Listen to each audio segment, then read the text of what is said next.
What I'd like to start with today, before we hit the song, all of me, is go through the routine, the grip routine. Okay. Always. G major 7. 6 string roots first. 1 second, let me get my brain there. Oh yeah, so this, if you want to pull out the worksheet, go for it. G major 7. Yeah, G major 7, G dominant 7. We're just going right in order, yeah. G minor 7. G minor 7. Yes, that's how I play. Sure, yeah. And then G minor 7 flat 5. G minor 7 flat 5. G fully dim 7. G dim 7. I do a half bar here. Okay, yeah, you can get all 4 if you want. I do a little half bar here. Half bar. I just bar across like this with my first finger. Bar across, yeah, bar across, yeah. and then this yeah, way? Correct. That's it? And then this one here too, of course. Yeah. Okay. That works for me just for speed and when I need it, instead of trying to get all 4 fingers in. Yes. But you know, if that works for you, then go for it. G, now we have the 2 6 chords. Major 6. Major 6 is the great. Get the, and then minor 6. Awesome. Now those are all pretty playable. Guitar players like the 6 string shapes more than the 5th string. So now we're gonna do them on the 5th string. Oh. C major 7. C major 7. C major 7. Yeah. So get the C planted first. C dominant 7. C dominant 7. I'm sorry. And not this shape. Not this shape. This is the hack, the swing shape, I call it. This is the proper shape. It has all 4 notes. This only has 3 different notes. Just so you know, we're doubling the octave, the root. So this actually has all 4. Am I doing it right? Yes. Okay. Now I make it minor 7. I'm sorry, it's just I'm blanking right now. That's okay. And this is just what I call the routine. Oh, there you go. Yeah, ideally you'd have this so you don't think about it. You just do it. This is the only bar chord that we use in a way. And yeah, and again, this is kind of a half bar. We're not necessarily barring all 6 like you would. But yeah, technically it is a bar chord, half bar, and then half dim. Half dim is minor 7. Yeah, and then half dim can also be called minor 7 flat 5. Minor 7 flat 5 is this one. No, you just did it right. It's just this is the minor 7 flat 5. Yes. Yeah, because all you're doing is taking the minor 7 and flatting the 5th, literally. So you just refinger, the 5th degree. That's a dim. Let me hear the minor 7 flat 5 first. Great. Now the fully dim 7. Beautiful. Now we need the 2 6 chords. This is a big stretch. These are the proper 6. I will show you the hack. I have not practiced the proper 6. Okay, yeah, it's a big stretch. It's okay. I'm recording this, so I'll show it to you right here on the video. C major 6. Yeah, if you want to do it with me, please do. It is. Hold on. Let me show you that I'm recording this right now. So C6, C minor 6. These are all on that worksheet. Again, this is just what I call the grip routine on the 6th string root and the 5th string root, and then I have it on the 4th string root, which we're not going to do right now. That's more for chord soloing. But here's major 6 and minor 6. What I got to show you this. I'm also recording this again. So major 6. I got to show you this cool trick. Here's dominance. Here's diminished 7. So a good way to get the major 6 is just start with dim 7, and then expand these 2 fingers over like this. So check it out, major 6, diminished 7. Yeah, that's the only thing that changes these. So this is a hard shape for most people to grab, especially down here. It's easier up here later when we do all of me. But now I'm going to show you just the hack. Here's C6.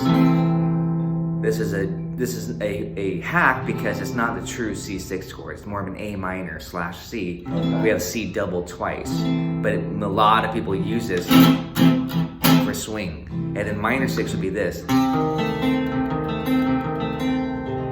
Beautiful. So C6, major 6 is just called C6 on the chart, but C minor 6. Great. Those are the 2 hacks. And then similarly, here's C7 as a hack, the 3-note shape. Yes, that's a class. Sorry, the swing shape I call it. But again, there's a C here and a C here, 2 C's. We're missing a 5th. We're missing the G. And that's okay. Totally okay. We're omitting the 5th. So again, that's what I call the routine. I would want you to do that every time you pick up the guitar to where you don't have to think about it. You can just start on any note, B flat, major 7, dominant 7, minor 7 flat 5, dim 7, etc. Major 6, minor 6, any note, E flat, major 7, dominant 7, minor 7 flat 5, dim 7, major 6, and minor 6. You don't want to think about it. You just want to be able to just pull it out, you know what I mean? But it's important that you say it though too. So because you're gonna see it on the chart when you look at a song, you'll say all of me. You'll say C major 7. You'll say C major 7, C major 7. You'll do it on the 5th string or the 6th string. That's what we're gonna do today, as a matter of fact. Okay. But all of me, the first chord. Now we're just gonna go right into all of me. So all of me, we're gonna say exclusively on the 6th string. Okay. We did this last time with, I think, Fly Me to the Moon. Or it was Autumn Leaves, I don't remember. So one of those standards. So here we go on all of me. We're gonna start on the 6th string root. No chords. The first step is no chords. You're a bass player. Okay. So we got C, 8th fret. When I say C, you say C. 8. Yeah, you just wanna know the bass. So E is what?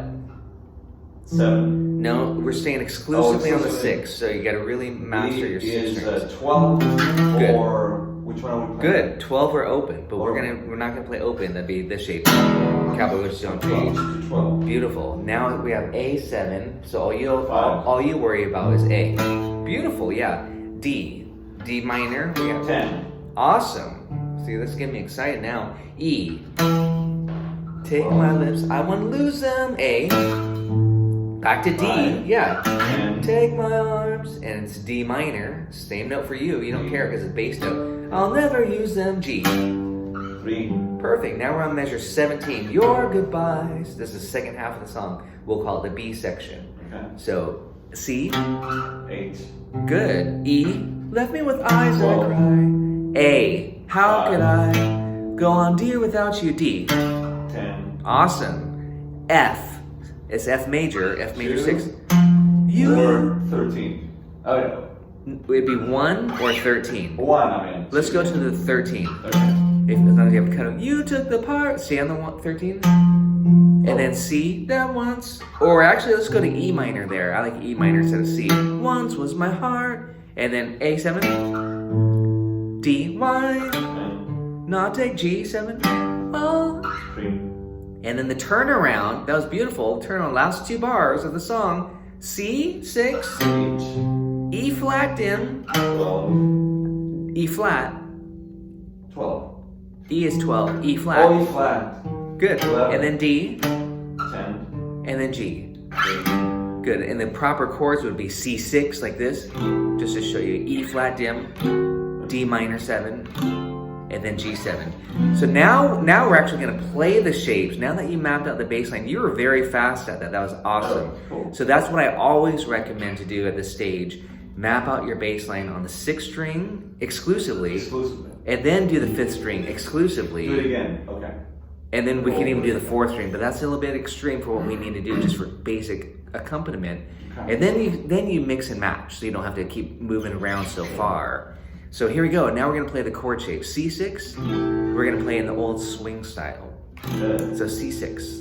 And now we gotta get those shapes, right? Beautiful. And on the sheet music, it'll say C6 for 2 measures. So you go, all of me. And then E7 for 2 bars. And I'm going all the way up to the 12th fret for 2 bars, E7. E7 this way. The grip shape, No. just what you just did, the routine, right? Yeah, You just practice the routine. Good. 2 bars. Slide that down to A7. Can't you see a little bit slower? Up to D minor 7. And I'm no good without you. Up to 10th fret. Yeah, 10 and get the D minor 7. For goodness sake, I gotta draw blanks sometimes. It's okay. And you got the first step, the bass, 10, Yes. and then you need the shape, minor 7. Oh, there you go. Sometimes I like minor 6, just so you know. Okay. It's kind of more Django sounding if you do minor 6, more, gypsy swing. Or, if you wish, you have 2 bars, you could do both. You could do this, Oh, wow. and that's called voice leading. So it'd be like this. Just for practice. D minor 7, D minor 6. But for now, no, not G7, not G, don't change your bass note. D, and then D minor 6. Yes. There you go. That's good practice. Major, and you can do that with both minor and major chords. I'll show you what I mean. At the very beginning of the song, sometimes the sheet music will say C major 7. Can't you, your goodbyes. But sometimes they'll say C6. You can do both. Your goodbyes left me with eyes. So I did this. C major 7, C6, and then E7. You know what I mean? So. But I can't change from C major 7 to C minor 6. Correct. Yeah, we don't want that. That's both major. Thank you. Yeah, you don't want to change the quality of the chord. There's 3 families of chords: major, minor, and dominant. You just got to stay within the family. Okay. So major 6, major 7, those are all in the same family. Major 6, 9. That's why you can have a lot of variations.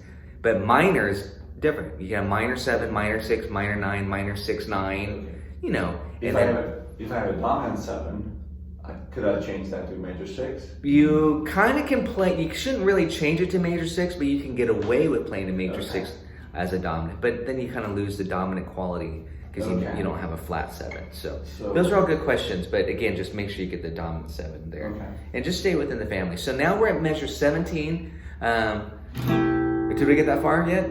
Let's do that. Let's start from the beginning. Okay. C6. These are script shapes on the 6th string root. So C6, 8th fret. First thing you do is, if I said C, you say 8. If I say E, you say 12. If I said A, you say 5. You got to be a bass player first. So C6, 8. E7, 12. Beautiful. Get the shape. I'm glad you got the bass note. Good. Dominant 7, not minor 7. You're doing this right now. That's minor 7. So dominant 7, E7. It's just gonna say E7 on the chart. Which way? The half. There's only one way. There's only one way right now. I'm limiting you to just one shape, so there's no confusion. This one? No. You're on the 12th fret on the E on the 6th string. There's only one way to do it. That's okay. So the routine. What chord are we in here? E7. The E7. Dominant 7. That's the second chord of the routine. Second chord. So it's either the half. Right? No. You're on the 5th string root. We're on the 6th string root. There's only one. There's no half. Oh, we're on the 6th right now. Yeah. Still on the 6th. Okay. I'll say this too. Most jazz guitar players will prefer 6th string roots when possible. Okay. They'll gravitate toward that, even if it means moving around a little bit. The shapes are easier to get. Yeah. Good job. And again, this is the process here. Check it out. I'm going to play the first 4 bars, and then. Same shape. That's how easy it is. And back to E7. Okay, now I'm playing the first 8 bars. I know the bass note because we just mapped that out. And then we can start to add bass lines. We can add voice leading. We can start fancying up. But we can't do any of that if we don't know where we're going, like the basic root of the chord, and if we don't have the right quality. But again, so that's the thing. The 2 steps. Number 1, map out your bass line. Okay. I'll always say that first. Because if you have the wrong bass note, then there's no point in having the right chord. So then the qualities, if it says C6, you play C6. If it says E7, you play E7. Quality. Yeah. Not how good or how bad the chord is. So C6, play it with me again, and we're going to play it in time, nice and slow. C6. Yeah. 8. Nice and slow. Because I want you to get the changing. E7. Good. Slide that down to A7. We're just staying exclusive on the 6th string. Great. D minor 7. Or D minor 6.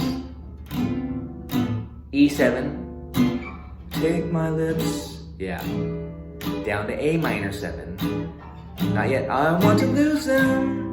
Now go to A minor 6 just for fun, the voice leading. And then D7. Take my arms. I'll never D minor 7 use them. G7.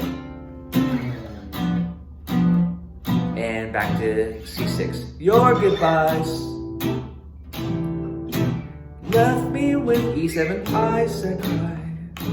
Good. A7. How could I? Great.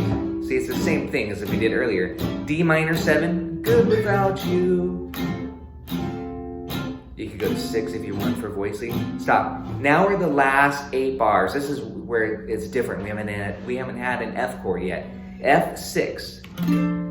And this is a you took the part that once was my heart. It says F6, where I'm on the 13th fret, and I'm gonna get the major 6. Good. 1 bar, 4 strums, minor it, minor 6. Good. You really want to get that. You really want to get this major 6 to minor 6 sound because it's used in so many of these old swing tunes. Check out. I'm going to demonstrate once here, and we're way up here on the 13th fret. But check it out. Major 6, minor 6. So a lot of these old tunes will use that major 6. How do you play your pinky when you switch? The pinky just. Okay, so that's a good question, but notice what stays the same. These 2 notes stay the same. The root and the 6. What changes, and the 5th is really common as well, but fingering wise, I reverse it, so I get the 5th with my pinky and I flat the 3rd with my ring. So major, F major 6, F minor 6. And again, this is just to be practiced. Just like, in the grip routine, we did it down here. We did G6, G minor 6, same thing. See, so now we're... Yeah. Beautiful. E minor 7, that once was my... Great. A7, heart. Slow down. D minor 7, so why not take G7? Oh, that's a 2-5. Of C6, me. Now for the turnaround, the last 2 bars, we're gonna go C6, C6. Yeah. Beautiful. 2 strums, E flat dim 7. E flat dim 7. Good, yeah. E flat dim 7. E flat's 11, so get on the 11 bass. Good. E flat, that's right. 11. E flat dim. Oh, God's sake. Yes, there you go. Not quite, no. I do a half bar for it. Oh. If you want to get all 4 fingers in, it'd be this. Oh, dim 7, sorry. Okay. Here. That's okay. This is not used that as much, but it's very important in swing and jazz. And then D minor 7, that was lovely. And then G7 all the way down to the 3rd fret. Great. And again, what I was just kind of mentioning last time, I said, ooh, I like to use tritone substitution, which allows us to sub the dominant chord with another dominant chord. And the point of that is to create these chromatic bass lines. So you would end up with this.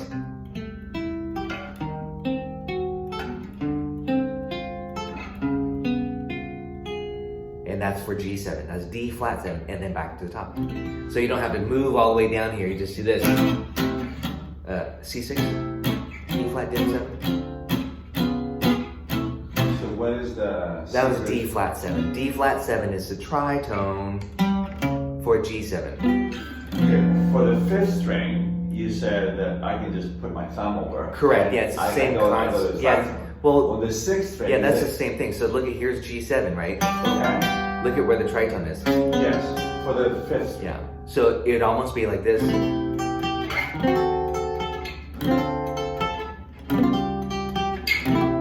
This. Yes. G7. Yeah. Tritone. Is there an easy way for the 6th? Yeah, just do it like this. Just a grip shape. So grip shape, let's say here. 7. And then D flat 7, yeah. This is a D flat here. This is D flat 7, okay. Here. Yeah, perfect. Yeah. So which one is the tritone substitution? That is the sub. That's not written on the chart. It says G7. So we go from G7. No, we don't play G7. We skip it. D flat 7. We substitute D flat 7 for G7. 6 bars up. 6 frets up, always. Frets yeah. up. But check it out on the guitar. I'll show it to you on the 5th string. Those are tritones. It's on the guitar. It's this interval, this shape. Yes. Like that. Oh. That's a flat 5 or tritone, 3 whole tones. So if the chord says G7 on the chart, I notice I went to the 5th string, even though I'm just having you start on the 6th string. But if I look at this, if I start on G here, that's tritone. Oh, it's the same thing. Same note, yeah, same note. The tritone divides the chromatic scale 12 notes equally. And so if we have 12 frets, it's 6 frets. But on the guitar, when you cross strings, it's 1 fret diagonal, Okay, which is a little bit confusing. This is G, for example. For That's the tritone, G7, yeah. For the tritone, I go to D flat. Exactly. Which means D flat is here. It's so the same. Exactly. If I'm playing G dominant. Right. The chart says G7. Yes. But you the play tritone D is flat 7. D flat dominant 7. Correct. Yeah. D flat 7, which Okay, is dominant. But check out the reason why, or one of the reasons besides it sounding cool and epic and dark. But check out how nicely it lays on the guitar. It lays. I'm not sure what you're doing right now. I'm showing you the bass. Okay. So instead of this,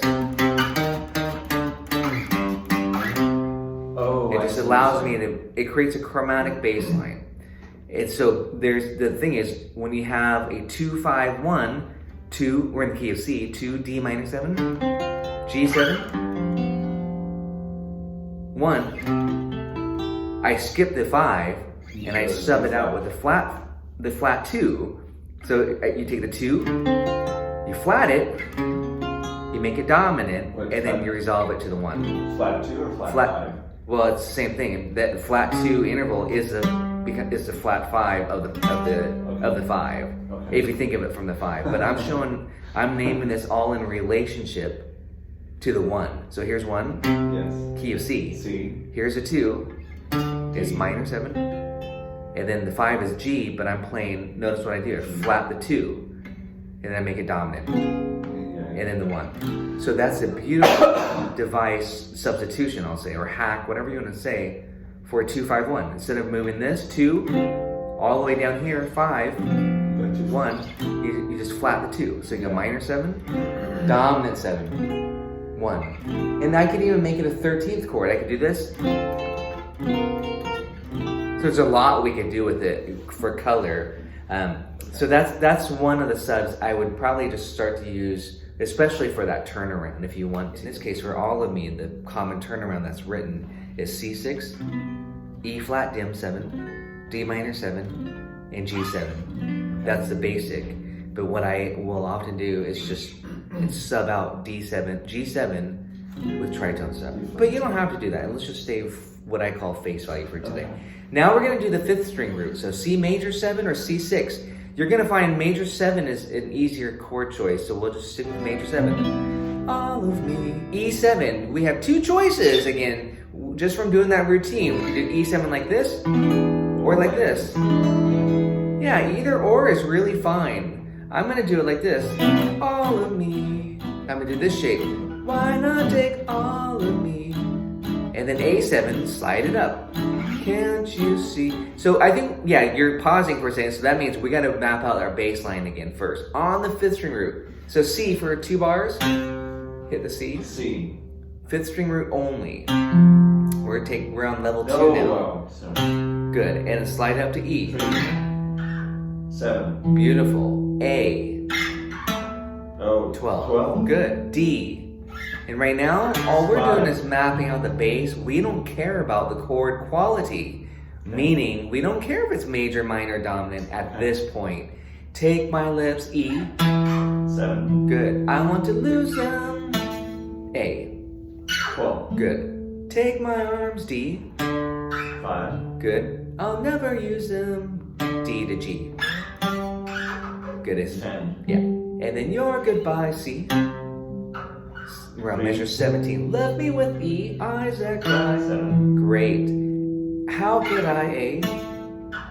12. Beautiful. Go on, dear, without you.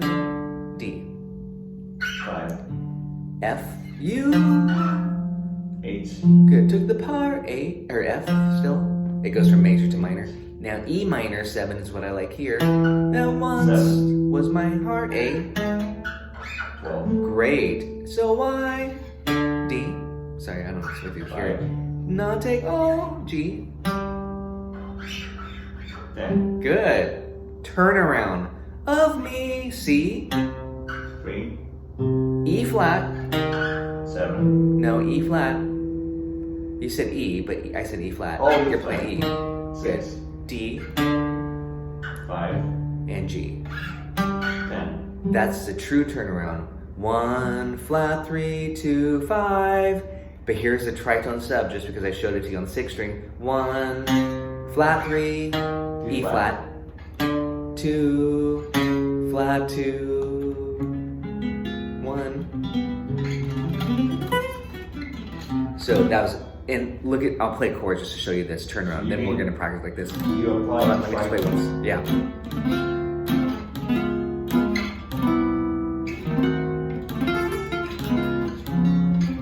So again, tritone sub is a very beautiful choice because it sounds hip and cool. You get this, so it's also easy to play because it creates a chromatic bass line.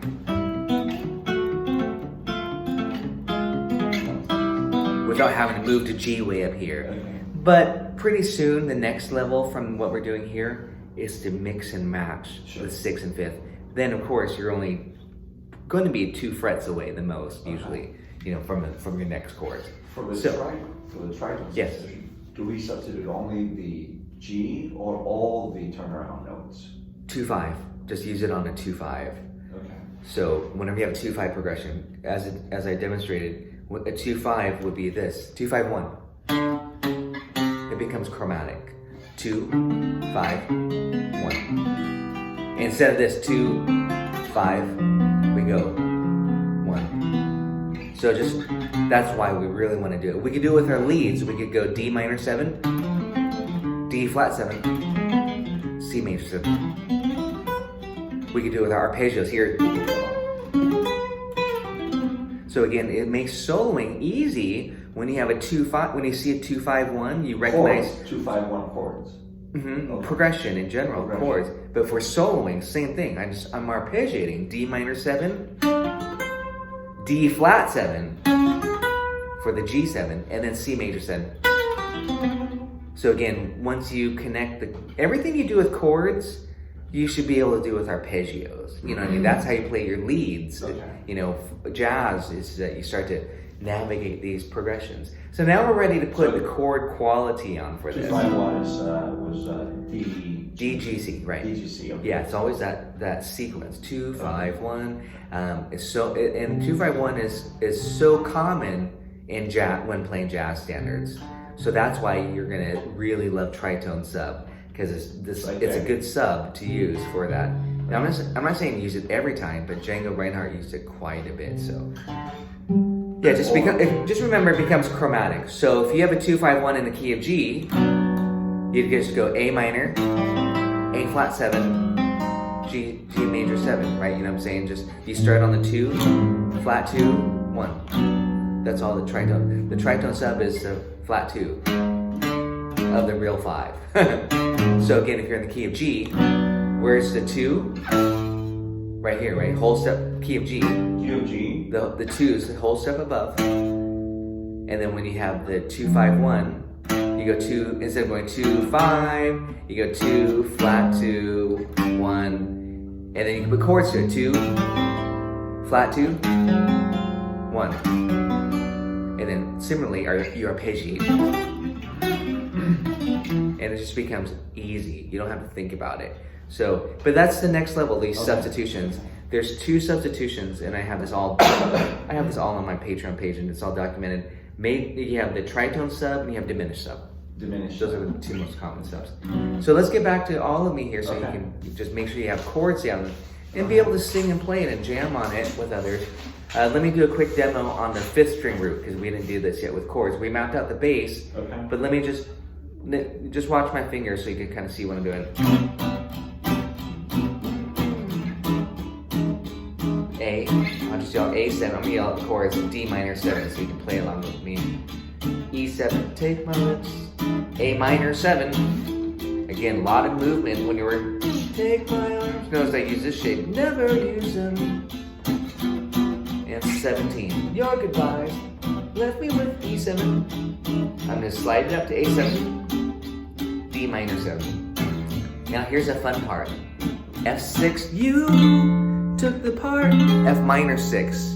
Now if that's too much work, just do F major 7. You took the part to F minor 7. Or you can do the hack, F6, you took the part, F minor 6. Those are 3 options that you can do. Again, the major 7 is a sub for the major 6. Yes. The minor 7 is a sub for the minor 6. Oh. And or you can even do both like this. Now I'm combining the strings, but right now, let me finish it. Why not take all of me? All of me. But you can't do that until you have the bass line mapped out. You know what I'm saying? So again, see, this is the first step. Map out the bass. And again, you can look at the chart and or the iReal Pro, and just make sure you can do it. So let me work you through the chords on the 5th string root. Yes. C major 7. C major 7. Yeah, and I'm gonna load up the iReal Pro just so that you can see it here. I have it here now. So I guess I can. I'll walk you through that. Let's just do this first, so that you can get through the progression here. C major 7. We're gonna do C major 7. It says C6 on the chart here, C6 9. But yeah, just do C major 7 for now. And then E7 for 2 bars. Slide it up good.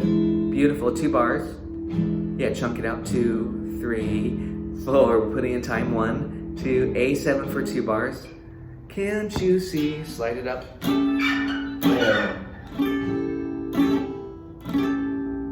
D minor 7. I'm no good without you.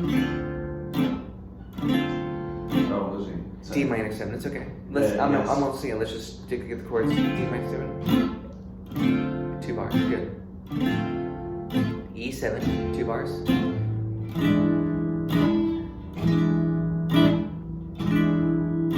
A minor 7. Way up on the 12, right? Yeah. Again, this is not the most efficient, but it's a good way to practice, to memorize it. D7. D minor 7. G7. And we're staying exclusively on the 5th string root. You can do the swing shape if you want, like this. Yeah. Measure 17. Your goodbyes. Same thing, it's at the top. So C major 7. C major 7. Your goodbyes. E7. Left me with eyes that cry. Beautiful. A7. How could I slide up 12th fret? Go on, dear. D minor 7 without you. F6. 'Cause you, minor 6, took the part. E minor 7, that once, A7, was my heart. D minor 7, so why? G7, now take all. Turn around of me.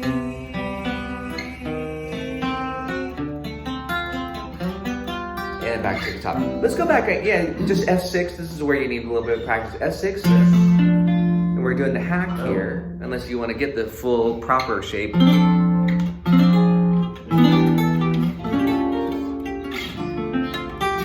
Let's do this.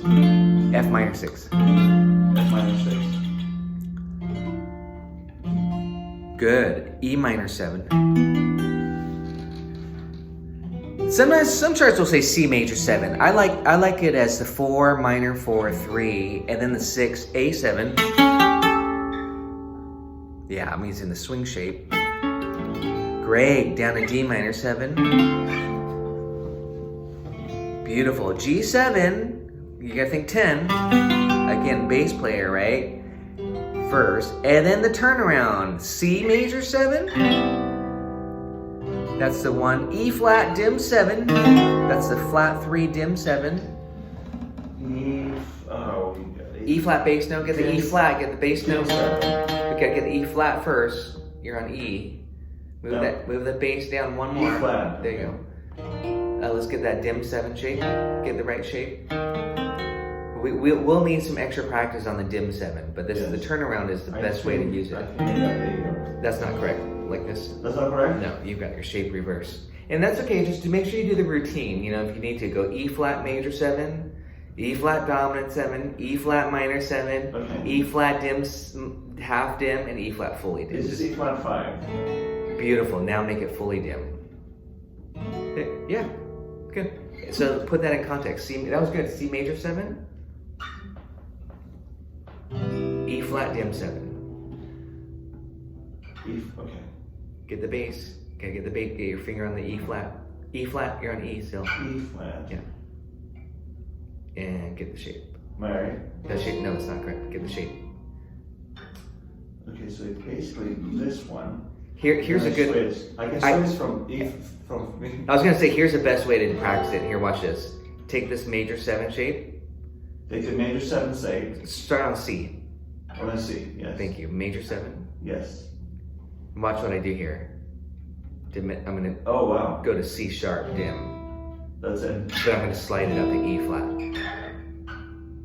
Yeah, so it really helps to see the formation because what you're doing here is that slows you down and messes you up. Is you lift up everything, and then you kind of lose your shape. If you relate it to how it relates to a major 7 shape like this, and then you just diminish it, yeah, exactly. But then you can get the right one. D minor 7. Because I've only learned it in relation to the flat 5. Yeah. So switching back and forth. So okay. In context, exactly. But that's okay if you need to start off with the routine to get you to there. Beautiful. No, you're doing really good with these shapes. But start on C major 7 first. That's the turnaround here. E flat dim 7. There you go. D minor 7. G7. 10th fret. Beautiful. So check it out. I'll do that once.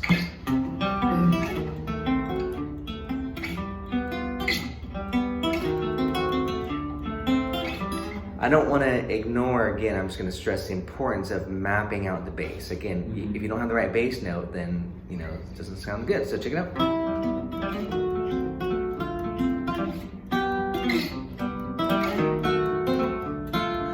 And then later on, to be more economical, we won't go way up here, we'll go here, to G7. Or you might say, hey Tracy, can I use tritone sub? And you go like this.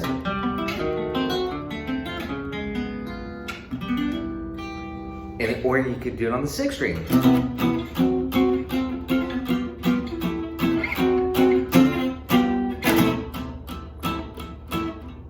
Check out how I'm going to do this now, combining 6th and 5th. This is as efficient as you can get.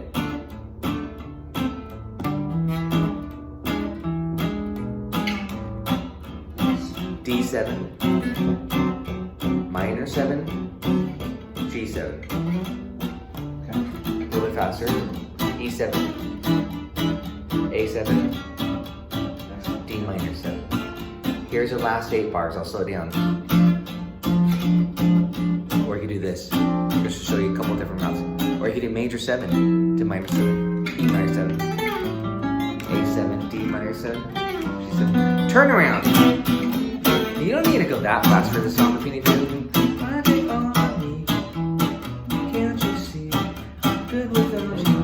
E7. Notice the bass. A minor 7. D minor 7. Sorry, D7. D minor 7. G7. Your goodbyes. Left me with eyes that cry. And then later, you can walk the bass.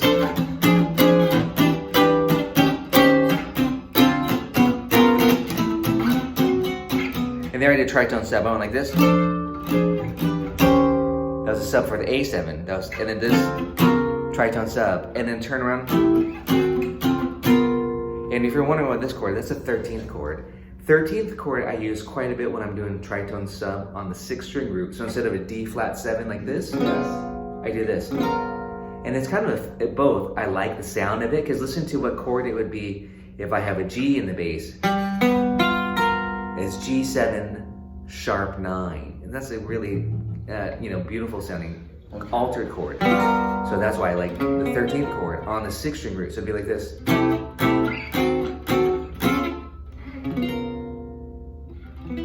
how many notes do we have on the 13th chord? Just 4. Just Just 4. 4. I'm only playing 4. I'm taking one. the 5th and I'm going to the 6th instead. The 6 is the same as the 13. That's a great question, because 13, if you really thought about how many notes you had, 1, 3, 5, flat 7, 9, 11, 13, you know, all the... So it's like playing a 6. It's like 6 chord, but you need the flat 7 in there. Okay. So all you do is take play with me here, all you do is take this D flat 7. D flat 7. On the 9th fret, so good. D. Yeah, as soon as I say D flat, you think 9. Yes. A 6-string root. This works especially well. Yeah, 6 flat string. is here. 6-string root. Oh, the 6th string. Okay. D flat. This works 7. especially best on the 6th D string. flat 7. Now instead of D flat 7, we're going to take the 5th, which is on the 2nd string, and we're going to slide it up a whole step, so that makes it a 13. Slide it up. Whole step. Okay. Up. There you go. Yeah. So Refinger it all. put it here. There you go. Nope, almost. Check it out. Here's D flat 7. Yes. Take this 2nd string, slide it up a whole step. 2 whole step. Okay. Yeah, whole step is 2 So frets. it's gonna be here. Play it. Beautiful. So now let's practice it in context. Play D minor 7. D minor 7. 10th fret. 10th fret D. D flat 13. Yep, spread it out. Good. Go back to D minor 7. You should just be sliding, not lifting. Just spread it out. D flat 13. There you go. You still lifted, so something. Oh, I see what you're Something saying. should not be lifted yet. Great. And then C major 7 to resolve. Now you have to kind of slide the first finger over. C. Get C's 8. Good. Very good. Good. So what you just did there was a 2-5-1. Check it out. I'll break it up by using the term arpeggiate it like this.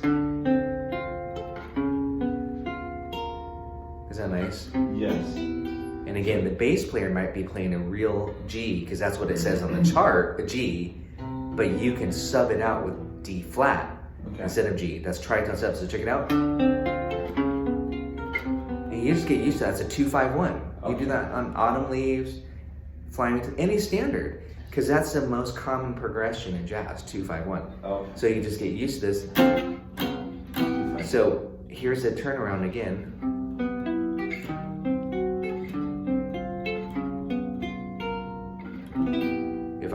And you can chunk it out like this.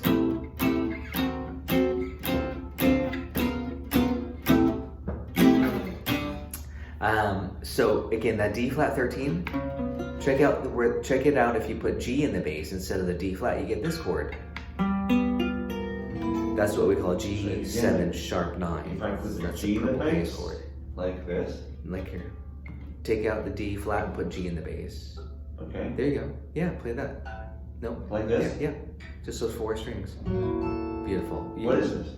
We'll move it to G though first. I'm on G. You're on F sharp. Oh.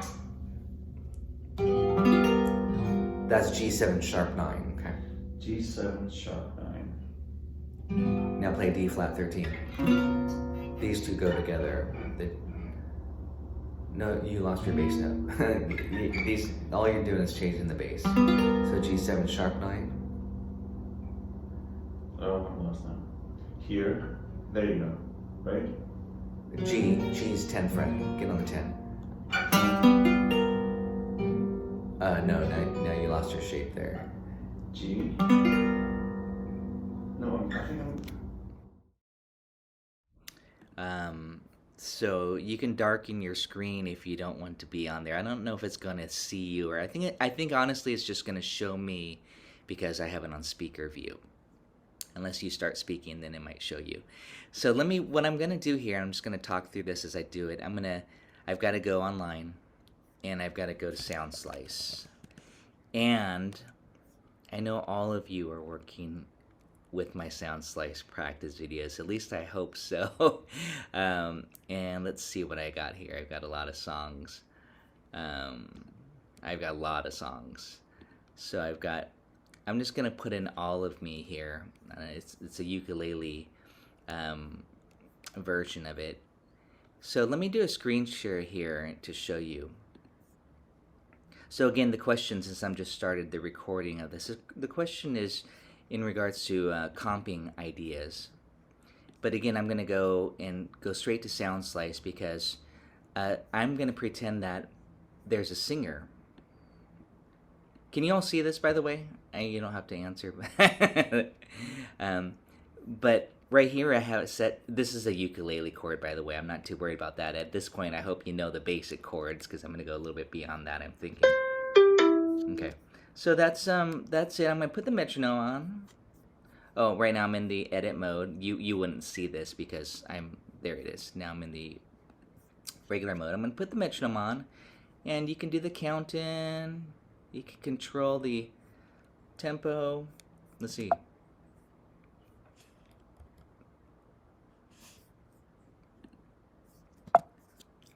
So something just happened here. Let's try that again. This is a different. Oh yeah, the metronome should be enabled, so that's weird. Oh. Okay. Unless there's a glitch on this.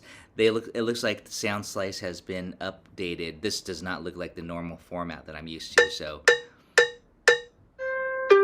Okay, yeah, so that's not.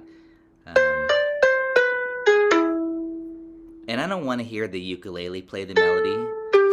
No offense to the ukulele. But it's not the most vocal sounding. So I'll put the flute on. There, at least I have some long notes.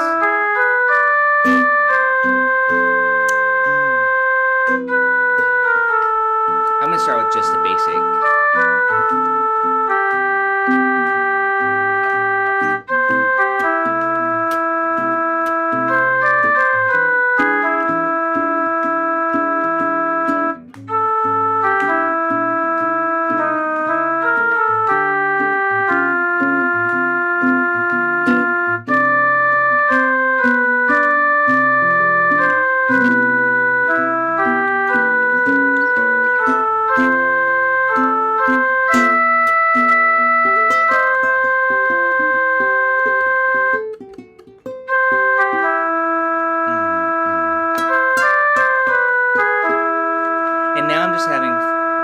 Actually, let me stop this and talk about what I'm just doing. This is good on many levels because there's no metronome and there's a lot of space, so that means your time has to be good. As you can see, I was off a little bit there, so that just takes a lot. This is really good practice to have no metronome and make sure you land on it. I'm just talking about like keeping the beat, just all the space. 1, 2, 3,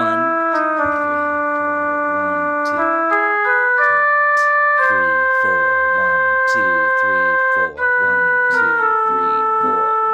2, 3, 4, 1, 2, 3, 4. Where's the tempo at? Especially if the metronome's not working. 2 and 3, 4, 1, 2, 3. Then you have to be in time.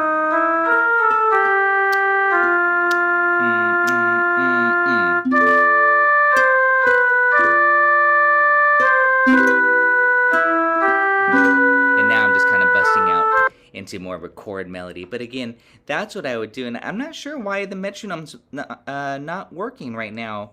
I don't know if it's the update, but that's what I would do, is I would turn on a song, put it on, and just start with the basic, just comping. I'm using 3-note shapes, not being fancy at all. All that's important is that you're keeping the time. And then the next level is to fill in around the vocal.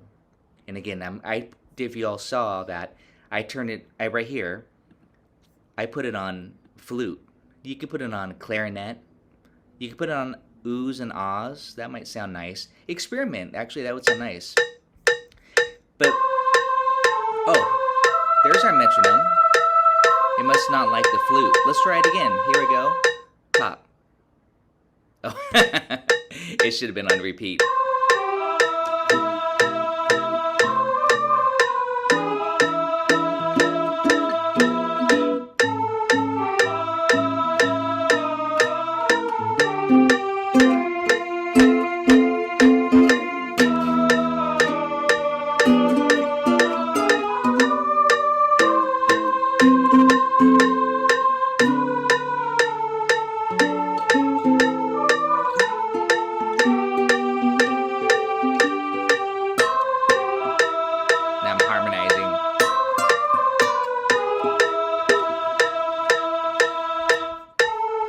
That's what I like to do. That's what I would do, is emulating a singer singing it as written, which singers rarely do that anyhow.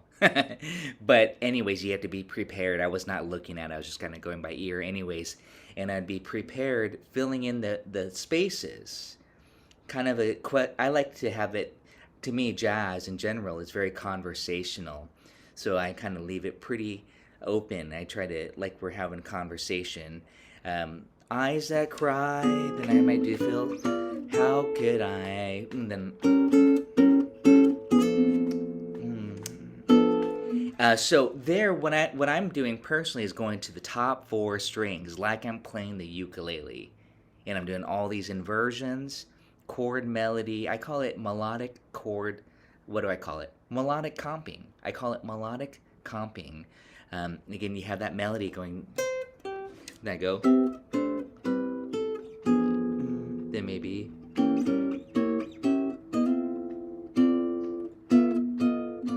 take these lips, I want to lose them, take my arms, let's see, I'll never use them.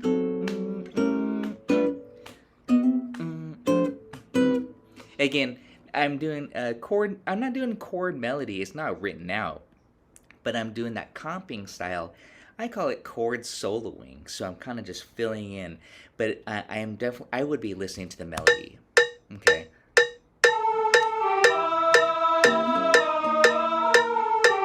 Maybe little fills.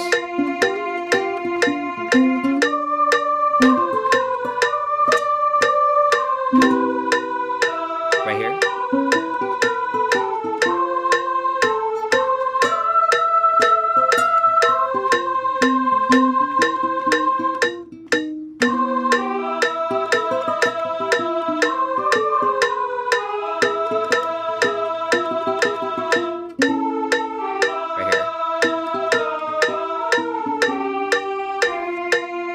So again, I'm just going around the spaces. That's the soloing aspect, but it's the same for comping to me.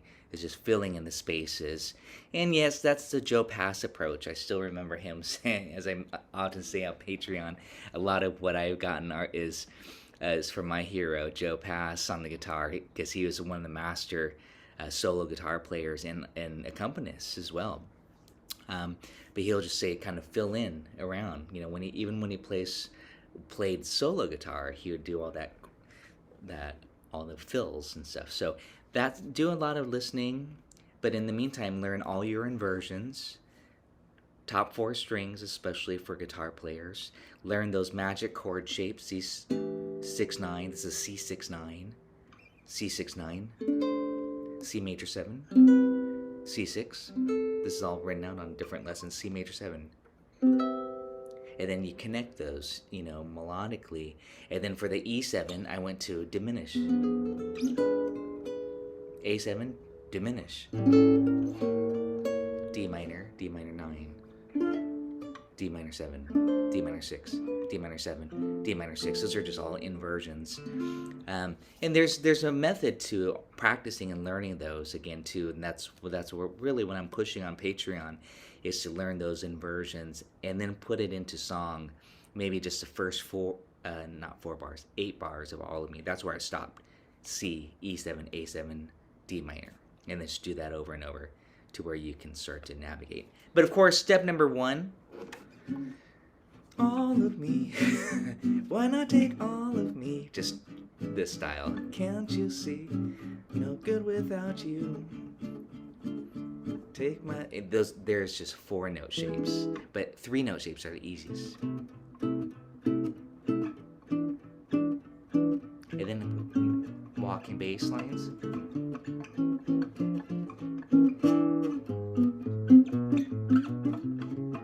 And that's a whole nother style. It's just walking the bass too. So that's another, again, great approach, is to be a bass player. Joe Pass, again, he did that too. Some guys try to do it all, like bass and chords and stuff like that, all at the same time. Martin Taylor's one of the guitar players who's really quite the technician.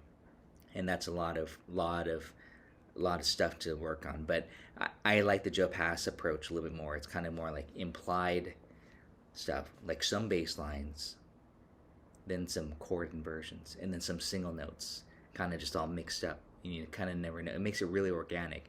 It's not like, here's my bass line, here's my chord, and so I kind of like that approach the most for myself. But sometimes I will just walk a bass line, like,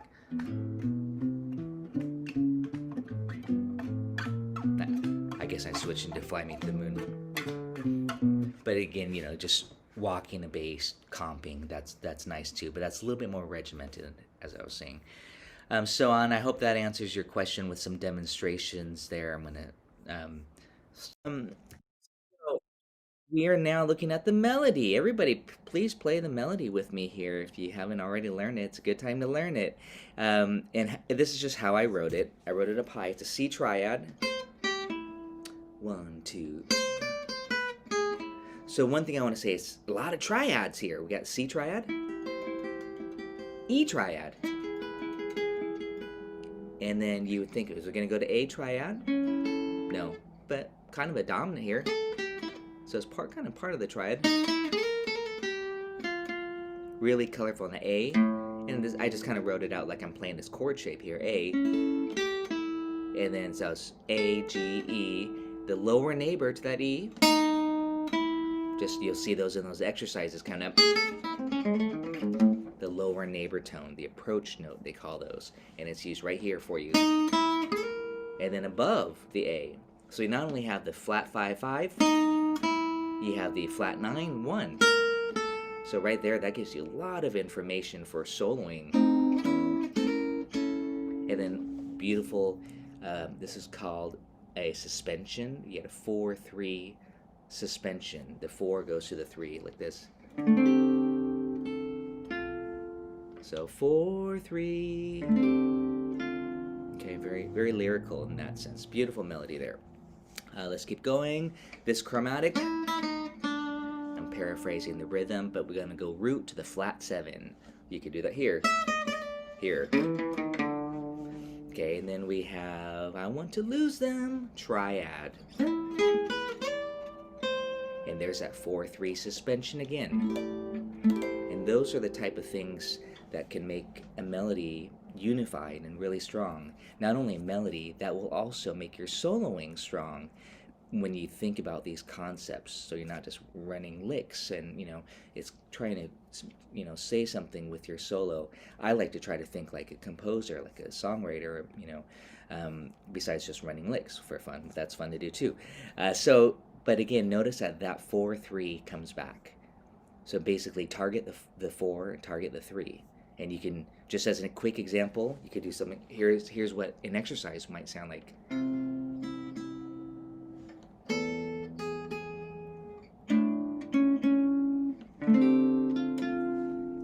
You get the idea, 4/3/3 suspensions. And then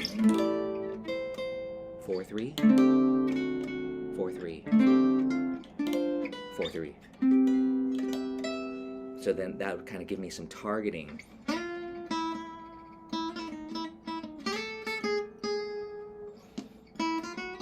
So, these are just little games that you can kind of play for practicing purposes. That's where the boot camp exercises come in. Measure 17s, just like the very top. The melodically, we got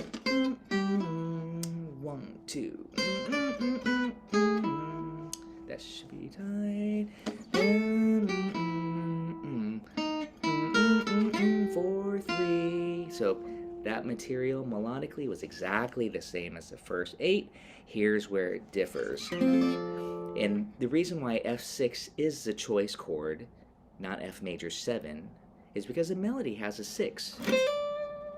So that's F6. And many of you know, I always reiterate it, F6 is equivalent to what minor 7? Hopefully you're going to say D minor 7. That's important because we can play D minor pentatonic, which is F major. We can play D minor 7 arpeggios over that F6.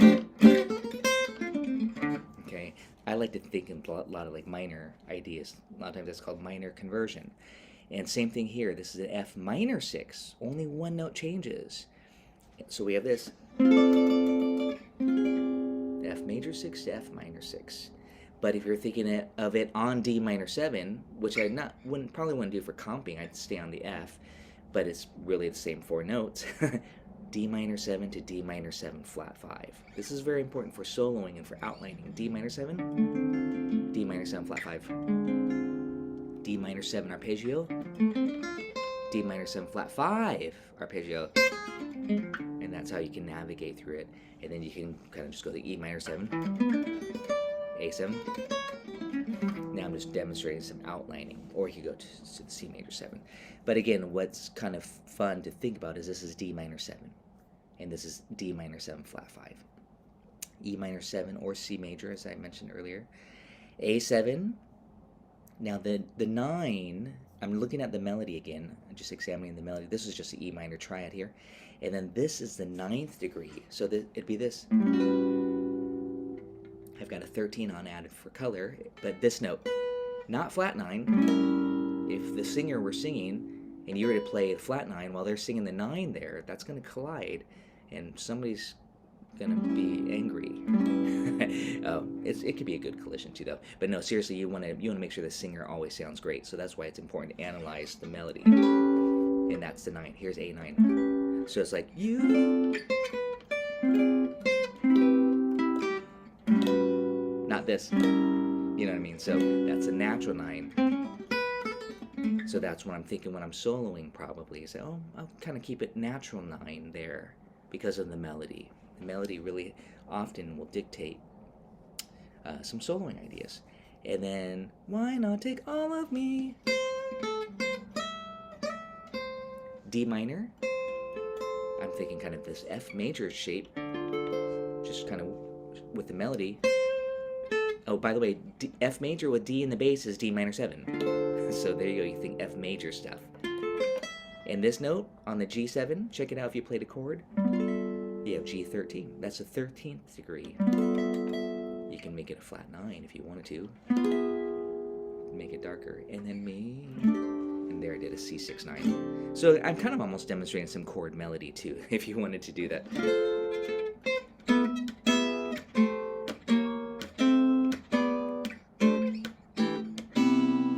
You know, you can think about what degree, the root, the fifth, and then have chord shapes that can bring out those flavors there.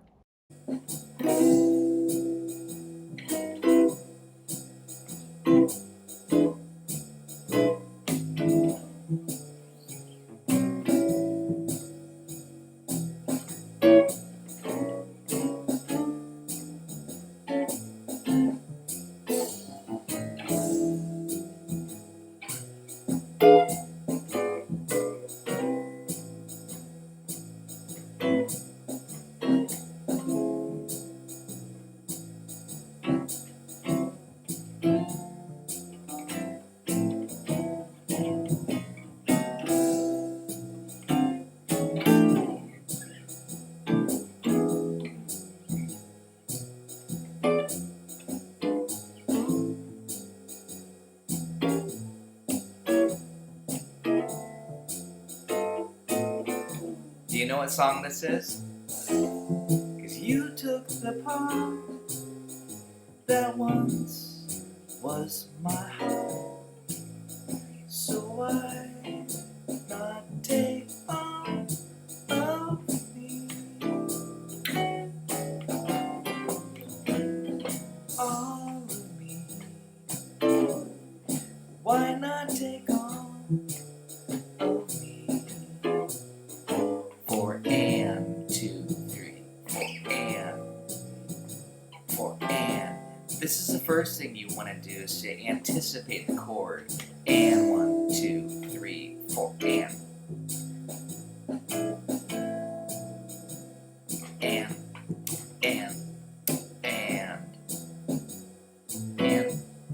D minor 7. Of course, you gotta know what chord you're on at all times. And right here, 2, 3, 4, and 1, 2, 3, 4, and. We want to hit those ands. Just anticipate. Here comes the last 8 bars. And 1, 2, 3, 4, and 2, 3, 4, and 1, 2, 3, 4, and 1, 2, 3, 4, and. Don't take off me. Again. And 2, 3, 4, and. Got a little filler there.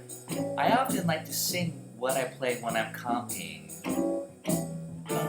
or singing the rhythm.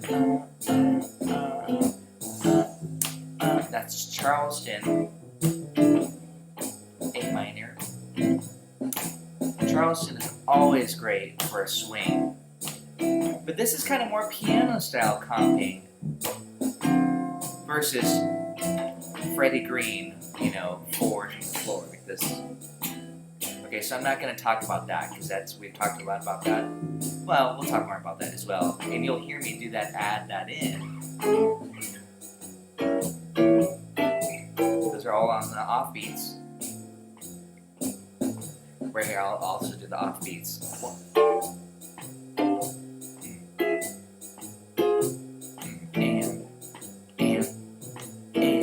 3, 4. Some cliches. You'll hear me do those little chromatic cliches a lot. 1 and 1 and 1 and 1 and.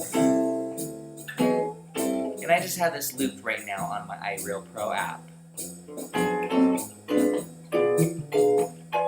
A7, and I'm doing a lot of I'm all over the place right now, just to demonstrate, to have fun, especially since there's no soloist right now.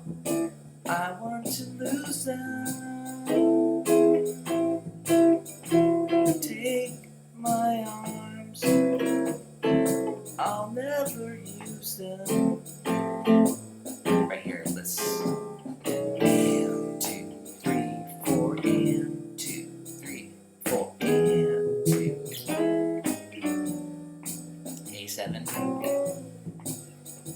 Leave space. Again, right now I'd be interacting with the soloist usually, or the vocalist. Little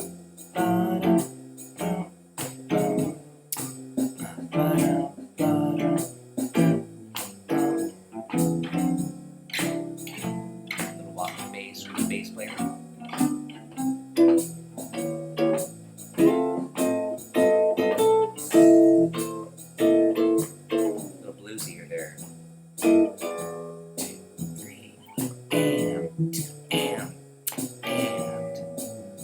Diminished subs. D9,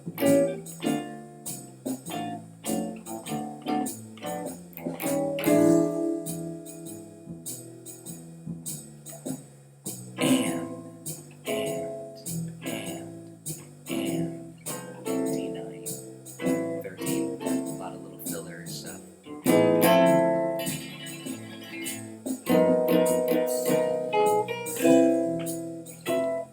Almost like playing chord melody when I'm comping a lot. This is kind of, again, not the Freddie Green style. It's a little bit busier.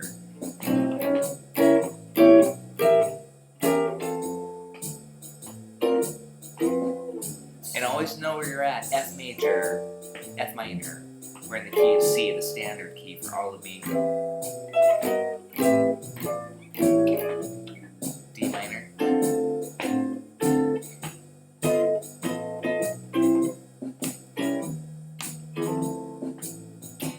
Kind of keep it a little bit more basic. And there I'm doing some side slipping.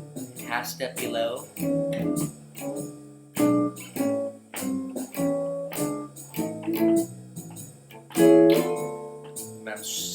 break it up a little bit. This is still more piano style comping. E7, A minor, little cliche. Leave some space. The staccato. You could use grip shapes, basic shapes. Nines. Maybe flat 9 here. Again, now I'm also talking about not just rhythm, chords.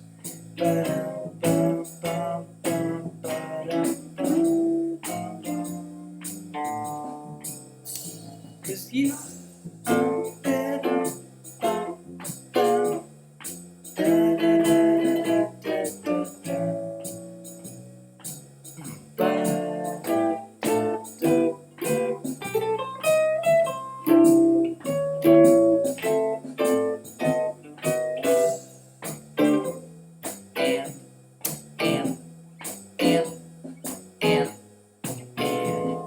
A7, diminished sub. Definitely use that diminished sub. I use that so much. Here's E7, A minor. I'll do the little descending cliche. This is just kind of an overview today. I'm not going to get too much into details, but I'll do more, I promise. Because you voted for this one, comping. But it's not just about rhythm too. I'm doing a lot of inversions. And I'll make it more simple next time too. But again, you gotta know the form, you gotta know where you're at all times. F major 9. F minor. How about E minor 11? A7 flat 9. I'm often thinking about stuff like this too. Just some sus.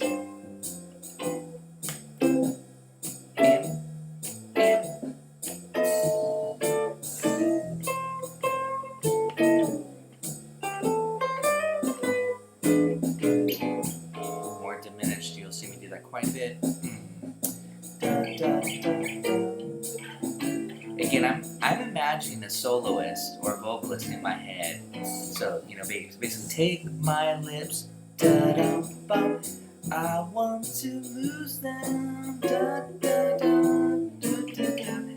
Take my arms, I'll never use them.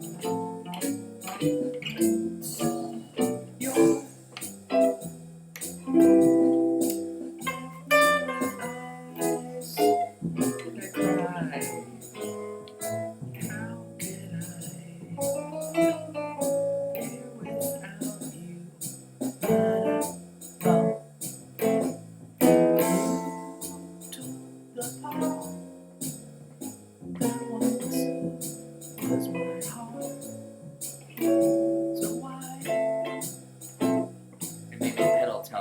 on G.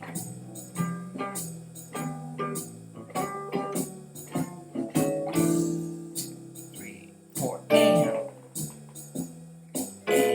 2, 3, and. So again, a lot of syncopation. I'm going to stop this here.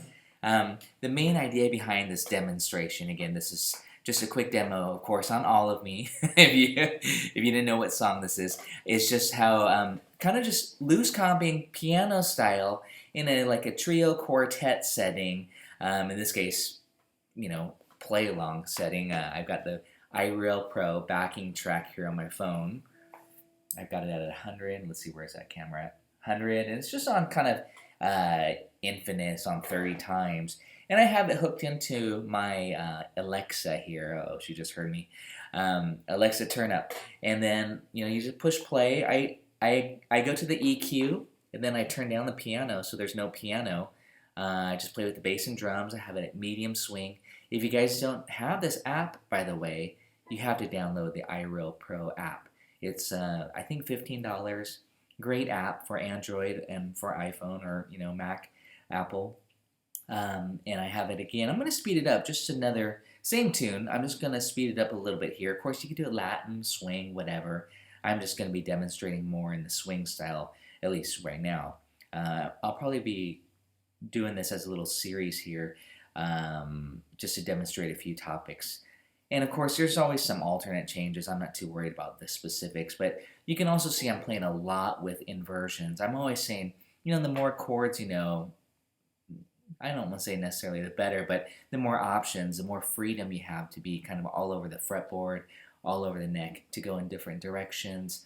If I'm playing with a clarinet player, or a trumpet player, and they're kind of doing their ascending line, I'm going to follow them and try to complement them. Or maybe I want to go the opposite direction. I'll go down if their line is going up. I want to be able to have that flexibility. So that's just one aspect of comping. Sometimes I like to just keep it very, very simple.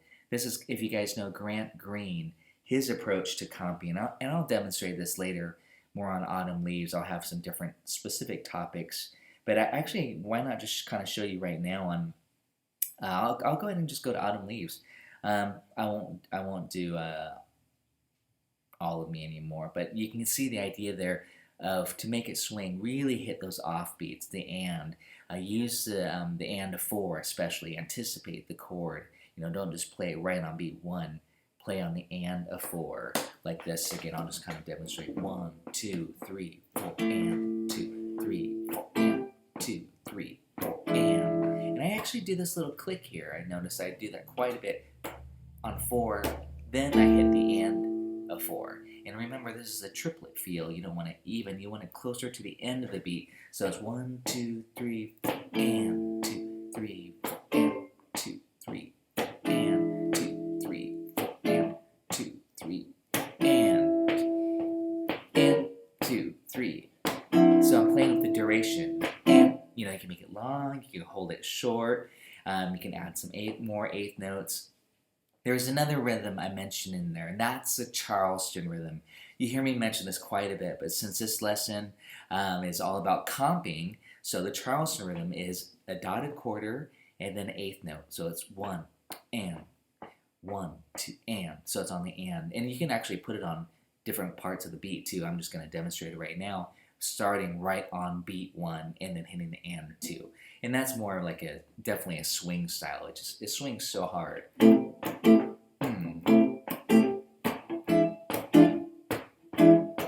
you can still do fancy voicings if you want to. D minor.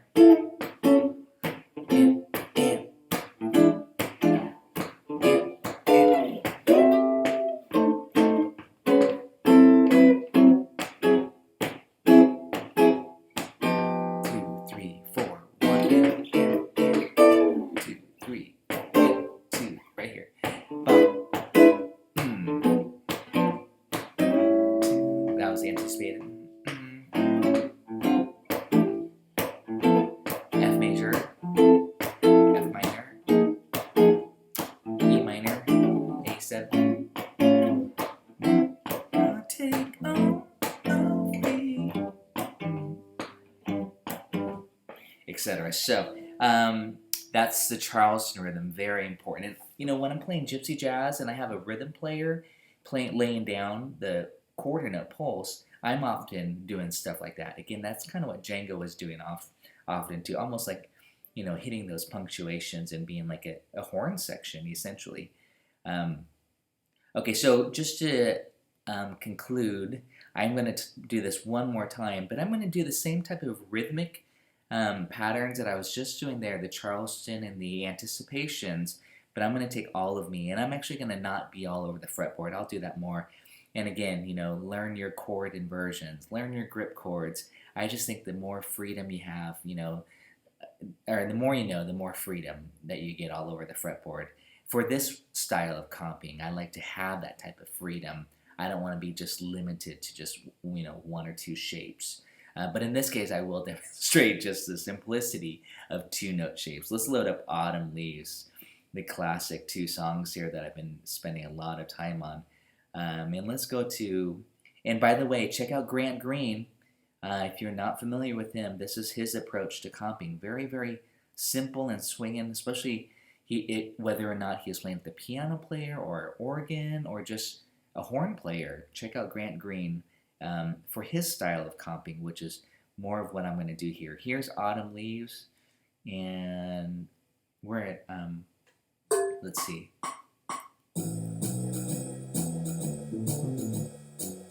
We're at 130 in this case. 1. And A minor 7. I'm just going to demonstrate the 2-note shapes, but here's it. And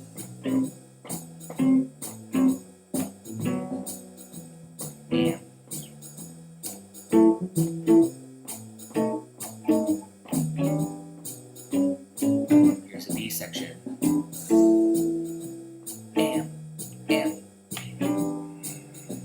And I'll do the Charleston rhythm.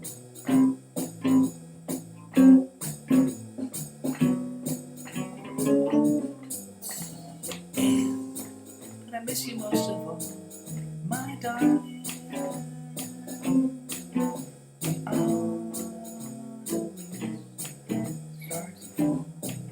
Here's the top.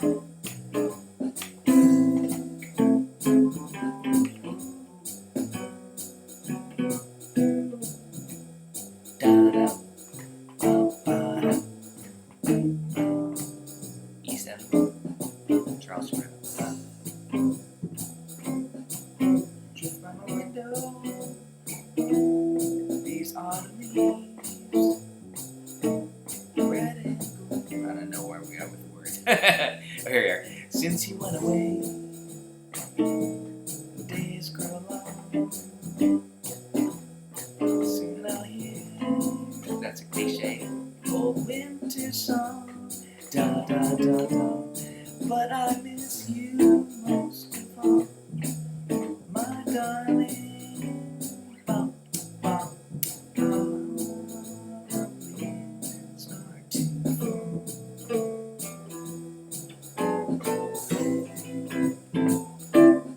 Now I'm just kind of taking almost like a chord melody solo with chords.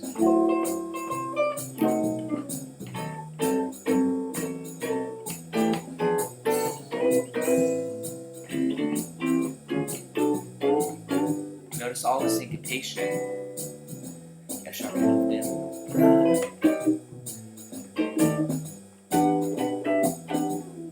And then at the B section, keep it a little bit more simple.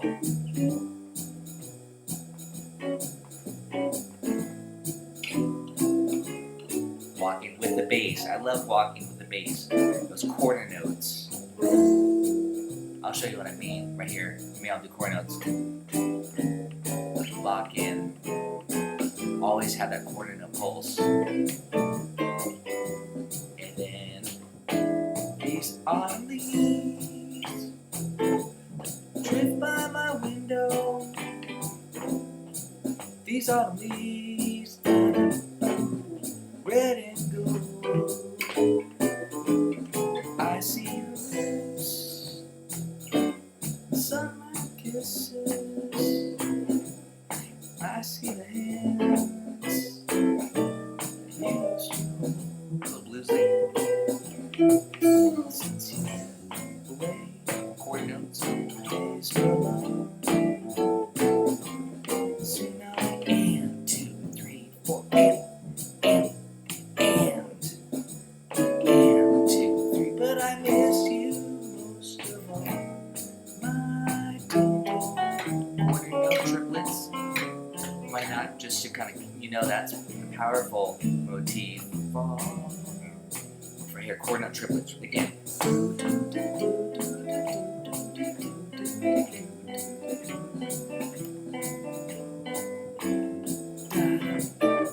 Minor, major 7. Okay, I'm getting a little carried away here. It's too much fun. So thank you guys for requesting this topic and this poll here. I'm going to do this all month. Each week I'll make a new video and I'll just kind of demonstrate a few things. But tonight definitely, it's going to range. Just I'm not going to necessarily think too hard about how I'm going to present it. But definitely I wanted to put on the iRail Pro app and demonstrate how you can practice this and just, hum along, sing along, whatever. I messed up the words. Just try to hear like a voice or an instrument that you're comping. Comping means accompaniment, so you're comping behind, the singer or the instrumentalist. There are no rules to it, okay? But you want to swing. You want to make, in this case, we want to swing. There I demonstrated, again, just 2-note shapes on that Autumn Leaves. That's that Grand Green style. And if you haven't checked out my 2-note lesson plan, let's see, I have it on the Satin Doll. I have it also, I should be on Autumn Leaves if you guys can find that. Those are often called guide tones. Those are 3-note shapes, right, for Autumn Leaves, but just take out the bass notes and then you're left with 2-note shapes.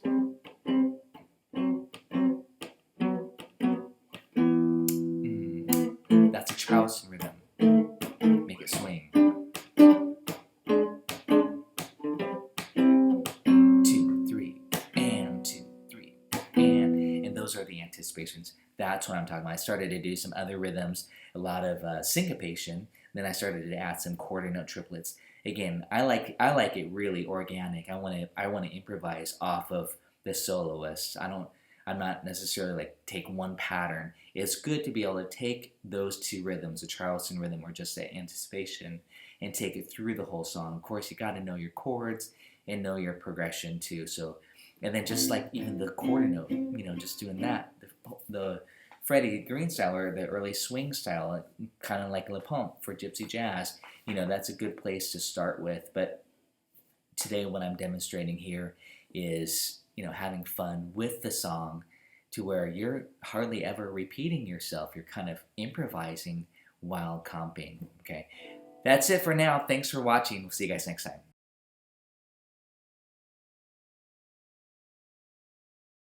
Ron, play an E7 chord for me.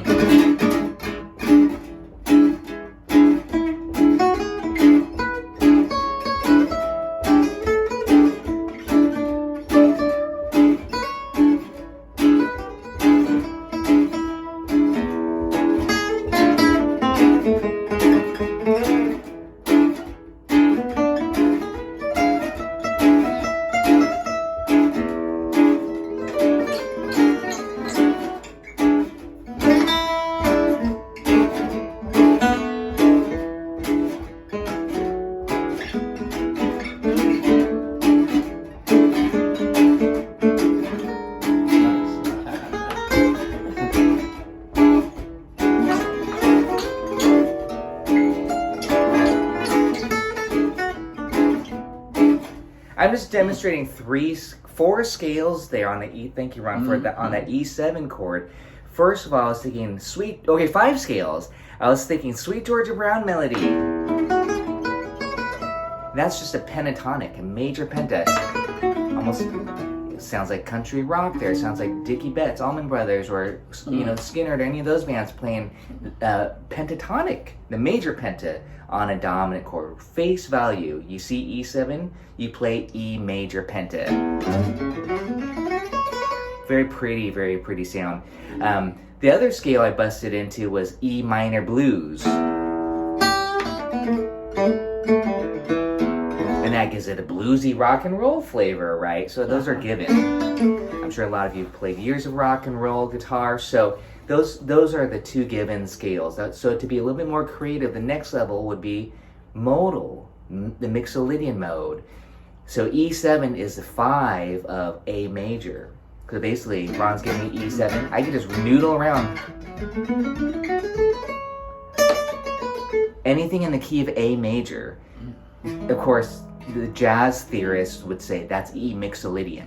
So that's again thinking off the root of E. So this is where I'm going to do a couple new names for us that might be a little bit more confusing. But on an E7 chord in Gypsy jazz, if you want that darker flavor, this is where I'll usually say go to A harmonic minor. You treat that E7 like it's A harmonic minor. And I'll just let you know what that gives you. That gives you a flat 9 on the E7 and a sharp 5. And all the other regular chord tones. So it's important that you know what colors you're achieving. So instead of, because this answers Will's question, because it's a little bit convoluted, you have to think, well, E is the 5 of what? That's how you do the harmonic minor. There's another name for that too. You can just say E Phrygian dominant. So you take a Phrygian mode off of E, and then you make it, you raise the 3rd. You have to raise the 3rd. And it would be like this. So if you know your Phrygian mode, then you just take it and raise the third degree. So instead of this, you go, okay? And that's the fifth mode of the A harmonic minor, if you want to talk about that. The other scale that I played, I'll make this short, was E whole tone. Yeah. And that was the sound. You all know from last week how much I love the whole tone, and Django loved it too, that whole tone scale in Gypsy Jazz. That's 5 or 6 different scales right there.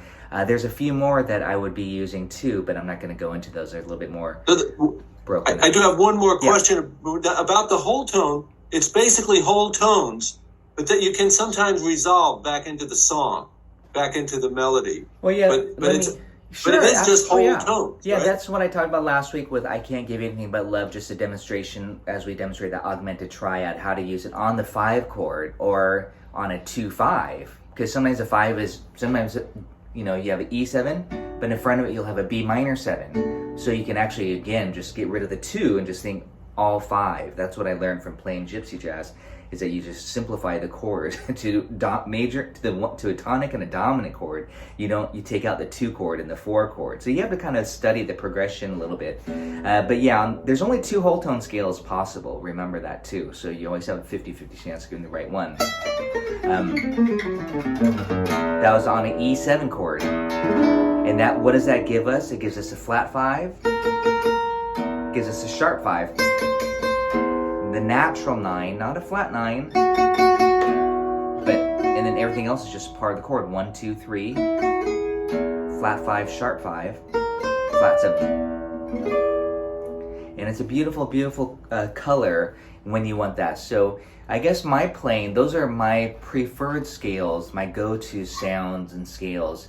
But so I would recommend that you try that at home. Just jam, put your loop pedal on, just play E7, and limit yourself. Pentatonic, major pentatonic. Let's do this, because this is important. I think all of you to know this. Here it is. I'll do it. Ron's gonna play the chord. This. Very pretty. So thank you. I'm gonna stop right there. E major pentatonic is equivalent to, hopefully y'all know, C sharp minor penta. So here's how I was playing it, like this. But notice C sharp is here, 9th fret here, but I'm focusing on the E note. 1, 2, you do some soloing. Everybody, 1, 2, 3, 4.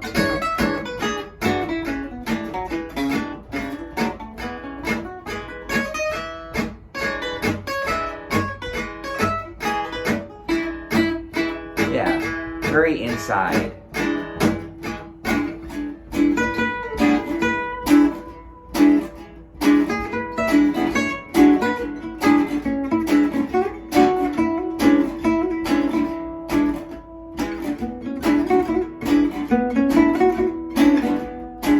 Now I'm going to add some chromatics.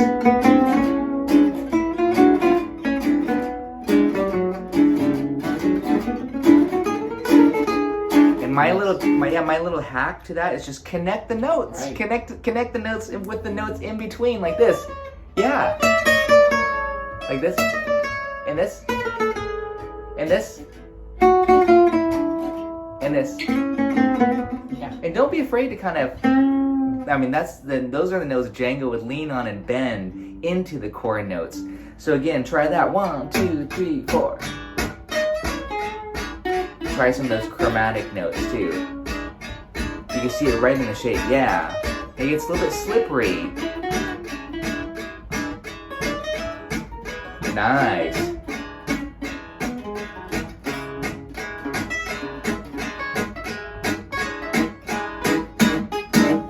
And you can also do, you can also add the blue note in. So it's a C sharp minor blues, like this.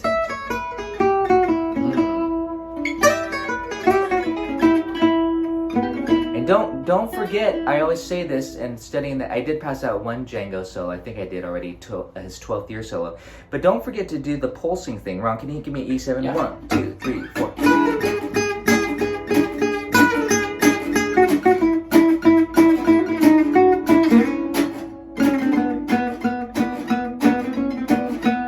pulsing with Ron.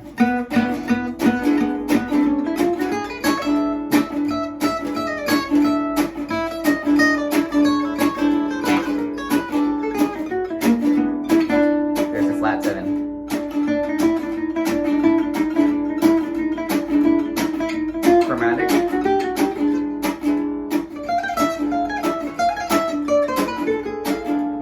Now I shifted into a harmonic minor color, that scale. So again, so much fun just on one chord.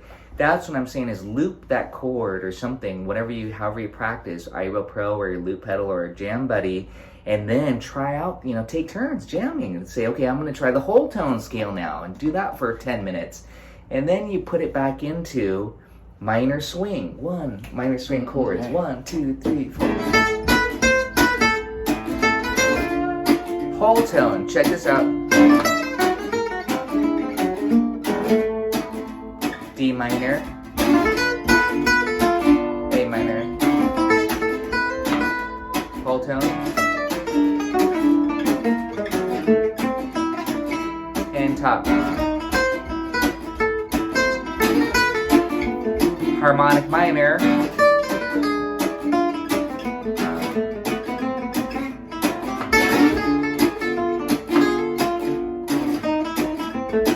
and this lick.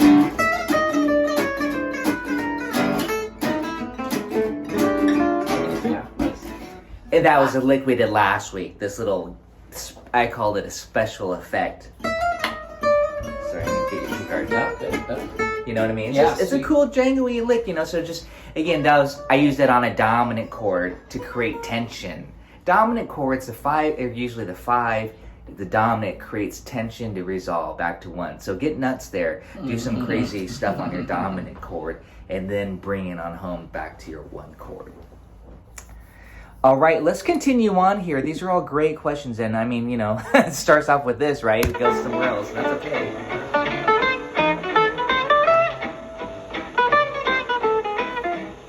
There's some use of chromaticism.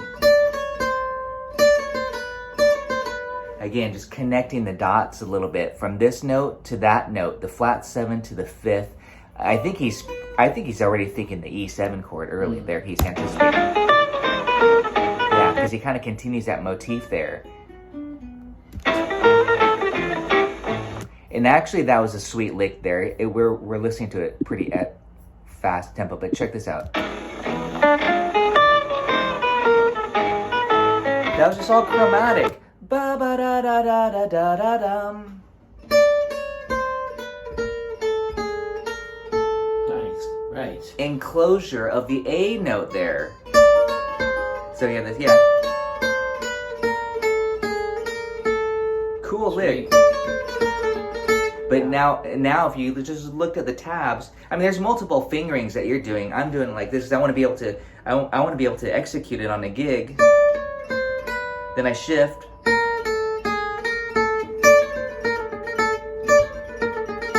And it becomes a little exercise too. I do things a lot laterally like this, going that way. So work out some of these phrases. Maybe you don't want to shift. You could just cross strings.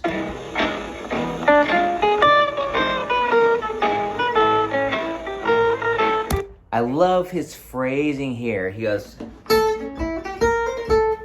on that lick there. That was an A7 lick here, not a harmonic minor scale.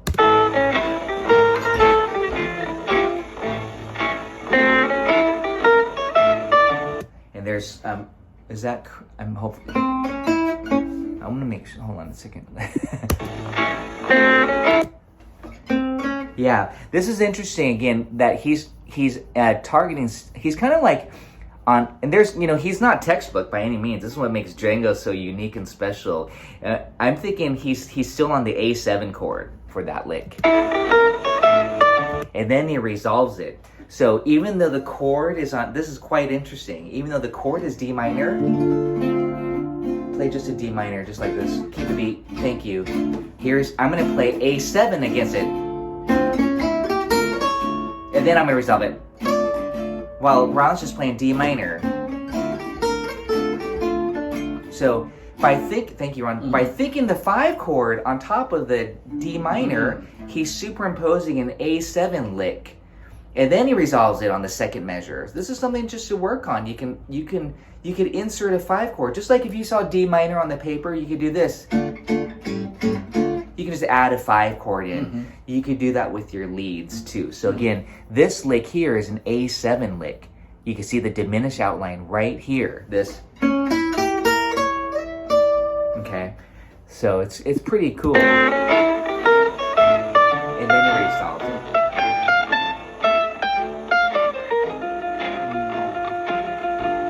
I love that triplet. Do do do do do do do do do do do do do. You know.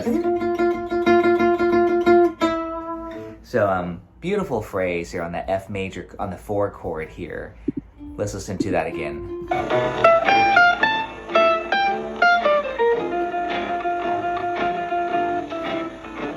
And if you're wondering, that just makes a great alternate picking.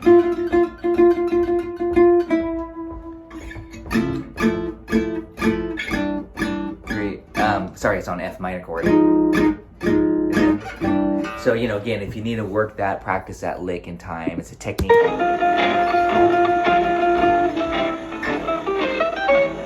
That was the cool triplet phrase. Beautiful syncopation and anticipation.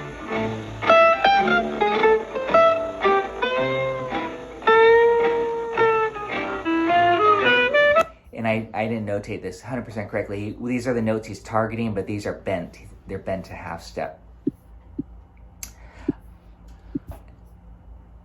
So he cannot really play wrong note. I'm going to demonstrate that. It's how you play it and how you commit to it.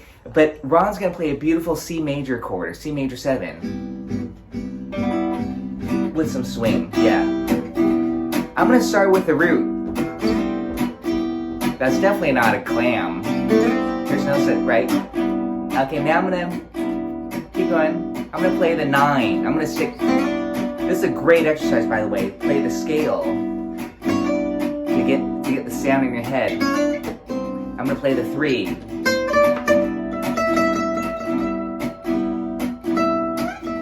The 4, the sus 4. Is that a clam? It's a little bit of a tension note. It's the sus, it usually wants to go to the 3. I'm going to play the 5. I'm just demonstrating all the chord tones of the scale and the 6. Django go. And of course the major 7. And the root.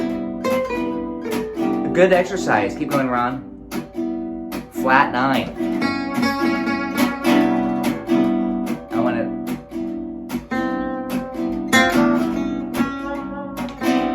Django would hit some pretty funky notes, but again, that's what made Django Django. Then the flat 3.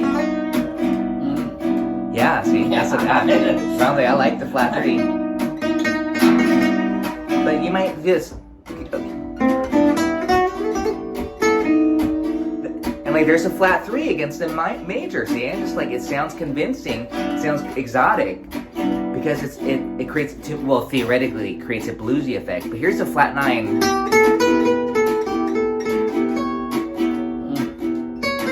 So again, it's theoretically not correct. Here's a sharp 11, a sharp 4. I love that note. That makes it bluesy, flat 5 or Lydian. Now I'm really gonna make it not a clam by leaning into that note over and over.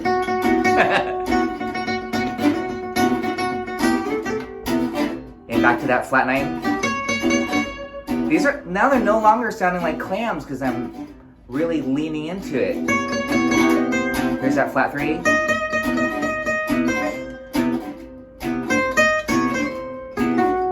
And here's a sharp 5. G sharp. That sounds great in passing like this. But see, I like that. But one more note we haven't hit yet out of 12 notes is the flat 7. Notice how I'm hitting it.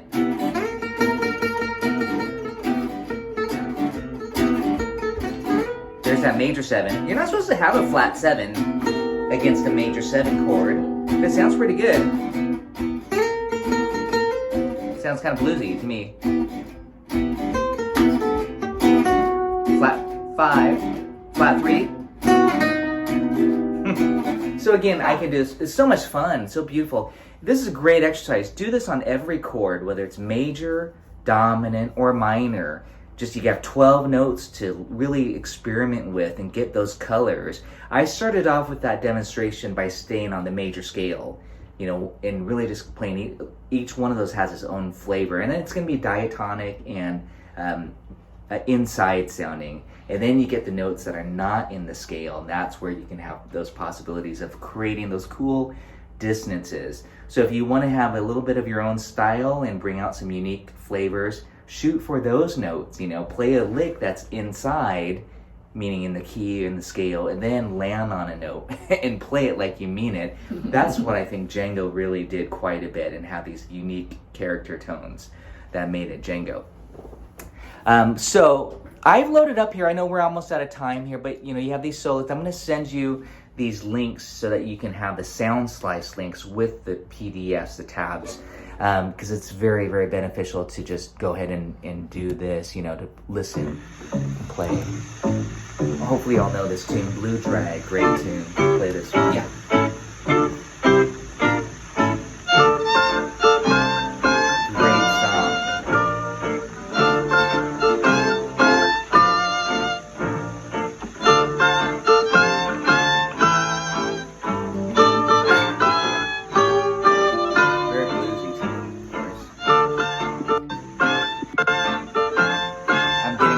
Django solo so we can listen. And here it is.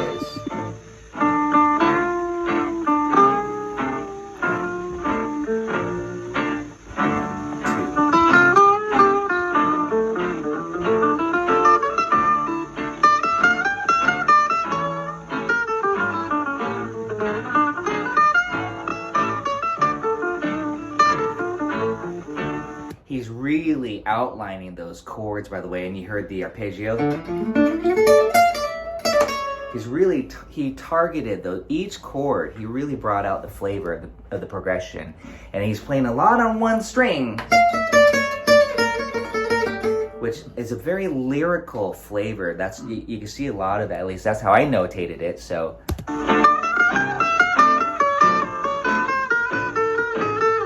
That got a little bit slippery. Chromaticism. You know, add that in. And then these arpeggios. Let's check this out. And again, a lot of just triads on a D minor. I'm just, again, paraphrasing some of these ideas. And this. D minor, this. Or this. I don't know exactly how he fingered it, but I would probably do this. You know, just, that's not how I wrote it though, but that's how I would do it now.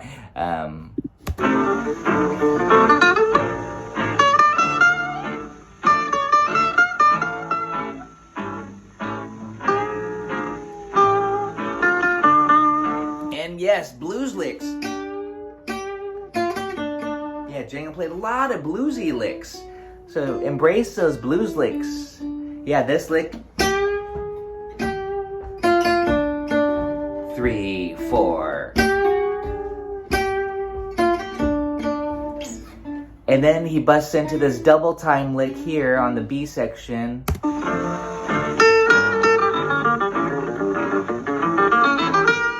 And yes, there's a good dose of diminished runs in there on a G minor 6. So again, you can hear that if you just don't look at it and just listen. The chord is G. Well, some people play diminished, but he was thinking just a diminished run on A7.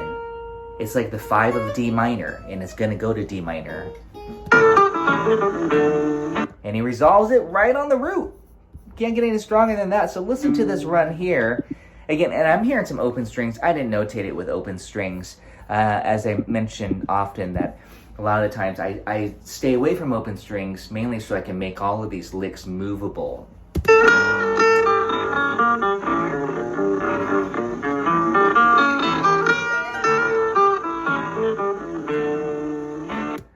So again, right on the root, beautiful sense of targeting and shape to his line. Again, I'm just demonstrating some different aesthetics of the solo.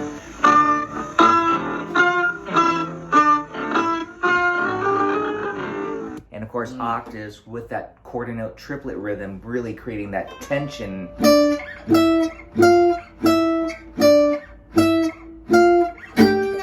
some tremolo picking. Listen to that a little bit quicker here. I know we're almost coming out of time here, but check it out. This B.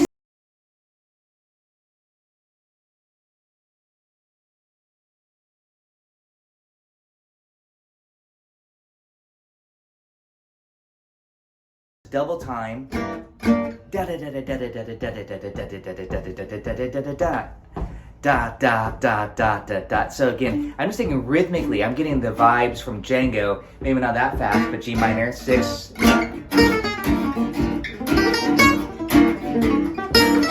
minor.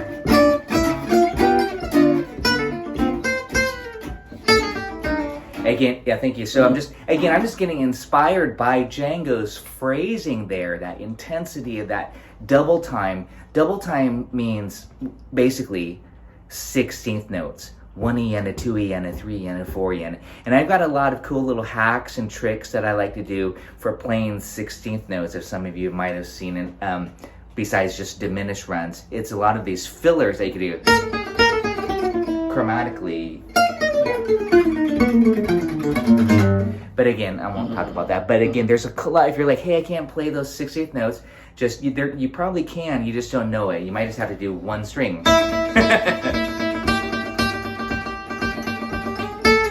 I'm going to demonstrate that. Just one note with 16th notes, and then G minor to D minor. 1, 2, 3, 4.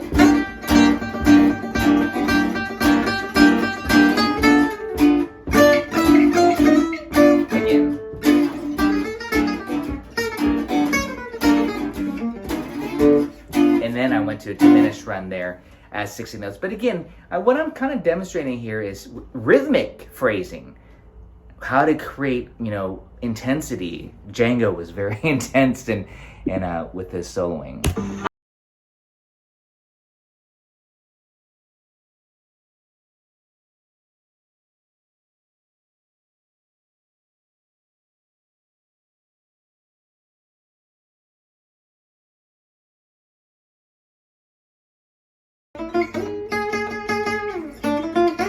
On a D minor.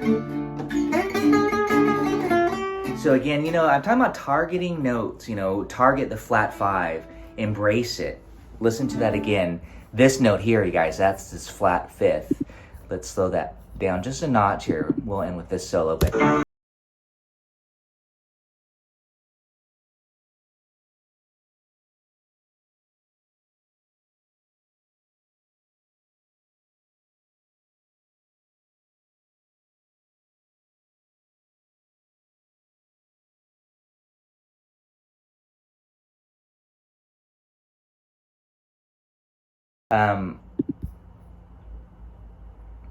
Hey everybody, I know y'all gotta go. We've got to go to.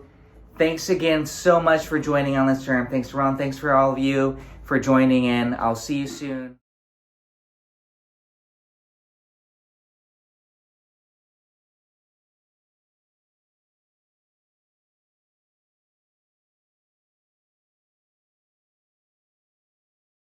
Share.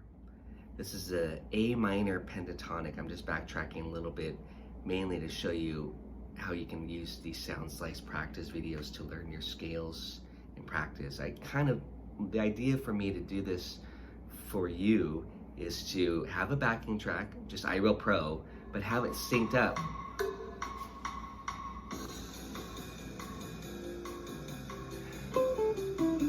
So you know exactly what scale.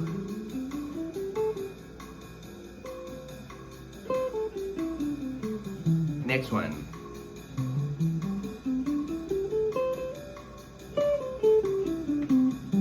Again.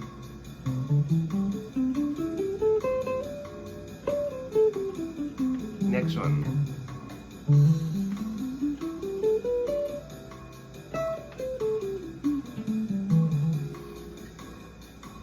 And if that's too fast, Next one.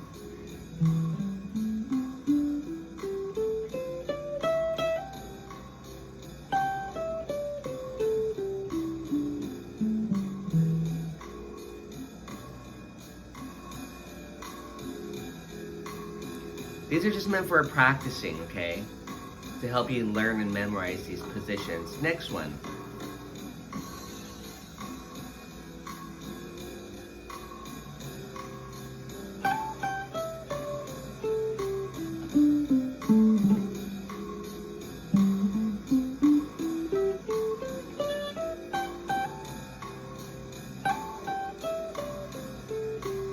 Down an octave.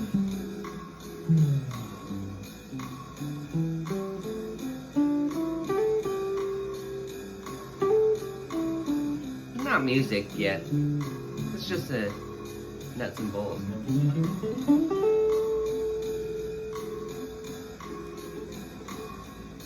And then again, but now you can kind of make some music out of it by looking at it.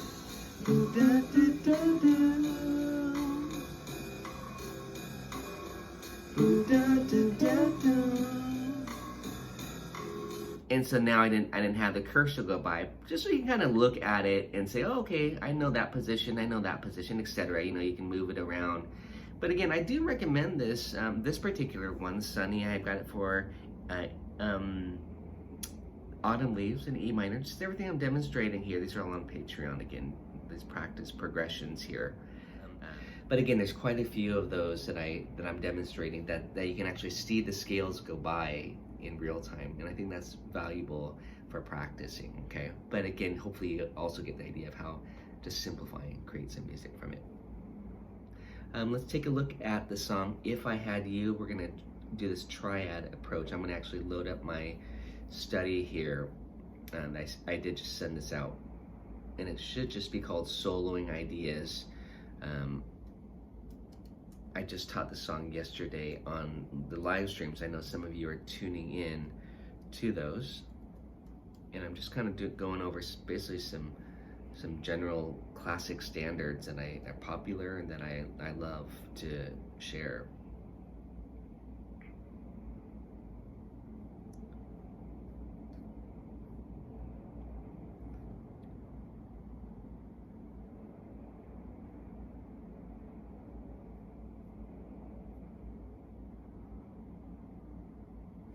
This is called Easy Triad Method Soloing Ideas. I'm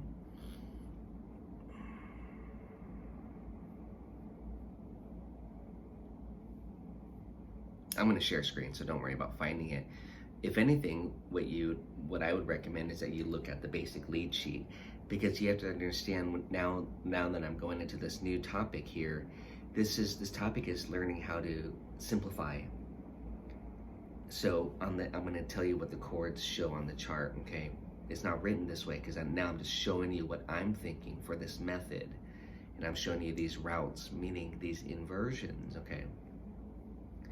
On the chart for If I Had You, it would say C major 7, and then the next measure would say G minor 7 to C7, and then F major 6 or F major 7, and then it would say B flat 7. So already there's some things that I'm doing here that I want to talk about. For the G minor 7 to C7, I'm just thinking G minor, and that's a triad, but it's the same with scales. I would be thinking the Dorian scale. Don't worry, next week is more about modes and stuff. But I just wanted to kind of just say that I'm thinking kind of G minor on that 2-5. And then the F major here, F major triad. On the B flat 7, and if you watch my video, I say, well, sometimes I play F minor, and this is the case to where it's really nice to go F major to F minor instead of having to play B flat 7. But you could do that for that flavor as well. I'm just choosing F minor, so I like to go from the 4 to the minor 4. This is a big, important movement, major to the minor, okay? And then back to the 1, and then there should be a little walk down, E flat diminished. I'm not worrying about those small details. And then D minor, it says D minor and G7 on the chart. I'm just playing D minor, okay? You can play just G7, you can play G major if you want, but I'm choosing the 2, D minor. And then back to C major, Now this part here, this is like, whoa, where did he get that F minor from? On the chart it says D minor and G7 on a 2/5. I like in Django, I got this from Django, he would often play an F minor, an idea in general on the turnaround. Again, earlier I was saying you could get bluesy, but this is not that approach, okay? This is the triad approach, and this is using some subs, so this is kind of a new topic here, and I'm just walking you through what I would be thinking. And at this point, I would suggest that you look at the lead sheet from the Django Fake book or my tabs, my lead sheet that's available to you. I didn't pass it out, but I just kind of told you verbally what you would see on the chart, okay? Actually, I can do this and just show it to you on the iReal Pro app of what the chords would be, because there definitely is some substituting happening here. So look at this, you guys, and then look at my route, and you'll see kind of what I'm talking about, how like, ooh, these chords are fancy, but then you see my simplicity. Well, again, I think it's simple. This is, again, a great navigation. You might just say at this point, oh, I want to do the pentatonic thing all the way through, but check it out. And then look at my camera here for the chart, and then look at my routes. C major for one measure, G minor for one measure, F major for one measure, and then it says B flat 7, flat 5. I'm just playing F minor. I'm just taking the 1 or the 4 and then turning it to minor 4. And then C. Okay, you can see, I won't say it. That's your A section, and that's all I'm doing for the A section. Now I'm going to show you how it sounds to practice this and the steps. I'm looping it, by the way. Step number 1, just hold the chord.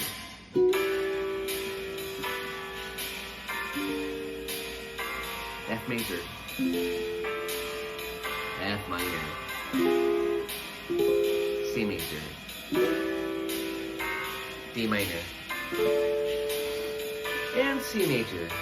And check this out, F minor here.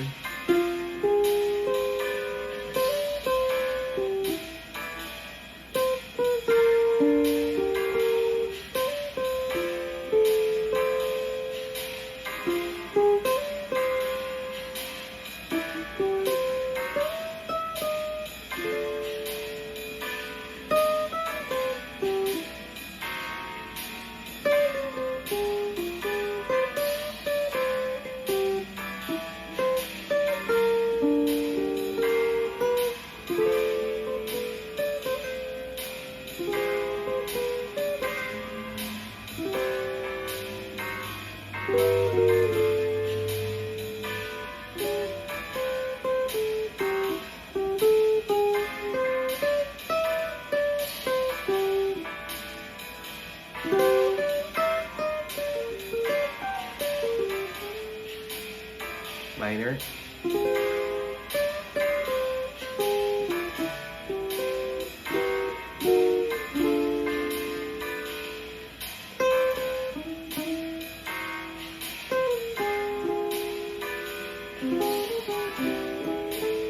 G minor,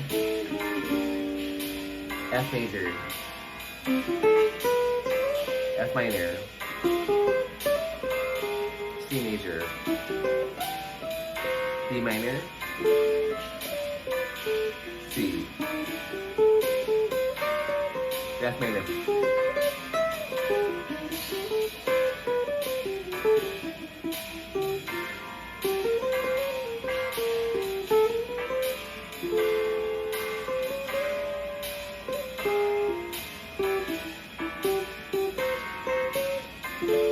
I'm hitting the chord just to show you the triad. F minor. Right here.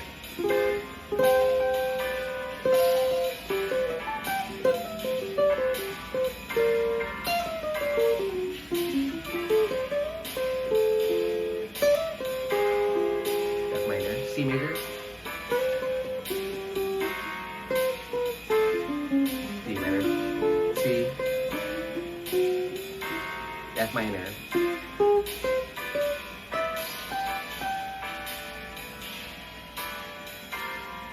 I love that concept. It's really a simple concept, but then you can tweak, you can add those embellishments. That's the key to me, is to start off by seeing this really simple route and then connecting them so you're free with it and trying to create these nice, lovely melodies, because we're already targeting the root, third, and the fifth in these triads. There are some substitutions, and I'm not worrying about every little chord change. I'm just thinking, you know, kind of these little phrases here. Like, I'm kind of, rhythmically, I'm thinking these 2-bar phrases.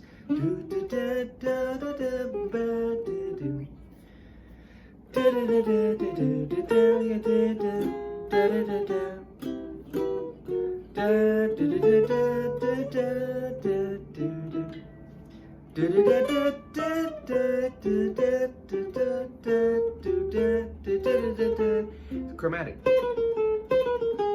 So again, that's starting to get a little bit fancy, is using some chromaticism. Yeah, we'll talk about that too. This is where I was going to show some of my etudes next time.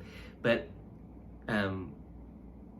using chromatics and embellishments, again, it's getting a little bit fancier. That's a great way to fancy up these simple routes. These are just all on the top 3 strings. So I have these studies. Again, I recommend at first, if you like this approach, this strategy, this triad method, start with minor swing. That's just pretty much face value. And then you can get into some of these songs. Another one that I really love is All of Me. This.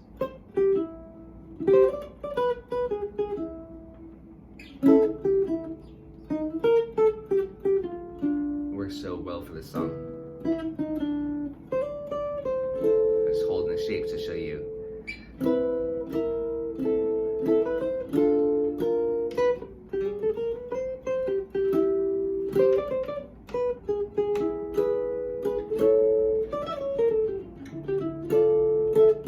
F major, F minor, E minor. Doing my sub diminished, I'll talk about that next. D minor, G, and then just have fun taking a chorus of a solo or longer, just doing that nice simple triad method. And again, the requirement for that, and I'm just demonstrating again, same idea. That was more face value. Actually, I only did 1 sub there in that demonstration. C major, E major. This is how you guys can practice it. A major. This is All of Me. D minor. E. Take these lips. A minor. Want to lose them. D major. Take my arms. I'll never use them. D minor. G. C. Your goodbyes left me with eyes that cry. Inversions. A. Go on. Dear without you. D minor. F major. You took the F minor. E minor. Then I diminished it. That was my little 2-5 trick. I'll show you guys that next week. Some hacks and some subs. And then Y, D minor. Now take G. All of me. Blues it. E. A. There's your targeting. D minor. Again, I'm just connecting using those chord tones to create some interesting movements. They're simple, but mainly what I'm demonstrating here is how to practice it. And that's being a chord player, essentially, just to do this. A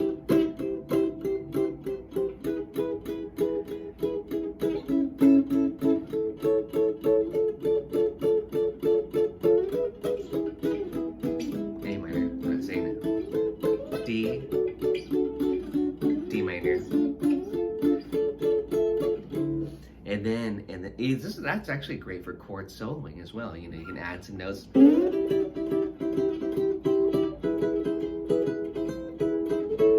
Then do your leads.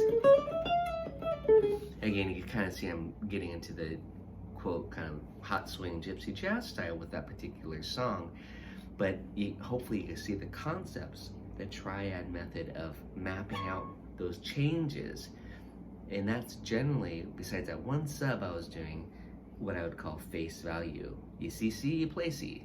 You see E, you play E. It's E7. You see A7, you play A. Major triad. I wasn't doing any subs really for that. You see D minor, you play D minor. Again, you'll get better at that. And use these batch of songs that I'm sharing with you because they're all recycling the same chords. Lots of C, lots of A minor, lots of E, lots of A7, D minor. You're gonna get these down. Just don't try to choose too many songs. And private students know I say this, because I like to try to connect things, whether it's sunny. These are all in the key of C, essentially, is what I'm saying, or key of G. Stick to those keys, get these batch of chords down. You're gonna get these down really well, and you're gonna get your pentatonics down really, really well.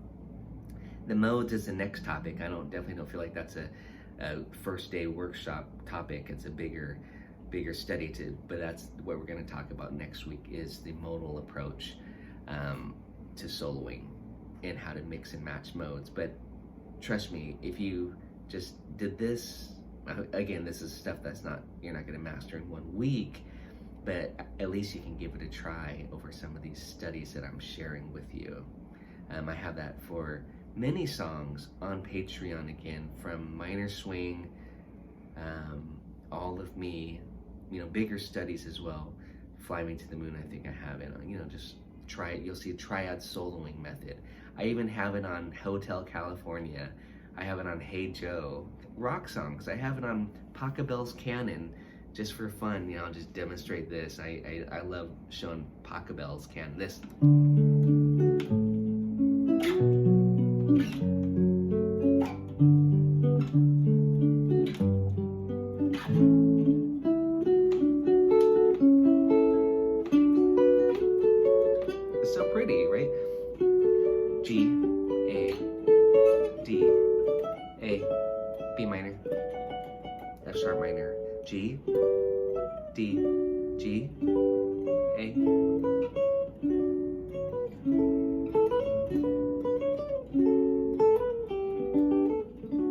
Sounds like I know what I'm doing, but all I'm doing is just connecting the triad shapes. The shapes D, A, B minor. And then I'm adding those little scale licks. This is, again, bleeds into the jazz by connecting those dots. By going like this.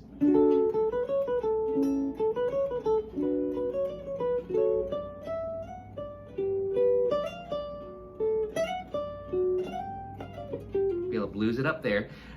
So again, take those, now that's such a sweet progression, but it's a good way to navigate. You can start with just Hey Joe or some of the rock stuff too. I do recommend that because it's kind of fun and instant gratification to take, on a dark desert highway, da-da-da-da-down, da-da-da-da-da-da-down, da-da-da-da-da-down, da-da-da-da-da-da-down.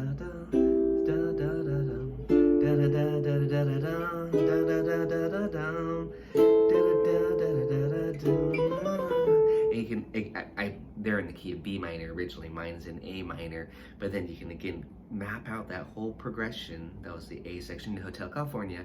It wasn't doing a good job of singing the da-da-das, but map out those changes. A minor, E, G, C, F, D, F, da-da-da, C, I'm just kind of D minor and E. This is good progression, then you can little Latin it up.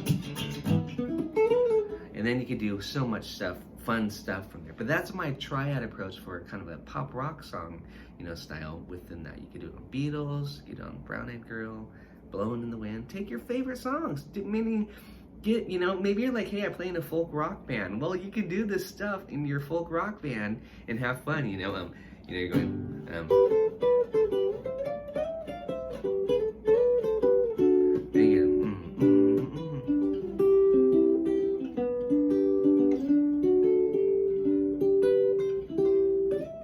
That's actually what the guitar player is.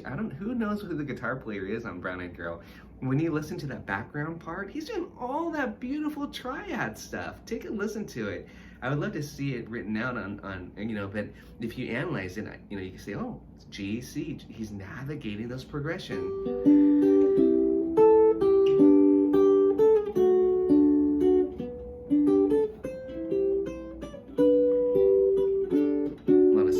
And all that stuff. It's beautiful. So that's my last minute flash round on the importance of triads as we go into some other topics too next week. Tony's question here. Oh wait, sorry. I'll go to Ruben's question first. How do you equate F minor? Oh, well, you guys both have the same question. 2/5. It's the F minor. This is a strategy. You see the dominant chord. You associate what is the 2 chord that would go in front of it. So I'm gonna just demonstrate this on the whiteboard. On the chart, you see a C7 chord. In my head, thanks to Mr. Django Reinhardt, he taught me, you see C7, you play G minor. I learned that from his Limehouse Blues solo. I'm like, why? I'm like, oh, he's playing G melodic minor. I get a little fancy here. G minor on a C7 chord. So guitar players, here's C9. C9 contains a G minor 6 chord, aka it contains an E half diminished. So that's a great way to think. You see G7, you think C7 is the 5 of, this is convoluted, of F. G minor is a 2. So, but you know, grab your instrument. Here's C7. Here's G minor 7. 2/5. And this we'll talk about next week, I promise. 2/5s, trust me, and some different methods of hitting 2/5s. But also, right now, I'm talking about, again, how to simplify. You see C7 on the chart? It's like I was talking about on the blues earlier, too, on the F7. I said play C minor, but check this out.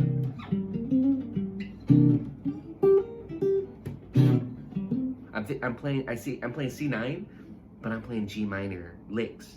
Specifically G minor blues licks. You could just do triads, but here I'm just kind of doing this quick thing here, going like this.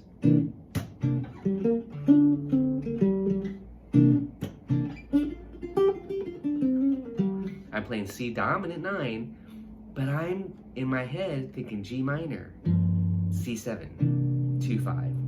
Okay, so that's a great quick trick for anything that's a 2/5 or anything where you just have a dominant. Think of what would the 2 be if that dominant was a 5. So let's take, for example, this takes us into the modal stuff, which we'll talk about next week. And 2/5s, you know, there's only so much I can do in 2 weeks, but what if you have Sweet Georgia Brown and you have E7? For 4 bars, yeah, this. And then A7. There's a good old swing song to jam on. But in front of the E7, you got to program yourself to think, oh, E7, what is the 2? Well, here's the process. E7 is the 5 of A. The 2 is B minor. So you go B minor 7, E7, B minor 7. This is how the beboppers would play it. And then on the A7, you go E minor, A7. You get the 2/5s. And that allows us to think. I see E7 on the chart. I'm thinking B minor.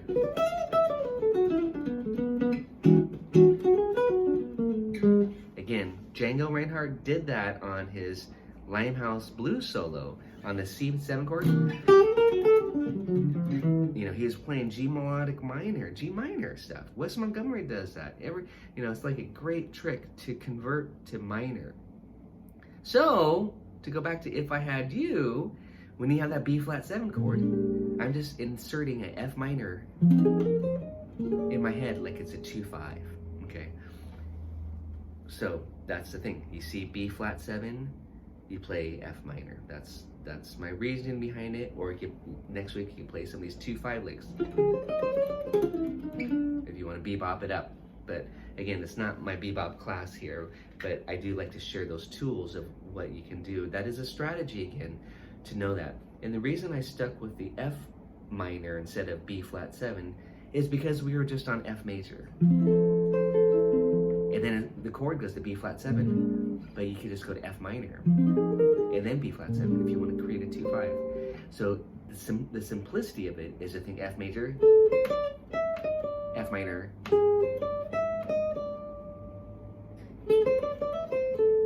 and I demonstrated this in my video yesterday for If I Had You. That's major to minor.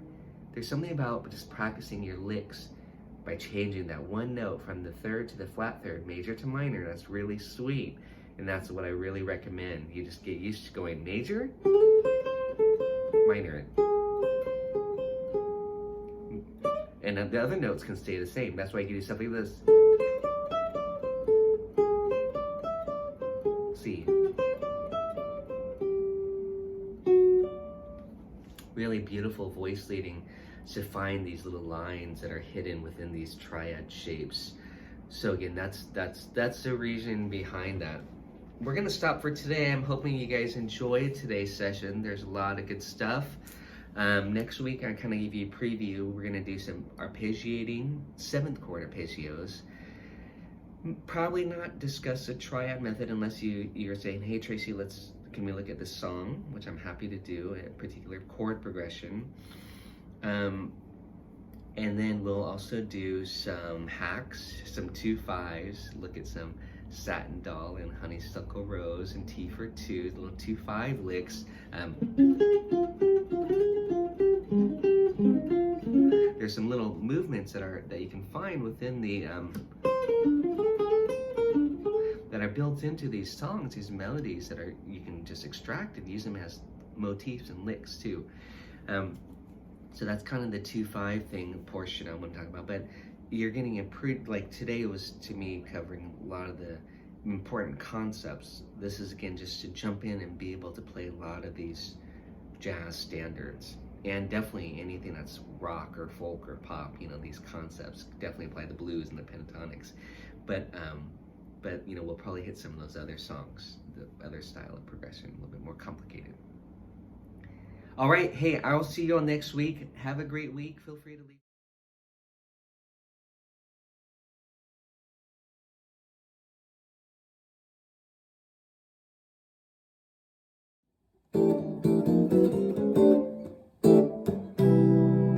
Hey everybody, welcome to this behind the scenes process video. I'm really enjoying this series because it's a chance for me to kind of work on an arrangement while, you know, going through the process with you as if we're doing it together in a lesson. But also I get to talk about what I'm thinking too. So, and I get to try out some possibilities. Surprisingly, I have not written a solo guitar arrangement for all of me. I don't know, you know, how come. That's one of my favorite songs to play. But I think usually I always play it as single notes, and I don't often play it as a chord melody. So here we go. This will be the first version. You're gonna see a lot of different options as I just talk through the process right now. I'm gonna try it and see what I like, but I'm gonna just say right now, I'm probably gonna keep it in the swing / maybe gypsy jazz style versus as a ballad, which I might choose different colors and different voicings, or as Western swing. You know, I'm not gonna probably do something too Western swingy. I kind of want to, but that'll be a separate video and arrangement. So I'm looking at the chart right there. Okay, exactly what you're looking at, just the lead sheet for guitar. The melody is this. 1, 2. And you know, the melody is pretty triadic. So I mean, we really could go.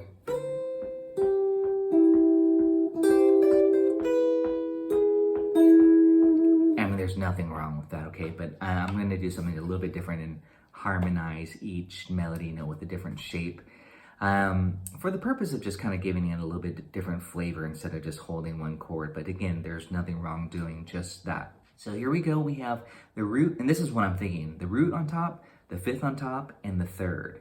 You know, this. But I'm going to do it here. So I'm going to start with the C6-9. I call this the magic voicing. The full chord would be this. That's a little bit too big, so I'm just going to do this. And notice it's the same shape. The root on top, the 5th on top, and then to the major 3rd.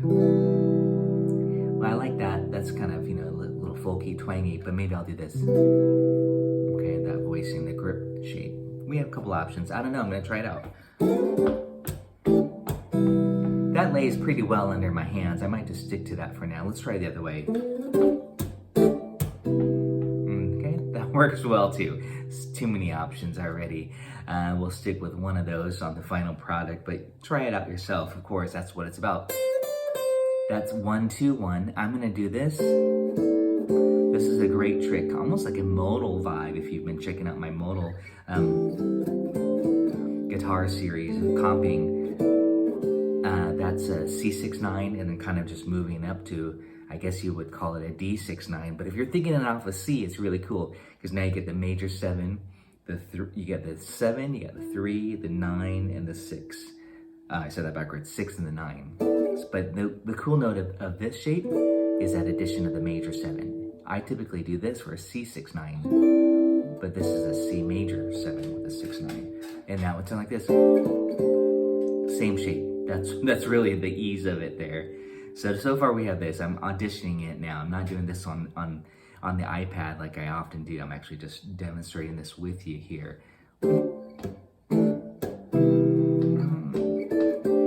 Okay, that was, could be chord note triplets. Da, da, da, da. Now I wanted to see what I was gonna grab. I grabbed this plain old E7, little inversion, and then E7, and this goes right down 5. The B is a 5, G sharp's a 3rd, and E is just a triad again. Again, we could just do this, just 1 through 5, 3, 1. But I'm gonna harmonize it with this, and then this, and then this. Okay, so here it is so far. Why not take all of me? Can't you see? So now, 5th. This is, again, the process. I'm thinking of, I said 5th. I don't know why I said 5th. Root, I was looking at the measure 5 there. Root, flat 7, and then 5. Root, flat 7, 5. Well, here's A7 with the root on top. Here's A7 with the flat 7 on top. These are just inversions, okay? So it's a great study. Here's A7 with the 5th on top. I want to do a diminish here. That's just what I was natural, but I'll stick to just the A7. Okay, those are all A7 inversions. You could do the diminished sub on not the one with the A on top, but with the G, and then with the E on top. So that's making a diminished, using the diminished sub trick, which I hope you all are studying. On an A7 chord, you can play C sharp dim, E dim, G dim, B flat dim, any of those off the 3, 5, flat 7, flat 9. Okay, I like that a lot too. And then I'm no good without you. This D sharp is a passing chord. Here's a 7th chord on A7. Okay, with the 5th. So I'm just kind of sliding this. We call that side slipping. And then the flat 9, B flat, good with root. Okay, so I think I'll just stick to that. Out you, and that's G, F. The G's of 11 are the 4. And D minor, we're on the D minor here. And that's the 3rd. That's pretty easy just to kind of grab this. Okay, and there I did the Charleston rhythm. I'm kind of thinking about maybe some rhythmic things as well, especially in swing style. That I'm no good without you, 1.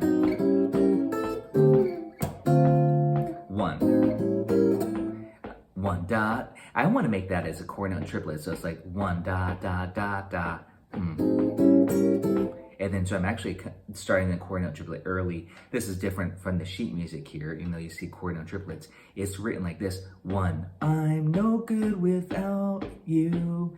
I added the Charleston rhythm.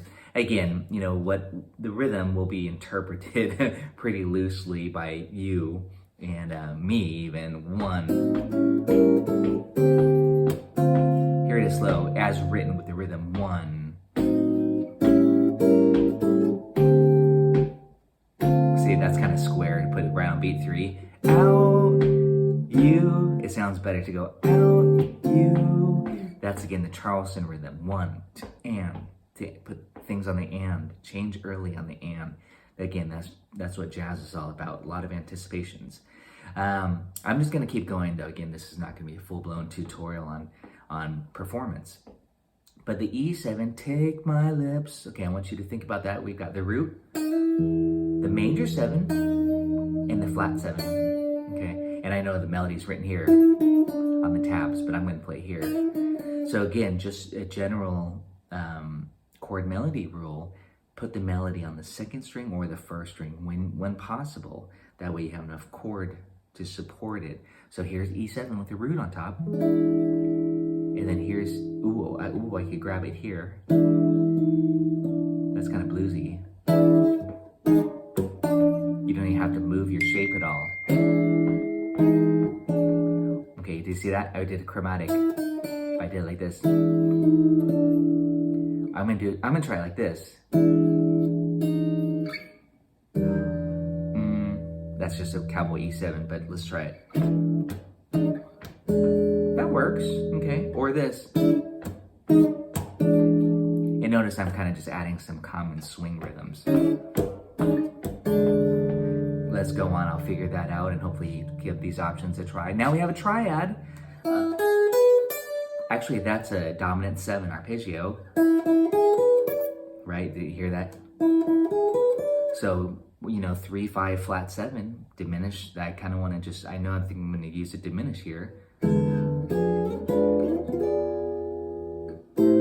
the A minor 7. Now the thing was, I held that diminished over even onto the A minor chord, where it's a D natural, just to create tension, and then resolve it. If you don't want to do that, you can go A minor 11, and then go to A minor 7. And this is A minor 7. Here's A minor 11. So here's that E7. Take my lips. Let's see. Bum, bum, bum. Then on the E7.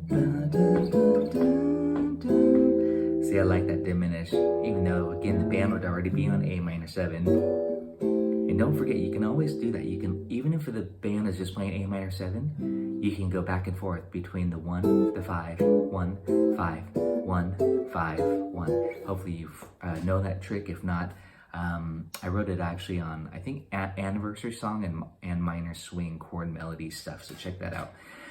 We're coming up to the 10-minute mark. We just hit it. So I'm just going to wrap up this A section here, and you'll see the final version, at least, this solo guitar arrangement. I'll try to probably make this an easier one. Just, it should be playable without too much work. So I'm not sure what I'm going to eventually decide on for that part, but it'll probably be something pretty similar to this. Or it might be this. Okay, that was the A minor 11 to the A minor 7. That's like a sus4. Take my arms. Okay, the key again is to think about what those notes are. B, B flat to A, or I wrote it as A sharp there, but flat 13. So that was just a quick grab. That's pretty easy to grab. Here's D9, here's D13, flat 13, okay? And then I'll never use, I think I'll do this D9, then D7. It's a little bland, I'll do D13. D13 sounds much hipper than just a D7. And then D6. D6 is on that B note. That's, 13, 6. And then D minor. Ooh, I want to do D minor 9 for color. And then G7. Hey, I'm going to stop there for now. I hope you enjoyed this little mini tutorial / behind the scenes process video for the classic All of Me. You'll be seeing it real soon on Patreon, the full arrangement. But I hope you check out these ideas, and we'll see you soon. Thanks.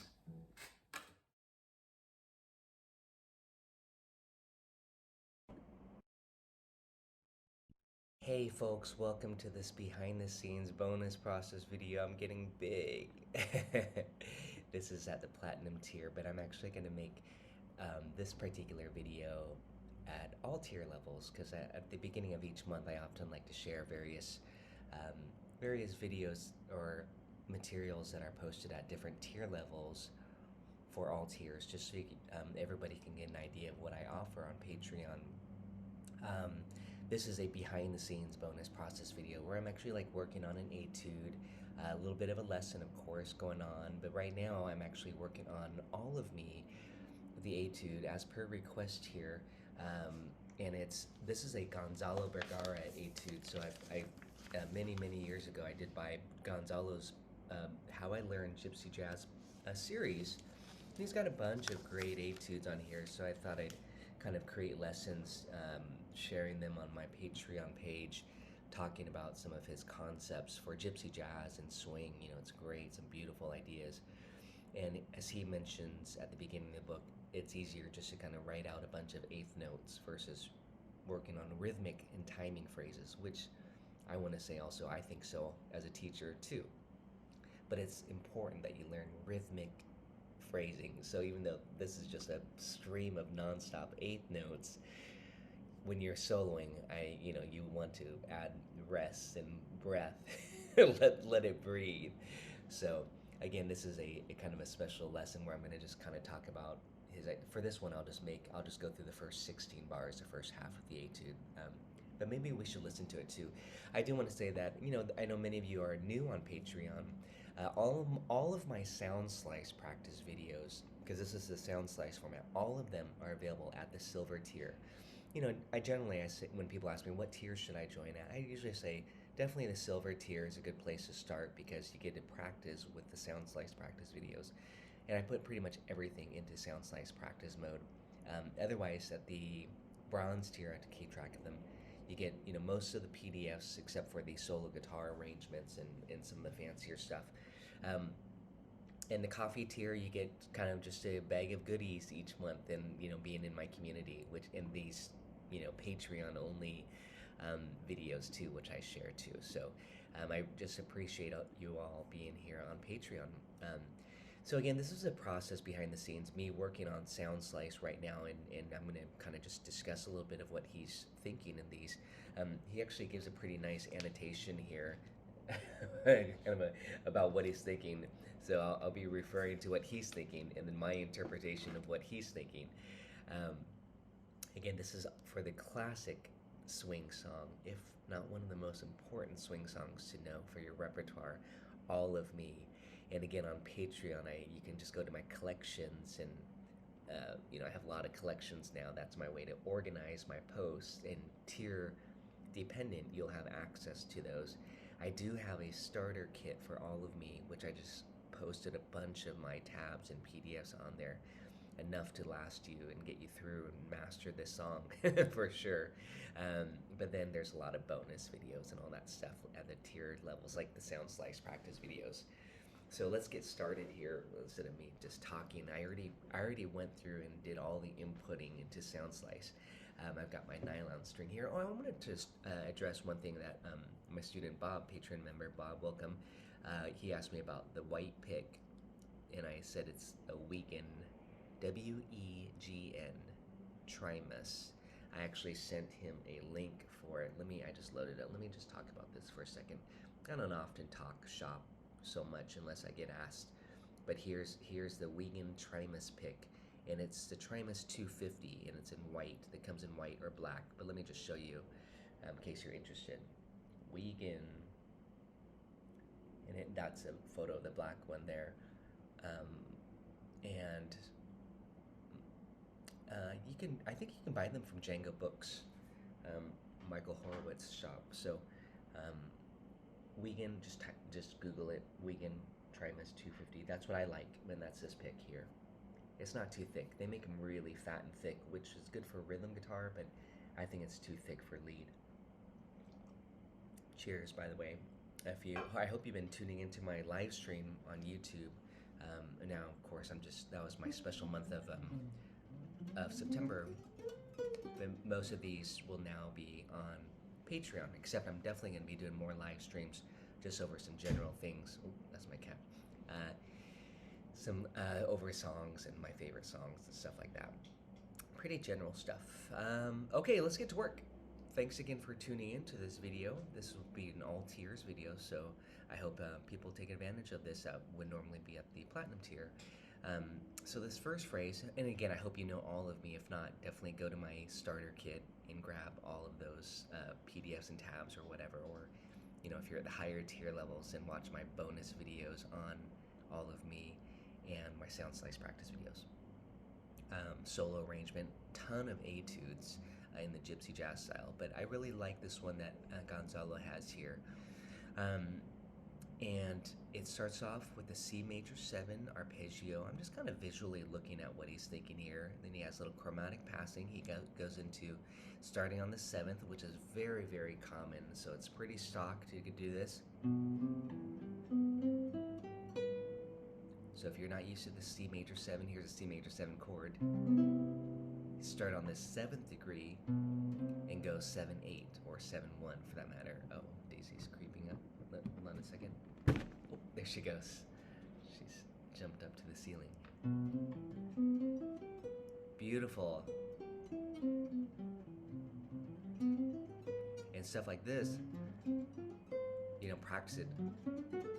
I'm just demonstrating. Don't just play it on C. Learn to do it on E flat, F. Just these beautiful major 7 arpeggios starting on the 7th degree. Do it on the 6th string. Johnny Smith was one of the guys who really used that particular shape. Let's see. He says C major arp with some passing tones. You'll hear Stoclow Rosenberg doing this one a lot. And yeah, I mean, Johnny Smith to me is the one who did it the most. Very easy to move around and to use over any major chord. I agree, 100%. So that's measure 1 and 2. And I'm going to write the word C major 7 on top. As a rhythm player, you might just do C6. You might go C major 7, C6. You might do C6 9. If you're going, you know, whatever. You might just do C6 like this. Again, there's so many possibilities when you see this first measure of a C chord. Let me write the words. And a lot of charts will just say C. And that means C major, and you interpret it as major 6-9, major 6, major 7, major 9. You know, modern jazz guys would go major 7, sharp 11, major 9. You know, but for swing players, we want the 6s or 7s. Keep it pretty simple. But I'm just gonna write C major 7. I mean, that's generally what you would see on a lead sheet. C major 7, or like I said, a C6. But his arpeggio that he's doing is C major 7. I'm not gonna go so far as to, you know, notate everything. But let's just practice that together for a sec, since we're doing this nice little behind the scenes video here for y'all. 1, 2, 3, 4. And this is kind of an A minor C6 position to go like this. There's that passing. Often I'll go like this for my lick. But because he's wanting to get to the 3rd of the E7, he saves it and creates an enclosure. And that's a diminished 7 arpeggio on the E7 chord. Here's the E7 starting on my ring finger. Shift to the 10th fret. And continues on with that dim 7 arpeggio. We all love this. And then he does a scale fragment. You could go chromatic, slur it. I like to slur a lot. So that's what's happening here on measure 3 and 4. It's in dim 7 arpeggio. So on the E7 chord, you want to think G sharp diminished 7, which is the same as B diminished 7, which is the same as D diminished 7, which is the same as F diminished 7. So here's a low E, and here's a dim 7. Again, check out my lessons if you need help learning more about the dim 7 substitution. One of the most important substitutions known in jazz, and swing jazz, and gypsy jazz. Okay, I mean, for practice, yes, we'll have to practice it and push play and listen to it slowly, but here it is.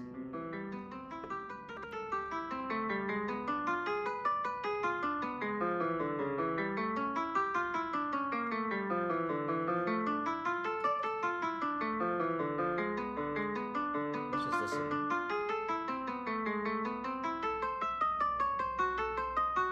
Gypsy picking, a lot of nice ideas in here.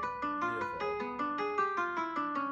And then we'll stop there now for now and just go on. So we'll just do the first 16 bars for this video. And if you want, again, if you're interested, if you like these, I do recommend joining me at the Platinum tier so you get access to all of these behind the scenes process video lessons where I'm, you know, going through these and talking shop. It's hopefully kind of like having a private lesson with me here. So again, look at that major 7. And I, by the way, picking wise, I am alternating my picking.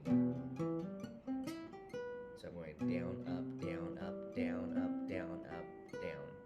And then here's that passing note. And then, and I'm just taking the shape. You can add a little bit of swing. Check it out at a slow tempo.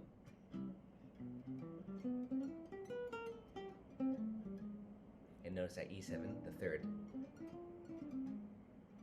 Yeah, there I did a harmonic minor scale. I'm just kind of showing how I would take some of his ideas.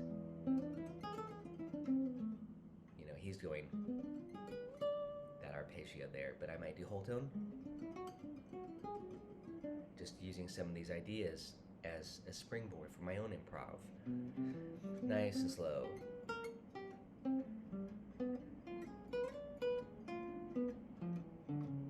Okay, now that and I just did that arpeggio. Fingering wise, I mean, you might want to just review my fingering a few times. He doesn't designate fingerings, you know, everybody will have their own set of fingerings.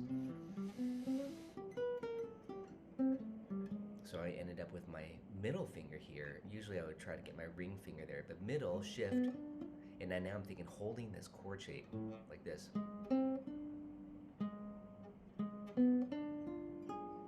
That's to me the dim. And that's all just dim 7. 1, 2, 3, 4.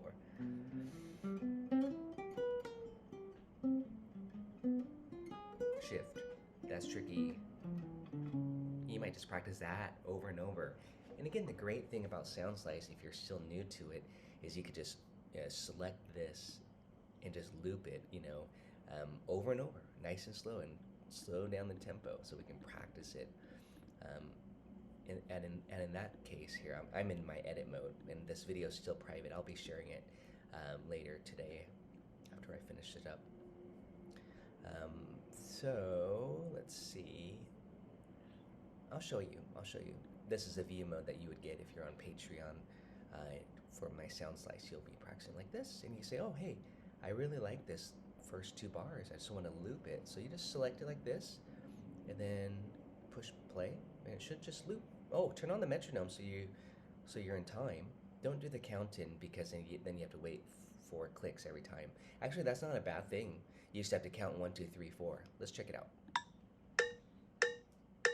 Nice and slow. Great way to practice.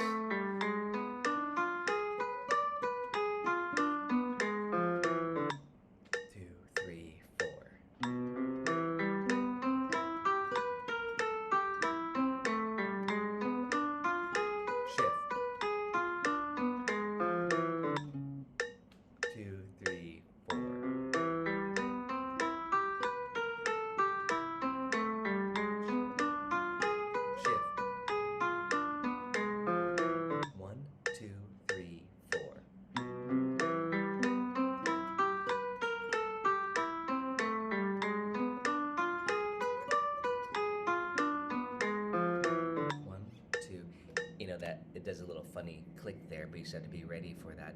Let me see. Oh yeah, there, that's me. I think it did it on the 8th note, which is odd. So there, I just extended it. So the loop feature has definitely been improved on Sound Slice. You get the idea, but now we can really phrase train to get it up to the tempo that you're normally going to be playing this. Let's try a little bit faster. And be realistic with yourself. But let's just do it a little bit faster for fun until you memorize it and get into your playing. Let's see.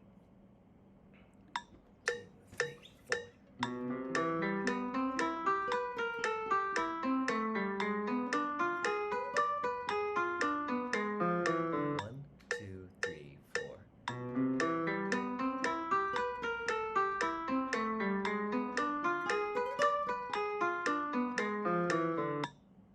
Okay, they say, oh, I want to get a little bit faster than that. Let's do it. Let's see. Just go down here. BPM. Let's say 135.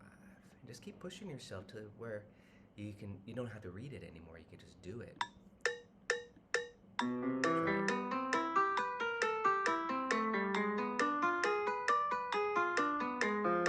One, two, three, four.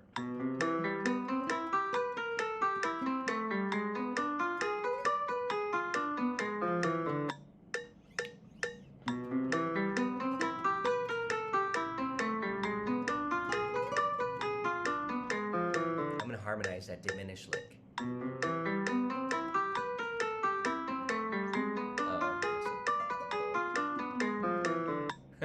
Three, four. I can't do it on the fly, but it's good. That wasn't bad. I was harmonizing that diminished lick. Instead of starting here, I went here. Okay. Anyways, we can do it faster, but let's go on, and I'm just showing you how to practice using sound slices. It's such an amazing practice tool. Let's go on to the next phrase again. We'll just do the first. We'll just do the first 8 bars for this Altiers video. Give you some ideas. Well, it looks like he's continuing on. No, this is, and again, I'm just looking at it without reading what he said. This, to me, I play through it. It's an A7 chord. Here's A. So we got on the third. The third is a great note to target. We call those the guide tones. Ooh, just right up a dominant 7. Ooh, listen to that note. That's D harmonic minor. So on that A7, he's thinking D harmonic minor. Classics. Classic sound there, okay. Let's see what he says. Measure 3 and back to the E7, actually, I didn't really, we have a gypsy jazz sound, which is playing a dim run over a dominant chord. All the notes belong to F dim, A flat dim, C flat dim, D dim. I think of it as F, G sharp, which is a third of E7, and then B, which is I don't say C flat in this case, but it's B, because it's the fifth, and D. However, I think of it as an E7 chord with an added F. So E, G sharp, B, D, F, there he goes. Again, very easy to move around and play over every dominant chord. This is, again, the power of the dim 7. Check out my complete dim 7 arpeggio routine on Patreon worksheet. It's pretty intense, and a lot of my etudes. Also, don't just memorize the phrase as a whole 2 measures. Divide each measure and study them separately. Well, we did, but now we're doing 2 phrases. And so the next time you only have 1 bar of a dominant, you can throw it in. Okay, that's cool. So measure 5 and 6, this is the next one here, over A7, again outlining the notes of the A7 arpeggio, but adding in the B flat. So again, the same sort of dim run sound. And that's true, but it's almost more of a D harmonic minor sound too, because it's in there. You have that scale. If you want to add in the B flat note there too, and the G note, and the E note. Well, the E's already in there, so B flat. Where is that B flat? It's right there. That says A sharp, but it's B flat. So let's write A. I'm going to go back to edit mode. Let's write A7 here. By the way, if you do enjoy this, let me know in the comments, because you know I always look for the comments and see what people are enjoying, and you know I'd like to do more of what folks are enjoying on Patreon. Obviously, I'm not going to put out stuff that nobody's really enjoying. So if you are into gypsy jazz, let me know and I'll do more of these. It's great practice, really good practice. So on the A7, here's our A7 arpeggio, and then down the scale fragment of D harmonic minor. Okay, that's a good little lick to do.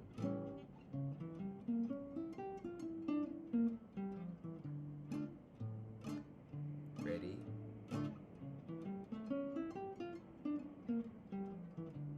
Classic, right?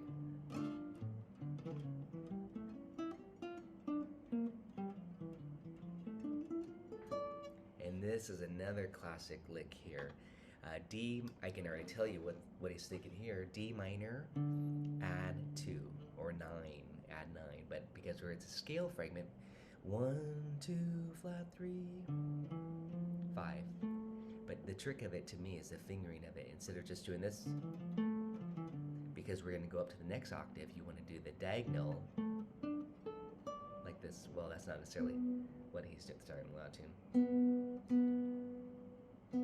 It's bugging me. Nylon strings go out of tune. Check it out. Shift, fifth. So the preliminary setting, watch my diagonal live stream that I did the other day, and all of my lessons on the diagonal arpeggio series. See, root, fifth, root, root. So this, that's your scale fragment, get the fifth, shift, and then right underneath it, same thing, up an octave, shift. Then he doesn't do it, but you can do that. Beautiful, beautiful phrase. So that's a D minor with the add 2, or again, add 9. A triad, it's a scale fragment. It's a digit pattern, essentially. 1, 2, flat 3, 5. Practice that everywhere. You know, just hit your chord. C minor, E minor. I think I used that extensively in my minor swing etude number 1. My Bossa Dorada etude, and a lot of etudes, I use this quite a bit. It's a good gypsy jazz phrase. I'm trying to think of one other etude that uses it. Made for Wesley. I really use this concept. If you like it and you want more, Made for Wesley. Great gypsy jazz song. Minor key. You'll love it. If you haven't checked it out already, I know this video is getting a little bit longer than I expected, but I'm talking too much shop. So let's keep going here. D minor. Let me know in the comments if you are enjoying it, and I'll follow up shortly with part 2. And again, that one will just be at the platinum tier as usual for these behind the scenes. And the gold tier offers basically a lot of my classes and workshops, the edited versions, sometimes full versions. I just throw them all at the gold tier, and those are usually my gypsy jazz bootcamp classes, bossa nova, solo guitar, everything. So that's a good place to be at if you like my videos. Okay, so D minor. I'm just gonna write D minor 6. You know, comping wise, it sounds like all of me. Why not take all of me? Gotta get the right chords. Can't you see? Right here. Good without you. D minor. Triad. You can do D minor 6. But what he's doing here is D minor. Then he goes backwards. This is beautiful. So it's the same arpeggio, essentially. Same flavor, different fingering. Do it very slowly. D minor. And then here's your add 2. Okay, D minor, triad, add 2, scale, down.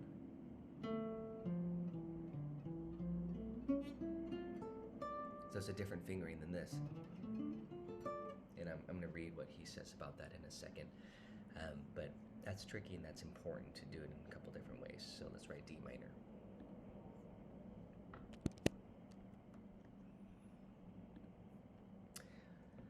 That's measure 7 and 8, and he says this. Measure 7 and 8 have a very standard lick, which I think is very cool here. That was measure... he says most people know measure 7, which is that D minor, the ascending part in it. But then he says this about measure 8.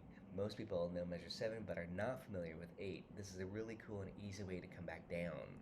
So, and I agree. I like that. You go down. It's beautiful. But it's definitely easier to go up this way.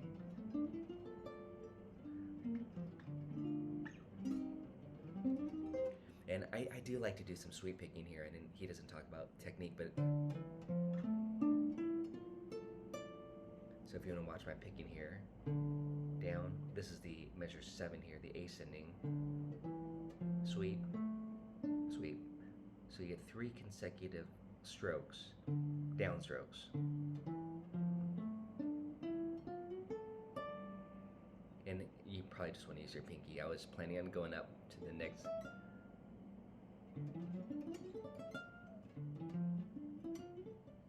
It's tricky to get a nice, good swing feel.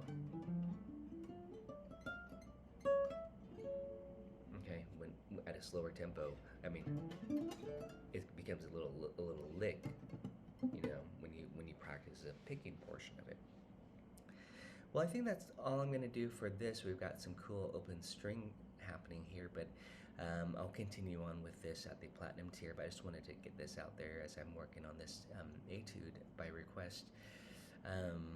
And we'll get the whole thing posted on SoundSlice, and of course the SoundSlice practice video will be at the silver tier. As again, all of my SoundSlice practice videos are available at silver tier. I really recommend them because they're such a great practice tool. You can now just loop this portion.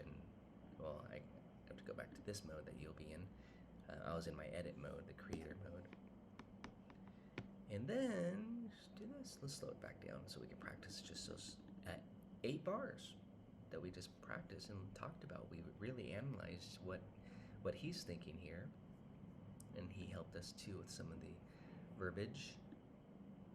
Here we go. Let's do it. Can you see it okay? I know my head's big today.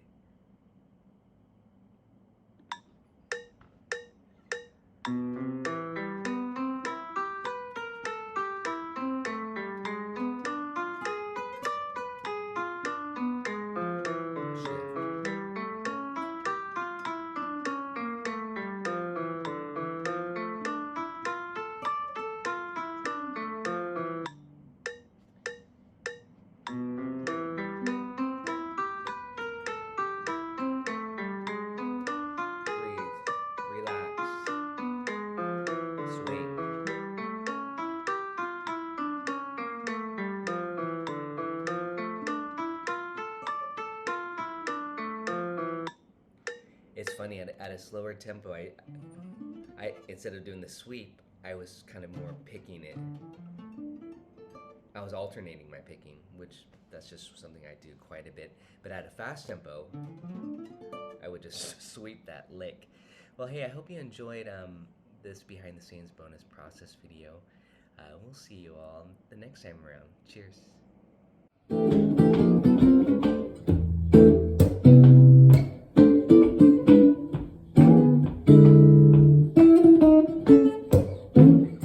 So I'm looking at the chart right there. Okay, exactly what you're looking at, just the lead sheet for guitar. The melody is this.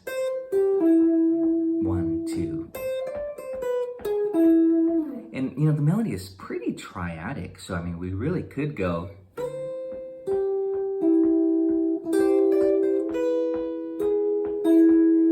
I mean, there's nothing wrong with that, okay? But I'm gonna do something a little bit different and harmonize each melody note with a different shape for the purpose of just kind of giving it a little bit different flavor instead of just holding one chord. But again, there's nothing wrong doing just that. So here we go. We have the root, and this is what I'm thinking. The root on top, the 5th on top, and the 3rd.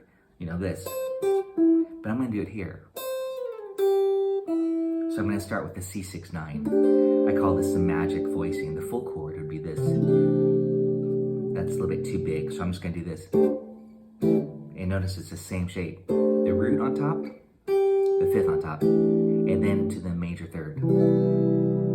Well, I like that. That's kind of, you know, a little folky, twangy, but maybe I'll do this. Okay, that voicing, the grip shape. We have a couple options. I don't know, I'm going to try it out. That lays pretty well under my hands. I might just stick to that for now. Let's try the other way. Works well too. It's too many options already. We'll stick with one of those on the final product, but try it out yourself. Of course, that's what it's about. That's 1, 2, 1. I'm gonna do this. This is a great trick, almost like a modal vibe. If you've been checking out my modal guitar series of comping, that's a C6-9, and then kind of just moving up to, I guess you would call it a D6-9, but if you're thinking it off a C, it's really cool, because now you get the major 7, you get the 7, you get the 3, the 9, and the 6. I said that backwards, 6 and the 9. But the cool note of this shape is that addition of the major 7. I typically do this for a C6-9, but this is a C major 7 with a 6-9. And now it's like this. Same shape. That's really the ease of it there. So far we have this. I'm auditioning it now. I'm not doing this on the iPad like I often do. I'm actually just demonstrating this with you here.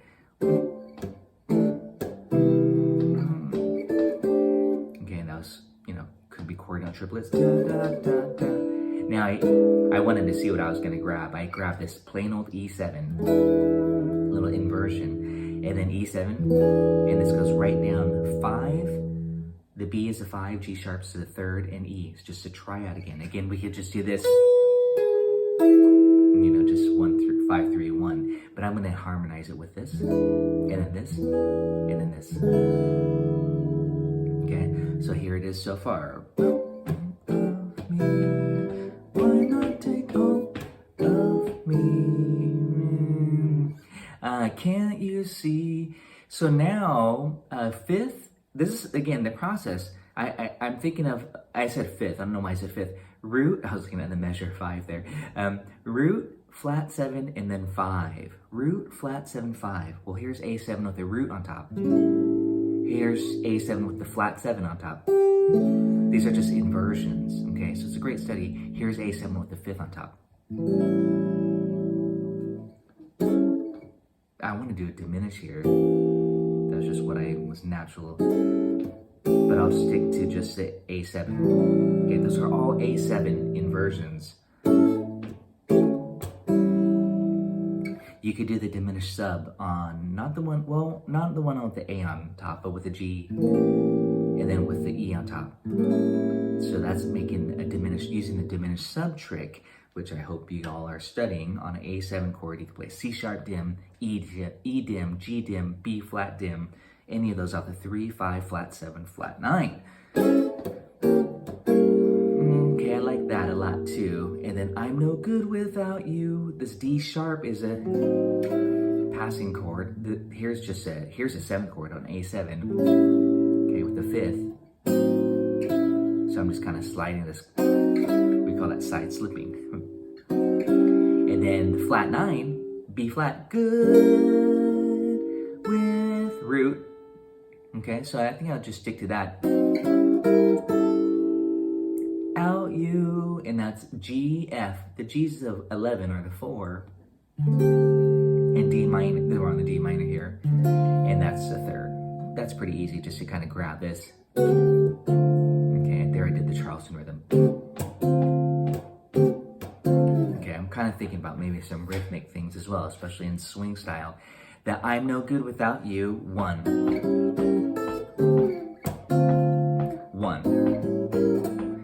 1 dot. I want to make that as a chord note triplet, so it's like 1 dot dot dot dot. And then so I'm actually starting the chord note triplet early. This is different from the sheet music here, even though you see chord note triplets. It's written like this: 1. I'm no good without you. I added the Charleston rhythm.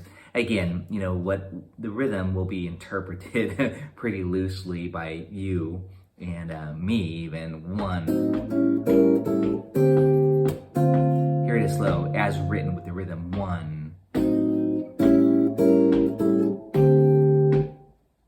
See, that's kind of square. Put it right on beat 3. Out you. It sounds better to go out you. That's again the Charleston rhythm. 1 and. To put things on the and, change early on the and. Again, that's what jazz is all about. A lot of anticipations. I'm just gonna keep going though. Again, this is not gonna be a full-blown tutorial on performance. But the E7, take my lips. Okay, I want you to think about that. We've got the root, the major 7, and the flat 7. Okay, and I know the melody's written here on the tabs, but I'm gonna play here. So again, just a general chord melody rule: put the melody on the 2nd string or the 1st string when possible. That way you have enough chord to support it. So here's E7 with the root on top, and then here's I could grab it here. That's kind of bluesy. You don't even have to move your shape at all. Okay, do you see that? I did a chromatic. If I did it like this, I'm gonna try it like this. That's just a cowboy E7, but let's try it. That works, okay. Or this. And notice I'm kind of just adding some common swing rhythms. Let's go on, I'll figure that out and hopefully give these options a try. Now we have a triad. Actually, that's a dominant 7 arpeggio. Right? Did you hear that? So, you know, 3, 5, flat 7, diminished. I kind of want to just, I know I think I'm going to use a diminish here. To the A minor 7. Now the thing was, I held that diminished over even onto the A minor chord, where it's a D natural, just to create tension, and then resolve it. If you don't want to do that, you can go A minor 11, and then go to A minor 7. And this is A minor 7, here's A minor 11. So here's that E7, take my lips. Let's see. Bum, bum, bum. Then on the E7. See, I like that diminished, even though, again, the band would already be on A minor 7. And don't forget, you can always do that. You can, even if the band is just playing A minor 7, you can go back and forth between the 1, the 5, 1, 5, 1, 5, 1. Hopefully you know that trick. If not, I wrote it actually on, I think, Anniversary Song and Minor Swing chord melody stuff, so check that out. We're coming up to the 10-minute mark. We just hit it, so I'm just going to wrap up this A section here, and you'll see the final version, at least, you know, this solo guitar arrangement. I'll try to probably make this an easier one. Just, it should be playable without too much work. So I'm not sure what I'm going to eventually decide on for that part, but it'll probably be something pretty similar to this. Or it might be this. Okay, that was the A minor 11 to the A minor 7. That's like a sus4. Take my arms. Okay, the key again is to think about what those notes are. B, B flat to A, or I wrote it as A sharp there, but flat 13. So that was just a quick grab. That's pretty easy to grab. Here's D9, here's D13, flat 13, that, okay? And then I'll never use, I think I'll do this D9, then D7, it's a little bland, I'll do D13. D13 sounds much hipper than just a D7. And then D6, D6 is on that B note, that's, you know, 13, 6, and then D minor, ooh, I want to do D minor 9 for color, and then G7. Hey, I'm going to stop there for now. I hope you enjoyed this little mini tutorial / behind the scenes process video for the classic All of Me. You'll be seeing it real soon on Patreon, the full arrangement, but I hope you check out these ideas, and we'll see you soon. Welcome back to the second installment for the All of Me chord melody behind the scenes. So this isn't necessarily going to be what you're going to see on the PDF.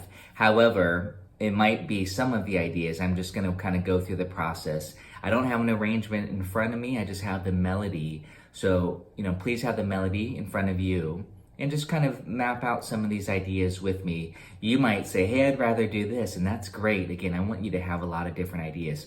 So we're on the second half of the song, measure 17. And instead of doing what we did before, which was this, for the melody, the C on top, the 6, I call it the magic shape, the 6-9. And then this 6-9. Same shape, okay, same shape. They're both C6-9s. It's kind of a really versatile shape. I call that the magic shape. Just keep an open ear for that word when I say magic shape, and try to understand how to use this. So I have it with the root on top and with the 5th on top. And hopefully you already know that it changes colors. I mean, we don't have a 3rd in this version, but here we have a 3rd. We don't have a root in this version. So, okay, I'm not gonna talk too much about that, but C major 7. That was what we did the first time. So this time I think I wanna do, let's see, what did we do? Oh, first of all, we left off on that D minor 7. And then instead of going down here, I'm gonna do this. C6-9, and I need a G. Well, the G is right here, so that'd be the easiest thing. If you want a super easy version, just do this. You don't even have to move your hand. I mean, you could just go like this.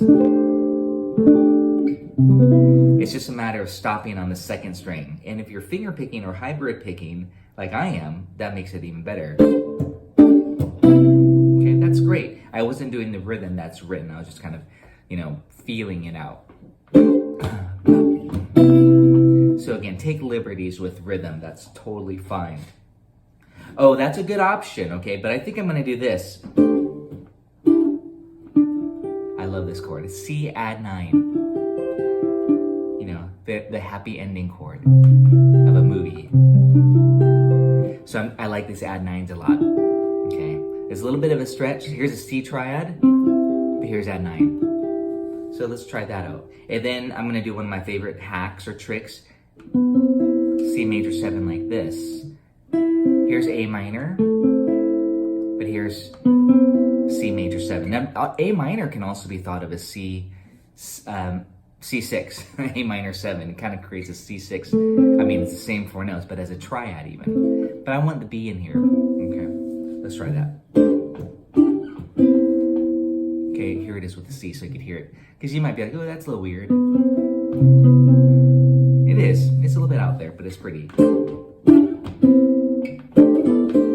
Same stuff as before. I did the 4th, the magic shape. Sticky pick there. E7, do I want to be creative? And I think we did that before. Maybe do a diminish.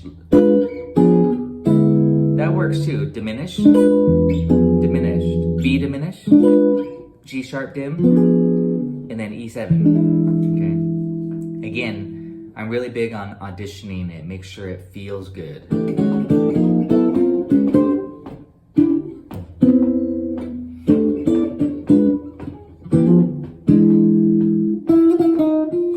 And then, where are we at here? Oh, how can I? And I just did a little lick, a little fill.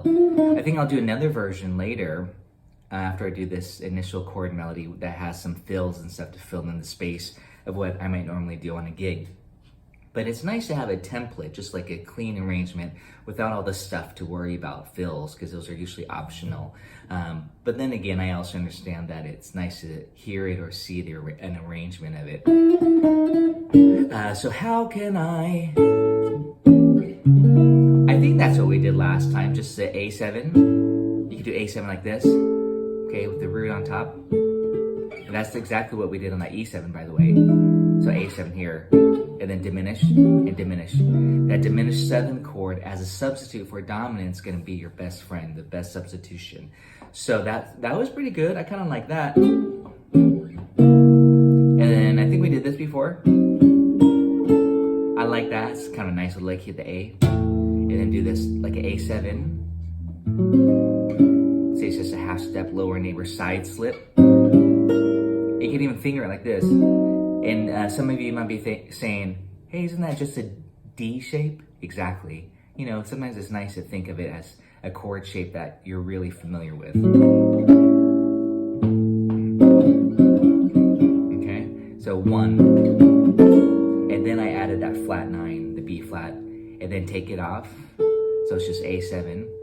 And that's probably what I would do. And then the D minor 11, we did this last time. And then I think I added a minor 6. That's totally optional. That's a lot more work. This time I think I'm going to do D minor 11 like this. I might even do this. Oh, whoa, not that, but this. And if I wanted it a little bit more swingy, I might just keep it as triads, just this. I like triads. I like 3-note shapes for more swing stuff in those 6/9 shapes. Basically, the top 3 or 4 strings instead of all these fuller voicings. I wouldn't use that as much for just like a solo guitar swing version. You took the part that once was my heart. So now we're on F6. Notice I instantly grabbed this shape. This shape, as you already know, perhaps as D minor 7. But yes, it's F6. Here it is with the F in the bass. So if you wanted a fuller version, you can add that F in there. But I just want to do this. And I'm going to go to this very versatile magic shape, F6/9 with a 5th on top. So that's how I'm thinking of it. Again, the shape can be used whenever you have the 5th or the root on top. And then we want the B note. Okay, so let's try that. And then F minor 6 part. So, and that's why sometimes in fake books on this section, you'll see it say F major 7 to F minor 7. But I think technically it should be 6s, F major 6 to F minor 6, because that's what the melody note is, okay? So we're being a little bit more specific.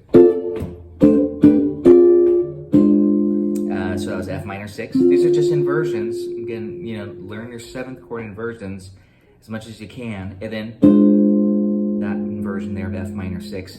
Quiz, F minor 6 equals what minor 7 flat 5? Okay, F, it's always a relative, so it's D, okay? So D minor 7 flat 5. If you saw F minor 6 on the chart, you could be thinking D minor 7 flat 5, D minor 7 flat 5, D minor 7 flat 5, D minor 7 flat 5, D minor 7 flat 5. Same thing as F minor 6. You took the part that. Those are all chord tones. Now we're on a, sometimes the chart will say C major 7. I put an E minor 7, so I'm going to do E minor 7. I love this voicing. This E minor 7 with the 5th on top. Notice I do a lot of those slides. Probably my influence is Wes Montgomery. You know, if you just watch any videos, he's sliding in and out of chords so much. It's very nice, very slippery, very vocal-like. So E minor 7. The E is here. Magic shape is pretty nice there. But I think I'm just going to do the E minor 7 like this. I mean, if I really wanted to get basic here, it'd be... Oh, the correct E minor 7 would be this, by the way. But sometimes this is where the magic shape is very versatile. I'm thinking of it as just a G6. E minor 7 and G6 are the same. So I would think like, well, what would I do on a G6 chord? I would do the magic shape right here, see with the root. So that works also for E minor 7. I'm actually gonna have a little video coming out for that. Please watch it if you wanna know more about the magic shape. I'm just gonna label it magic shape lesson. So we have this, okay, and then let's see, let's see, where are we at?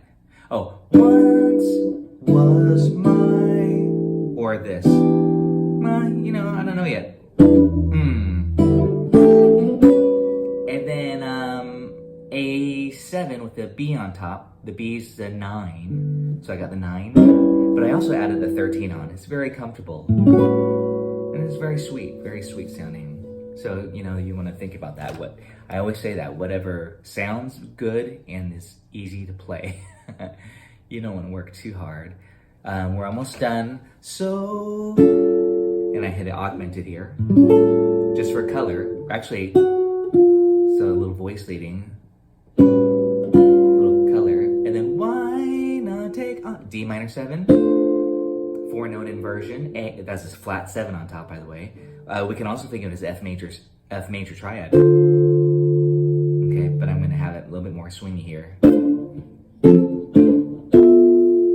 And that was D minor 7 with a 5th on top. Okay, hopefully you're getting to know the shapes. D minor 7 with a flat 7 on top. And then G7, all of me. And that's an E on top. E is the 13 of G. So I'm gonna grab this shape. G13. Here's G9, here's G13. Hit it twice, but now here I'm gonna flat the 9. So the A. So we get some voice leading. It's very, very subtle, but it really is nice. Okay, so basically you're kind of hearing this little inner voice. Anything you can do to bring out some inner voice leading is ideal. Let's play the last 4 bars. Why not take all of me? Why not take all of me? And turn around and top.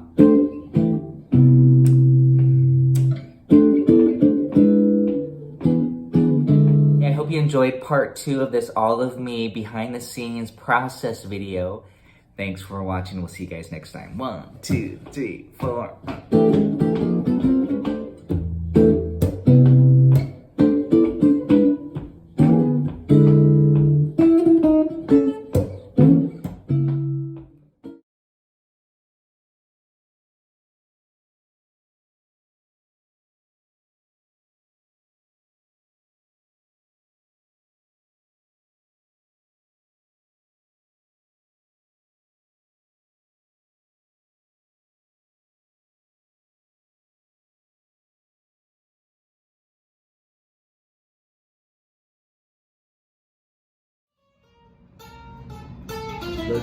D harmonic minor. I mean, this A harmonic minor really well. This.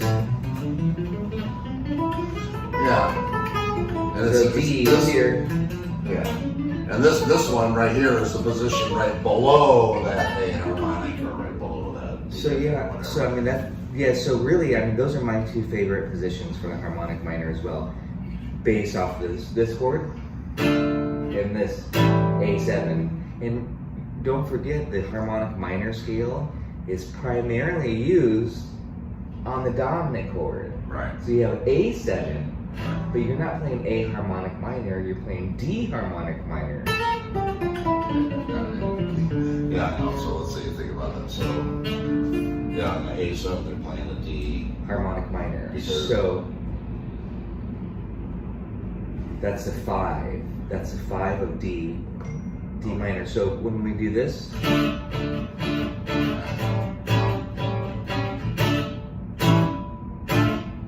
this over the 5, and then when we go to D minor, this is where we play what? I'll play it, you tell me what it is. What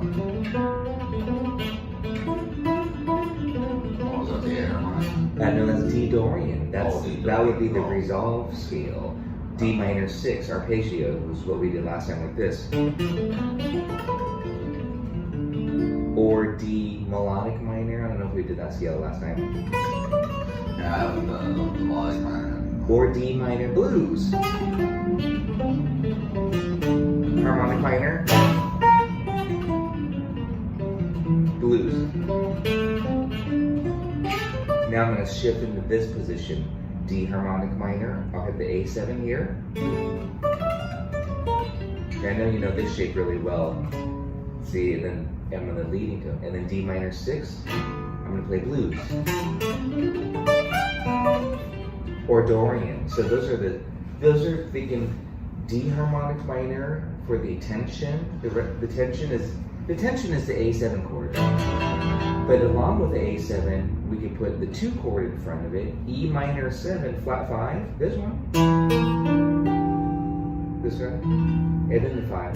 This is the 2. And this is the 5. So I'm just trying to think on the 7th chords, on the dominant chords, in order to figure out which harmonic minor scale I play, I play the scale that's the 5th of. Yeah, I mean, there's different ways you can think of it. I think of it that way. I say A7 is a 5 of what? Because that's where it wants to resolve. It wants to go like this, 5-1. Listen to this. Yeah, A7 is the 5 right? 5-1. So that's how I think of it. You can say the 4. What's it? You think of it either as a 5th or the 4th. Does that make sense? You can say go up a 4th because look, it's going to resolve. Look at here's A, here's D. That's a 4th degree. But I just say D. I say if you want to think the D harmonic minor or the A7, you say okay, it's 5 of it. That's usually what I'm saying. The 5, because when we think in jazz, we say oh that's a 5 of the 2, that's a 5 of the 6, that's a 5 of the 1. So use the harmonic minor anytime the 5 chord wants to resolve to the minor. So we can do the 5 of the 3, 5 of the 6, 5 of the 2. That's when you can do the harmonic minor. I'll do a quick demo for you. Well, you can do it just on regular dominant chords, obviously. We're doing Not on Not as blues. much. You don't want to do it on the 12-bar blues. See, this is the difference. Like, listen to this. We're not going to do this. That sounds out of place. D harmonic minor. You're going to probably do Mixolydian. If you want that bluesy vibe, this or this little blues scale. But you're not going to go. That's too dark. That's too dark. You know what I mean? You don't typically want. You want to have it be the vibe that matches the. But in this case, I am playing an A harmonic minor on that E7th. And going back to all of me, right here, A harmonic minor. Because it works out for that song. Well, no, not just, well, there's a reason though. E7 is the 5 of A minor, because in the key of C.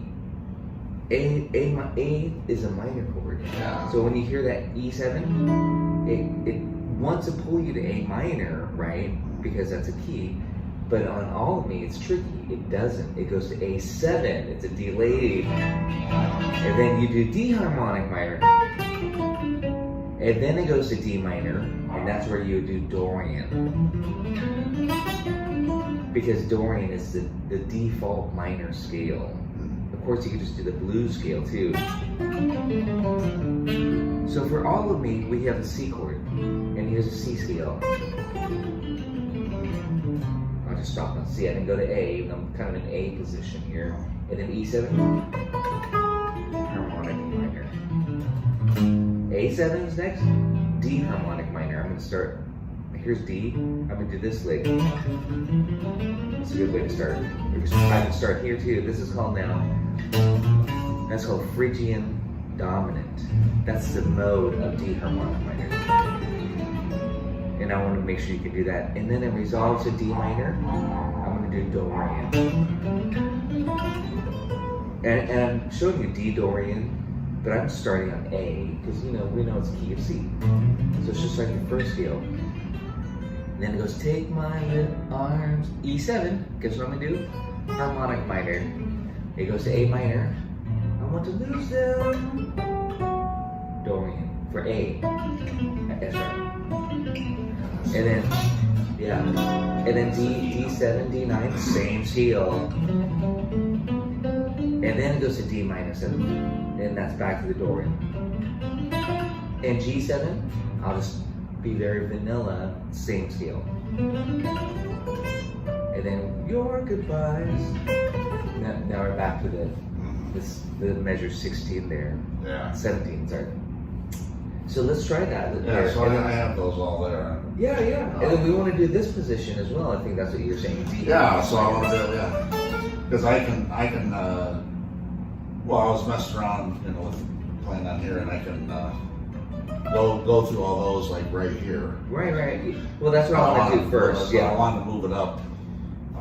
So yeah, that's why I was kind of working. I never really, the harmonic minor scale, I can just like A harmonic minor now.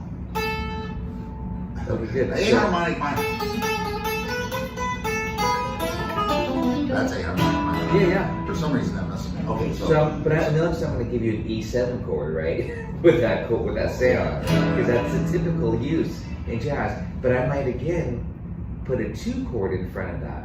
So this is a 5, right? E7. No, you said A harmonic minor. You're like, hey Tracy, I'm really jamming and practicing on A harmonic minor.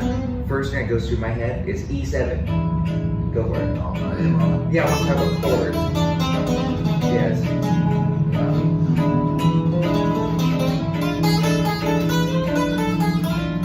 Right? Beautiful. But as a rhythm player, for me, the first thing I'm going to do if I want to add another chord to this is this chord.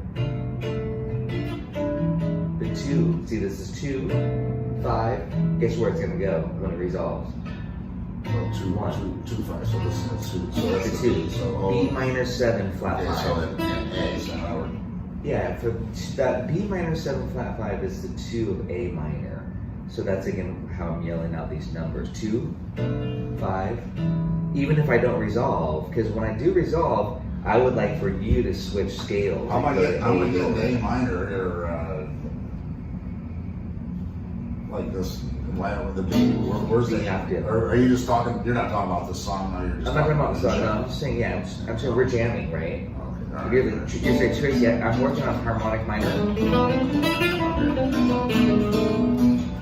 I'm just saying, if we looked at the A harmonic minor scale, B half diminished is a 2 chord of that scale, and this is the 5 chord. Because a lot of these songs, get like Black Orpheus, it's da dee da da da. Right there, that's all harmonic minor, and then it resolves da da da. That's Dorian. So you got to be careful and shift from this scale harmonic to Dorian. So this is Or B minor 7 flat 5 would be it's not the harmonic minor, it'd be. It's kind of a pivot chord. It's also in the key of C. It could be the 7th chord of C. So it's a beautiful pivot chord. Just 7th chord. Oh yeah. It's 7 of key of C. So again, but I'm saying in these jazz tunes, not all of me necessarily, but you know, other standards, you'll see 2, 5, 1, 2, 5, and then the 1 in a minor key. So I'm just saying that, you know, right now for all of me, we're just hanging on E7. I could insert this for movement. I could go all of me. Check this out right here. Why not take all of me? See, I could add the 2, 5 to give it more movement. You know, players would not do that on the melody probably because the melodies is. But you can do that when you're soloing. Just add some nice movement to this. And then, can't you see? Now it's A7. But in front of that A7, that's the 5 of D minor. I could put the 2. Can't you see? I'm no good without you. So that's like a souped up jazz version, like this. Then listen to this. And this. And then this. Right? You know what I'm saying? So it sounds great. Minor keys still mess me up for some reason. I know all the, I can't even go through and name the major keys. I know, 2, 3, and 6 are, I mean, I know how it goes. Yeah, major, yeah. Minor. Yeah. But, Major, dominant, minor. Right. Minor 7, flat 5. But I can't do that with the minor keys for some reason. Well, when we're talking about the minor keys, though, we're really it's a little bit ambiguous because it could be diatonic. It could be like A minor, key of C, B diminished, C. It's all the same stuff. But once you use the harmonic minor scale, that's when you have to be careful. That's why that's where it's confusing because then you have A minor major 7 for that first chord. This is a B minor 7 flat 5. C major 7 sharp 5, D minor 7, E dominant 7, there's our 5, F major 7, the flat 6, I'm recording this by the way too, G sharp dim 7, and then back to A minor major 7. That's all those chords I just played are from the A harmonic minor scale. A harmonic minor scale. You have to be very specific. Yeah, you have to say harmonic minor because if you say minor, when I say minor key, I'm often thinking the harmonic minor scale. So I just wanted to clarify by saying that. But listen to that first chord, minor major 7, not minor 7. See this? That makes a difference.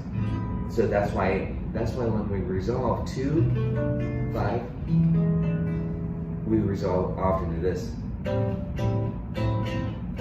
that's the Dorian. But this 2, that's going to be the harmonic minor quite often. 5. And now I'm going to resolve. I'm going to play blues licks.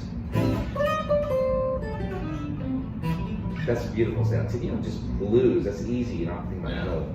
But so that's one of my favorite kind of strategies. Is I'll play harmonic minor for 2 bars, and then blues. Harmonic minor, A minor blues.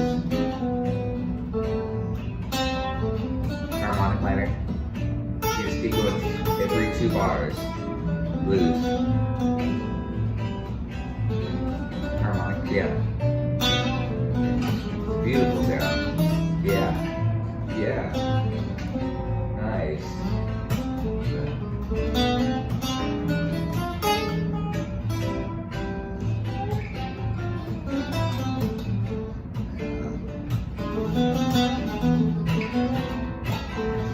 Yeah, I get it. Is that nice? But I just, That little subtle shift. I just never know when Subtle to do it. shift. It's a subtle shift. What was that? I said, if I can do that right now and hear it, but I'll just Well, knowing when to do it in the song that I Yeah. don't know about. I don't know if I had done. Yeah. Well, that's what I'm saying. Like Black Orchis is really a prime example of that. Summertime. Let's do summertime. Summertime. So you got summertime. No. Don't start with harmonic minor because it starts on the 1 chord. Okay. So and that's gonna get but summertime. Let me look at A minor Dorian. Yeah. And then right here, Dorian or blues, and then the 5. So harmonic minor, and then living, and then back to 1. Yeah, Again. So 1, 2, 3, summertime. And blues, and then harmonic. Yeah. And then back to the blues story. Yeah. This is a good example. Now ready? D minor. You stay on. D minor. That's Dorian mode. And then harmonic minor. On A. Yeah. And then back to blues. So we're going harmonic minor.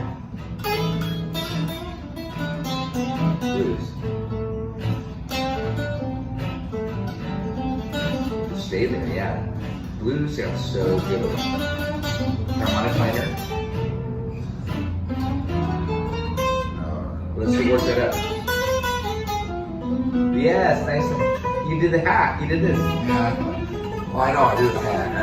I do the hack more than the scales more really. I love that hack, especially right here. Because you did this, this. So good. See that tension? Yeah. And then resolve it to the blues. Ready? Do a nice big A minor blues. Yeah. All that good stuff. And that's summertime. The turnaround chord, give me either blues to bring it on home or harmonic minor. Here, do this with me. I showed you this a long time ago. This is kind of the diagonal way of playing harmonic minor. This kind of connects the shapes a little bit. This. I'm playing 4 notes on this one string. I'm doing this. And then this. 4 notes.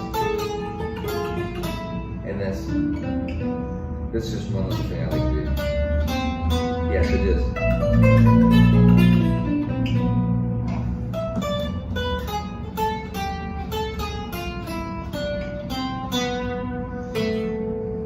Yes, you know, you see it. It's gonna mirror this, so it's gonna be this. Yeah. And then. Yes, and then do this. Yes. Yes, so you get this.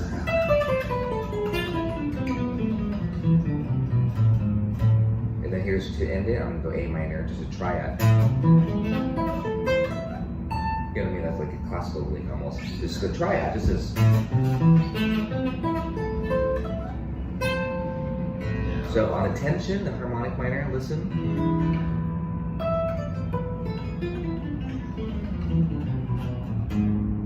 That's tension, that leading note. And then when I resolve it,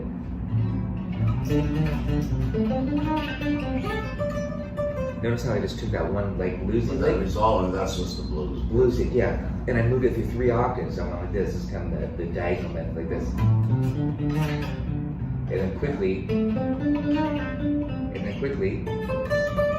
same lick, you know what I mean? Just 3 octaves. So I'll do that. Tension. I'm gonna run the diminished arpeggio now. Scale.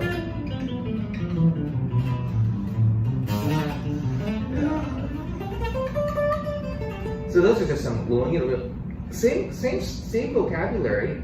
We're still using harmonic minor, blues, right? And that's the tension, the harmonic minor, and the blues to resolve it. I just did I was showing you like little specific licks that I like to do. Yeah. That and then this. You know what I'm saying? So, but mainly again, just realize tension, harmonic minor is a great scale in a minor key. This is kind of the strategy that's really hitting. And summertime's it's that great song to use. Oh, yeah, so I just hear when to play a harmonic minor scale rather than. I think so. When you hear that tension versus resolution. You get so you just hear it, right? Yeah, but a lot of this is like little 2-bar phrases back and forth. You know, you have the.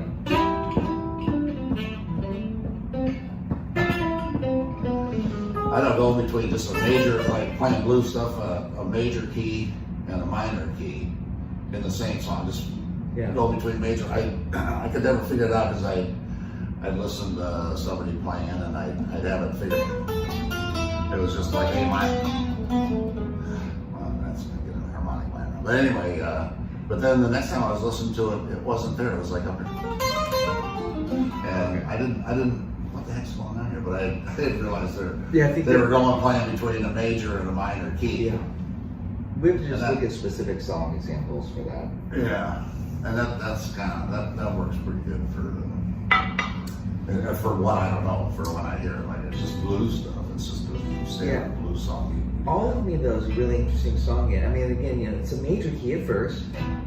This just C major. But then it goes, and then we go, or this lick, this.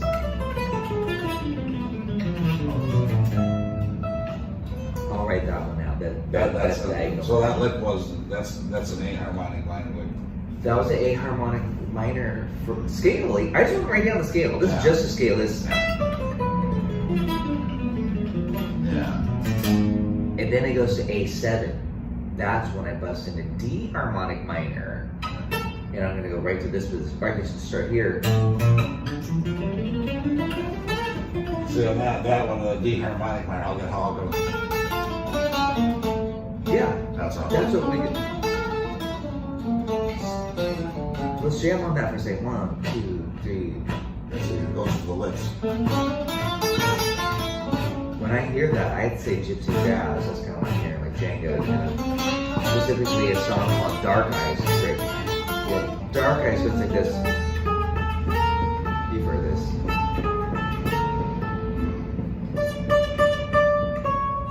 You know, dark. Well, I know the name, but I'm not sure. But the chords are this. And then this. Back and forth. It's kind of a folk song, it's like a Russian folk song. So the scale you play is this.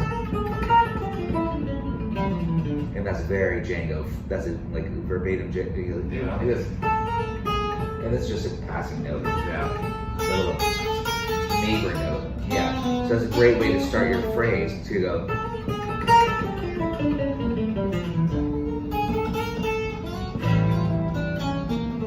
I would recommend that you don't shift as much. Watch, I'm not going to shift at all. Oh. Yes. Oh yeah. Yes. Do this with me. Go. Pull up.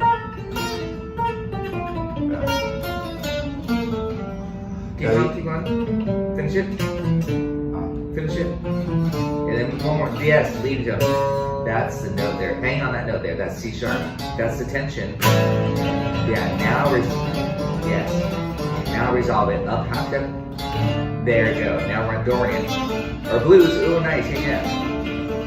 Back to the tension. Da da. That's the leading note. C sharp. Yeah. And then resolve it. Yeah. And yes. And there's different fingerings you're probably gonna do, but I would do this for the blues.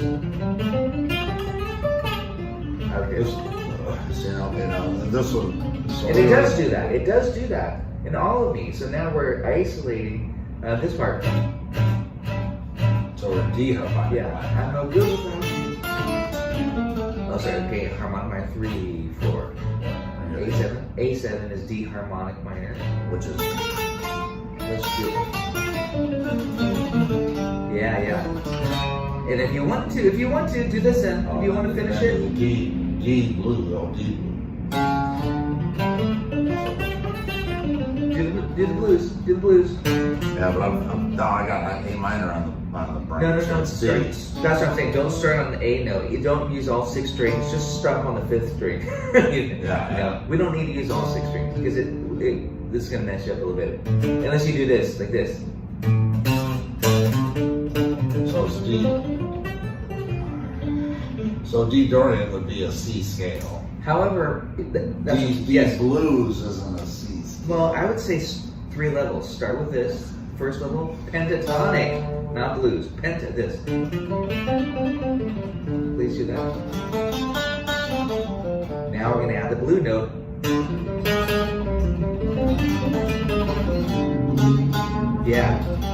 Yeah, with all that stuff. This, we love that.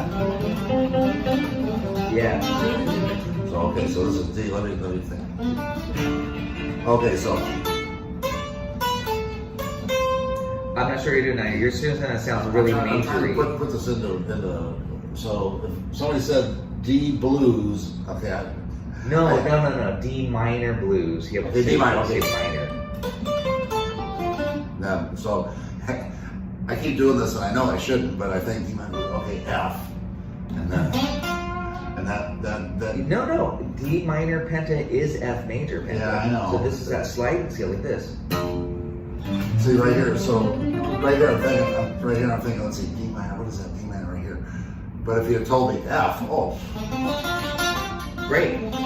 I know what F is. So Yeah, you start I there. go to my one position here where I know that if I play this, Great.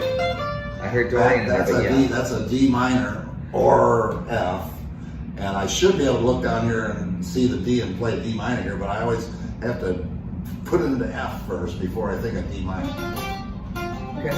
Well, this is something that I think would be good for you. I mean, to you do. shouldn't have to go to that extra step. So Well, now that's said, so now I can picture, and so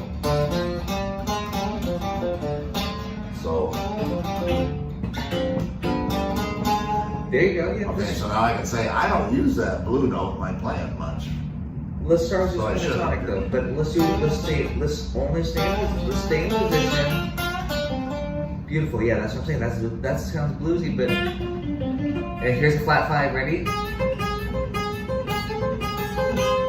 So that's very Benson, very Charlie. Charlie, but very Grant Green, like this. That's a flat 5. So the 5 right there. And then here it is here also as a grace note. So I do that quite often. I have to choose: do I want the flat 5 here, or do I want to here? See this, or this? This same notes. So I do this often. Like I play here for this lick, and then for here I'll play it over here. You know what I mean? Yeah. It's because otherwise I'd have to do go. But I want to be here. I want to be in this position. Yeah. This. So watch this. I'm not going to shift.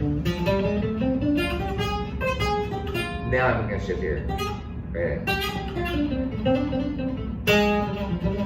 And it's all about getting those little grace notes, like this too. There's so many notes you don't pay attention to, because I know that blues note. I don't think about that as a blues note.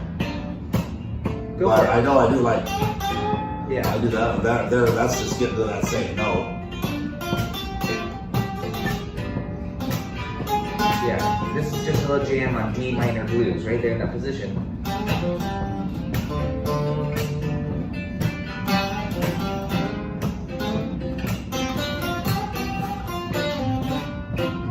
Yeah. This could be so many songs.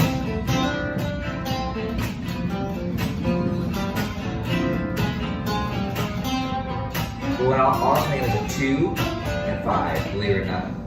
What's that? I'm playing 2 and 5. Oh, 2. Yeah, and that works great. But now because we're working on the changes, now I'm gonna put that A7 back in front of it. So you have to navigate harmonic minor. This has got kind of gypsy jazz. A harmonic minor? No. D D? harmonic, all D now, yeah. And resolve D minor blues like you said.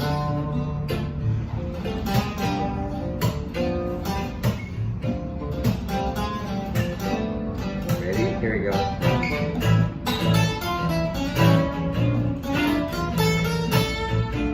Resolve blues.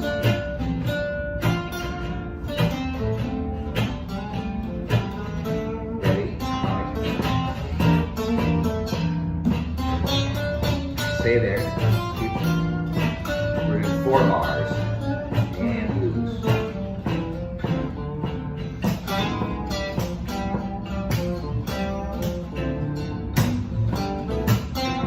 Harmonic.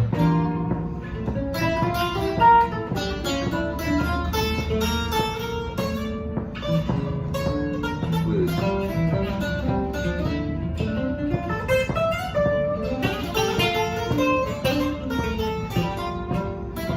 Harmonic.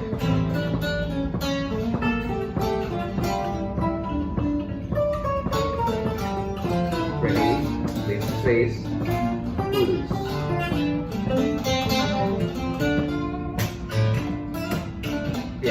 phrasing, I should leave some space. Like, listen, breathe.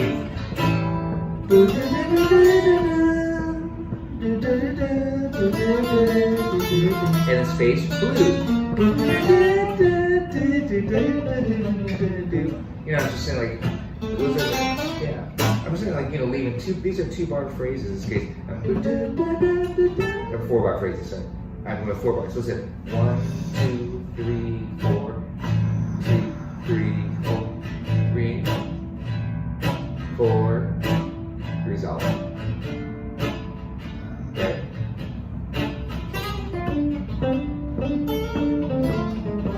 Harmonic, do you feel it? Switch.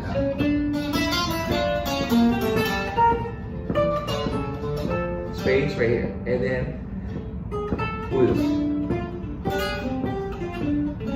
I mean, you can play right into the changes. I was kind of leaving this some breathing room. Harmonic minor.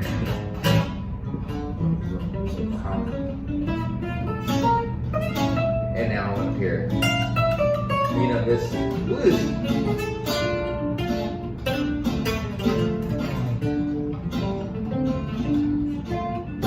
Harmonic.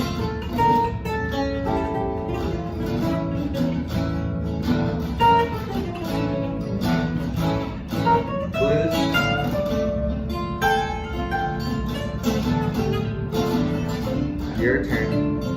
2, 3. Harmonic.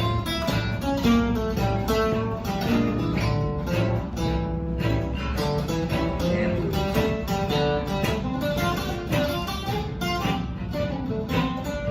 Those 4-bar phrases. Ready, shift. Yeah.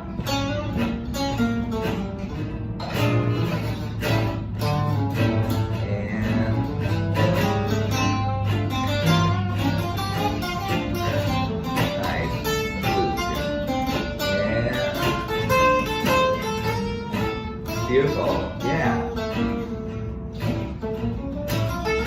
Right. Yeah. And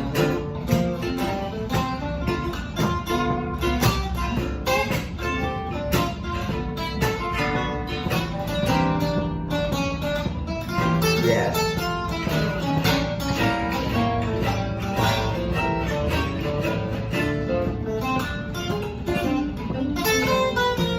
Yeah. Good. Now.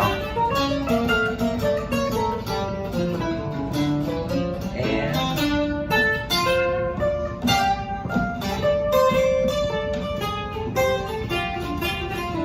And. Yeah.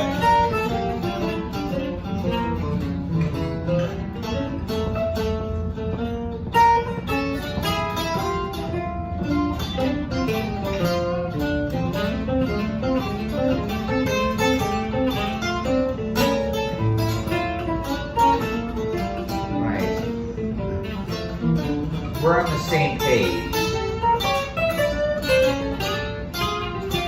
which is important. Yeah.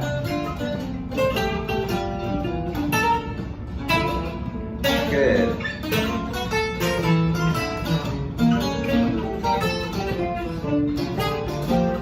Yes.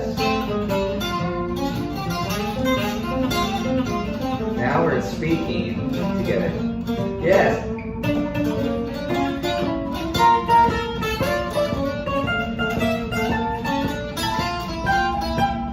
Oh.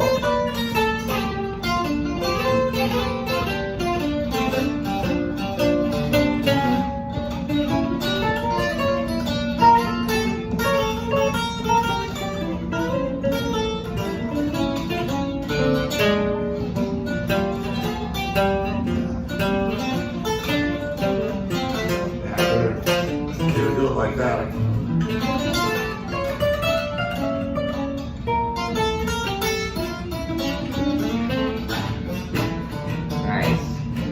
So that was really beautiful. We were on the same page, harmonically speaking. You and I were, you know, we're switching at the right times together. Right. So it sounds really nice because we get some cool harmonized licks on accident, you know. And but we're speaking this. We're kind of again in the same language. We're using a harmonic minor for 4 bars, So, and then the minor blues scale for 4 bars. Thinking off of the root, this is what's important, thinking off the root of D. The chords were A7. Well, we weren't even playing chords. There were no chords. We were implying the harmony. Yeah. The basic chords would have been A7. Right, and this song is right here, obviously. Well, yeah, for all of me, it's just 2 bars. We were doing 4 bars. That's okay. It's good practice to do that. Yeah. So we could do 2-bar phrases next. See, that was a 4-bar phrase. So we did 2-bar phrases. But anyways, A7 to D minor. That's what I'm saying. The first part of the song was C7, C major 7, C6.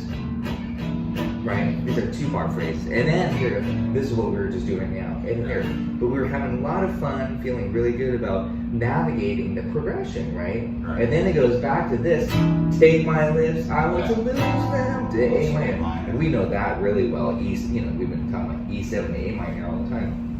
But now we're almost, to me, like, we're ready to like put it together, as far as the progression, and feeling really confident that we're navigating those chords, and that we're getting the sound, the harmonic sound that we want to achieve.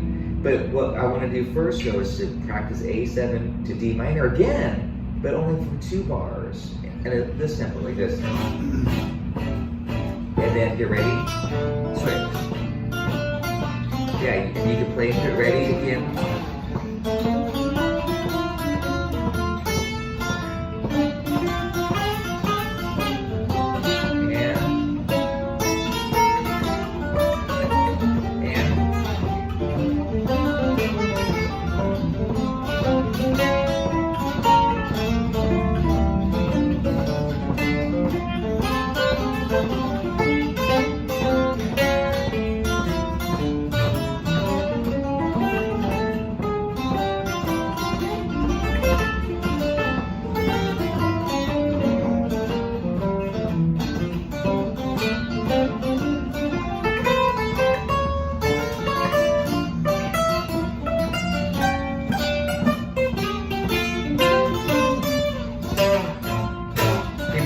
Great. And we're going. Keep doing it.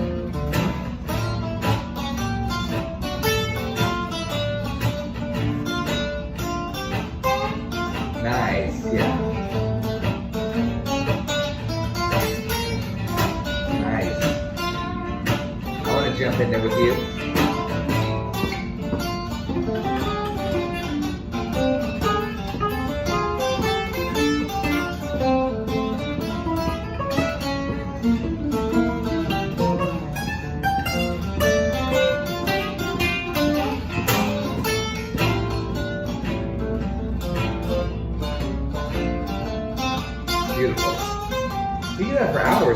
So good. Yeah. But now we got to go back to the first. If we're going to put it back to all of me, now we got to go back to the top. C major. Again, to review this. Just key of C. This. We can noodle around the scale, or we can find those chord tones. And that's what we did last time. These arpeggios. This. And then.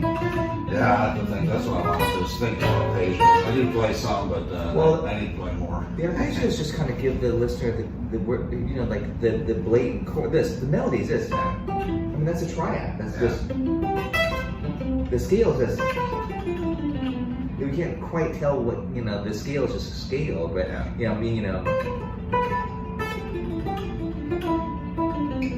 a harmonic minor. And then D harmonic minor. So now I'm playing the changes. Then I'm going to go like this. Dorian. That was the first 8 bars, believe it or not. But that's just scale stuff. I mean, it's important to do that. My playing tends to be more around the chord, like this.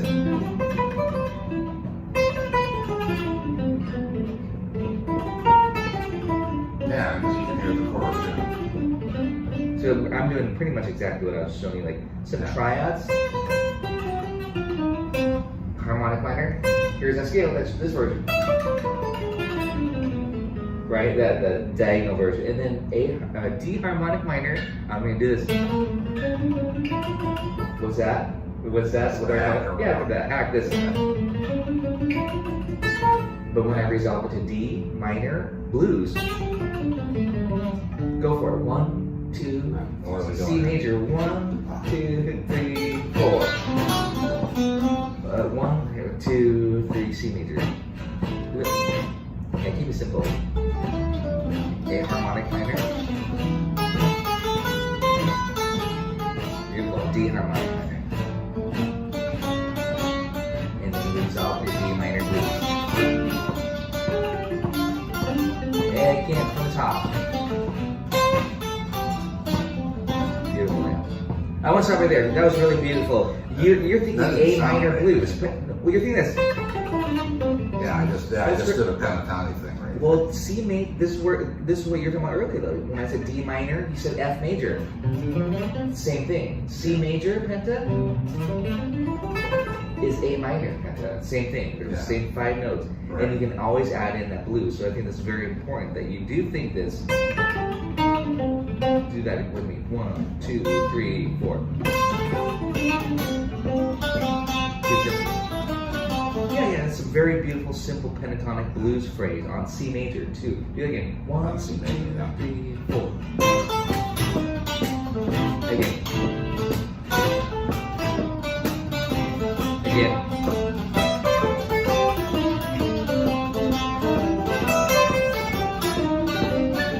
So this is very important. This on when I teach soloing, this is what I call these easy soloing strategies. I gravitate toward those pentatonic licks. They just sound really good to the ear. C major penta, instead of all 7 notes of the diatonic scale, plus this. Now people don't know what to do with that, you know what I mean? So, but this, you can still kind of get bluesy and soulful with that. This, and that's what I'll see. All of me. But check it out when I catch the change. That's an E7. And then A7. The half. And then D minor blues. Try that for a second. Simplify your thinking. A minor blues. And then turn to harmonic minor.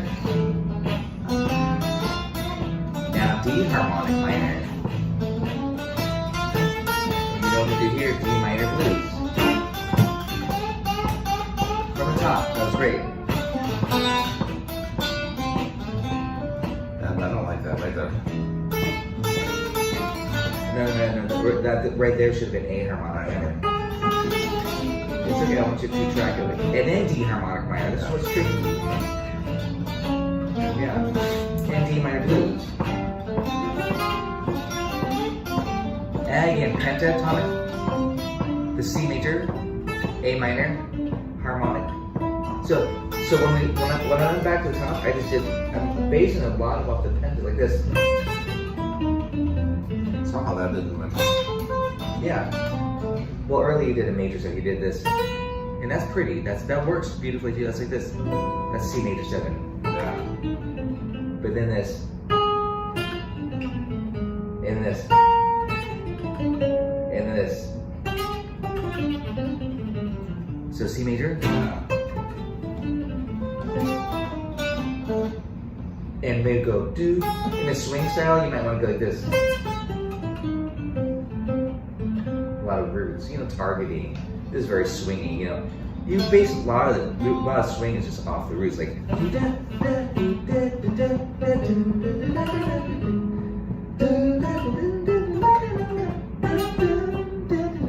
Again.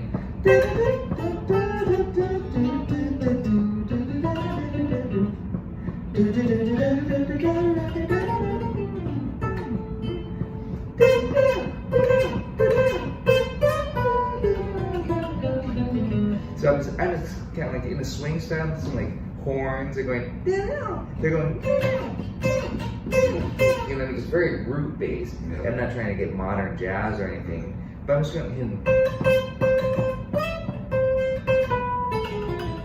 there's that, see that same scale there, okay.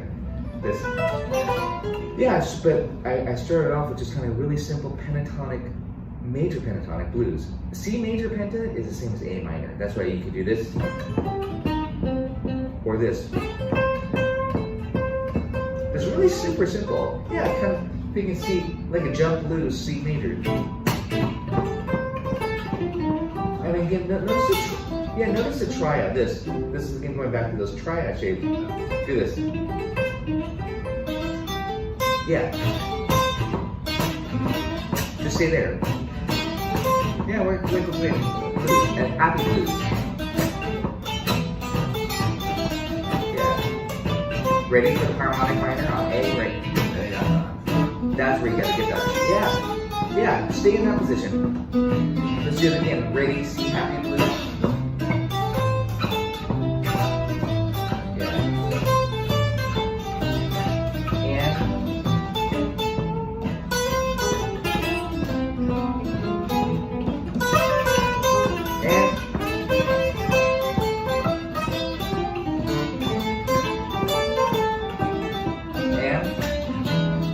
That's where you gotta catch and navigate, yeah. That's what I was trying to... Yeah, now go back to this position. Same notes, it's just different, just like a different... Instead of doing this type of thing, like this, instead of doing this, you're gonna do this. Yeah. And then, ready for this, I'm gonna switch my fingering. Yeah, like I said, that's what I'm saying. I'm trying to picture. Yeah, but that's a lot of good stuff right there. 1, 2, 3, C6, E7, A harmonic minor, D harmonic minor. Keep it simple. And blues, D. Yeah, let's do it again from the top. Beautiful. Good. And you got it. And you land. And again from the top. Okay.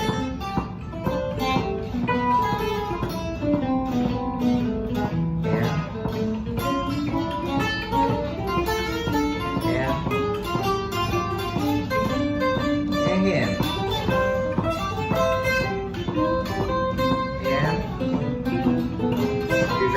Yeah, those little hacks and blues and top.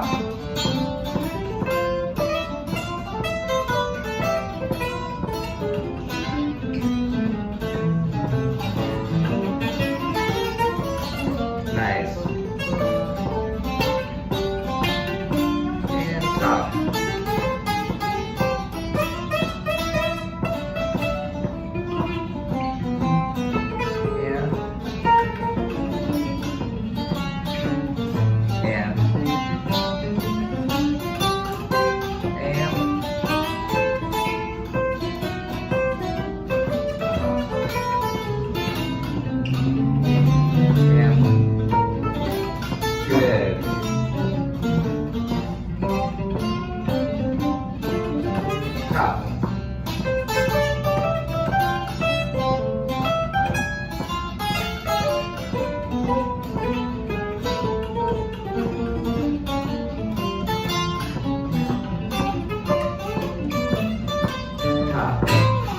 You got it. Sounds so good. So you're starting to be really free.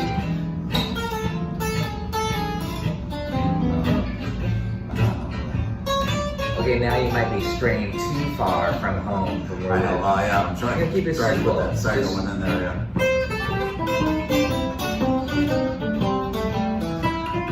That position in that G harmonic minor, like I said, I was trying to get it to there because I know it here and I know it here. Well, here, I mean, you might just rely on the hack, you know. This, yeah, well, I can do it. Yeah, I can here. If you just wanted to hack away on this whole thing, you know, on the thing, I could just, you know, like.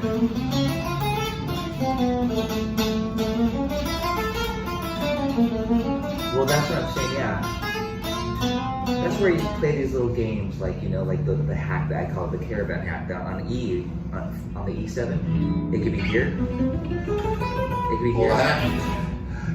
Right now, with what I can play under, the hack sounds the best. Hack sounds great. I was using it quite a bit myself. Yeah, I did this. If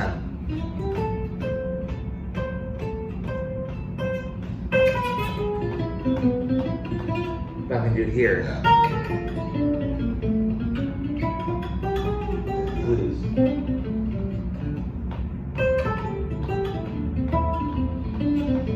Hack. This is the hack second chord. This one's funny, the E shape. But it's the same thing as this. Just different. You have to visualize these chords. And then the A, and then go here again. This is a good one. We love this shape. So go. And then the D minor penta. Or blues. I said blues because I'm adding the flat 5. This. And penta. And so a lot of pentas. C major penta, which is A minor. Beautiful, simple, old school. And get the blue note.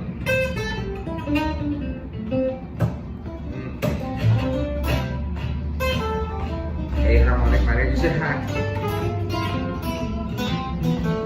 D harmonic minor, you said hack. D minor blues. And penta, C.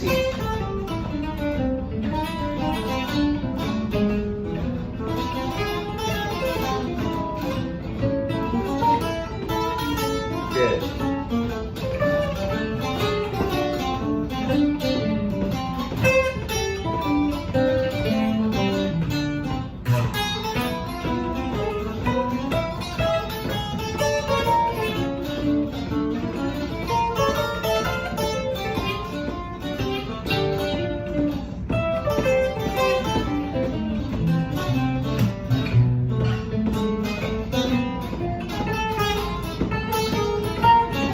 There we go.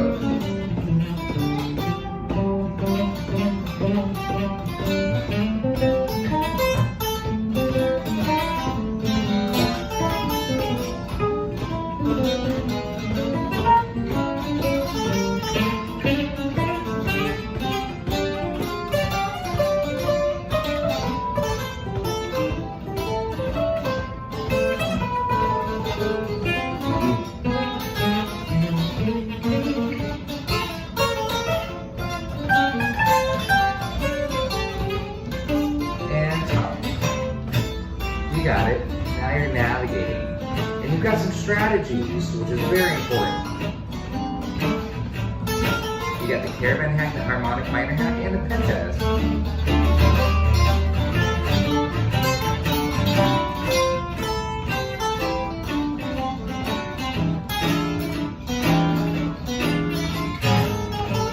Yeah.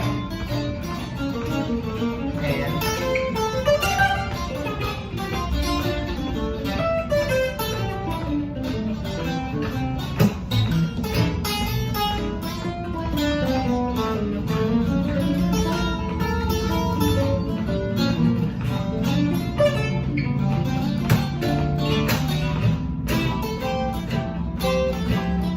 so good. And you're not just noodling up and down the scale. You're having fun really speaking this, playing the changes.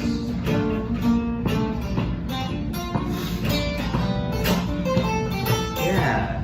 And you keep expanding your ideas. Yeah. Ready? Let's keep going. A harmonic minor. Take my notes. A minor blues. I want to blues now. Stay there. A minor blues. Take one. And D Dorian blues.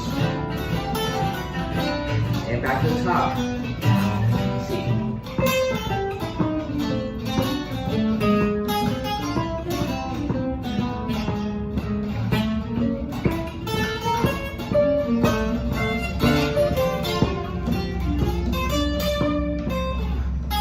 Well, yeah. Look, thank you. Yeah. We're just moving the 16 bars in my head. I was going on to like, you took the bar. That was really nice. That was very good. That was 16 bars. The second half of the song, there's a variation because At the very end, the last F minor, last 8 minor. yeah, E minor. I mean, in there, I would honestly, for that part, I would play more chord tones. I would go F major, F minor, C major, D harmonic, and then D Dorian.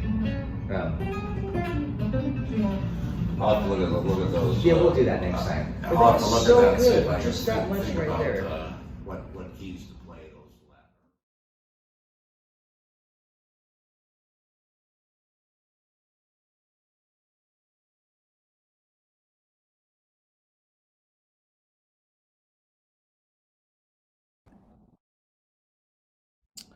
All right, so we're looking at all of me here. I'm just going to walk you through my basic version here. Of course, you might see some other versions available.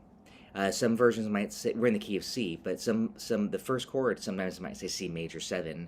In old school swing and Django, Gypsy jazz, you're going to play 6 chords more than major 7th chords. So I would do this C6. I might just do a C triad with even the A on top. Like that, C6. You could even do this C6. I always like to show a few options, and you could do C6-9. My point is, there's a lot of variations. It's all fine. C6 something. One guitar player might do C major 7. And that's nice too. It's pretty. And you could do that no problem. You know, there's going to be some nice colors happening. Just don't do dominant. Okay? Just don't do a flat 7. Just do something major. The major family. So I'm going to do it here, C6, E7. These are just some of the what I call grip shapes, and that's pretty straightforward there. A7 I'm going to do here. These are what I call the grip shapes again. The roots are on the 6th string or the 5th string, and then D minor. So when you see this, I will put this in Sound Slice.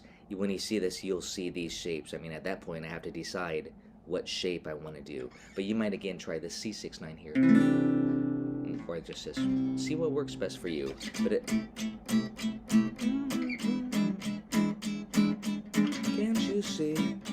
Good without you. E7. And now it's gonna say A minor 7 down here. Lose them. I'm gonna play A minor 6. You could do A minor 7. You could do both. You could go A minor 7. A minor 6. Okay, but I favor A minor 6 in general for Gypsy swing especially, and that's because I like to think A minor 6 ideas and licks too. D7. I'm going to play D9, and the melody is actually on the 13th degree. We'll analyze the tune in a second here. And then it says D minor 7 here. You take this chord and you can do this. And then it says G7. I do G13. If I was over here, I might do G9. I might do D7, D minor 7, G9. Okay. So again, those are some variations. Just mainly stay within the family. Oh, I like D minor 9 as well, like this. A little bit lush there. G7, G7 sharp 5 even. So from the D9 chord here, check this out. D minor 9, G13. And then I went to C6-9 here, and not way over here back to C6, but just kind of following a chromatic voice leading. This.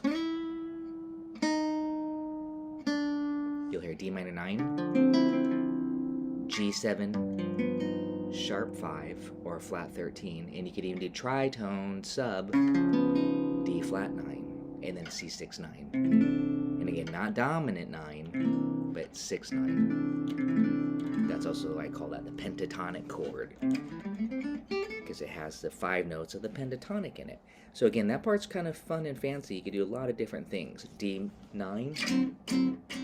D minor 9, let's do tritone sub, and then C6-9. I was tempted to go C major 9. That's very lush. Just demonstrating the many possibilities. But this time around, I'll be on C6-9. Your goodbyes left me with eyes that cry.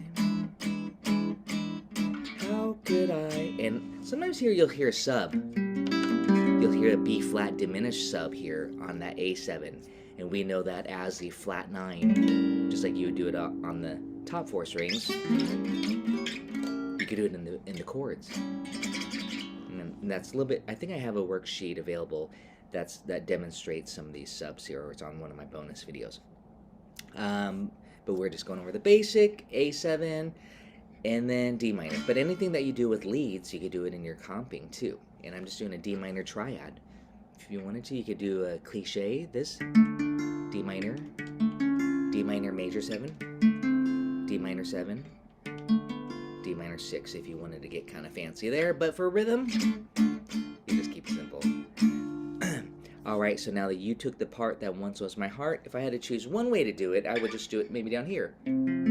F major 6, this is what I call the a la Django shape, this shape.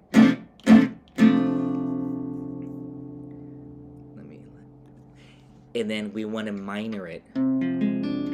So this is new for you. Oh, by the way, this is rootless here. I'm not using my thumb to get the root. I'm doing this. I love the shape for comping again. F major 6, F minor 6. Now, this is an interesting choice. E minor 7. Some charts will actually say C major 7 and then E minor 7, or C major. So you can do both. Here's E minor 7. Or you could just go straight to C and play C major 7 here. So it'd be like C major 7. Once was my heart. And I'm just going to do this. C A7 sharp 5 here. I added some color. The melody's on the 9th degree. Again, you can just do plain old A7 if you want to play it safe. And then a 2-5-1 in the key of C.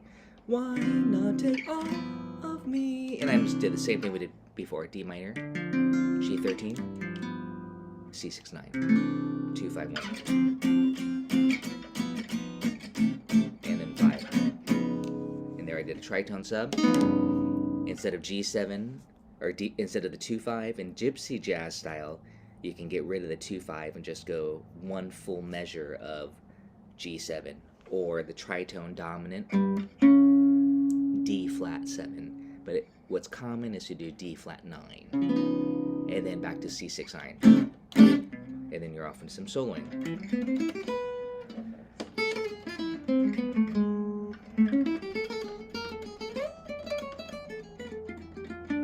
And I'm going to show you some of my boot camp little outlining things that are fun to do, to where you can listen to the soloist and you can hear the chord changes. So again, that was just kind of a quick demonstration of the comping, the chords that I would be choosing for this. I'm sorry again, I don't have this in the sound slice video. That I will put that in there, the lead sheet here. But why don't you just play through the chords once with me, and I'm just gonna try to get the scroll actioning here while I'm playing. 1, 2, 3, 4.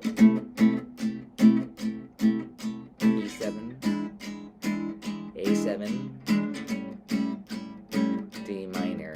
I'm just doing a triad here. E7, A minor 6, D9, D minor 9 coming up. Tritone sub.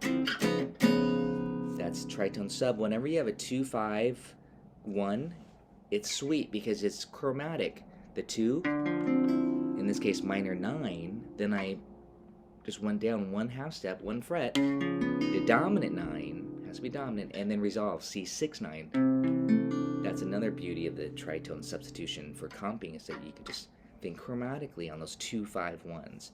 And let's do the second half now. This is actually would be considered the B section, but it's kind of just an A-B song form. It's not A-A-B-A. And the last 8 bars here is kind of the tricky part, and you'll hear some different things. I'll talk about that as well. Play with me chords, or you can do whatever you want. Nobody's gonna hear you. 1, 2, 3, 4, C6-9, E7, A7, or you can do that diminished, D minor. Last 8, here we go, F6, F minor 6, C6-9, A7, sharp 5, D minor 9, I'll do the tritone,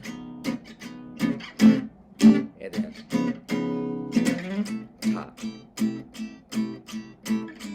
And there's a lot of backing tracks on YouTube you can just jam with on that. I'm going to show you one cool little hack before we leave the chords section here, and that's this kind of, and you'll hear some players do this. For the C6, you could do this, and do 3-note shapes instead of playing the second string, especially for rhythm. And then for the E7, instead of this 3-note shape, forget the root, put the 5th in the bass, and you get this. So it's like a B minor 6, and that's good for thinking, but it can also be a B diminished 7. We don't know because we're not playing the second string, which tells us whether it's the fifth or the flat 5. So meaning minor 6 or fully dim 7. So by doing 3-note shapes, it's ambiguous in a good way. So you're kind of leaving it up to the soloist. So you essentially C6 in this 3-note shape, like a minor 6 chord. And then here's where this sub comes in. You'll hear this often. For that A7, you go up a half step, and you're thinking B flat dim 7. This is great for soloing again too, not only for comping. So instead of even playing the A in the bass, you play B flat dim, which is the same shape you were just on. And then D minor. And sometimes for D minor, a lot of players will play B minor 7 flat 5. B minor 7 flat 5, as many of you are learning or know, is equivalent to D minor 6. The same 4 notes. So from here, but instead of using this shape for B minor 7 flat 5, it's this. That's the preferred voicing, these 4 strings. It's tighter sounding by having those inner 4 strings. So again, check out this version. And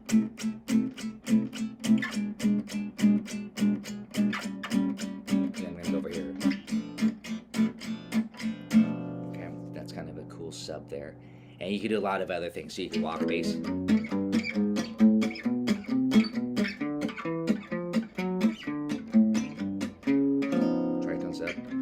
So the last thing I want to share with you, I just wanted to kind of show you that little kind of a hack, that chromatic bass line movement, because that's kind of cool for soloing too, especially if you're thinking this.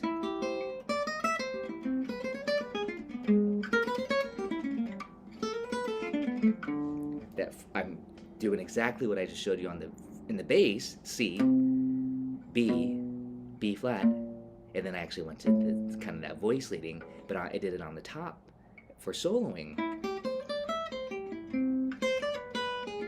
Diminished, diminished, D minor, and then back to the E7. Okay, so the last thing I want to share before we get into some serious soloing ideas and exercises is the last 8 bars. This is 4 minor 4 to the 1, but that's a 3 as a sub, but the real change will just basically be the 1 chord. You can choose whatever you want. Instead of the 4, the minor 4, what you'll often hear, you'll hear Bergara do it on that version I sent out today, you'll hear the sharp 4. The sharp 4. So I'll demonstrate it here. F6, 9. And the melody is just, you took the part. F sharp dim. So that's 4, sharp 4, diminish, and then to the C6, 1. A7. And I noticed that on that C6, I did the G in the bass here. So you have this. And then A7. And then the 2, 5, 1. So why not take on? Tritone sub. I went G7.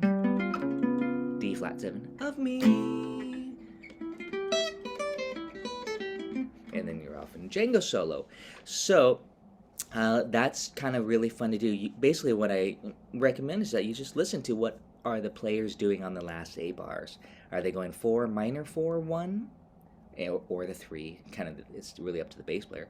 Or are they going 4 sharp 4 1? The 4 minor 4 1 is kind of the sad sound. This. And then the 1. The 4 sharp 4 dim 1 is bluesier.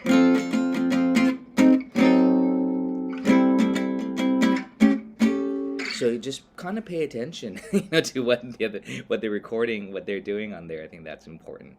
All right, so I'm going to stop this now. We can take a look at the melody.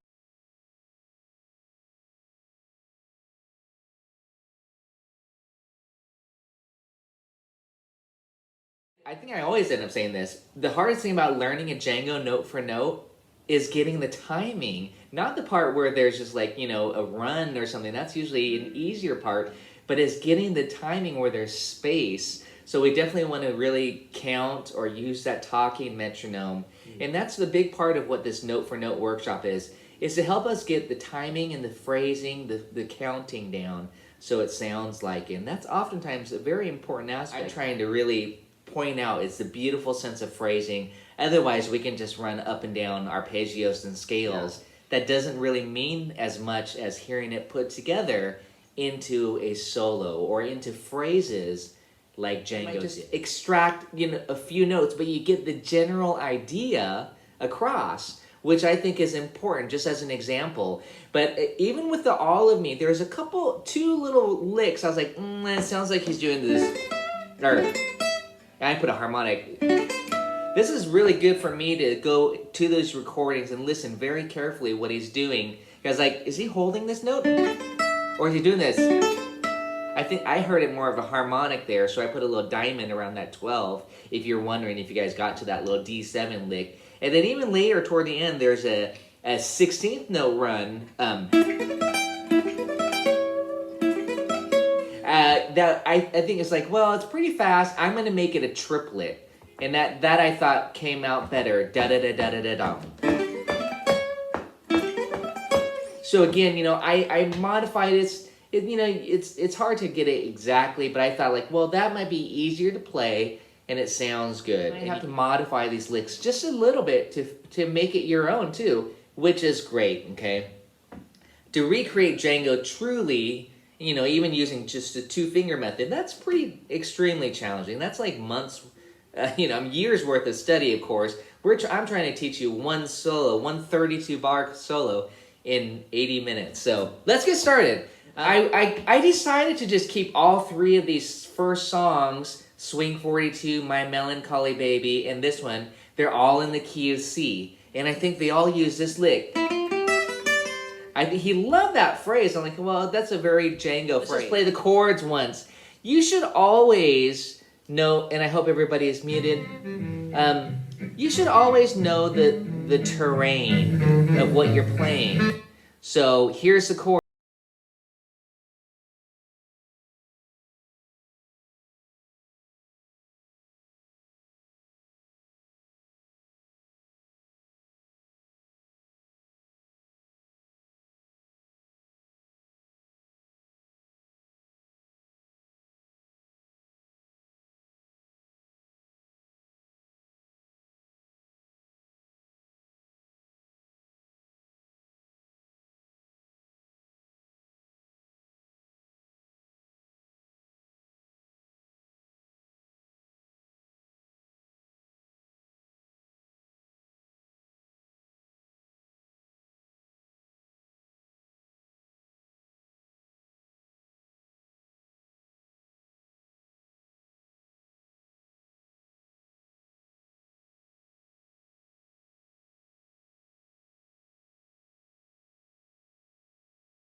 You got the 1 chord, the C. We're in the key of C. You got the E7. That's the 5 of the 6, which belongs to A minor. Okay, secondary dominant. Then you got an A7. It doesn't go to A minor. It's tricky. It goes to A7, but it does go to A, which is important. But A7 is a 5 of the 2, and that goes to the 2, D minor. And then it goes to the E7, back to the E7 rather, and now it does resolve to the A minor, which is the 5 of the 6. And then it goes to the D7, I'm playing D9, that's the 5 of the 5, it's a 2 dominant, but the 5 of the 5. And then it turns to minor, 2-5, and of course back to the 1. I'll play C major 7. You could do C major 7, you could do C6, whatever your preference is. And then E7, just like before, the 5 of the 6, and then the 5 of the 2, A7, and it goes to the 2, D minor. Now the last 8 bars, you took the part F major. You can do F major 7 or F major 6. You can do the melody is a 6. So you can do F6. I'm doing F major 7 to F minor 7 or F minor 6 or F minor triad. And then you could either go to the 1 here. Sometimes the chart will say C major. I'm going to E minor as a substitute for the 1. That once was my heart. A7, that's a 2-5 there sequence, which will go to the 2. So why not take all the 5 and then of me? Turn around and top. 6 chords are really nice in this style. E7, A7. I'm going to go to D minor 6. E7, take my lips. A minor 7 or A minor 6 or both. Take my arms, D9, I'll never use them. Your goodbyes left me with eyes that cry. A7, how could I? D minor. And then here we go, F major 7 or F6. The part that once was my heart, so why not take all me? And then we're off into the solo. But the thing about Django is he jumps in early on his solo. He didn't do it where I did it. I just put that lick in on after the C has occurred. He pulls us into the C. Let's listen to it slow down. Again, these are the beautiful things. The lesson from this phrase is, hey, use the pickup notes. Go get in there early. Make it sound exciting, like you're just jumping right in versus waiting for it to happen. You're pulling the listener in there. I love that. I'll do that quite often, based on this type of thinking, is to, pull us in there. One common lick I'll usually do is this. Just that ending lick early, one measure early, that leads us into the first measure. Here it is slow. And I hope you all have your...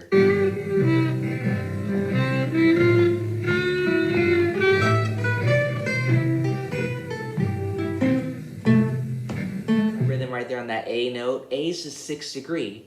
So, he's targeting that A. You could be thinking A minor, like he did before, is at 6. That's the Charleston rhythm. 1, 2, 3. But again, this lick, here's how I'm fingering it.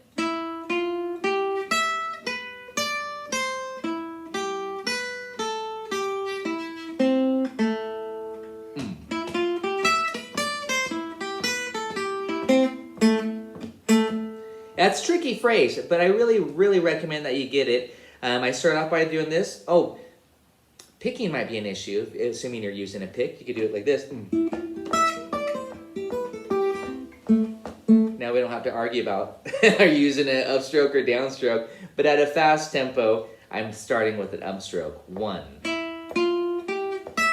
1, and 2, and 3, and 4, and 1, and 2, and 3, and 4, 1, 2, and, okay, 1, 2, 3, 4, 1.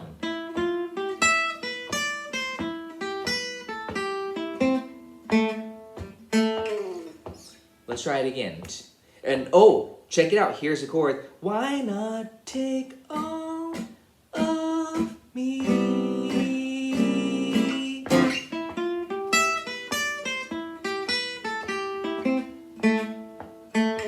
So it's a pickup phrase. It starts on the and of 1 on the measure prior to the top of the form.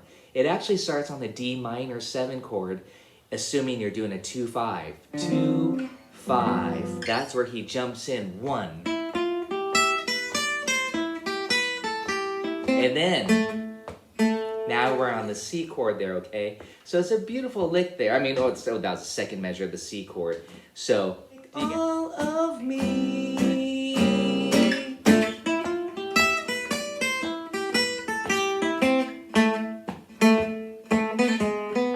And then now let's go on. Let's listen to him do that so we can actually analyze the phrase.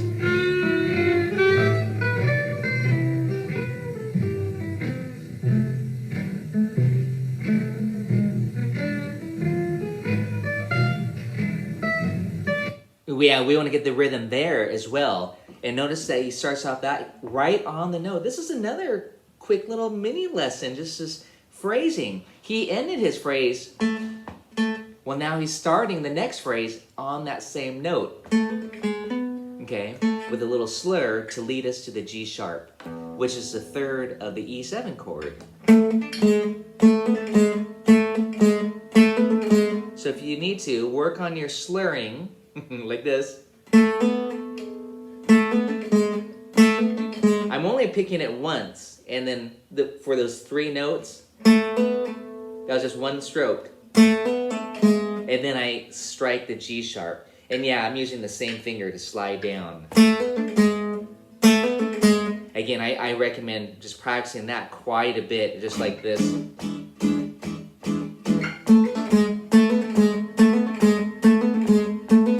You know, if you've taken my workshops with Gypsy Jazz, you know that's a very, very important lick to do.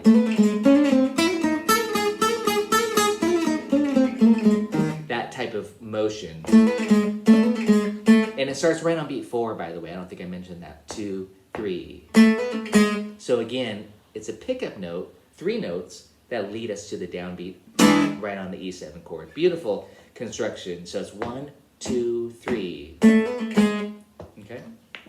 And then now we get to run this arpeggio phrase. And I'm just going to look at my chart here to see how I notated it. Good. Okay, and there's some syncopation there I want to hit. So I'm assuming you got that far. And then now you think it's just a diminished arpeggio, but it's not. That would be typical. But he adds 1 scale tone in, the root. So we got this. Okay, this note. So that's why it's not just a diminished arpeggio. Let's just start right on the E7 chord. We have this.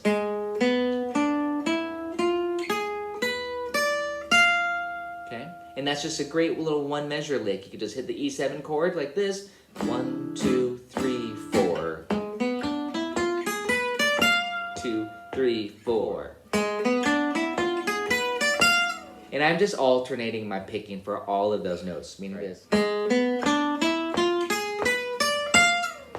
I have to think about my picking sometimes when I'm demonstrating it, from what I do normally to what I do if I'm demonstrating. And then those little syncopated notes on the E and the D note, the tricky stuff here. Bop, bop, bop. 2, 3.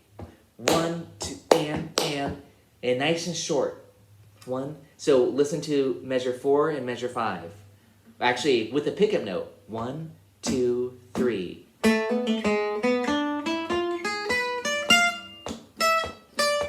Okay. And then on the downbeat, on the A7 chord, well, that's not anything different from this phrase. See, now we're doing up high. But on that E7 chord, and I would actually practice that E7 chord starting on the pickup note, meaning this: 1, 2, 3.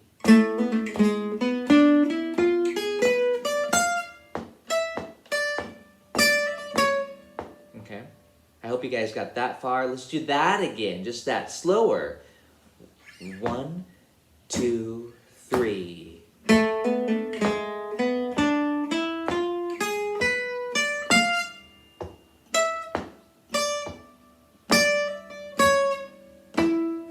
Okay, and now from that 9th fret, I got to the 5th fret here. And it's actually right on beat 3. Beat 3.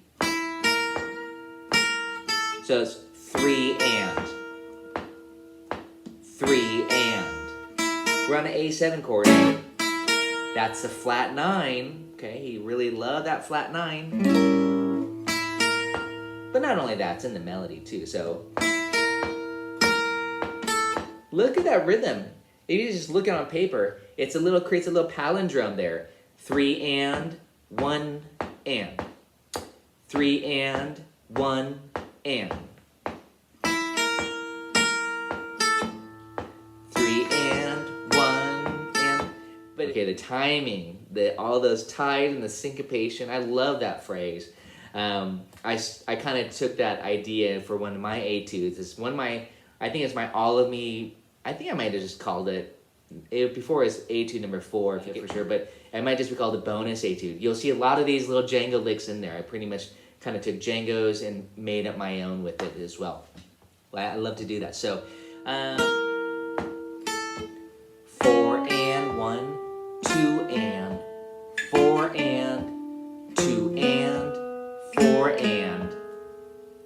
So let's look at the measure 8 there. 1, 2, and 4, and. Let's do that again. 1, 2, and 4, and 2, 3, D minor. 1, 2, and 4, and. One more time. I think it's good just to get it down. 2, and 4, and then nothing on 1. There's a rest on measure 9. And then you got to go 2 and 4 and again. So it's just spotting these little motifs, these rhythmic motifs, these rhythmic patterns that will help you. And it's beautiful. Try to incorporate these. These are hard to do to get it accurate, but they sound so nice. So let's do measure 8 through measure 9. Don't worry about the tie note, the G that was tied over. We'll catch that later as we put it back. Just on beat 2. Measure 8. 1, 2, 3, 4, 1, 2, and 4, and 2, and 4, and that, you know, that leap there. Okay, if you just heard the notes, by the way, really pretty notes. Is that nice? Just without the rhythmic decoration. On the D minor, you have da da da da da da da da. That's 6. That's a natural 6 on the D minor. Okay, that's often preferred as a natural 6. You can make it darker if you want a flat 6. But I like the natural 6 on a minor chord. Some of you ask, can I put the flat 6? But yeah, you can. But if you want it a little bit more, you know, Django. Backtrack and see if we could get that far. Don't worry about the E7 that comes after it. That same kind of arpeggio run that was done in measure 4. A7, get through that D minor. Let's get that rhythm down a few times. 1, 2, 3, 4.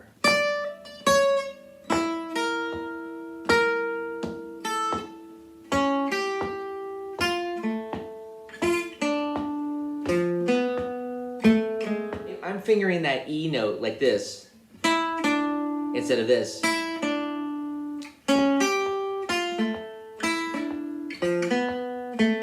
I'm fine with what's written there too. I'm reading the notes. I'm reading the notation versus my tabs. So I'm trying to do both, but I generally read notation more.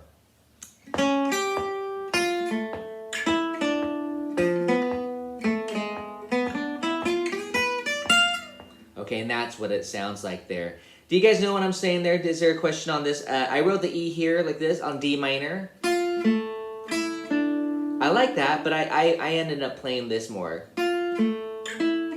which requires a little bit of shift, but that also gets me in position for this. 1, 2, and 4, and 2, 3, 4, 1, 2, and 4, and 2. Okay, then you can go on there. But that's going to be the trickiest part right there of the solo. I would just recommend that you guys try out, I mean, this is all subjective anyways, because I don't know where Django did a lot of these licks. I do try to find what I think is logical fingerings. So whether it's here versus this, I'll tell you why. Generally, for this type of motif, like this, generally, I like to think of it as a whole step above. By the way, here's D minor. This is just a little quick mini lesson within this. D minor.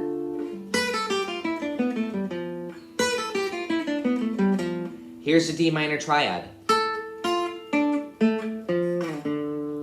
The idea is to go a whole step above and then land on the chord tone. Da-dum, da-dum. Dee-dum, dee-dum, dee-dum, dee-dum. So watch it when I do a la Django. Again, I'm not sure if Django did that again, but that's how I like to think he did it. But especially if you add a slur, you have to.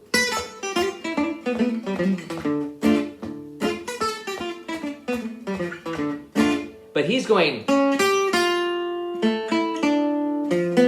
See what I mean? That's pretty neat. that decoration. Da da dum.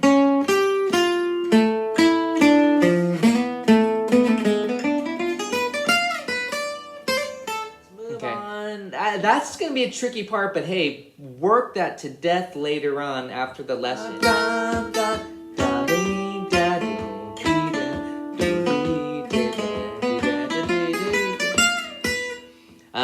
And we can listen back to it. My tendency is to hold that D over instead of putting a rest.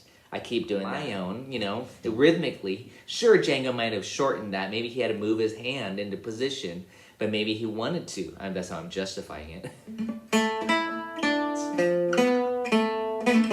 You know, you can add a little slur.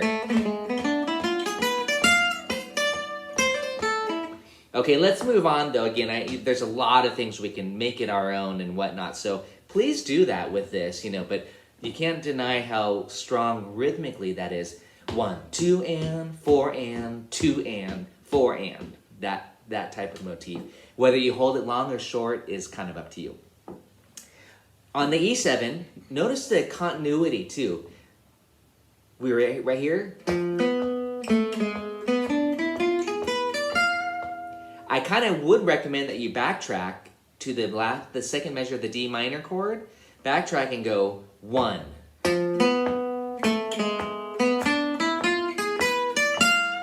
Okay, again, there's that same exact arpeggio figure with the added scale tone, the root. So it's really an E7 flat 9 arpeggio. You actually have all those notes. But let's do that again. I'm on the D minor chord, beat 2, measure 9. 1, 2, 3, 4, 1, 2, and 4, and. And I think we should get that far. Stop on the 10th fret on the D, rest. So that the next phrase starts here. I'll write on beat 4. 1, 2, 3. So again, I like to think of it like, you know, here's a comma, like a vocal phrasing, like you gotta breathe. So listen to it. Oh, sorry.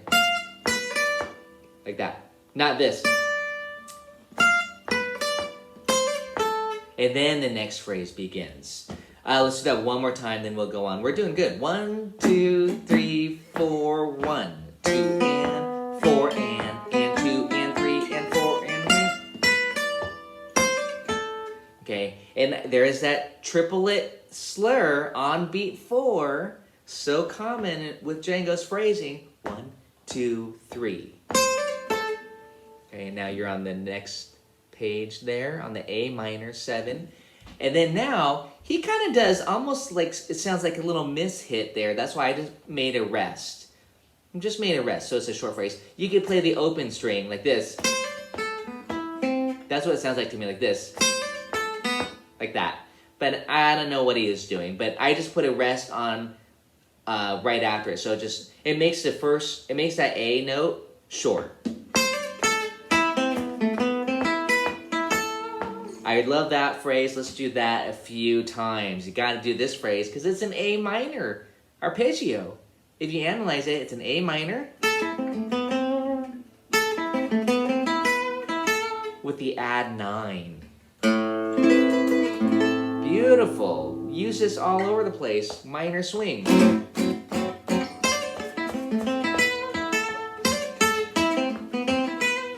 D minor. You know what I'm saying? G minor. And now I'm just kind of modifying it, making it my own. But I'm starting with the slur.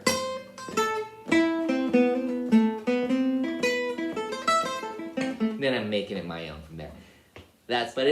It's definitely a great study to learn things note for note. A minor with the pickup note on beat 4. And I'm doing the a la Django. What do I mean by that? These 2 fingers. You could use this. But I think it lays better if you do this. So that arpeggio is this. Then 9 is here. That A minor, add 9. And there. 1, 2, 3.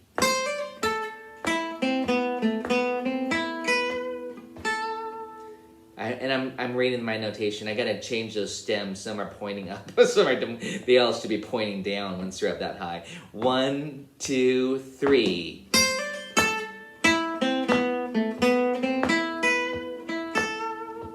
And that's, by the way, the timing. 1 and 1 and 3. 1 and 3. Do that with me. 1 and 3. 1 and 3. 1 and 3. 1 and 3. You can even make it short. 1 and. You can add some vibrato, make it sweet.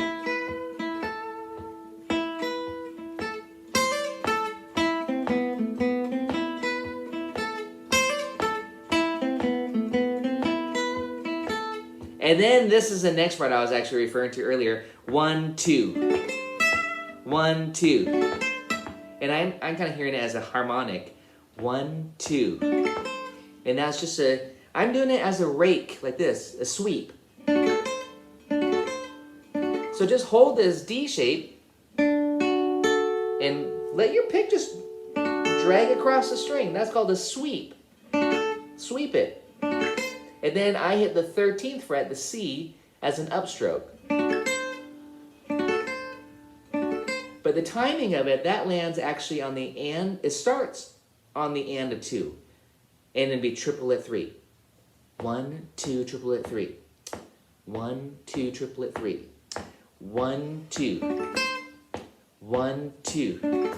And again, right now, I highly recommend just no chord. This might be new for you. Take your pick. I'm using a purple pick, by the way. Do this. Sweep. Up. On the last one. Da-da-da-dum. 1, 2. 1, 2. 1, 2. You don't have to do the fancy arm movement there. 1, 2. 1, 2. But again, you just want to go da-da-da-da. Just let the weight of your pick drag across. Don't pick each note is what I'm saying. You don't want to do this. That's too much movement. You don't have to. You just go 1, 2. 1, 2. And then now get the notes on. Once you get that motion down, if that's new for you, 1, 2. 1, 2. And then hit the harmonic right after that on the and of 3. 1, 2. 1, 2. 1, 2. And again, it's hard to tell. I'm kind of hearing a little overtone on his guitar, so I wrote it as a harmonic. I don't know if other people do it that way, but I like it. 1, 2. Sounds cool. Okay. Let's listen to Django do it. You guys can keep working on that little lick there. That was a nice one, that little rake, the sweep. 50%, by the way.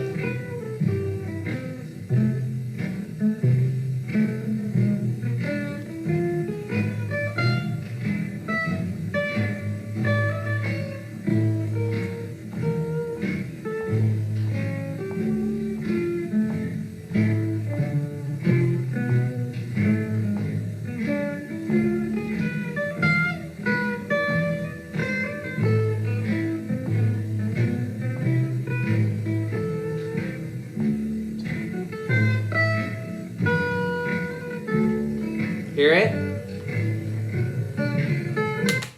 But so that I think it's a harmonic. He kind of hits our 1, 2. 1, 2. So again, I'm just demonstrating. I love this lick. That's why I'm demonstrating, because this is a technique here.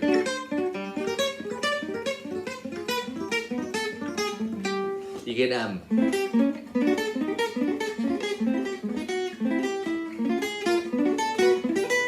I'm just taking an arpeggio now. I just took an A minor 7. But it's really not about that. It's really about this.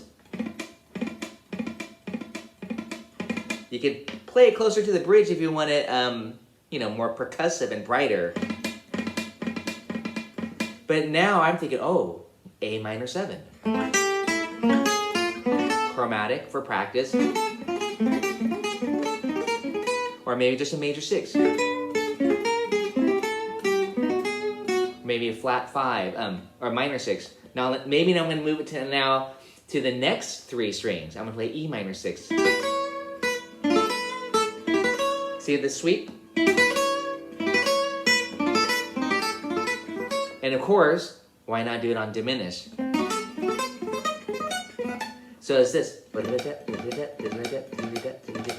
And again, these are these sweet techniques that you can use, but you got to think of it with what exactly is the pattern.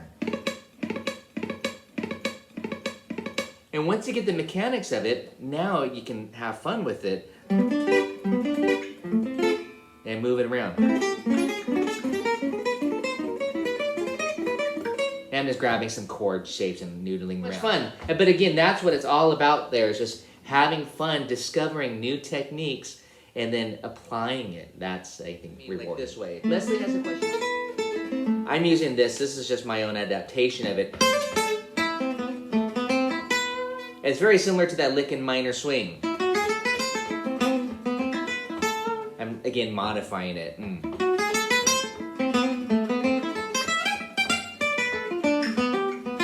There's that same rhythm. So again, you'll see these common rhythmic motifs that Django really loved to use as well. Put them on this next phrase, because when you look at the tabs, you see 7, 8, 7, but the 7 is a dotted quarter. So it's 1, 2, 3, 4. So it's 1, 2, and a 3. 1, 2, and a 3. That 8, 7 is very quick, and you got to pull it to the 5. But again, listen to the timing. 1, 2, 3, 4. 1, 2, 3, 4. I'm only picking the first note, the B, slurring, meaning hammer, pull, then I'm striking the A on the resolve on B3. 1, 2, 3, 4. 1, 2, 3, 4. And then it's quarter note, and then D. 1, 2, 3, 4. Bum, bum, bum. Right on the beat. Just strike it nice and hard, downstrokes. 1, 2, 3, 4. 1, 2, 3, 4. I'm being pretty strong about that. He might not be hitting it that hard. Let's finish it out. We have a D minor 7 arpeggio starting on what beat? And a 3. Okay, 1. But let's just get the fingering. Here's D minor triad. And here's 7. Okay, so it's a D minor 7 arpeggio. You can sweep it, like we did over here. Now I'm doing here. Okay? Or it's not a fast run. It could be, but you can alternate your pick. Your choice, really. 1, 2, 3. I'm going to alternate. And I'm going to start on an upstroke because I'm on the and. 1 and 2 and 3 and 4 and 1, 2 and 3 and 4 and 1. I love that. He puts a diminished chord on the G7 chord. It's a diminished triad, D sharp. Okay? And then right up the scale. 1. I know, don't ask me why he does that D sharp diminished. I don't know. It just sounds good. But he's got, that diminished has an F sharp in it. And F sharp goes against the G7 chord. G7 has an F natural. So these are one of these little theory things that is a little bit weird. Actually, I can kind of explain it to you.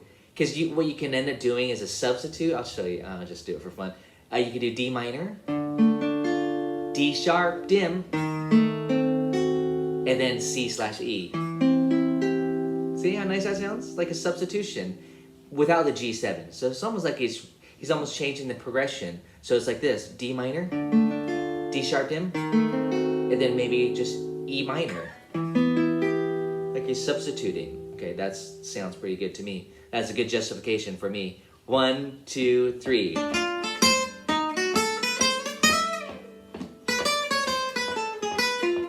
And then this cool little chromatic lick. But let's just get the timing of that. There's some timing things I want to make sure you guys get on there. And by the way, even though it says measure 16 on my chart, the lead sheet. You have to remember there's 2 pickup notes. So measure 16 of the song really would begin where C6 is if you're really thinking to the song. So be careful, you know, if, when you're thinking about this. This is specifically, we're treating the solo like it's its own mini composition. 1 on the D minor 7 chord, or with the D minor 7 arpeggio, on the and a 3. I'll pretend I'm talking metronome. 1, 2, 3.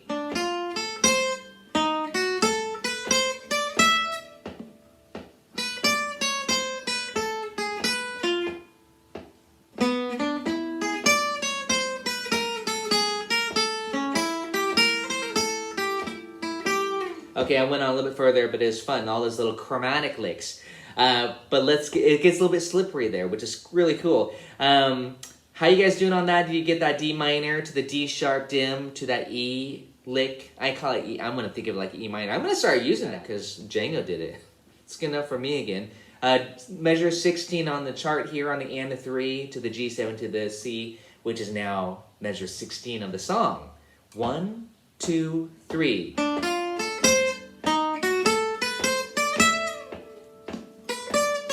Okay.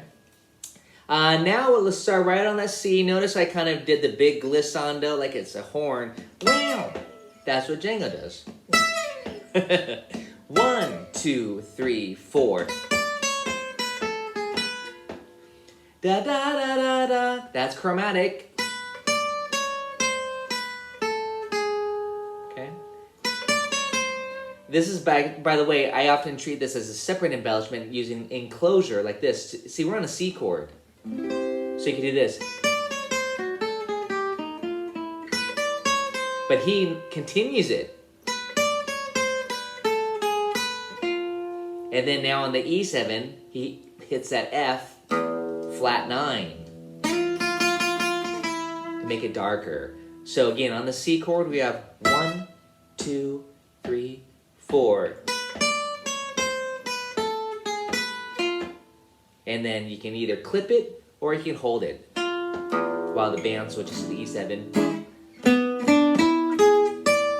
And now it's the E7 arpeggio. And I'm just down picking everything at this tempo, but I would probably alternate my picking. Okay. And that starts on beat 3. Hope you guys got that far on measure 20, E7, beat 3. Work out that arpeggio. 1, 2.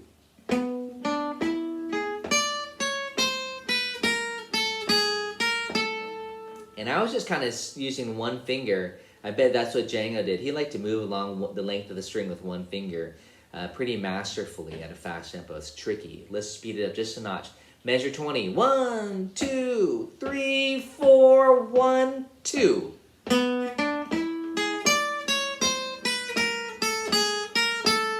And we should land right there on the A7. And now, again, here's how you practice it. 1, 2. I'm medium tempo here, pretty close to the original. 1, 2.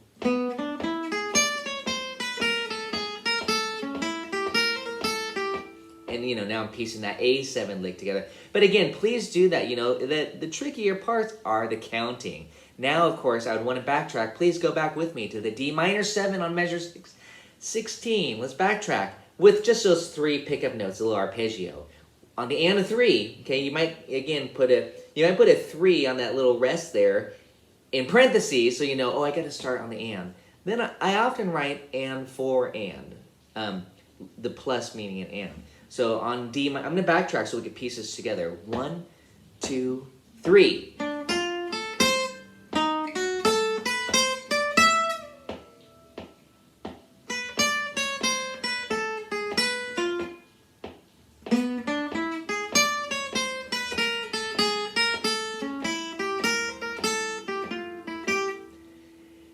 Did you guys get the timing of that? Was that hard? I think it's tricky. You got to count all the space. I didn't count it. I wanted to have you guys try to count it with me. But I want to do that one more time. This is where I would get that talking metronome. Let's see. Pro metronome. Let's see. It's going to tone 13. So you got to go to the tools, which is here, the toolbox. It's already there, 13, and it's at 70. That's good. 1, 2, 3, 4. 1, 2, 3, 4. 1, 2, 3, 4. 1, 2, 3, 4. 1, 2, 3, 4.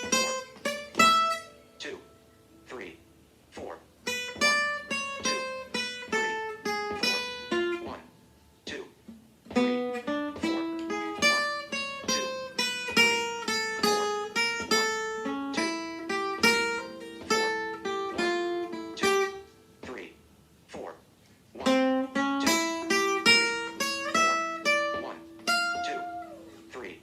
4. Again, I'm just demonstrating how I think it's important to get the timing of this. This is, again, the hardest part is getting the timing correct when trying to match up and play it note for note to Django. It's fun. It's a little game. You know, try to get your counting. And I guarantee this will make you stronger as a musician. It will really get your musicianship skills. And I'm not just talking about reading music, but just counting, phrasing, making everything sound more musical by doing this. Let's look at that A7 phrase. I hope you all got to that A with the root A, because now the lick is this. And again, I personally shift. You don't have to. You can do it like this. I tend to do this. I use my first finger, which is stronger. I don't even think about it so much anymore. But if you really wanted to be in position, you would not do that. You would just go. Okay? But notice again when I do the kind of a Django-y thing where, except he would do it with two fingers. But with these two fingers, of course. But I just do what works best for me, which is this. Okay, let's do that lick a few times. A7. Imagine this.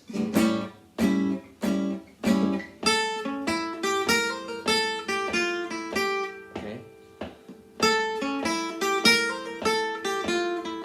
And I listened to this lick pretty carefully over and over. He actually holds that 6 a little bit longer. It's technically a 16th note, 2 16th. It's actually an 8th note and then 2 16th notes like this.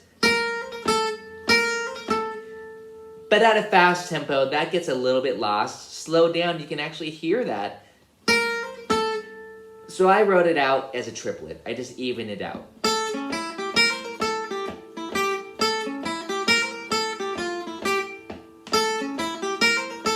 But if you want to be super precise at Django,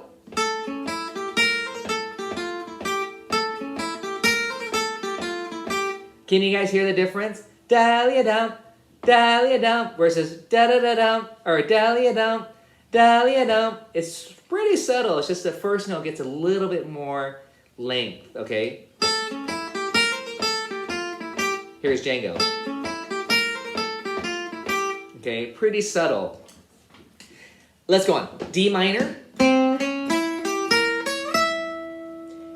Now, this is cool. On the D minor chord, he's still in A7 land. That's how I think of it. Then he delays the resolution. So he's still creating tension on the D minor chord. He's still thinking A7 to create more tension. I talked about this in a recent YouTube lesson. On an A7 chord, or D minor, like this, D minor.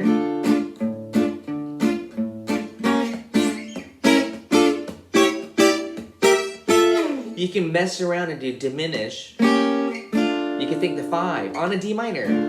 Diminish, resolution, resolution. So you can always kind of, on the minor chord, on the D minor in this case, you could be thinking A7 and using the flat 9, especially the diminished substitution. And that's kind of what he's doing here. And then resolve. Beautiful phrase. But again, it's on the D7. It's on the D minor 7, not the A7. But it's almost like he's still in A7 land. 1, 2, 3, 4. Okay, Okay, let's go on. Hopefully you got that phrase. That's not a hard one. That was right on the beat. He gave it to us nicely. But then there's a little bit of syncopation. And let's get the pickup note at the end of it too to lead us to the F chord. Now we're at the last 8 measures of the song. And now it gets a little bit tricky. Don't be afraid of this upcoming triplet. But let's do that D minor again, and then we'll get the next part of it. 1, 2, 3, 4. And there's some shifting because we're going, again, diagonally and more laterally here. Right here. And then shift again. So he's kind of taking this motif.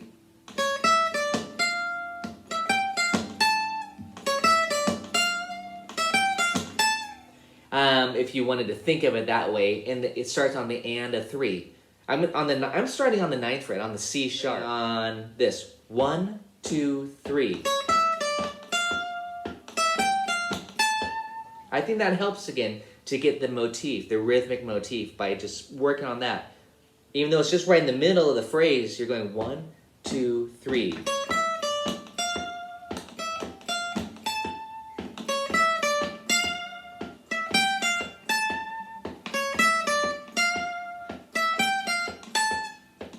Okay, then we can go on again. So again, that should help you with the rhythm. When you backtrack,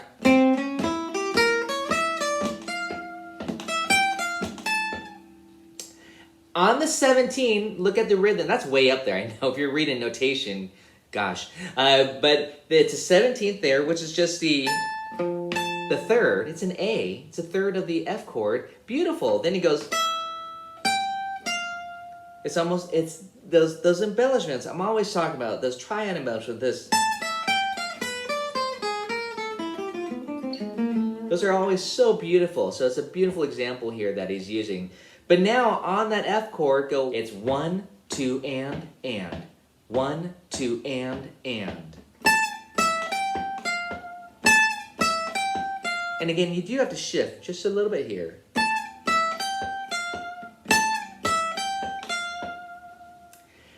But we don't want to hold that note. We actually, that beginning of the 13th, the F there, needs to be more of a pickup note. Da da da da da da da da da da da da da da da. Da da da da da da da da da da. So it's going to be like this.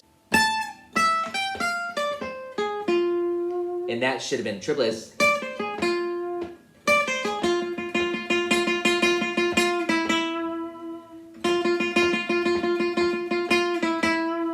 Triplet, triplet, triplet, triplet, 1 and 2. Okay, and that's the tricky part, is connecting it. I just want to practice that one part still, getting from here. And I would suggest, honestly, get your first finger on that F. So when you do this,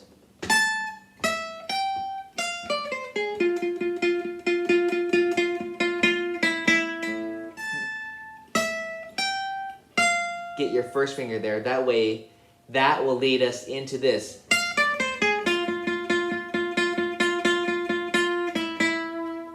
And we should stop there and make sure we get that F, that cool triplet pattern. Alternate picking. I'm not doing all downstrokes. That maybe some people could do that. I have to go.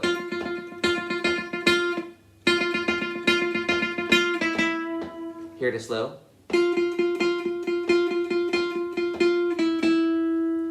Triplet, triplet, triplet, triplet, 1 and 2. Triplet, triplet, triplet, triplet, 1 and 2. Okay. But hopefully you're getting that triplet. Da da da. You know, here's a chord.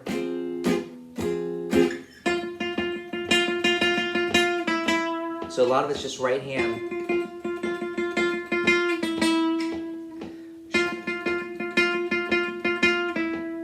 Pretty fun to throw those little triplets in. In this case, just that da da da da, that one note.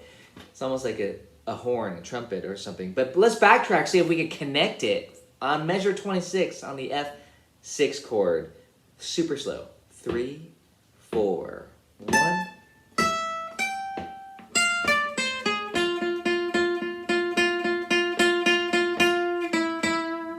Okay, again, that's tricky. 1, 2, 3, 4.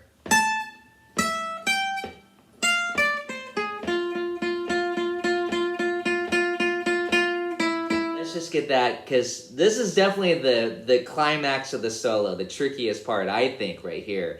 So let's really get that phrase, especially when you backtrack from here.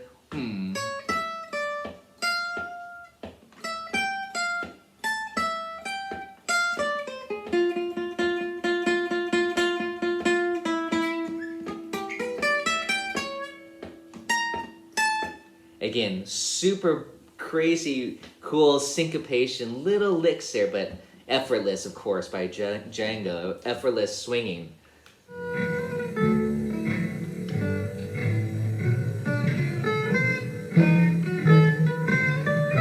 2, 3, 4. 2.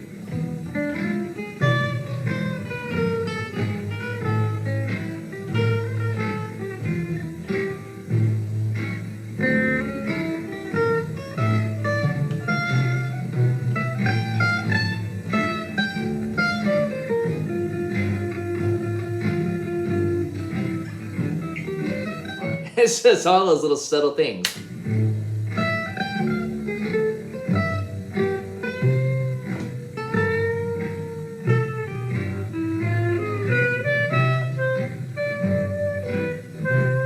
I love listening to it slow. It's so pretty even slow.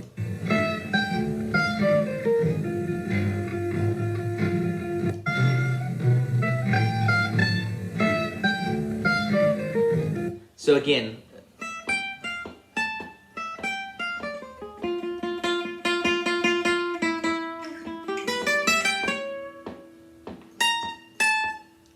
tricky stuff, just the timing of it. Let's try to get that part again. Hopefully you guys are doing this.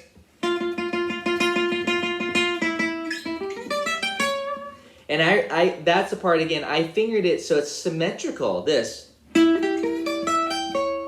But also notice they're triplets. Da da da da da da dum. Da da da da da da dum.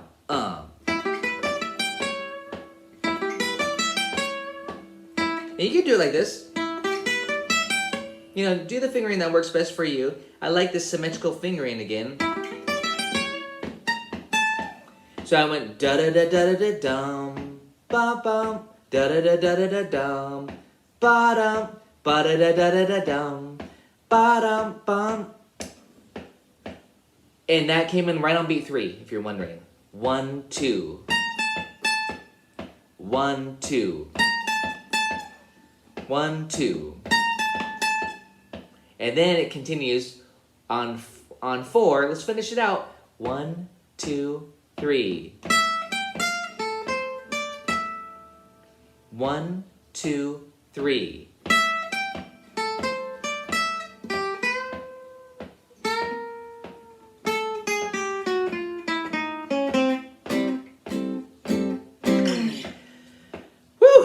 We almost are there. I hope you guys are doing it and getting in. It's gonna be, take some work, but try to just make some time for it to get these little licks down, the timing of it. Let's go back to measure. Let's do the triplet phrase, just right on the F minor 6. Ideally, you'd actually prep it by doing this to get you set up for the triplet. Da da da da da da da da da da. Meaning come in on beat 4 on the F major chord.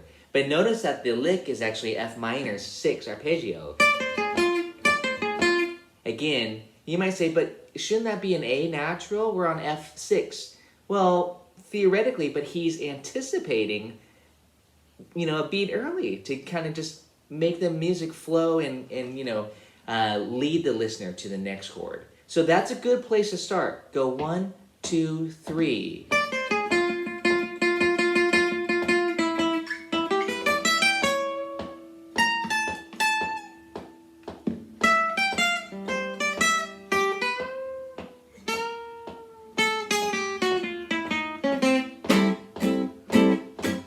Let's just do this and then we'll wrap it up. But 1, 2, 3. This is the importance of a metronome on some tricky rhythmic stuff. 1, D minor 7, same spot. Let's try to finish out. 1, 2, 3, 4. 1, 2, 3, 4. 1, 2,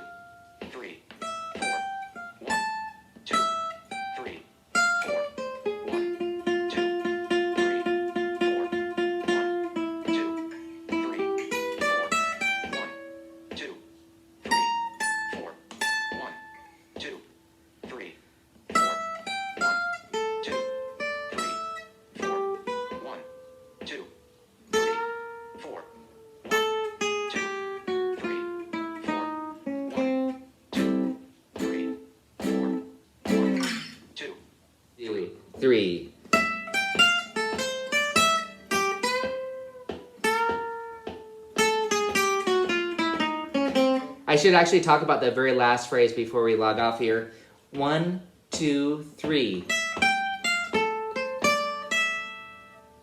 And so this, again, beautiful enclosure. He's targeting the flat 7. 13. And then bend. Half step.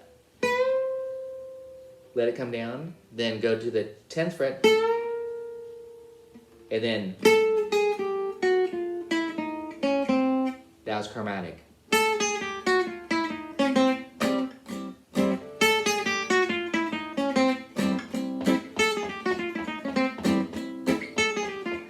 Cool licks there, but a little bit more up to tempo. I'm actually going to start on the C6 chord. This is actually where the turnaround is. 1, 6, 2, 5. It would be this, and I'm actually going to start on beat 4, leading into that, because that's where he goes. That's where I think you should practice it. This part isn't too bad. 1, 2, 3.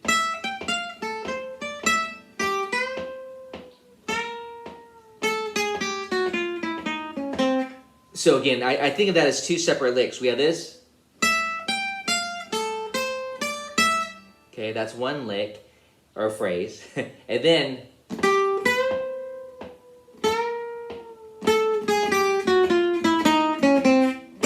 that's the other phrase. So I would start that on beat 4. They both start on beat 4. 1, 2, 3.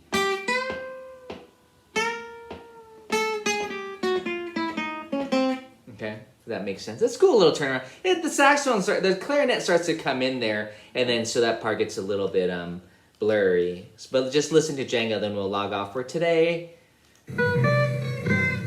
Oh, I went back a little bit further. Here, let's kick it up a little bit too. 75%. Nice bounce there.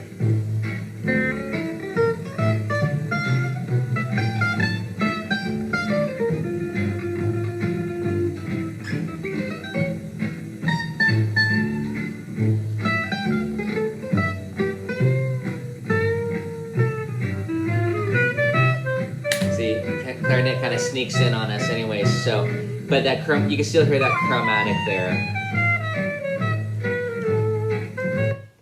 Well, hey, thanks guys. I hope you enjoyed today's session. Pretty fun. I mean, classic solo too, but hopefully that kind of gives you some insight. And I'll see you in 2 weeks. We're going to do Blue Drag. Great solo, great tune. Perfect, another perfect little 1-chorus solo. If you guys don't know the tune, check it out.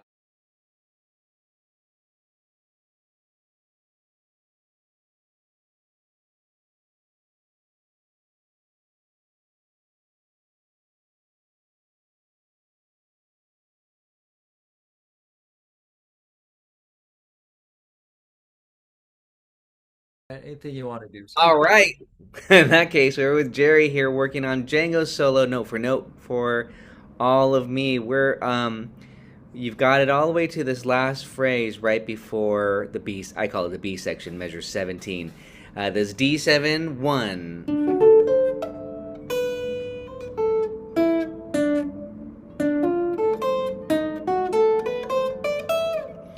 And it's just timing. There's so much detail with timing. Starting here, boo-doo, rest, rest. Triplet 3 and 1 and a 2, 3, 4, rest, rest. Ba-doo, ba-dee, boo-ba-doo, ba-doo-da-doo.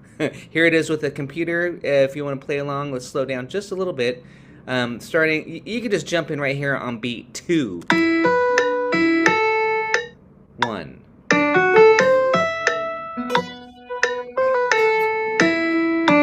Rest, rest. Again, that's a lot of variety with rhythm. I just started recording our session here for others too to watch, but we worked out the fingerings. You got to really work out those fingerings. This part.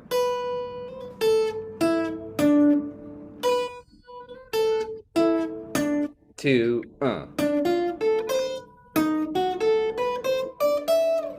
Again, you know, that's crucial that you work out the fingering so that it's easy to play and you don't fumble around each time. That's one of the tricky things about note for note is that, you know, you got to kind of really work out those fingerings. I love this little D7 arpeggio. Then, you know, there's a lot of little theoretical things too. Like this is a D9. Literally, he's going like this: 1, 3, flat 7. This is how you memorize it too, and how you can move it around to other licks and other songs like this: D7, and then the 9. And he does a harmonic, but you don't have to do a harmonic. You can fret it.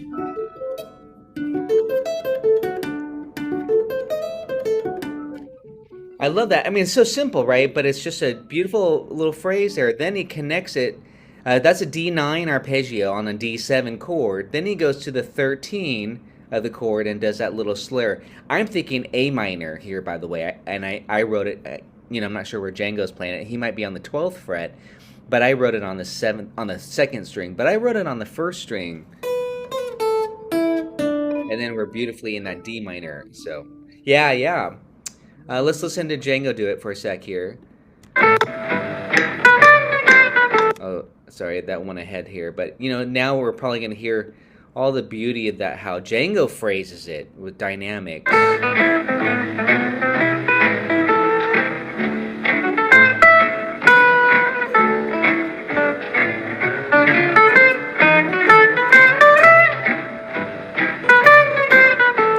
Again, so much of this is about timing. You know, it's not technically demanding, but it's just about counting. That's the hardest part. And you know, when you watch my video, you'll hear me say that multiple times.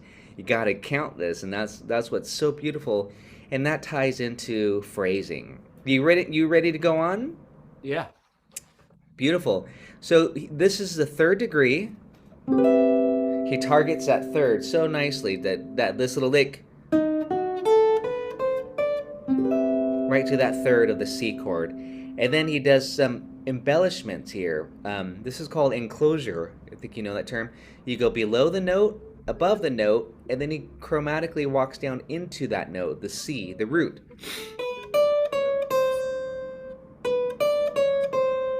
So that's what I would get. And it starts on 4. So 3, 4, and a 4. 3, 4, and 1, and 2. And then continue on down the scale here. Very cool line.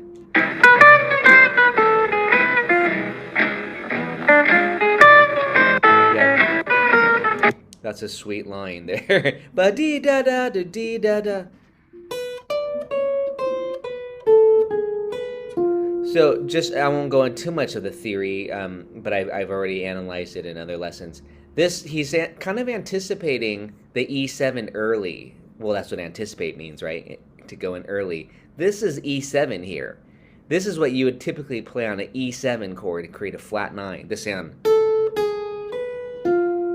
That's all E7 like this. So he's kind of prepping us early, anticipating. So it's 1, 2, 3, 4. And that was that phrase. Can I hear you do that?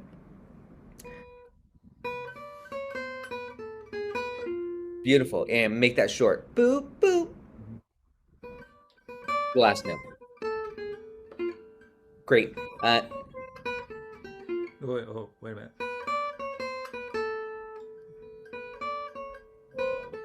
I need to look at it.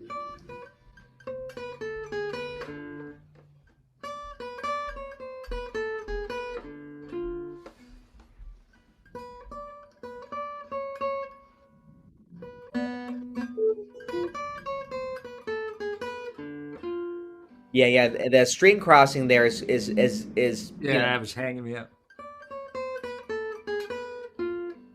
good. Yeah. Started on the and to 4 and count. And let's see. It was 4 and 1, 2, 3, 4. Yeah, make it short. The last note. 3, 4. Now put this note in front of it here on beat 1. So go 1, 2, 3, 4, 1, 2, 3, 4. And that way you feel, yeah. Oh, okay. Put the E in. Yeah, slide it down. Go bam, like this. Here, yeah, slide it like this, Jared. Literally slide it. Not into it, just down from it. Yeah, because remember, we're coming into that note from this. We're going like this. Yeah.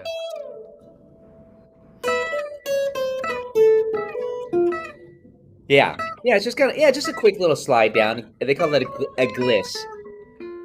Okay, now you got to be careful here. There's a lot of space here. That's where you got to be counting. Yeah. So when you hit that note, you got to put that on beat 1.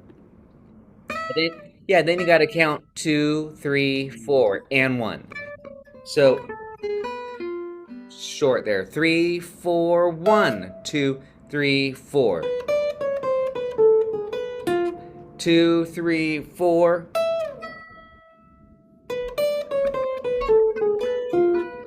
I'm not counting aloud, but I'm counting in my head. So it's 1, 2, 3, 4. Try that. 1, 2, 3.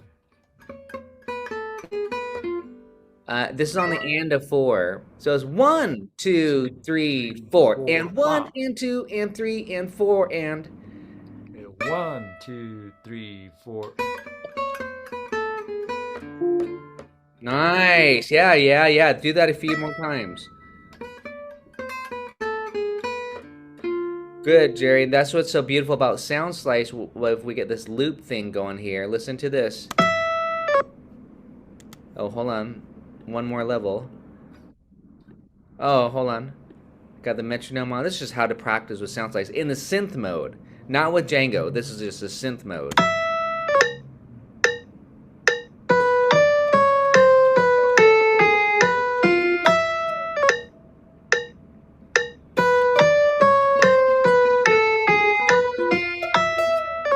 Yeah, then, maybe we could put it in context. I would start right here on 2. Could do this.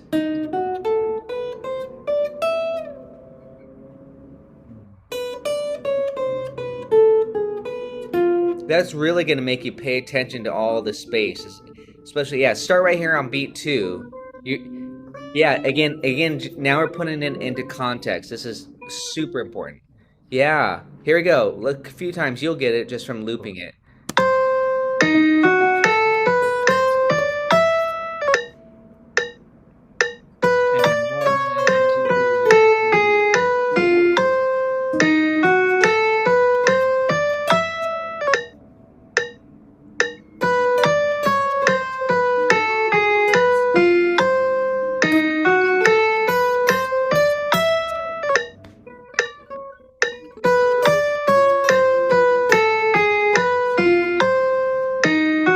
So again, I would start right here on beat 2. Then of course we can backtrack further and make sure we can piece all of that together. But right now I'm starting here 1, 3, 4, 1.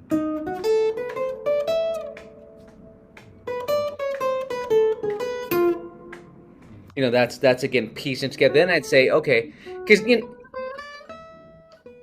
No.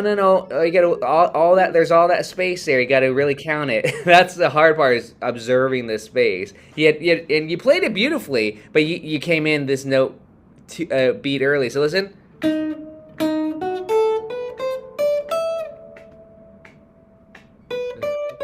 Hear all that space there? You just gotta count it out. It's 1, 2, 3, 4. Ba ba ba ba ba. 1, 2, 3, 4. Again. Do, do, do, do, do, do. 1, 2, 3, 4. You know what I'm saying? So pretty soon you'll be counting that. You're going to get it accurate every time. 1, 2, and 3, and 4, and 1, 2, 3, 4. And then when we go back to Django on that lick, where is it at? Well, I'm gonna backtrack just a little bit.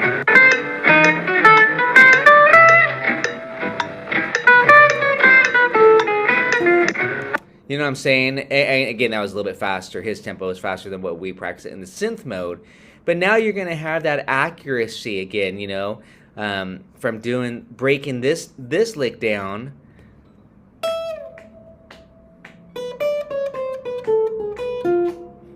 You know, slowly getting it faster.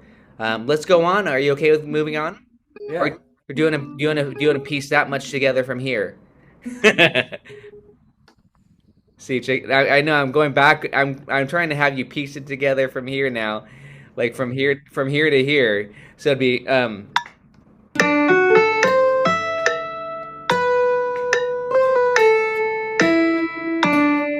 Rest.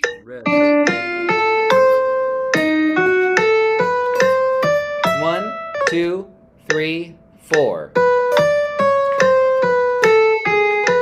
Again.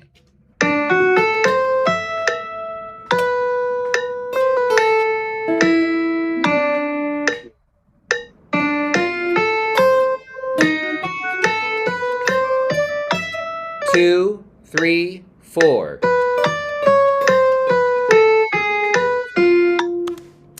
So that's the idea there, and then you know this is a very important transition. This is like, you know, this is pulling us from that end of the first 16 bars into the B section essentially. So it's a really beautiful transition. That's where then I'd speed it up a notch.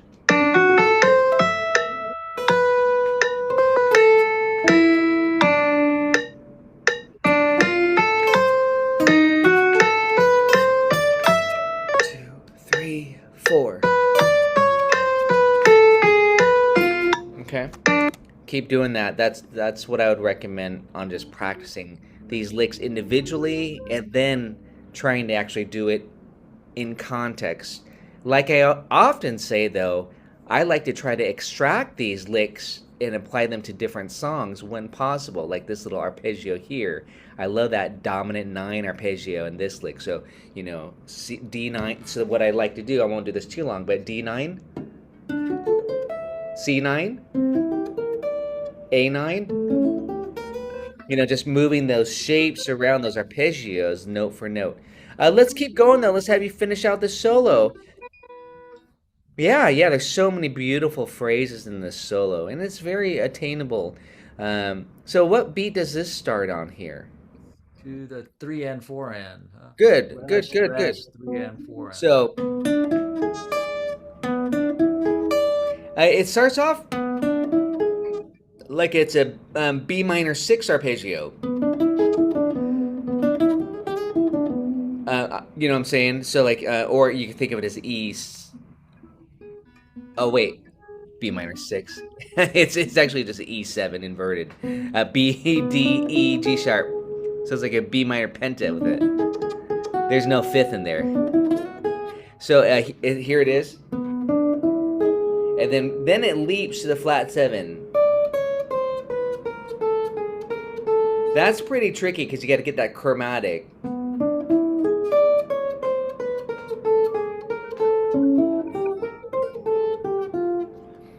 Beautiful phrase though. I'm kind of using all one finger here. I went like this.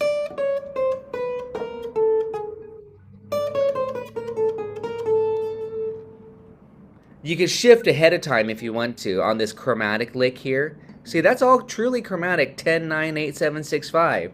So like this. 4.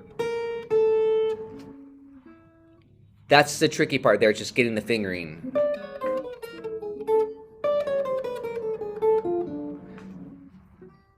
Can you try that? Can I hear you play it from here to here? Okay. Oh, are you over here already? Can I hear you just play this first? Yeah, let's see. And that's a cool lick, just that it's an arpeggio broken up on the 5th degree. Yeah. Oh, I'm not doing. I'm trying to do it with one finger. Oh. Yeah, and again, Django using 2 fingers. I'm not sure how he fingered it. keep like.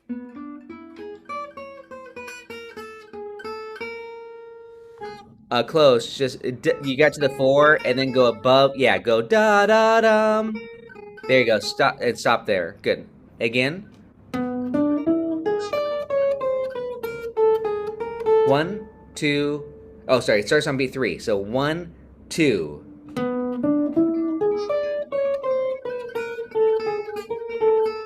Again. 1, 2.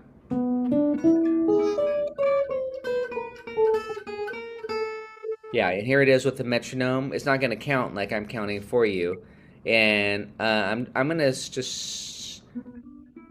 stop it right there. It's not gonna sound right, but it's okay.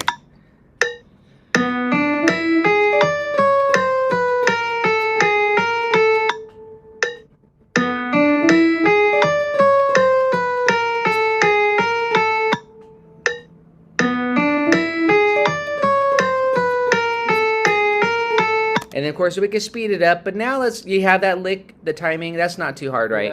Which finger, the single finger, are you using to do the chromatic? First finger. I'm doing this. Oh,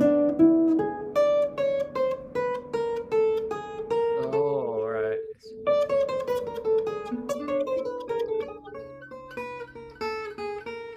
Yes, exactly. Yeah. But you could do this too, Jerry. You could plan out your fingers ahead of time and actually shift like this. Oh, right, yeah. You know what I'm saying? You can shift your hand down. Yeah. At a fast tempo, you'd probably want to do that. But you could just work this out. Or this.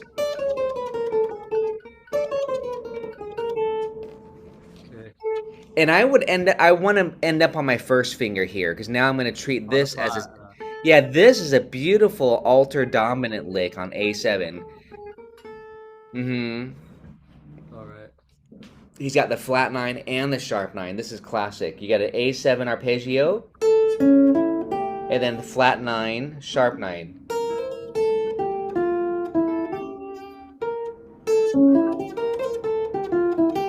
Can I hear you try that?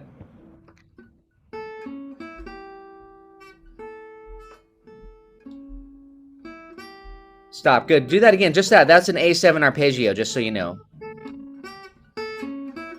There you go. Yeah. Just like... Yeah, that's just part of the A7. And then what I like to do, but you don't have to, is I use my I put my first finger here so I could get the slur like this.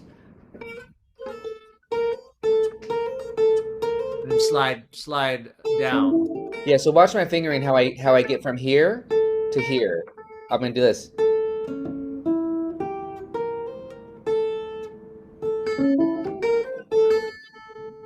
Okay. Yeah, just even out those that triplet. Just the triplet should be dalia da, dalia da, dalia da, dalia da da da da dee.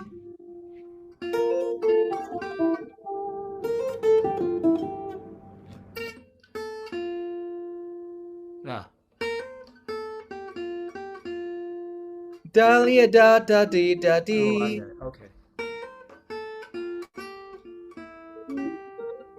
Now I'm going to show you without the first finger shift there. You don't have to do what I did there. What I do sometimes, because I get more power on the first finger, so I don't mind shifting. But you don't have to shift. Watch this.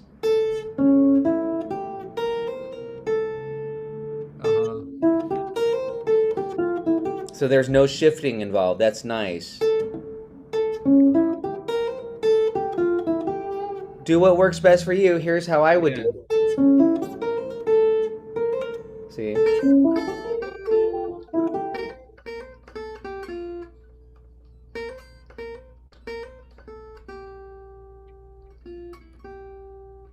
Close.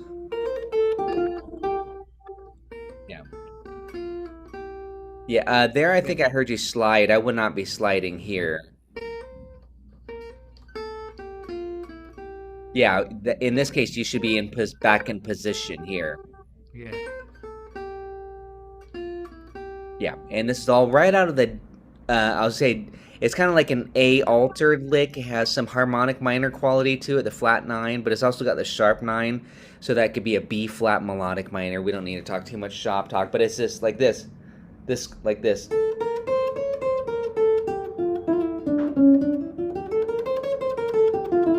So it's kind of that idea. So here's his idea. When we put it together now, that's the fun part. Backtrack. 1, 2. Sorry, 1, 2.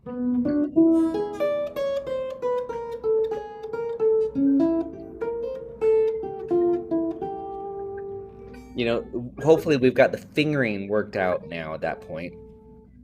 Yeah. To get those two phrases stuck together, right? Because it should be seamless.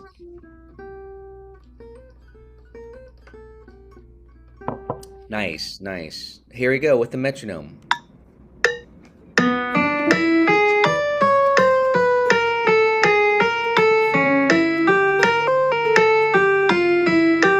Ready? 1, 2.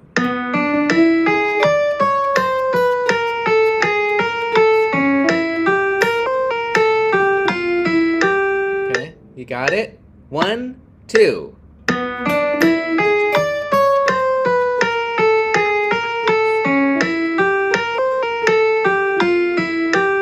Can I hear you play it by yourself? Counting yourself off, go 1, 2. 1, 2.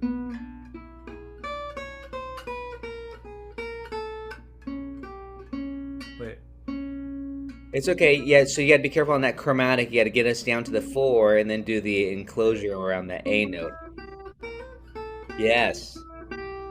I think I heard you do a slide here again. Make sure your fingers in position. So, yeah, you know, I like to do this.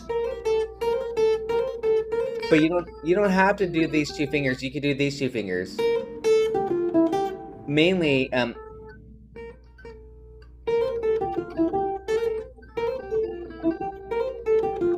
again, you know, it's just a matter of working it out so that you don't make errors. Yeah, it's just like You know, practice a whole bunch. you know, but it's so much of it again. Besides the timing, is the fingering of it, right? And then, you know, because you don't want to have to think about the fingering. So these become licks, you know, these are like licks. We're working it out. We just want, and I want you to still get this part. And then you can complete it.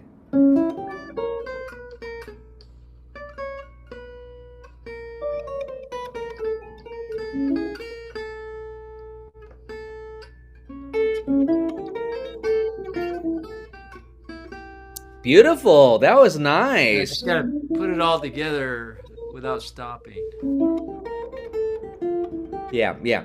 But this part, again, is tricky with the chromatic. So if you had to do it faster, you might want to plan it so that you shift. Like this. Faster.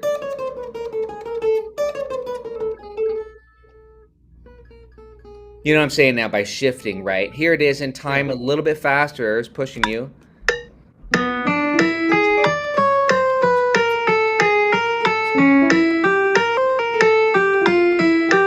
Get ready.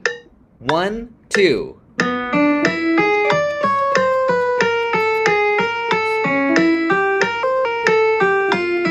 little bit faster.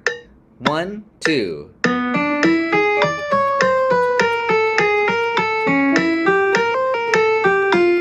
Again, same tempo. 1, 2.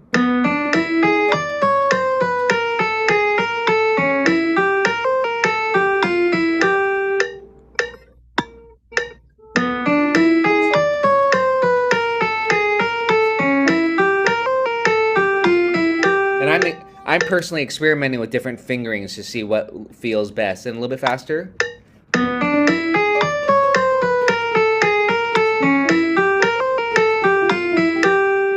And as we get faster, I'm going to do less finger movement.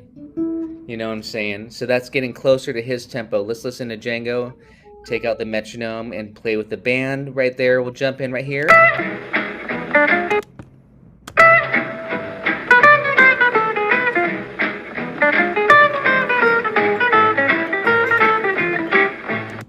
And then hopefully, well, that's a 90%. That's almost 100%. That's pretty fast there, you know. But hopefully now, after you took off the training wheels, meaning playing with the synth mode with the metronome, now hopefully you're like, I could play with Django. Here it is at 60%.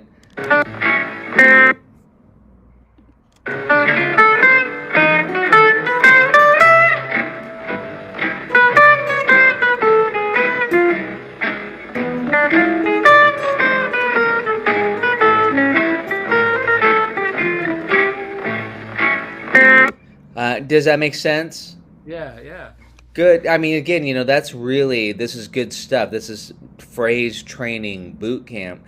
But it's so much of it, again, I'm trying to reiterate, fingerings, timing, counting. You know, I'll stop you if the counting's not correct, because honestly, this aspect of it is really trying to nail so it sounds like Django. You know what I mean? As best as we can for now. I mean, that's why we're doing this.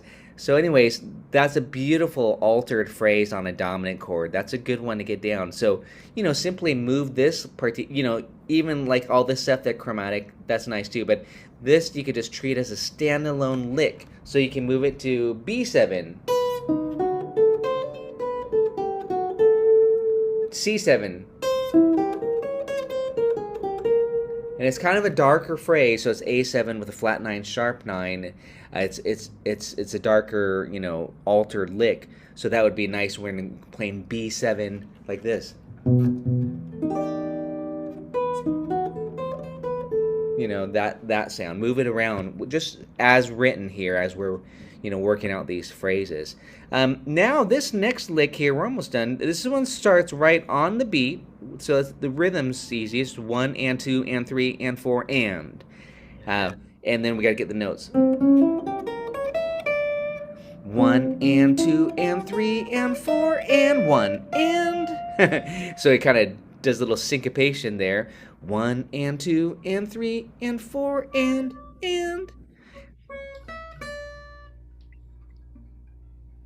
And to me, this lick here, I'm just going to analyze it real quickly. Again, it's like he's thinking still on A7. It's like it's really so cool that he's prolonging that tension on the A. This is the A7 flat 9 arpeggio, essentially. He's still like doing this on the D minor, and then he resolves it at the very end. So he basically, if I were to put in parentheses or annotate it, I'd call this an A7 flat 9 because it's a diminished arpeggio, right? It's an A7 flat 9. Then right here on the he's doing enclosure to the D minor sound, and he goes D and F, the triad notes. Okay, so anyways, that's what he's thinking here. That's all just that's still an A7 chord, but the band's playing D minor, so it's kind of a wicked sound. Beautiful. And work out the fingering.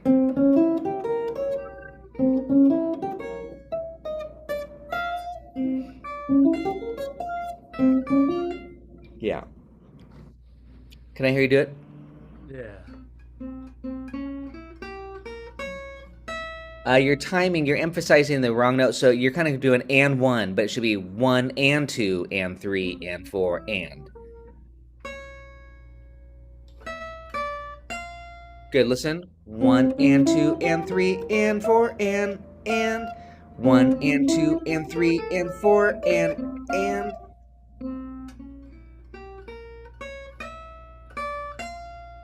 Good, yeah, you just kind of are slowing down a little bit here at the very end, but hopefully you can see that enclosure, this part right here, like this.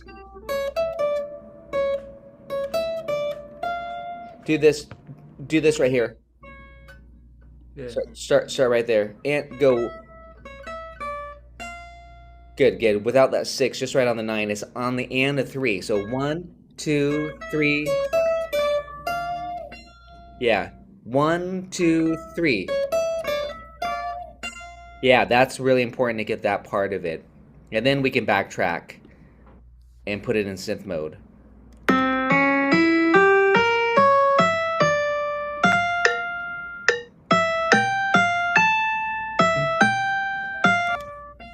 Sorry, I didn't mean to go that far. Again,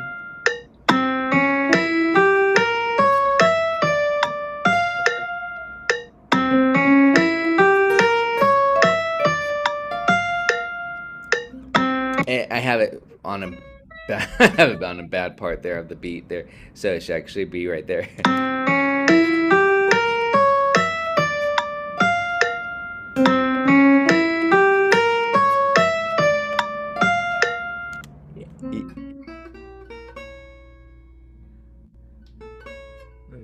Yeah, shift right there on that 9. Got to slide. That's to 12. On the not.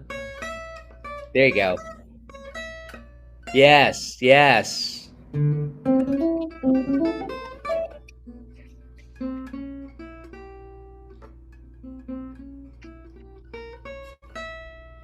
Stop. Yes, yes. Listen to this. I'm gonna go. Listen.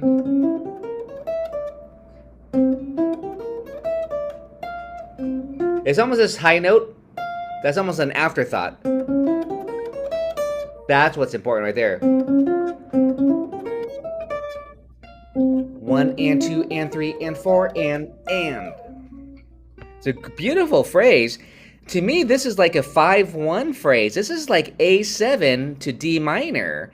But remember, he's on a D minor chord and he's actually playing that against the D minor to prolong the tension from this A7. So he's just all about tension here.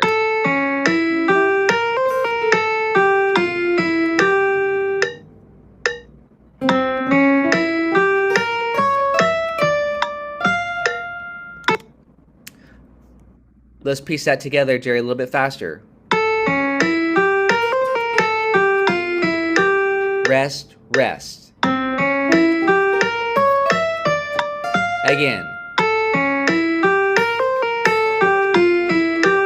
Rest, rest.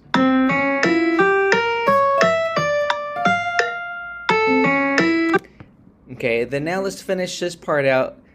This is... Yeah, he really loves the and of 3. Beautiful, yeah, yeah. And then here we only have 1 beat rest and an 8th, well, a beat and then an 8th note. And then he comes in da da dee da dee. So he's still targeting this note. It's interesting that he ended on that note. Then he targets it again. You know, so you can practice just that much and don't hit that 17, but just go. You could go dee da like an afterthought. So.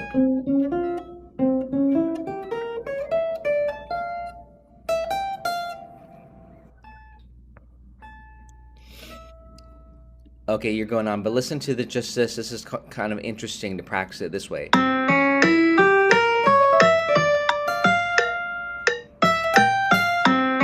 You know what I'm saying? To go ba-bee bum.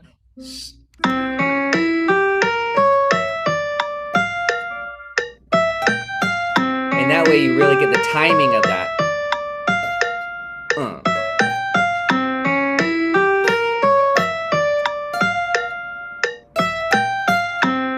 You know what I'm saying? This little afterthought here. And then we could treat this as a separate phrase. Sorry, 1, 2, and.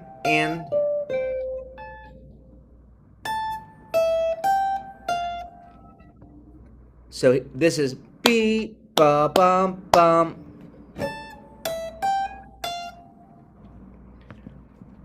Don't worry about that triplet here. Yeah, do that again.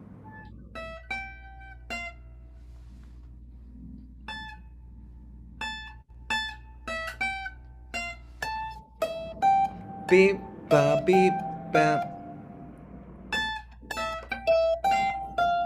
Good, and then again, what's interesting is to put it starting here. 1, 2, 3. You know what I'm saying? So.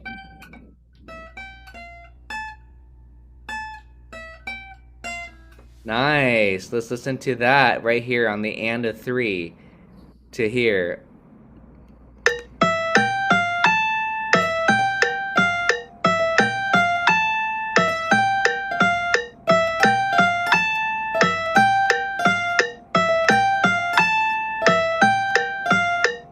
You know what I'm saying? So again, that's what I'd be practicing right there. Get that far.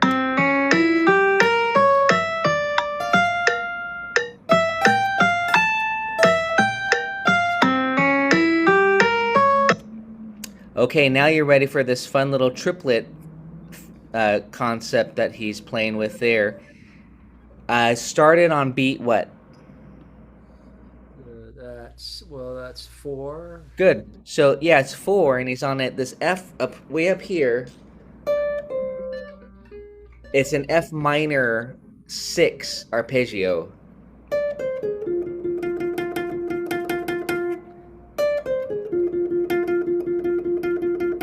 Triplets. I'm using my thumb because I don't have a pick on me, but it's triplet, triplet, triplet, triplet, triplet 1. But what's important is that you first of all know that this is an F minor 6 arpeggio. The word is he's anticipating it. See, he's at the tail end of the F major chord, but he's already thinking F minor on beat 4. So get the arpeggio 1, 2, 3. 2, 3. 2, 3. Can I hear you do that? You're on the wrong note there. Wait a minute. There you go. Can I hear that arpeggio?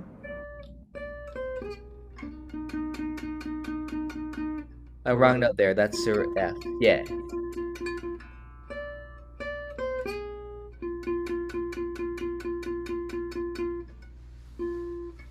And it's all the same rhythm. It's triplet, triplet, triplet, triplet. Yeah. Yeah. Stop. Good. Again. Da da da da da da da da da da da da da da da da. 1 triplet, 2 triplet. Yeah, see, we could even put it right here to the beat. So you end right there.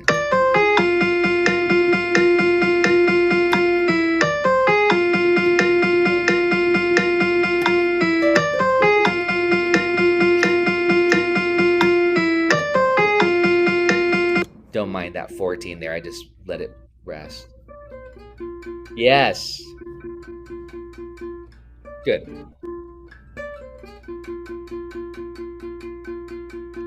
Sweet. A little bit too many triplets there. Yeah. 4 triplet, 1 triplet, 2 triplet. Yes.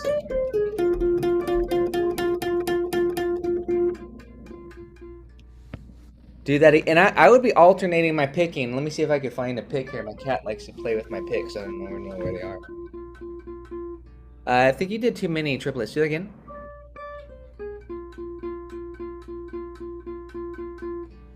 One more triplet, or one more note there on beat 1 there. Da da da da da da da da da da da down. Nice arpeggio.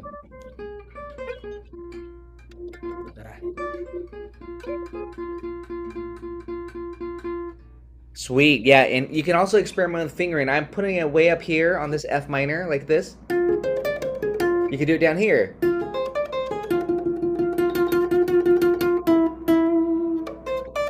So, I would say experiment with this. It's a cool little lick there, right? That triplet lick. Da da da da da da da da da da da da da da da. And then he does da da da da. Listen to this here, just to kind of go on, and we're almost done.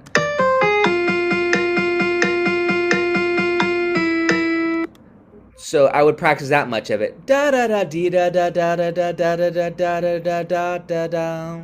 And I'm swinging it with my voice because the computer doesn't swing it how we want to swing it. So again, I would practice just that much. 1, 2, 3.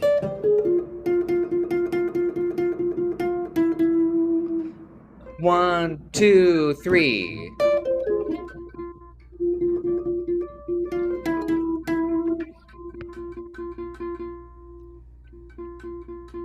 Yeah, I would alternate my picking, or you could do all downstrokes if you want to take it at a slower tempo.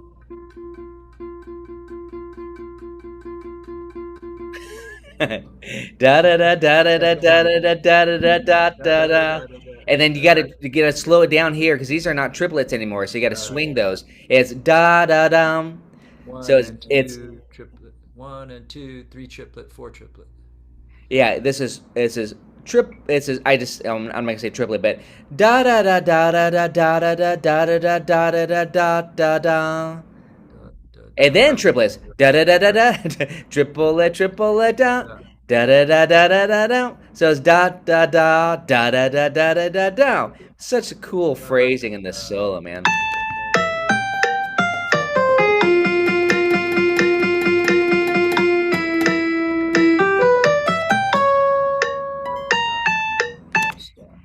Yeah, I love that. And this is a beautiful little E minor 7 arpeggio.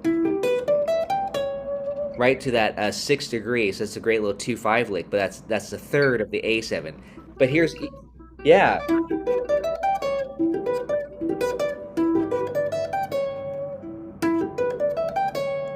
Then up here.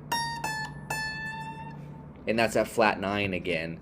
Really beautiful phrasing. Let's listen to Django do it for a second. Maybe we'll slow down a little bit and backtrack from here. Oh, let me take out the metronome. That's not good. Good way to practice right here.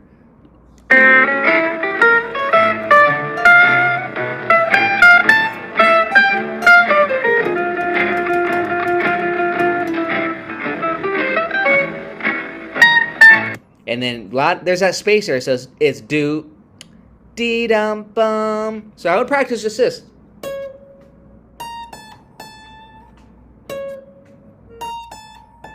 One, two, three, and I'm just hitting this note there. Bum, be dum bum. Yeah. Do that again a few times. Do, dee dum bum. Okay.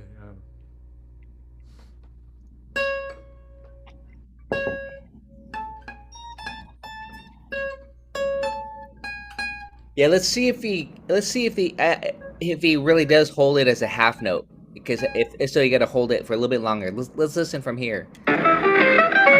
No, it's short. So again, I'm gonna edit this. I'm gonna make it a quarter note, then a rest. It's more dramatic that way too, to do this. And then, yes, short, exactly, yeah. Again. Nice.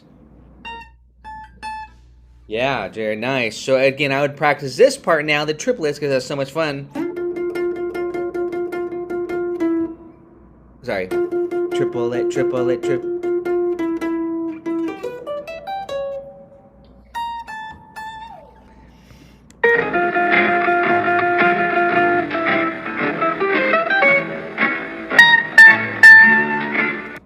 Again.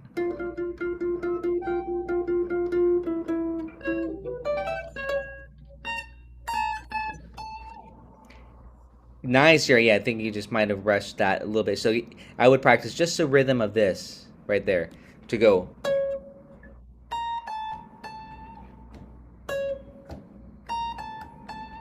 Just to get the feel, the groove of it.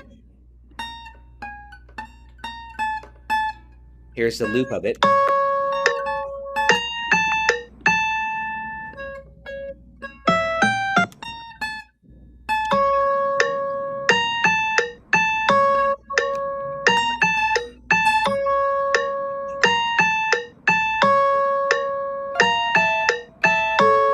Keep it a half note? No, I'm going to change it. Thank you. I'm going to change it to quarter note. I just didn't do that yet. And then, yeah, and then anyways, but just again, just now when we loop it here.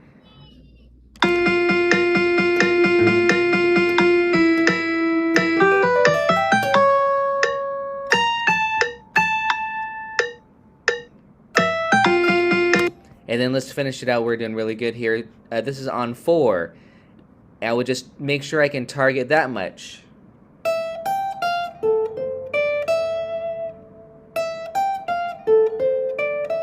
That's a beautiful D minor lick there. Or G7. But I'm thinking, he's thinking D minor. On the G7.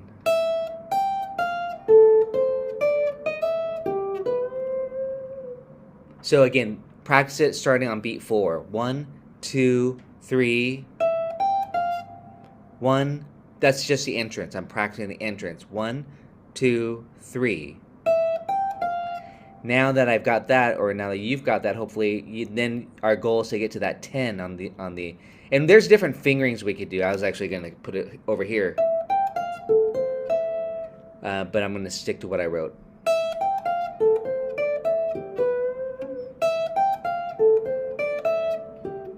And then I'm going to make sure I get from here to here with the fingering.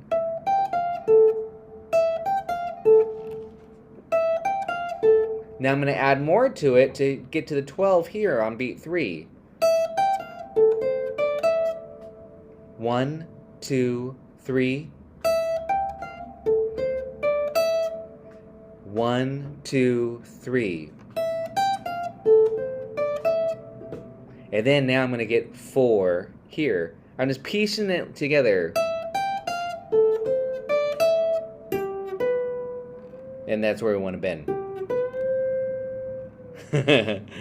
So here it is.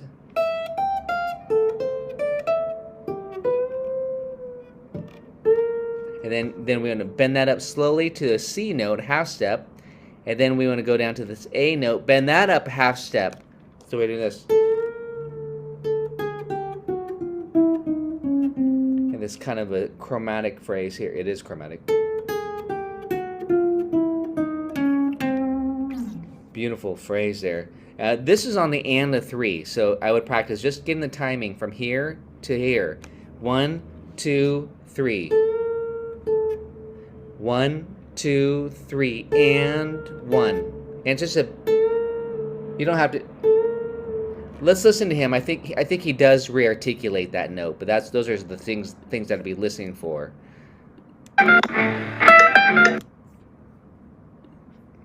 It messes things up when you have the metronome playing with the recorded version, so I have to turn the metronome off each time.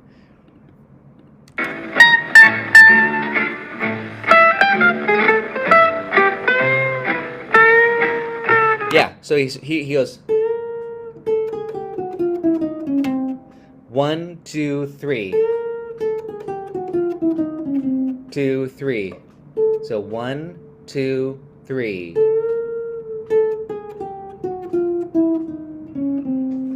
That's that little phrase on the and the 3. 1, 2, 3, and 1, and 2, and 3, and 4, and 1. So back to here.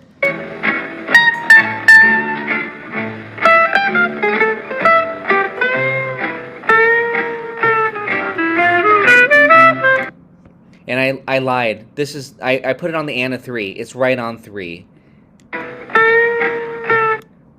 This looking at this rhythm of the bend messed me up. So it's 1, 2, 3, 1 and 2 and 3 and 4 and 1.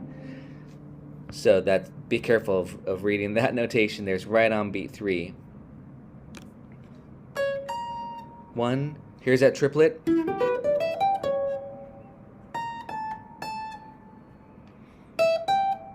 Oh, I messed that up. I put this on the and for, but it's.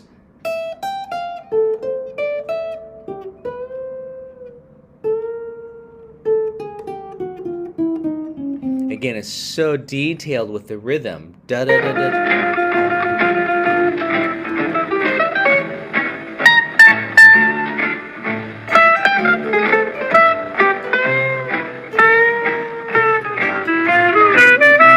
And it's easier to play along with Django, but when you have to do it by yourself and be strong with the rhythm, that's when you know if you really have it or not.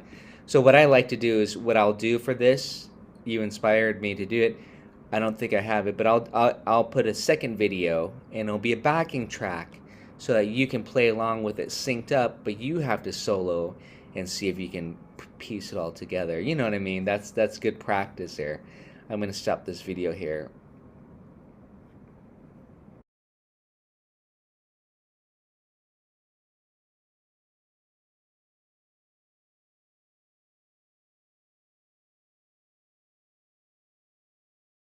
Yeah, this A7, D minor 6, A7, B flat 6, G minor 6, D minor 6, A7, D minor 6.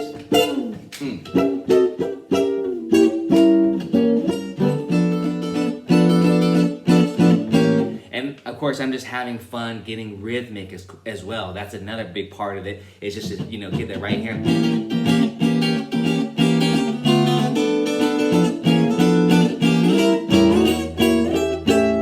And just kind of be swinging on you know, I mean, it's easier to talk about than to do, but you know, you want to think about rhythm is what I'm saying. And you might just start off with those really simple Charleston rhythms.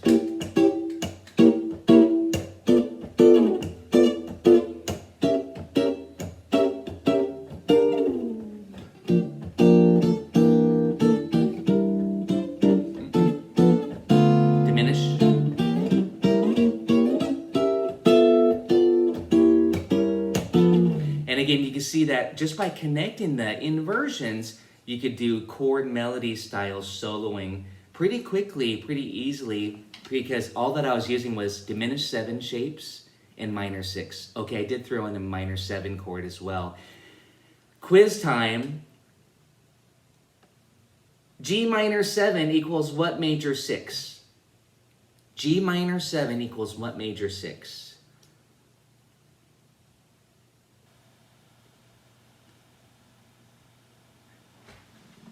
There's a trick. I would just want to share the B flat. Good, thank you. Yeah, the trick is this. It's a relative minor, but for guitar players, we like to think in frets.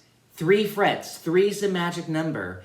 And here's what I always say. I know many of you know my way of saying it and remembering it. Minor is sad. Minor is down. Major is happy. Major is up. So if I said G minor, that's relative to up 3 frets, B flat major, okay? 3 frets just go do, do, do, do. So G minor 7 is equivalent to B flat major 6, okay? And again, this is very important in swing music because you'll see major 6 chords all the time. And now you have a very quick, you might say, I don't know, do I have to learn all my major 6 chord inversions? And I say, no. You already know your A minor 7. You've been working on your A minor 7s, you got all 4 down. What is A minor 7 the same as? What major 6 chord? A is down.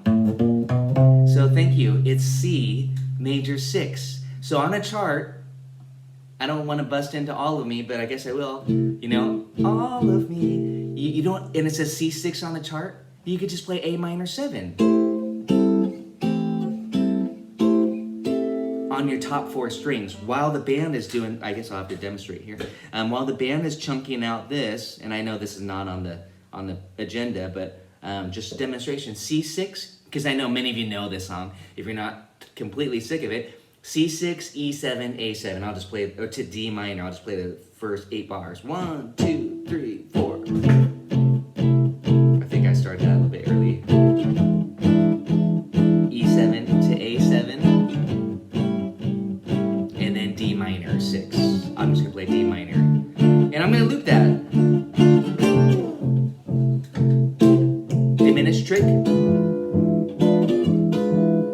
A7, diminished trick. D minor 6. And from the top, A minor 7 for the C6. Bum, bum, bum, diminish. Ba-dum, bum, bum, bum. A7. D minor 6, and I'm just looping those 8 bars.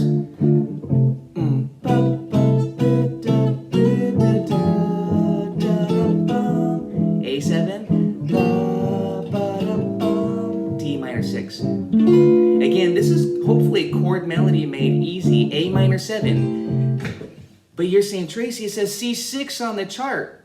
Or it may say C major 7, but you know, in this old school style of swing, the 6 chords are generally the preferred comping, meaning guitar players will be doing this. They'll be playing C6. So yes, I'm saying, when you see C6, play A minor 7 inversions. Then you have your 4 7th chords. When we've just been doing this. And then it says E7 on the chart, but you're gonna say, oh, I'm gonna use that diminished substitution trick.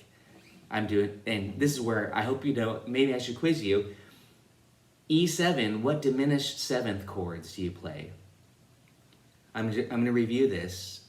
Joe's got it. I'm going to review this. It's off the 3rd, the 5th, the flat 7, and the flat 9. So I'm instantly going to the G sharp. And I'm thinking the first string, G sharp. By the way, if you don't believe me, pluck that low E and go.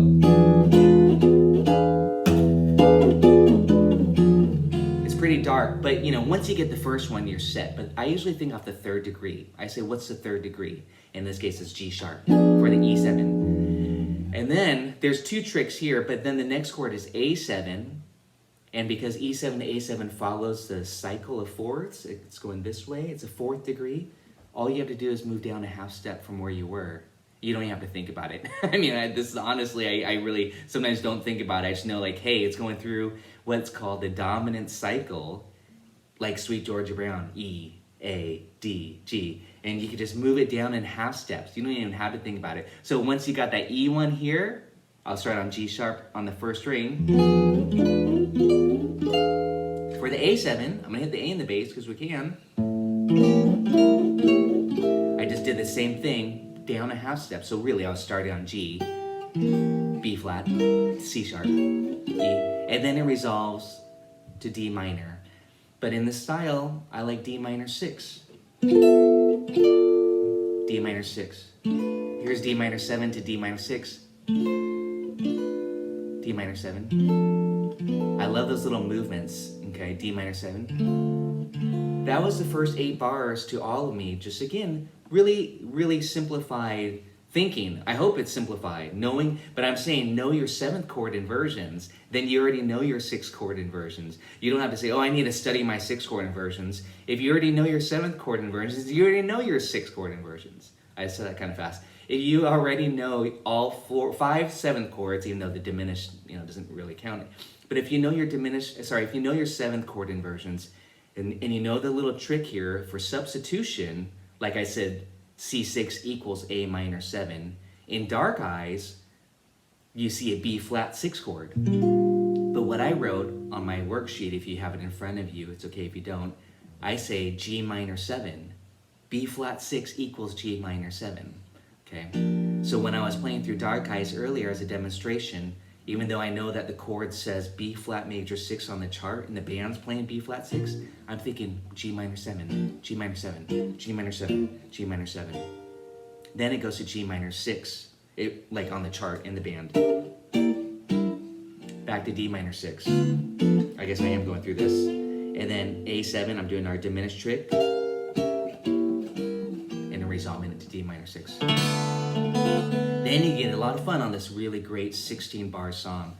We can jam on it probably for the whole lesson, but I know there's other stuff we need to talk about. So do think about that, and I am trying to...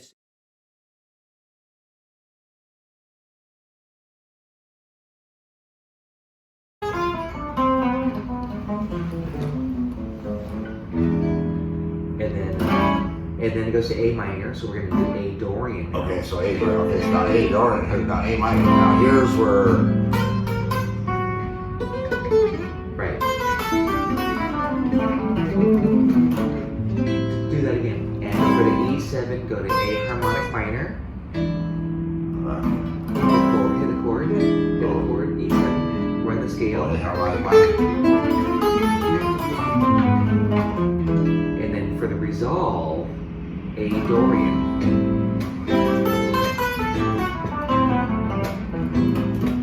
And back to harmonic minor again. Now we're just practicing this. A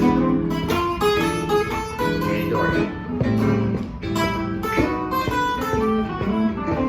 I haven't figured out, I haven't really worked that. I haven't figured out how to, other than just like kind of going up and down the scale, I gotta figure out which notes to emphasize and all that kind of stuff, Yeah, I mean, that's the whole point of scale playing, though, versus arpeggio playing. That's why you got to do both. You have to do the arpeggio. Yeah, and plus I was thinking about and that. arpeggio.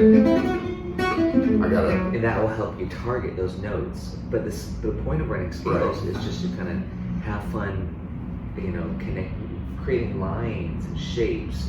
And then separately arpeggiating. Right. That's what I gotta do next for these chords is see the arpeggios. Yeah. Chord scales and arpeggios, that's what it all comes down to. So that was beautiful. So then A Dorian, so then we get into the D7th. D7, I'm playing D9. Okay, so now stay on the Dorian mode. okay. why aren't we going to a harmonic minor mode there? How was Which that harmonic question? minor would it be then? Well, it'd be whatever D is the fifth of Yeah, in because a minor key. but it's not going to a minor key. It's going to G7. That's a major chord, the 5 chord. So that's the general rule.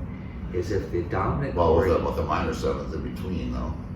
Yeah, but D minor 7 is now the 2 back to the key of G. C. So D7 it belongs to what key? Especially if you play D9. G. Yeah, key of G major. Yeah. G is the 5 of C, so that's You know, why I we always don't do this. I should. harmonic minor. That's so stupid. I should learn to just like D, or learn it by here's D and then there's Yeah, 5-1. 5-1, yeah. So in the key of C, G is 5 chord. This. It's not minor, so that's why we don't want that will answer your question. It's not harmonic minor. But on the other 2 dominant chords that we have, the E7, see that wants to go to A minor in the key of C, this. So that's why we do A harmonic minor. The A7 chord, that's the 5 of D. What is D in the key of C? Minor. That's why we want the harmonic minor. But when you have a D7 here, take my that's just G. So we just run a G major scale. So we're just taking G major scale on D7, which is called D Mixolydian or A Dorian if you're thinking it off of the A. okay, so I got this written down wrong here then. So D7th, I got D Dorian written here. That's incorrect. Yeah, that's for the next one. D minor Dorian. You already have it. Just write A Dorian. Just stay on A Dorian. Just write A instead of, no, you keep Dorian, just write A in front of it instead of D. Yeah, A.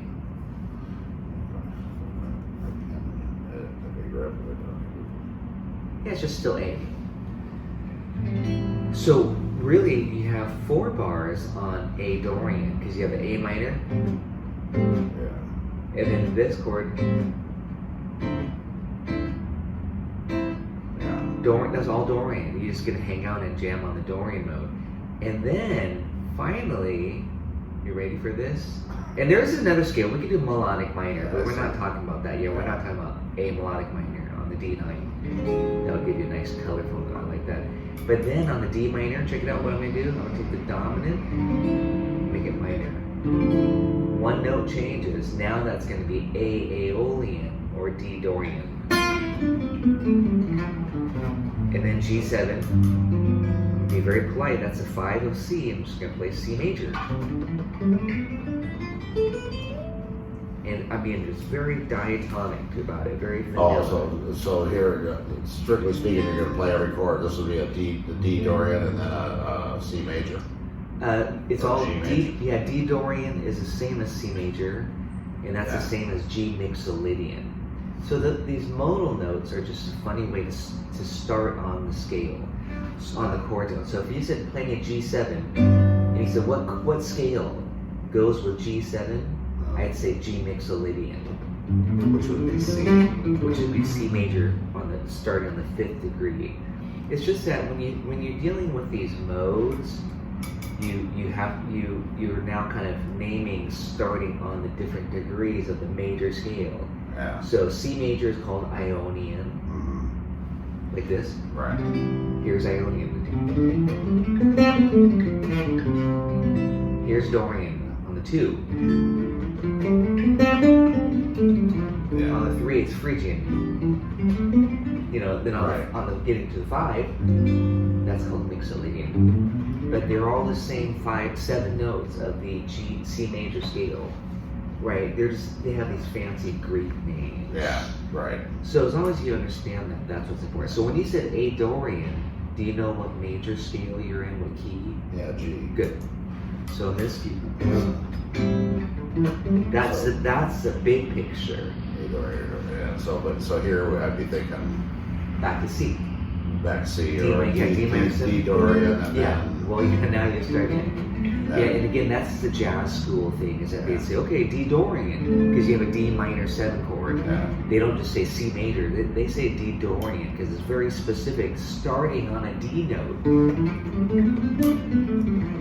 Okay, so that's starting on a D note. I was studying last week with somebody you start on something, but I know you don't always start on a note of this scale. I mean, I know that's not, but yeah. Right. When you're actually playing, you don't need to start. Those are exercises. Like you hit the chord, like this D minor 7, then you start on D. oh, for an exercise. Yeah. Oh, yeah. And or the arpeggio. You know what I'm saying? Yeah. But that's good, and that's good. That's like, it's good to know that that's the foundation. But you know, when you're actually soloing, you're not going to start on the root. You're not thinking about that. On beat 1. So yeah. So anyway, so I need to know the arpeggios for all those, which True. I should already know, but I don't. No, that's okay. Okay, let's see. So if I want to figure out, Triads is where you start with, though. oh, it's just it's just the first 3 arpeggios or whatever. Yeah. Yeah. Well, they name it. Well, the arpeggio. The first 3 notes are triad. So the triad on the 7th, you can then you can call it add on the arpeggio. 7th. That's the next thing. But we can go right to the 7th and add on the 7th. Yeah, I think I want to do that right away. I don't. Well. But again, we're navigating the scales right now. I mean, that's still the main practice, is for you to start to make sure you can navigate the progression using scales. The scales contain the arpeggio notes, so you know what I mean. So that's nice to create 2 separate studies. Just the arpeggio. So E. So if I do an E. So if I work out an E7th. Yeah. Arpeggio. Right. All the notes in there would fall in a harmonic minor Exactly. scale. Yeah. 4 notes out of the 7 notes scale. Right. 4 out of the 7 So notes. okay, here's how I have to think of. Okay, so E. So first of all, let's see, E. I have to get my chart out now. E. I'm not sure how many sharps Well, here's or E. flats. E. Here's E7. Yeah. E, G sharp, B, and D. Well, so I wouldn't know. So okay, so I'd have to think E, F, G, E, G, G. Well, but it's G sharp. Yeah, so that's what I'm saying. The triad is 1, 3, 5. This. Yeah, 1, 3, 5. But you have to know in the key of E whether the 3 is a sharp note or not. You don't want to think key of E though. We're in A harmonic minor right now, so. Well, I'm just thinking If you're I'm just thinking about relating the to arpeggio for E7. Okay, good. So Forget this part. Just Okay. what's the arpeggio for E7? Good. So E. well, no. Don't even talk letters. What's the numbers? You got to know the numbers first. I know the numbers 1, 3, 5. Okay, plenty of 1, 3, 5 starting on E. We don't even need to talk letters. There's no reason to talk letters. Just find your E note and go 1, 3, 5. Wow. The letters will be there, but you got to know the form. Well, how do I know to go here? That's a good question. That's where you got to know your formulas from. That's why you do your triad studies. Yeah, 1, 3, 5. so here I didn't think. So I start E. I know that. So my second one, the G, I'd have to think because that's G sharp. Correct. Yeah. Or That's flat now you or see. Now you flat or know. whatever. Well, no, it's supposed to be called G sharp, but Yeah. that's okay. Now you know 1, 3, 5 is this. Or this. And then B. B. Yeah. Good. E, G sharp, B. Now you know because that's a major triad. Yeah. Yeah. Yeah. So. Good. But I wouldn't be able to figure that out unless I knew that G was sharp in the key of E. Okay. So I you're mean, telling me you don't in know the- your triads on the guitar is what you're saying. Yeah, well, I guess I'm telling you that. I don't know if I try it, so yeah. You don't know, but I can hear it. that's what I'm saying. I mean, I can tell that's There's not three. it. There's 4 types of triads we're dealing with: major, minor, diminished, augmented. But really, in this song, all we need is major and minor. Yeah. So really, I think the study for you is to do triads through this song. To go C major. That's C major. This. Now You might say, Tracy, how do you know that was C major? Because I'm playing 1, 3, 5. G, I know it's. I'm not even thinking letter. I'm not thinking letter names at all, though. I'm just thinking 1, 3, 5. Yeah, 1, So 3, here's C. Yeah, know where C is first. Yeah, then here's 1, the 3rd, and the 5th. Yeah, you could think scales like this, like that one. Do, re, mi, fa, so. It's always good to know the first 5 notes of a scale, but we need to know this is 1, 3, 5. Yeah. Right. We actually want to know that everywhere. Yeah. Yeah. But No, here it is in this one position. This.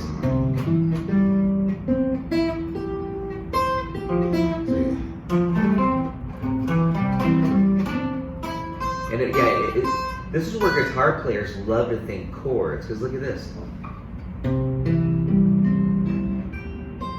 It's like they call it a G chord, like this. Here's G like this. It'd be cabled here, but really it's just this. So they think what's called a cage system. These shapes for chords.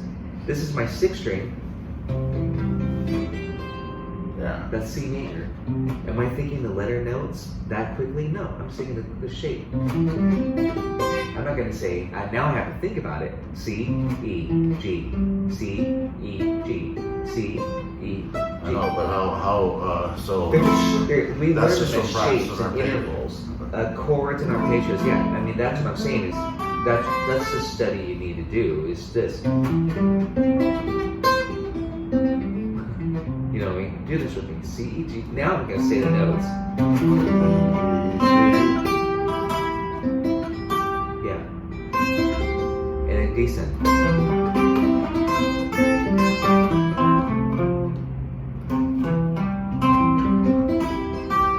Beautiful. Those are your target notes. I mean, it's just a triad, but that's...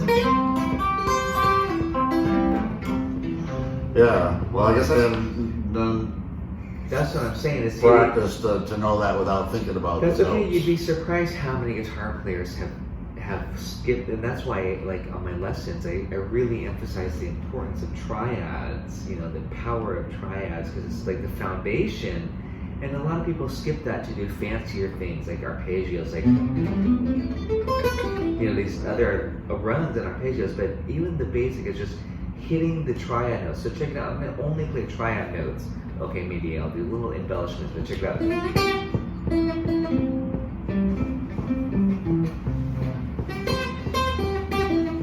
of boring, right? There's only so much. But those are 3 notes. Yeah. You know, look at these chords right here. If I knew, like, just based on the jam tracks I play on the computer, or whatever, like, if I knew the triads and everything about, I'm just talking about these shapes now. This shape, this shape, this shape, this shape, this shape. I guess there's quite a few. I was thinking there's only a basic 6 or 7 shapes that for the song. For a lot of songs. Oh, sure. Well, this song's got more chords than a lot of songs, so yeah, for sure. You know. Yeah, well, like I guess there's more than I was saying, because like just a basic minor 7th, and then that minor 7th, those 2 minor 7ths, you know, and then you get a minor 7 flat 5, and then you have to have a a regular major chord, and then you have to have a 13th in there. You're making it really complex right now. I know. Then you gotta have this major 7th too. I guess, like I said, there's more than I was really thinking. I'm going to do a quick But those what I just played there are all just basic chords that I use all the time. Let me do a quick demonstration on All of Me, super slow, with triads only. I just want you to hear it, to see what it sounds like. Through the first 16 bars. C major. E. A. Notice I'm only saying the triad, not 7. Oh, I hit a 7. It's hard for me not to hit a D minor. E. You should know a chord here on the A minor. D. It'd be D7 on the chart. but I'm playing just triads. D minor, G, and again C, E, A, D minor, E, A minor, D, D minor, G, C, E. Little embellishment. See, I know what notes to land on because they're all chord tones. Okay. And then I can add in those scales that we talked about last time next. But this is a separate study, just triads. So there are when the you were doing foundation. that, you weren't thinking anything about starting the A7 triad on A or anything?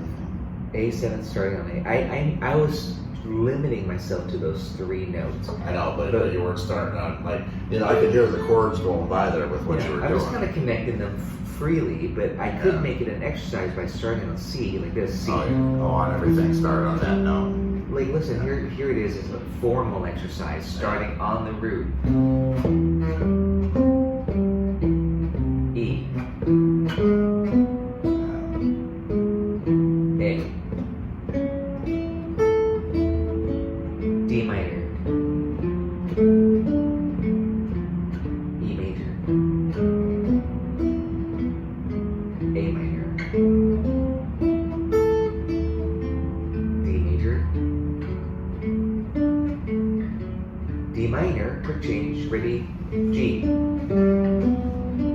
Now listen to this. I'm going to start on the high note, C. E. But it sounds beautiful to connect them with the closest note too. Like, listen to C. Ready? E. So you don't have to start on the root. That's just a formal exercise starting on the root when you're actually playing music. So what's important is that you just start to connect these shapes. Doing that wouldn't hurt me at all. So That's what I'm saying. This is the basic triad stuff. study, yeah. So I have kind of a formal routine for this on this song too, triads, and I start off by thinking them as chord shapes, just like this. E, look at this. A, just literally 3 notes. D minor, hold me, say it with me, because you got to know a chord you're on. E, A minor. I'm staying on the top 3 strings. That's another little game I play. D major, D minor, G. Again, C, E. This is a lovely game. I love this. A major, triads, D minor. The last 8 bars, we didn't do this yet. You took the part that once was my heart. F major, minor, E minor, A, D minor, G. So I'll put G7 for you.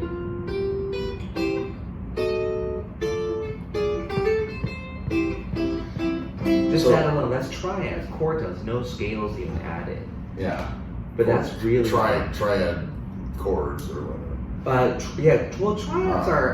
triads are chords. Yeah. Arpeggios are broken triads or broken chords, right? Arpeggios could be 6 chords, 7 chords, 9. You know, you could arpeggiate anything. But at first, I recommend you stick with just triads. That's why I wouldn't go to C6. So or do you have C7. some for all of me? Triads? Just triads?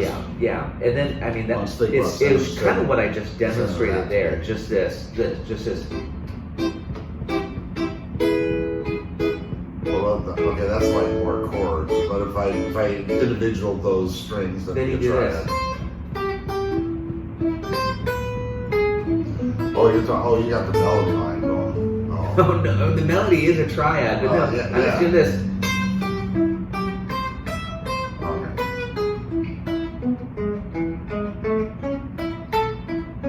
D minor. You gotta know the chords. That's for A minor. D. Yeah, once D minor. G. C. E. Does it sound like chords anymore? No, it doesn't. But what I'm doing is I this. hear the when chords going by though. yeah, because I'm just breaking up the chord. Yeah. But here's what I was doing in my head.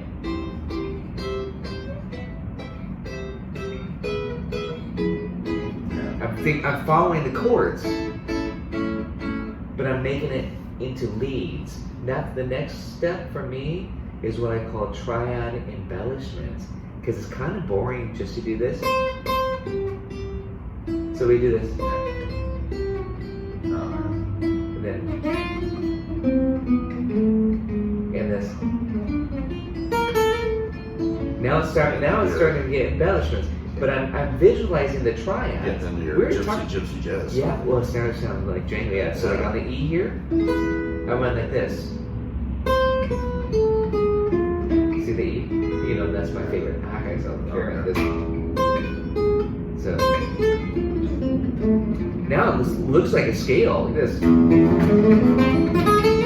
right? But it's really just triads. And so I'm disguised. It starts to get fancy, and then you can do something like this.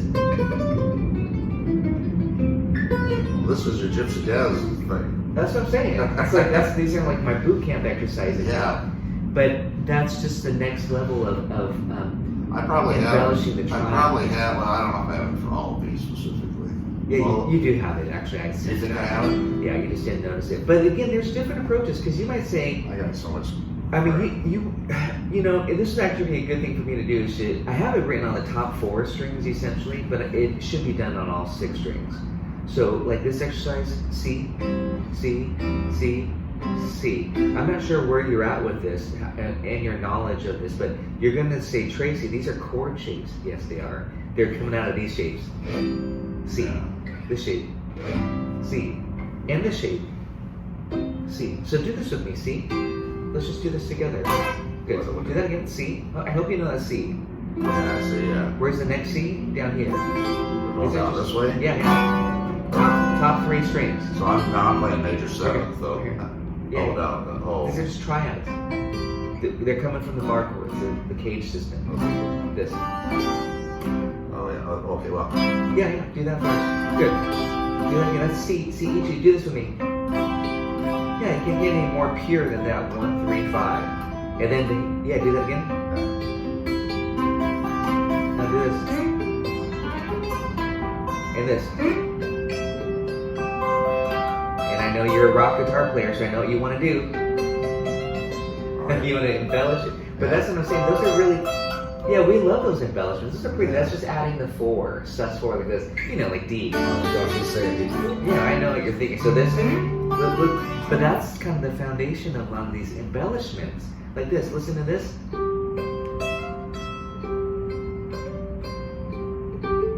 See these embellishments? Those are just added scale notes.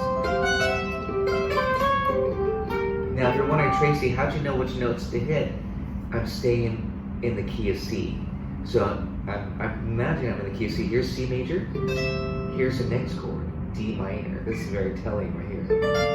So I went like this. Those notes. See how I'm holding the shape? Yeah, this is Well, now you do it here. And here. I'm basically thinking this C, D minor. C, I can kind of D minor. those embellishments like that. You can kind of just feel those sort of. Well, that's what I'm saying. That's the step. That's the upper neighbor embellishment. And then we have the lower neighbor. This. That's the lower neighbor chromatic. So you have this. So you have this. Or this. See what I mean? Now I'm getting fancy from this to this. So you combine them. So how hard would it be? So is it going to be easier for me to run through my shit and try to find an all of me? Yeah, let's just do it together right now. Ready? Or would it be easier for you to You probably got it way more organized. Yeah. than me. Yeah, I'll send it to you, but I want you to do this with me. You wouldn't believe how much. Yeah, no, I know my stuff again. I know. Let's do this together. Do this again. C. 2, 3, 4. And it's not a rage. Just make sure you have fun. Like.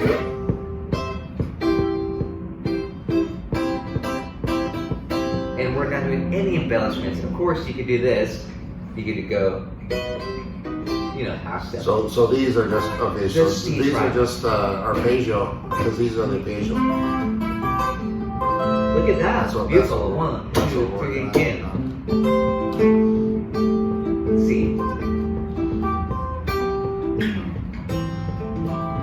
I'm not thinking of a rhythm for it. Just do this 3, 4. 2, 3, 4. And then yeah. I always so here rhythmically I was thinking like I was going at a nice brisk tempo. I was going 1, 2, 3, 4. So I was going 1, 2, 3, 4, 1, 2, 3, 1, 2, 3, 4, 1, 2, 3, 4, 1, 2, 3, 4, 1, 2, 3, 4, 1, 2, 3, 4, 1. So I was thinking whole notes, 4 beats, 1, 2, 3, switch, 1, 2, 3, 4, 1, 2, 3, 4. Half note 3, 4, 1, 2, 3, 4, 1, 2, and then quarter notes, and that's pretty good if you can do quarter notes, switching those triads. Yeah. So now the next step for you, do that again. 1, 2, 3, 4. Yeah, maybe stick with half notes. I gotta do it best. That's okay. Yeah, that's a good goal. Okay, that's a good goal to be able to switch it that quickly if you need to. But remember, later on, we're going to visualize these as single notes. You're going to do this. Yeah. See, now it doesn't sound like a chord anymore. It doesn't sound like this. It sounds like.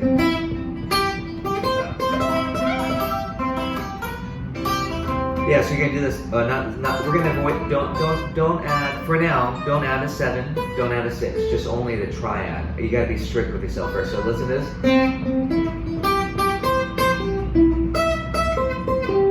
Breaking up the shapes. Yeah, a little bit slow. 1, 2, 1, 2, slow. 3, 4. Yeah. Visualize those shapes. Yeah. Yeah, it doesn't hurt. Yeah, it doesn't hurt to do that. All the shape.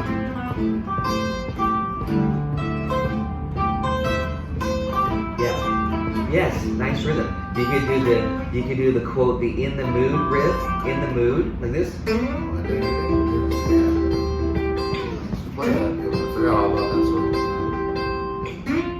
But if I were to do that through all of me, the changes through all of me with the in the mood rhythm and riff, check it out. E.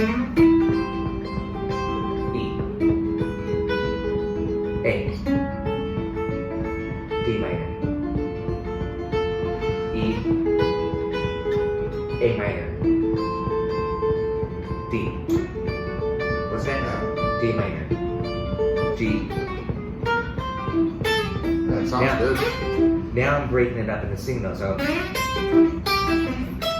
E. A. The funny thing is, and that's what I want to go with you next, is to go from C to E. So here's C. Here's C. Here's C. Now go to E. Ready? I'll give you a second to think about it. Yeah, well. Okay, I'll give you a minute to think about it. E. E. E. Good, do that again. E. I'll give you a take that. Yeah. Here you go.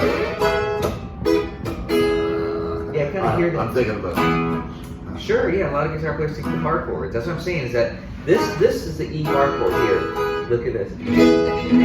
This is E. And this is E. This is the C shape. That's like the cage system, the C shape. So you gotta, that'll help, that's how guitar players like to think. So you gotta E, E, E. Do that again. Yeah. And this is not an E7 chord, but we're only doing triads. That's what's very important. Yeah.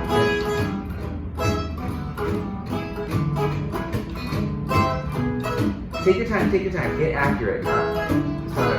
If you need to do the whole notes, 2, 3, 4, switch, 3, yeah.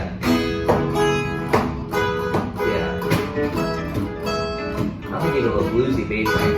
Keep going, I like this. Ready?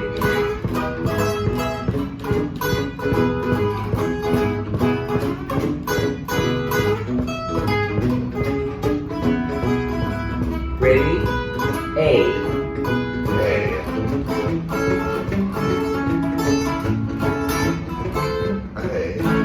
Yeah, A, straight. So here's what's important. This is why it's not as hard as you think, because they're all the same shapes. 3 shapes. Yeah. You just gotta know where's my A. Here's A, here's A, and here's A. So here it comes back to this. Here's how I like to think of it. Root on top, third on top. They're just triads, and fifth on top. So we have C like this, E, A. I know there's a pattern. So. D minor. So let's navigate the song with triads, these shapes here. Just these chords. Guitar's all patterns. Yeah, they're shapes. They're shapes. Shapes and patterns. There's geometry too. So show me your C shapes. The 3 shapes on the top 3 strings, good. And now the E. Beautiful. A major.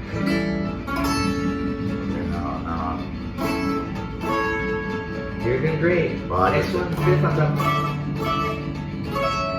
And D minor. Yeah, I just guessed at that. So Yeah, it's okay. Your intuition, you knew.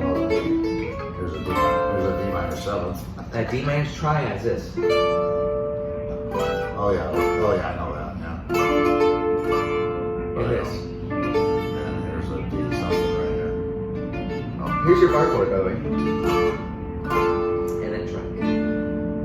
Beautiful. Okay, I know those shit. Yeah. Good. I'm going to show you something, because this is one of my very important triad studies on the top 3 strings.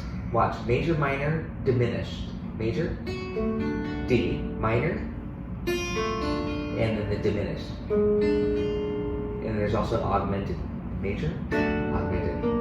We don't need augmented right now for what we're doing, but major, minor, diminished. Major, augmented. Last shape, major.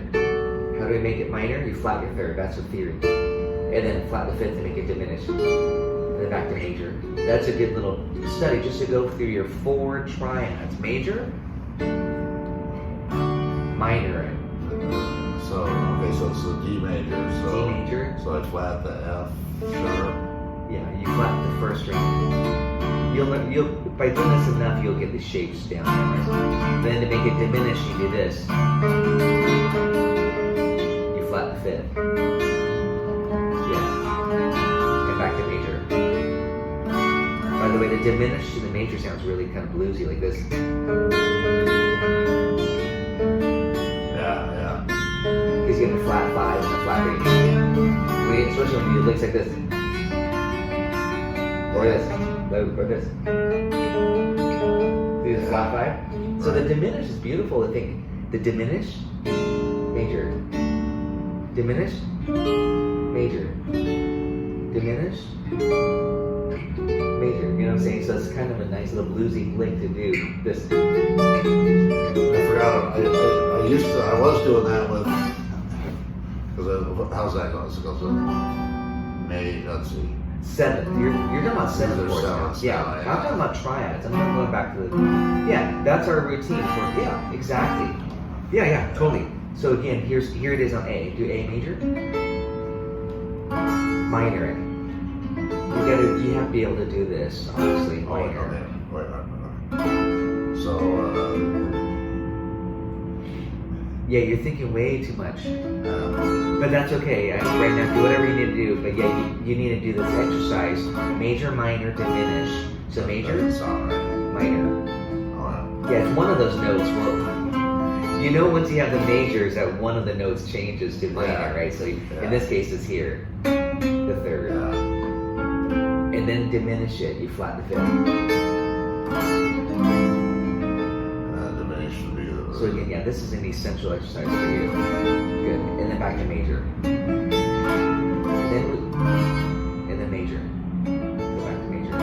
major is the most important shape you got to get down. So And you then got a thing on this too? yeah, of course. You got a PDF, and then augmented.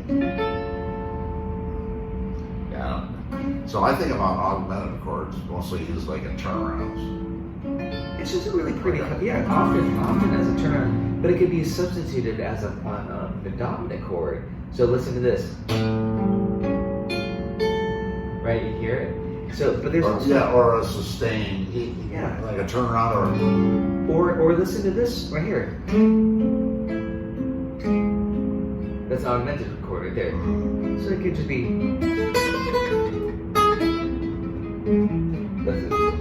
That's an augmented triad on a minor chord. There could be an augmented triad on a minor chord, believe it or not, to create a minor major set. But again, let's not talk shop too much with theory. But here's the exercise.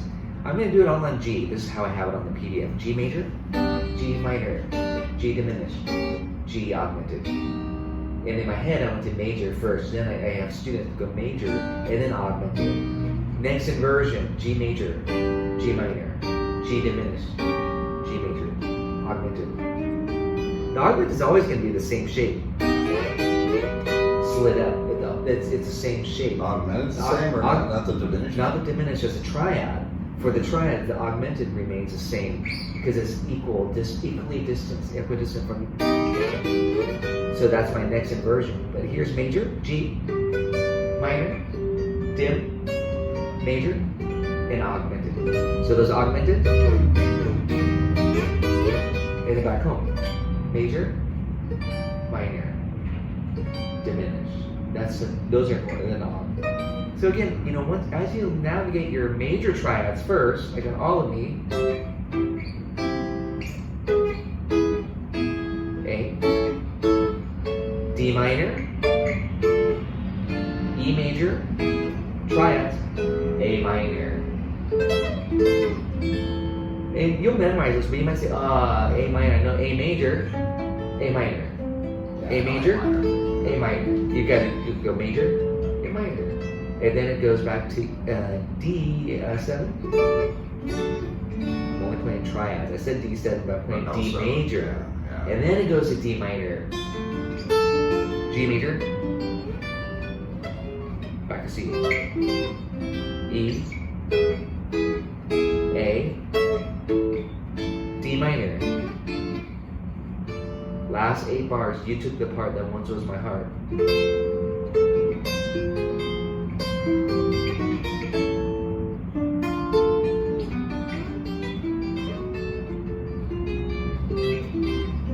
Or maybe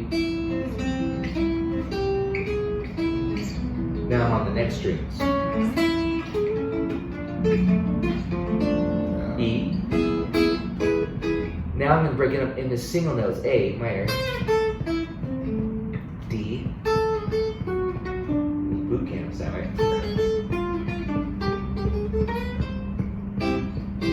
E. I slow down a bit. What's next? A. Yeah, D minor. Here's the last part, F.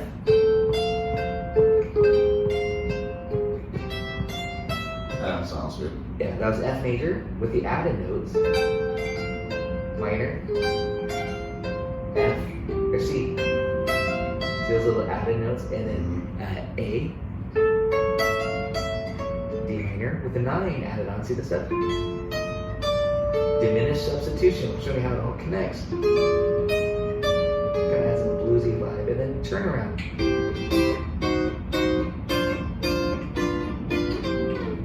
Top. Now I'm going to add the scales in too. Arpeggio. Triads. Diminished sub. D minor. What's next? E. That's the trick. What's next? A minor. Yeah, that's where you gotta keep track of it. That's the fun part. D major. D minor. C. E.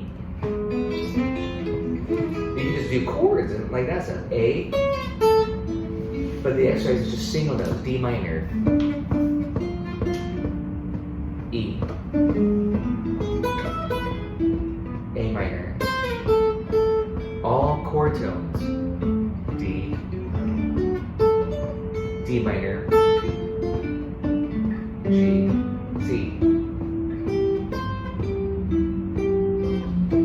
back to this, just to show you the shapes, because I'm just breaking it up into single notes, so it doesn't sound like a chord. D minor, F major, F minor, E minor, diminish it, D minor,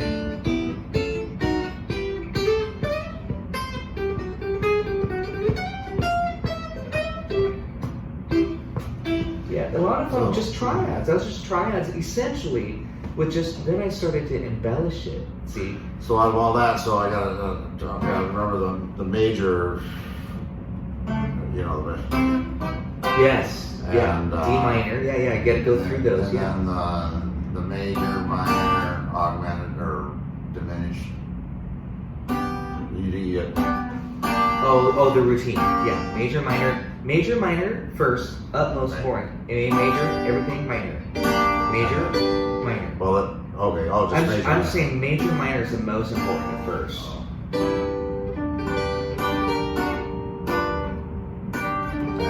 This is a D shape here, right? See? That's D. Yeah. So this is D minor. You knew that. Oh, yeah. Oh, yeah. Yeah. And then this is the C shape here, like this. Or it's really the A shape. We call it the A shape right here. See? See, look at it. A major. Yeah. A minor. So here's. I'll have to look at the same way. That's what, yeah. But do it as triads. Just so literally do this only 3 notes, and the minor. So let's do that again. G major, G minor, G major, G minor, G major, G minor. Let's see. Again, that's very important. Just get the major to minor down. Yeah. So again, that's just all on G, major to G minor. Do like a 1, 2, 3, G major, minor. Oh, sorry, a little bit longer. Go 1 measure each. 1, 2, 3, G major, minor, major, minor. Yeah, major. That's where that's why I'm pushing you. Minor. Yeah, and back major. Ready again, major. Minor. You just gotta do this a lot. Major. Minor. Yeah. Major, a little bit slower. And blues lick on G. And again, major. Start up there, major. I was in playing a G scale You there. did great. Yeah, you are. I was figuring that out of F for whatever reason. You're doing good. 3, 4, G major. We're just doing the G blues essentially, G major. So I'm showing you a hack. I'm not telling it to you what I'm doing. But all you're doing is, you know, when you go into blues, you go from the 1 chord, G, like G7 or G major, to the 4 chord. Oftentimes you can just play the major, minor, 1. And that's for the 4 chord. So you're doing a very bluesy riff to go. And then this. And here.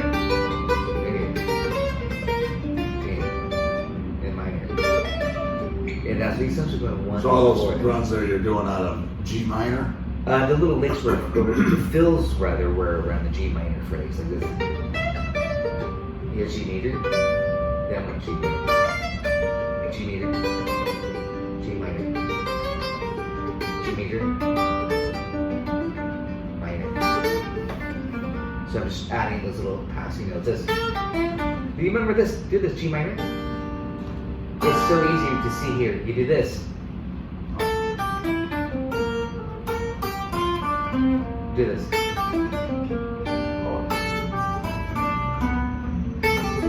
It's easy to see here. Yeah, it's easy to see on the sheet. Yeah, it's like a Dorian scale. Now we do this. We add all those notes. Yeah. Those are my fills right there. It's so easy to see here on the shape. I don't see this. Okay, this.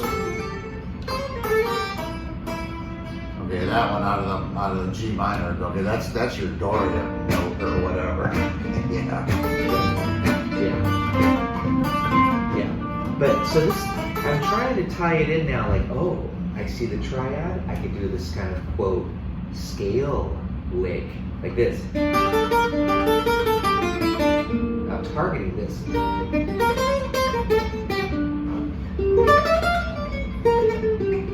So I was doing the same lick. I did this. Here. Here. And I can take it through all 6 strings. Because I'm visualizing this. Now check that. You know what I'm saying? So it's just visualizing chord shapes when you're dealing with triads. But blues is a good place to start. Where all of me is definitely trickier because I'm yelling out all the chords. C, E, A. Well, I think for now, I want to get the arpeggios down for that and sure. Work on that. Let's do that for this week.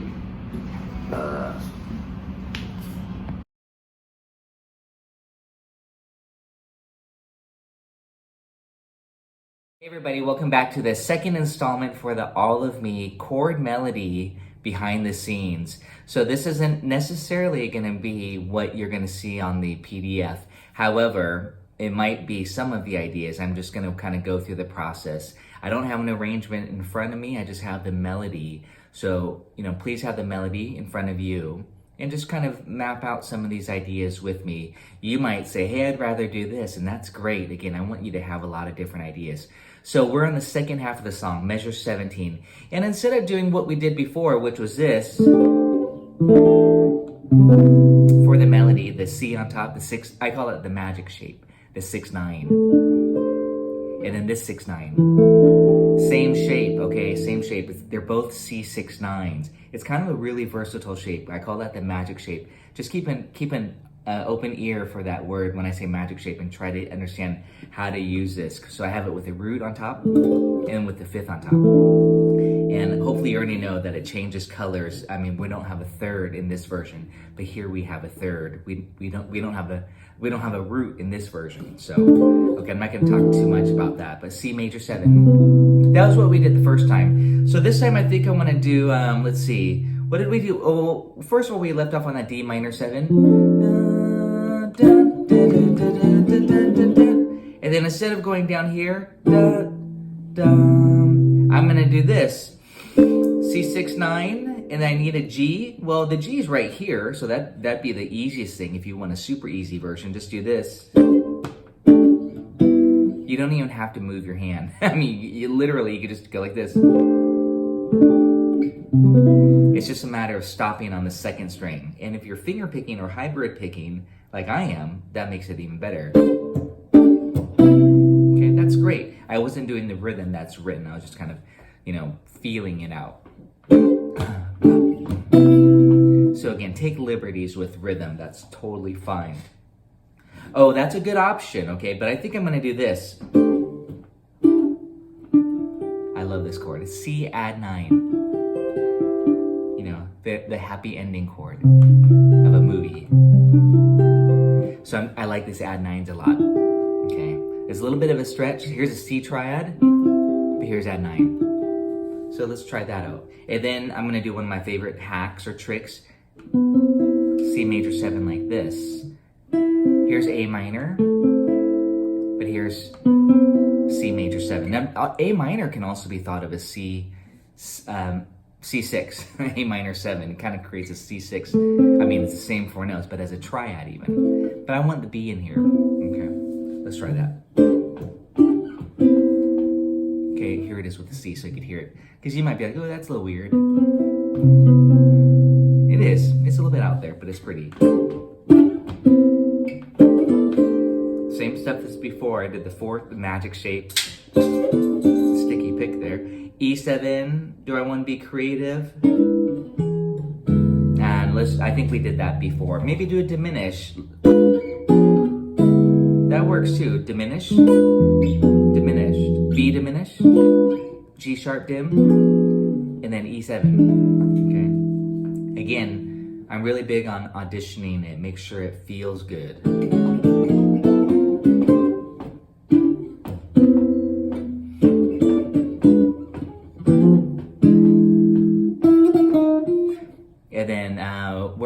here, oh, how can I? And I just did a little lick, a little fill.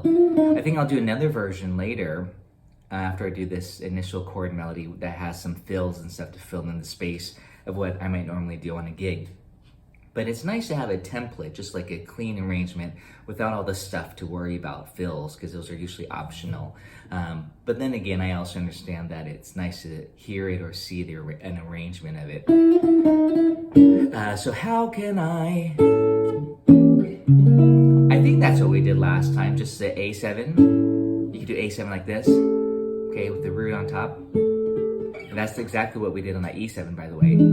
So A7 here, and then diminished and diminished. That diminished 7th chord as a substitute for dominant is going to be your best friend, the best substitution.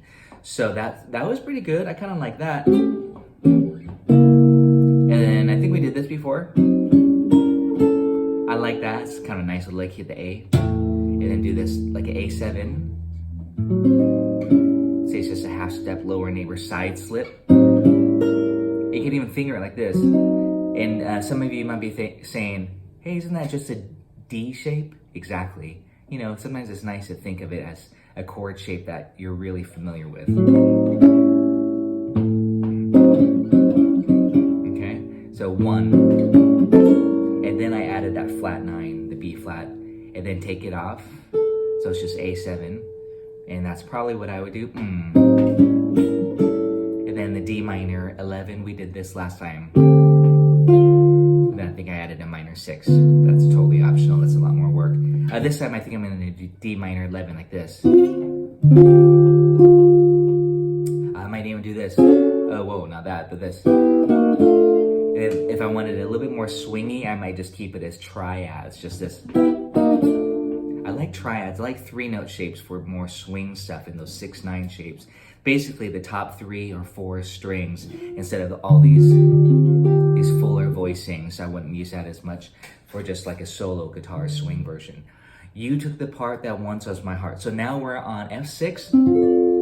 Notice I instantly grabbed this shape. This shape, as you already know, perhaps as D minor 7, but yes, it's F6. Here it is with the F in the bass. So if you wanted a fuller version, you can add that F in there, but I just want to do this. And then I'm going to go to this very versatile magic shape, F6/9 with a 5th on top. So that's how I'm thinking of it. Again, the shape can be used whenever you have the 5th or the root on top. And then we want the B note. Okay, so let's try that. And then F minor 6 part. So, and that's why sometimes in fake books on this section, you'll see it say F major 7 to F minor 7. But I think technically it should be 6s, F major 6 to F minor 6, because that's what the melody note is, okay? So we're being a little bit more specific. So that was F minor 6. These are just inversions. Again, you know, learn your 7th chord inversions as much as you can. And then that inversion there of F minor 6. Quiz, F minor 6 equals what minor 7 flat 5? Okay, F, it's always a relative, so it's D, okay? So D minor 7 flat 5. If you saw F minor 6 on the chart, you could be thinking D minor 7 flat 5, D minor 7 flat 5, D minor 7 flat 5, D minor 7 flat 5, D minor 7 flat 5. Same thing as F minor 6. You took the part that. Those are all chord tones.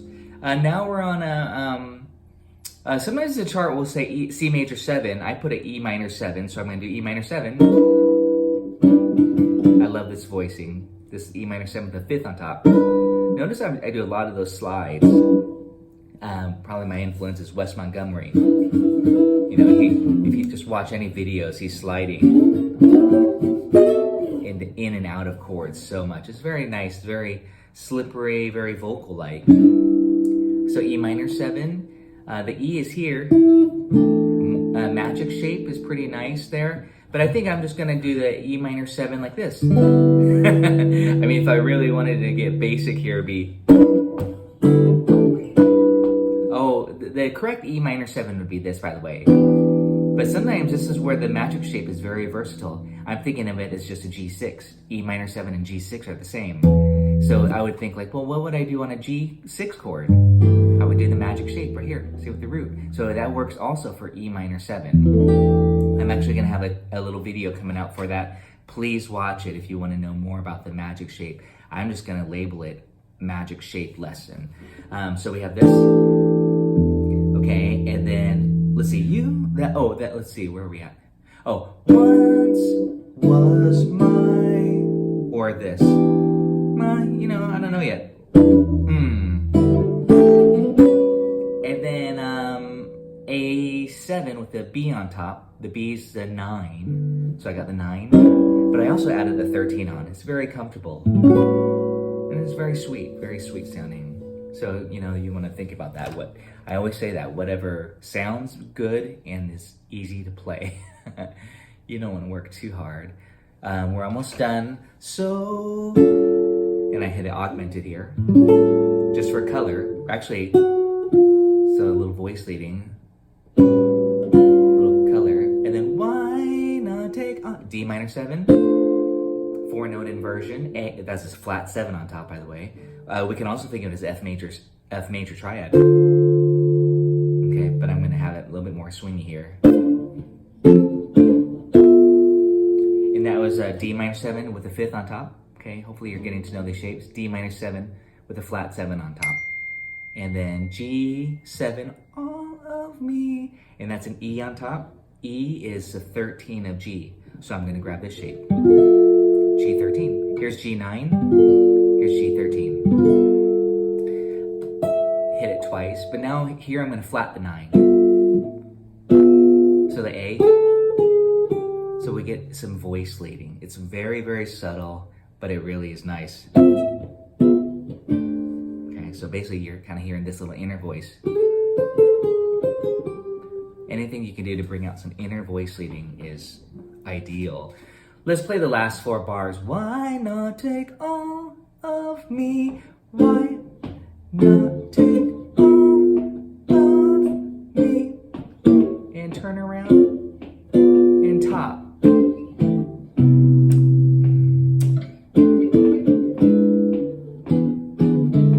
You enjoyed part 2 of this All of Me behind the scenes process video.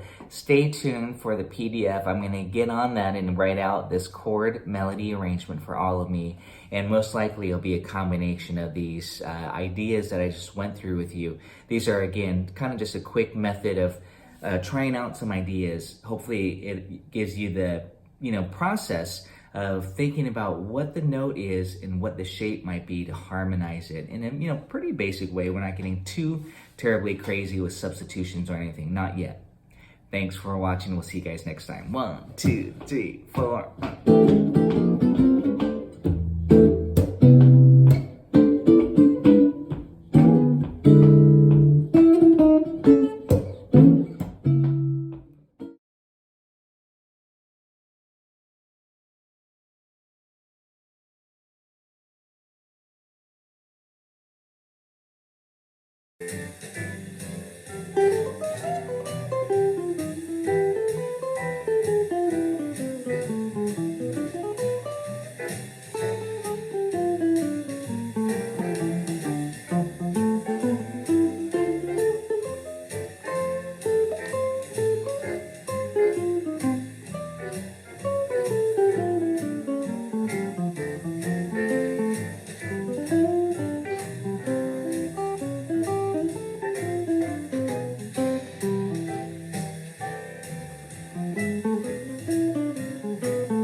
Say the scales,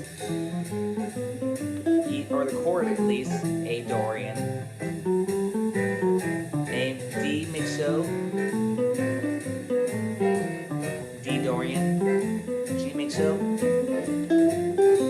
C major. Hey guys, welcome. I'm just kind of jamming out here a little bit, having some fun, but I want to go over this little mini lesson with you all. This is a Patreon bonus video. Thank you all for being on Patreon, of course. So I like to share these little lessons with you. This is an expansion off of the scale study number 1 for All of Me. So I hope you've watched the little mini YouTube video already. This is kind of some face value, meaning you see a chord and you play off of the root, but it's not as face value as you might think with some of the scale choices. So in the first study here, there'll be another one, by the way, but this one here is just like my basic scale choices in general. Not always. And I'm kind of not doing my little blues licks and pentatonics and, you know, other little things or chromatic scales. None of that. This is just pretty basic modes, you know, and then also harmonic minor scale, probably the most common scale after the major scale. So let's talk about this. We have C major, C Ionian. That's going to be pretty much your default scale. You see a major chord, you play Ionian. Unless you know it functions as a 4 chord, then you should be playing Lydian mode. So Autumn Leaves kind of has that 4 in there. All of Me has a 4 in the second half of the song during the last 8. We'll talk about that. Okay, so C major. This is just 1 octave. E7. E7, I'm treating that as the 5 of A minor. So I'm playing A harmonic minor starting on E. And you can just, you know, find the fingering that works well for you. I mentioned that in that video as well. A7, same thing. It's a 5 of D minor. So I'm thinking D harmonic minor on the A7. Then once it arrives to the D minor, D Dorian. And that's the 2 of C, so that makes sense. Now back to the E7. More harmonic minor. A minor 7, or I like to play A minor 6, and that kind of gives it away there, is the Dorian mode. You might be thinking, but Tracy, the A minor 7 in the key of C is a 6th. You're supposed to be playing Aeolian, and there's only one note difference, the 6th degree, okay? Aeolian has an F natural, Dorian has F sharp, but in this case, I'm treating it like it's actually kind of modulating to the key of G momentarily. G is the 5 of C, so it's going to the 5. That's how I'm thinking of it. So that's why I'm running D Dorian, or A Dorian. And it has that F sharp. And then the next chord is D7. See, it's a 2-5. So that's D mixo. We're in the key of G. And then it goes to D minor. And that's when you can go to Dorian. And then G mixo. And then back to C. Okay, that was 2-5-1. Like this. Or this.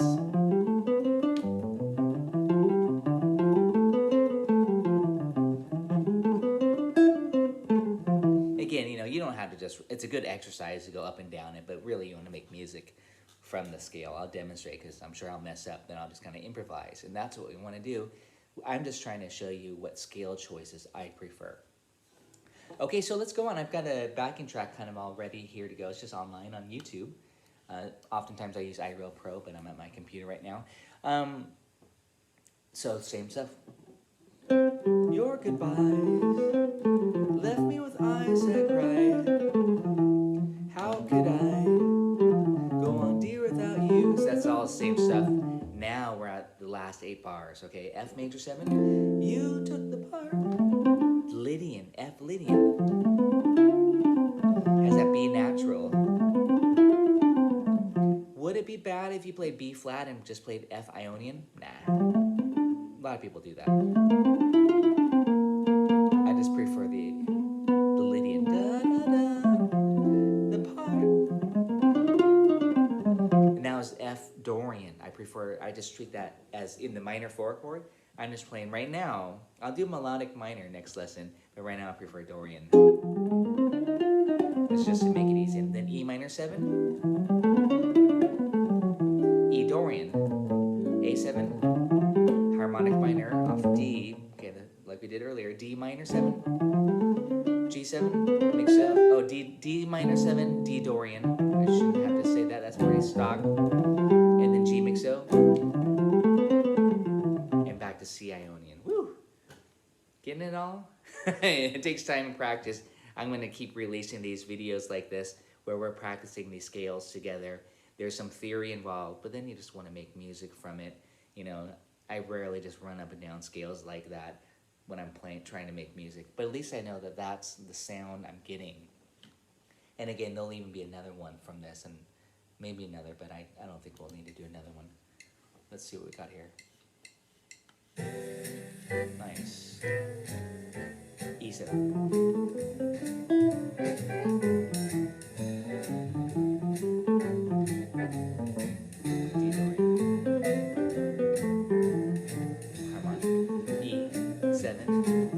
That's A harmonic. A Dorian. D mixo. D Dorian. G mixo.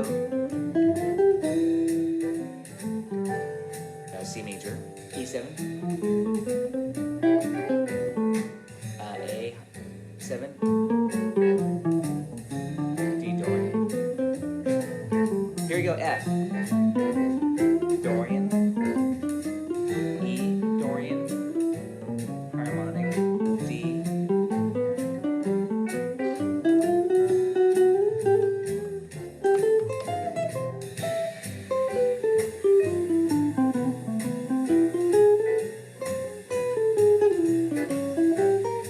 D harmonic. D Dorian. Sorry, I'll stick to the exercise. That's A harmonic. A Dorian. D mixo. D Dorian. G mixo. C major.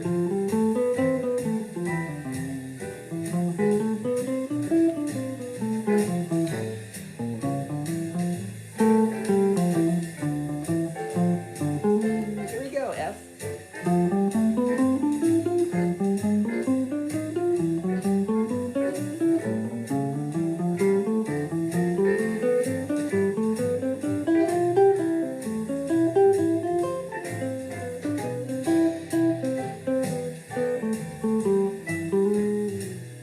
Now I want to make music from it.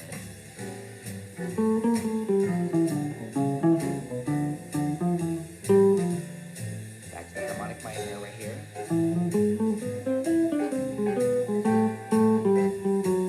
That's Dorian. D mixo. D mixo.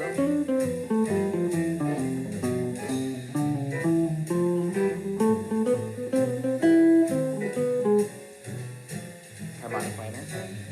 D. I'm gonna go right here to this F.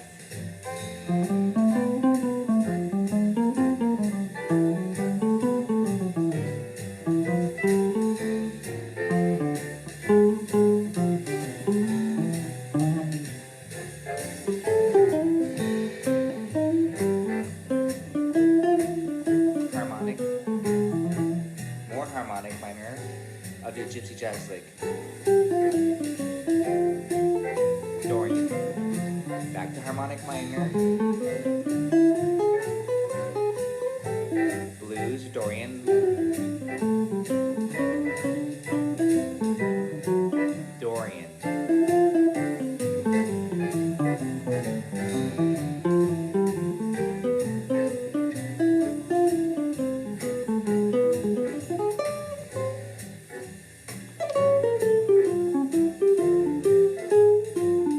Here we go.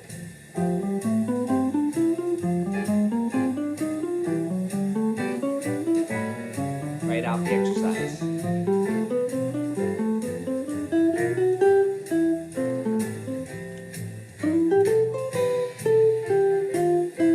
Harmonic. Harmonic. Dorian.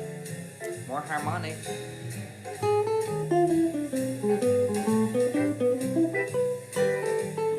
Dorian.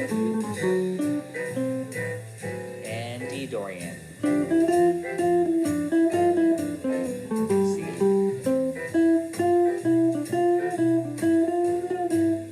Harmonic. Harmonic. I want to do some arpeggios, but I'm resisting.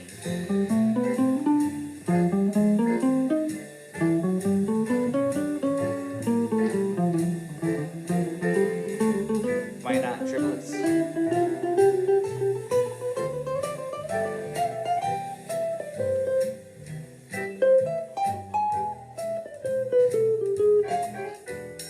So got a little bluesy on me, the piano player.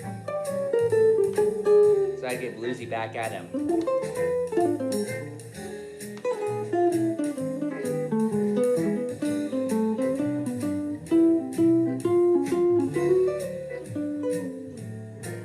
D minor.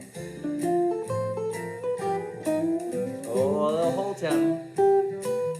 And they're gonna end it, by the way, because it went back to a 2 feel. So they're telling me, hey, we're gonna just close it out. A little blues lick. So I'll get bluesy with them.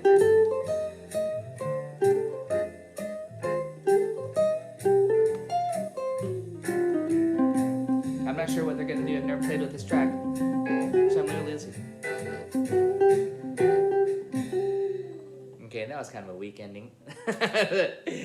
But that's okay. They could have cued that a little bit better. I would have went to the 3, 6, 2, 5 there.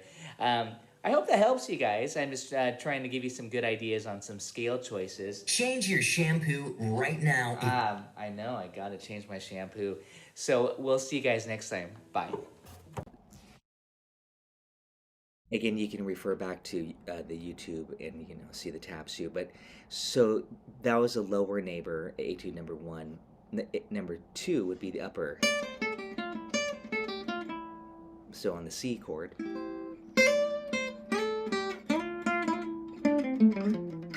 Again, what's important is that you visualize the chord. See here.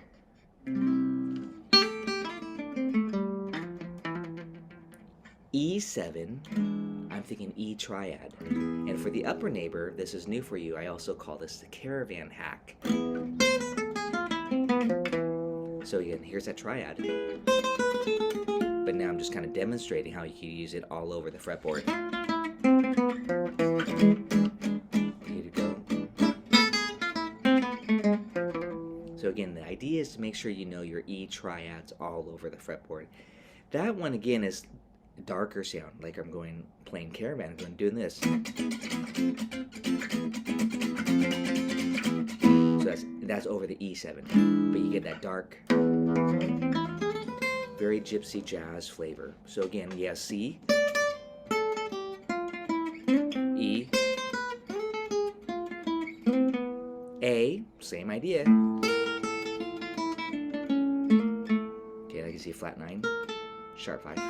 4, those colors. If you wanted it not so dark, then you would do this like you're doing a major chord. That'd be for A7. D minor. So again, these are all in my boot camp studies. Just watch the minor swing video if you're new to this approach. But mainly, again, what I'm reiterating is master your triad shapes. The minor one is quite interesting though. I'll show it to you here. It's beautiful here because you don't have to move. You just do this. D minor. And then if you were to go through the full chord, if you wanted to add a chromatic passing tone,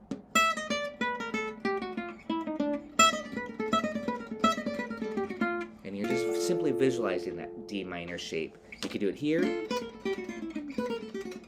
Those are triplets. You could do it here. In that case, I'm zigzagging around this chord shape. So that's the upper neighbor tone. I think this is kind of the routine. Lower neighbor, upper neighbor. Lower neighbor is always a half step, by the way. And then you can connect them into what I call the Mona Lisa, this pattern.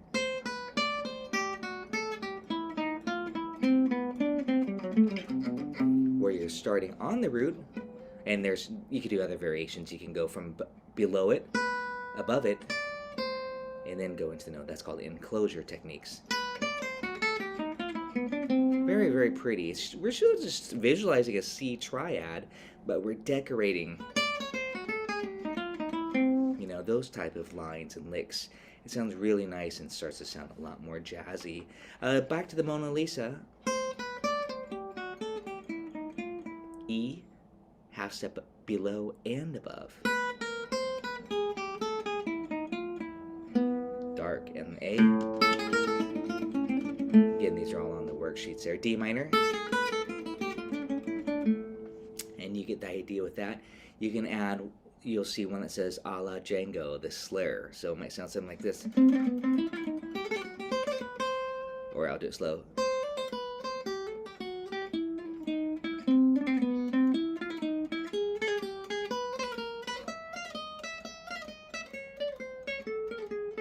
D minor, E.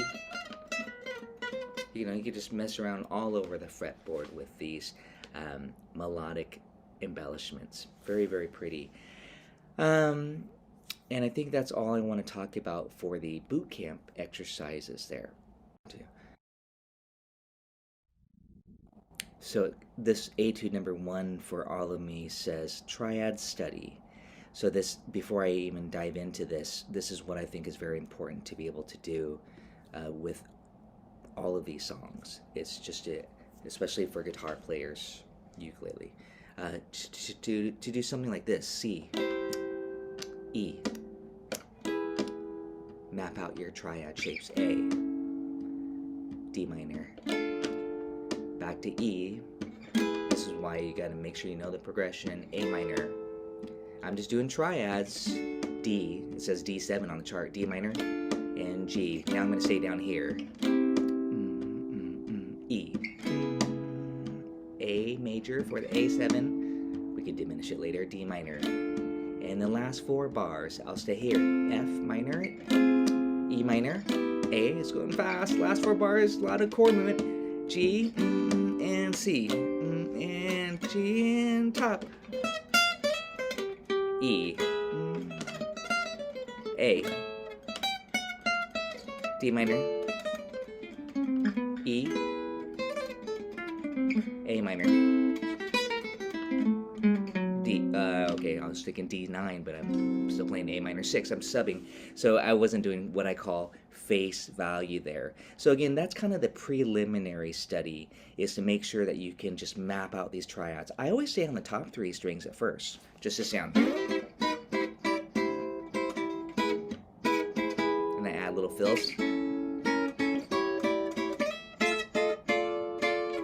E, and you can do it on the next 3 strings if you want. A minor, D, D minor. A lot of people are asked, do you have to always stay on the top 3? No, but I recommend doing that first. You know, you can do it on the end. You can stay in the middle 4, but generally I wouldn't go to those 3 strings, sets 4, 3, 2, until I have C like this. C, C, C, E, C. Inversions: E, E, E, E, A, A, A, A, D minor, E. Try to keep the, you know, that wasn't good, but keep it going. A minor, D major for the D7, D minor, G, and C. And now I'm going through my boot camp study. So let's talk about that. Again, that's just kind of a demonstration of a good exercise to do with all of these type of songs when you hang on, when these songs, when they have 2 chords per measure especially. But it's, as you saw, starts to get tricky down here.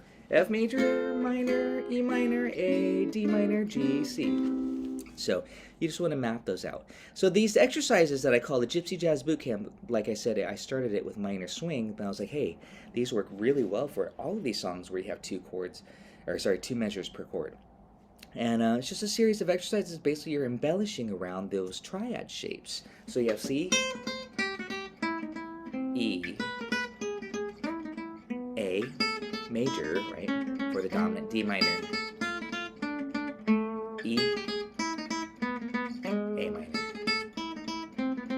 D, and then here I took out the D. I took out the D minor, the 2 chord. I just kept it all as G. Then it just repeats from there. You can have a lot of fun with this. You can go to all 6 strings. You can do this all day long. And you can read this. I don't remember what I wrote there, but check it out later. So that's number 1. Again, put on your backing track. You know, have fun with it. C, E, A major, D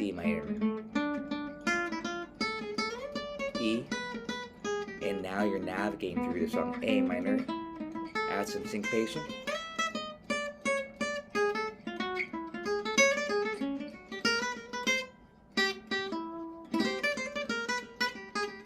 Again, you know, it's just an exercise, but you know, to be able to do that's really important, to be able to navigate through the progression and keeping it going. There, I was just kind of not giving any rest. This etude here has some rests in here. So let me go ahead and talk about number 2 here. So we would. So I don't. So it'd be like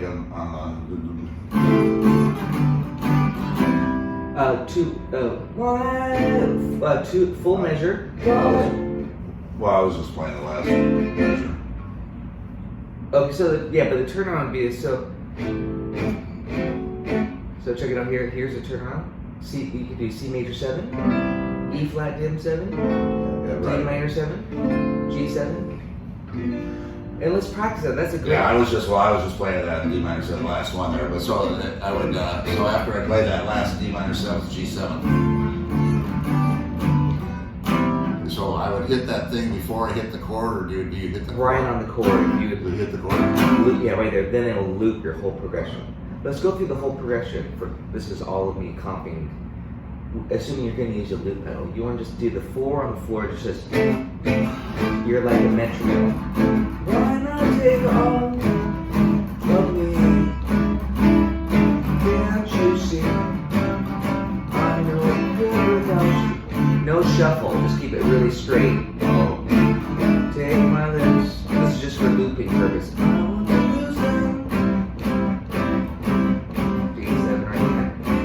Take my lips. I'll never use it. Good. Your goodbyes left me with eyes that cry. Good. How could I go on, dear, without you? Here's F major 7. You took the heart. Minor 7, E minor 7. How once was my heart. Yes. So why not take all the gun? Turn around. And right here's where you loop and loop. Perfect. Yeah, then you solo and go right back to the top. Exactly. Okay, so now as far as that goes, the soloing part. So Oh, solo, okay, good. So all those chords are great, yeah. I wouldn't do anything fancy like this. For the loop. For the loop, you just want really basic. yeah. Then you, on top of that, you can go, you know. Oh, okay. Oh, but Then you add on top of that rhythm guitar, and then you do. okay. So now as far as the key goes, so obviously, well, it shows in C, but You see, key of C. But when it goes to that E, okay, I'm looking right here. I told you before, I always like to look at the notes that I'm playing inside the key or whatever. Yeah. It's inside, you know. So I didn't see that exactly. oh, you want to relate it to the chord, sure. I want to relate it to the scale. I want The chord scale relationship, yeah, I to love it. relate the single notes Shapes. to the Yeah. see it inside the scale, you know, and then Yeah. I mean I see So that. you see this shape here, this C, like this? You see that, right? That's what you should be thinking. It's a C shape. Yeah, well, yeah. Well, I actually wasn't thinking of the chord. I should think of the chord. Actually. Well, it says C on the chart, right? Yeah, I was C thinking major of the 7. I was thinking of the scale. But this is kind of old school Charlie Christian style. It just see the C6. Yeah. And here's your arpeggio. That's your arpeggio. The scale, you can do this.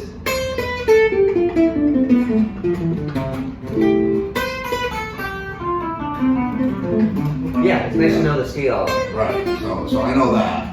In C. Okay, but then now it goes to E7. You're not in C anymore. We're not thinking of it in C. No, this is belonging to A minor, A harmonic minor.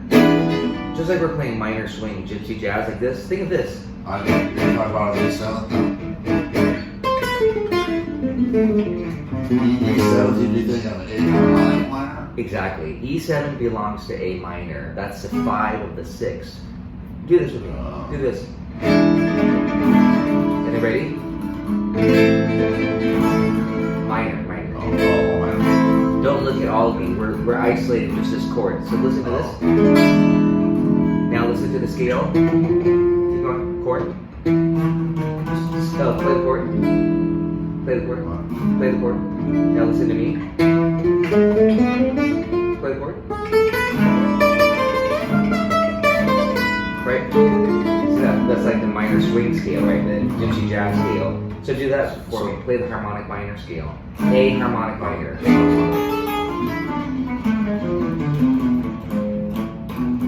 Okay, good. So, yeah, I'll say this.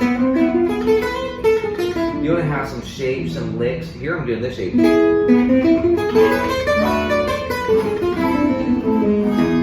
do that again. Play the chord so you know where you're at with the chord. Yeah, or the shape. Yeah. And then don't worry about the next chord, but now you want to navigate. If you're talking about scale soloing ideas, you have the C major, this. E7. Again, C. E7 hit the chord, watch. C. Just go back and forth between the two right now. Going back and forth, E7.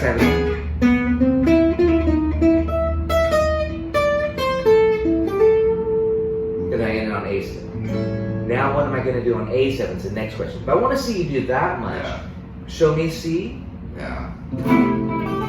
Slow it way down. Slow it way down. Ready?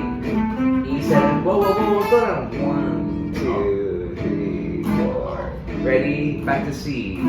This is slow practice. Yeah. This will ensure success. Ready? Whoa, 2 bars. Ready? Here, I'm going to give you, listen to me. Just let it breathe. Just kind of sing what you play and see. Pretty. And E7. Yes.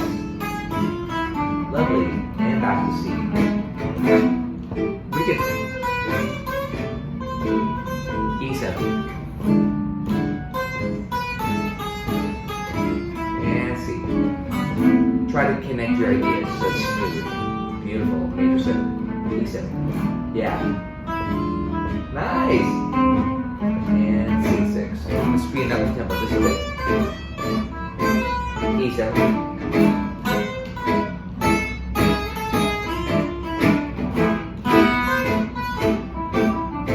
Yeah. That's about as fast as we need to go right now. Yeah. Again. E7. And C.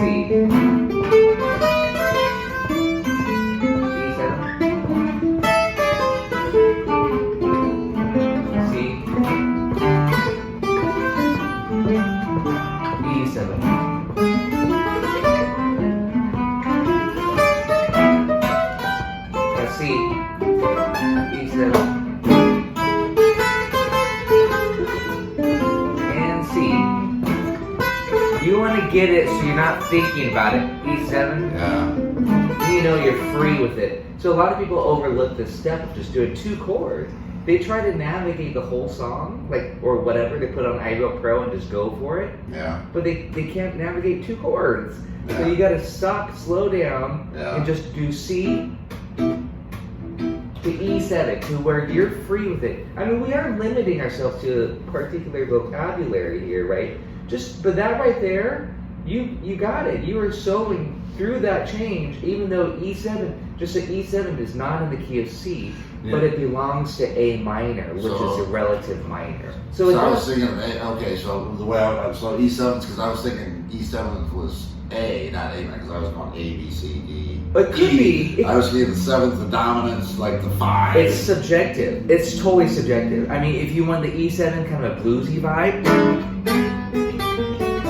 That's like a happier bluesy feel, you know. You do it play as a major. I'm not hearing, personally, I'm like, Yeah. this is subjective. Yeah. I'm hearing it as a darker sound, as if it relates to A minor. This is kind of, again, the Django Reinhardt influence, because that's what Django does. He goes, you know, he wants that darker flat 9 sound. Yeah. So listen to it with chords. I'm going to do it slowly. So I said flat 9, so listen to C. Ready for this? See, that's darker, this. That's E7, this. That's that diminished stuff over the E7. That's what Django is doing. That's what I feel all of me should be doing, personally, because I hear it the Django style. Yeah. Versus this. See that's like E9. I'm not hearing this. Listen to this for comping. You'll say, it's not quite right, maybe. Ready for this? Right here. See, it doesn't sound right to me. I don't hear this. The flat 9, the diminished. What scale? Harmonic minor. Okay. Then on the, check it out, then now in the next chord, I know you're gonna ask this, A7 flat 9, check it out. See? Harmonic minor. Now we're talking about scales again, on choosing scales, appropriate scales for all of me. A7, check it out. A7 goes where? To D minor. Belongs to D minor. That's the 5 of the 2 in the key of C. So what scale do you use on the A7? Back to C. No, D harmonic minor. Oh, that's the 5 of the 2 of C. Well, C, D. Yeah. Oh wait, no, wait. You're right. It's the 5 of 2. It's the 5 of 2. A is not the 5 of C. A is the 5 of 2. A is the 5 of D minor. A is the 5 of 2. Okay. So you would be thinking A7 belongs to what? A7 wants to go here. Yeah. So what scale would we use for that? This.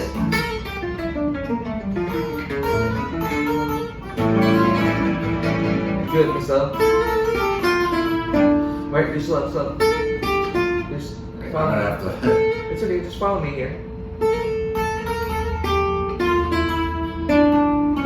That checks out. Yes. Keep on. Well, okay, okay. So, we said A harmonic minor. Now, if we said D, okay, D harmonic minor. This so is if I went up here, I You could totally use that shape. Yeah, you should. know, but I don't want to use that shape up here. I want to figure out which. Well, that's what I'm showing you. I'm walking you through it slowly. So watch. Hit the A7. Yeah. Hit it. Bar chord it. And here's a scale from the top.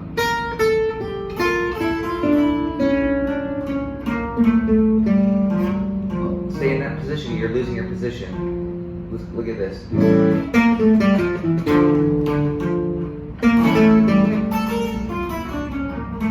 Right here. Flat 7. Yeah, you're missing the chord. Look at this. You're missing the chord. A7. See, look at the scale. It's right there. Hit the bar. Yeah. Start here with me. Start on the flat 7. Okay, now. Hit the chord. Yeah.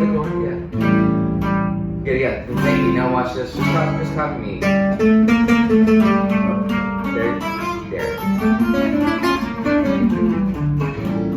Okay, now. Do that again. Just do that again. That's good. I got a picture in my head now. Yeah. I was trying to Take think. your time. Because, Yeah, you're doing. You're. like a D minor, because I'm not thinking D minor is in like a We will in a second. It's an F major scale. Don't worry. I Yeah. always. Yeah, we will though in a second. Once we resolve it to this, then you go down the D minor. Save that for D minor, but we're playing the changes. So hit that A7 harmonic minor, D harmonic minor.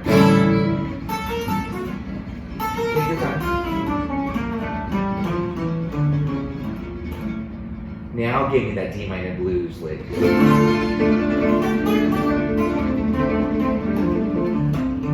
Again, A7.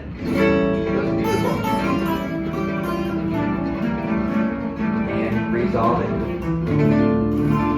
Yes. Yeah. See, look at the chord. This is very kind of fabulous. Look at this.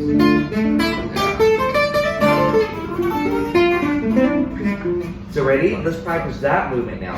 A7. D minor. And A7.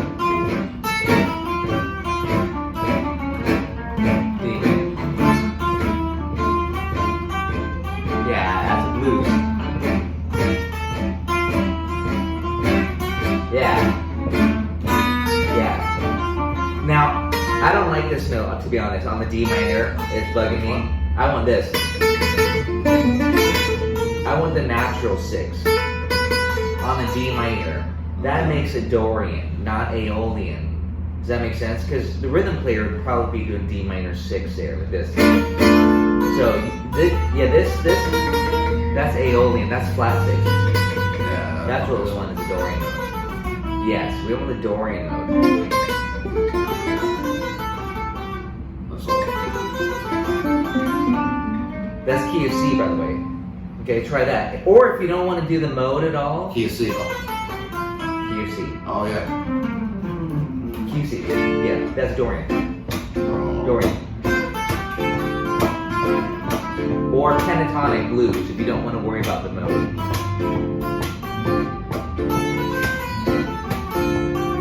Harmonic minor. Dorian. Let's slow down a little bit now. Yeah. Wait, Now you're playing navigating. A harmonic minor. I was playing D harmonic. D. 1, 2, 3. And Dorian.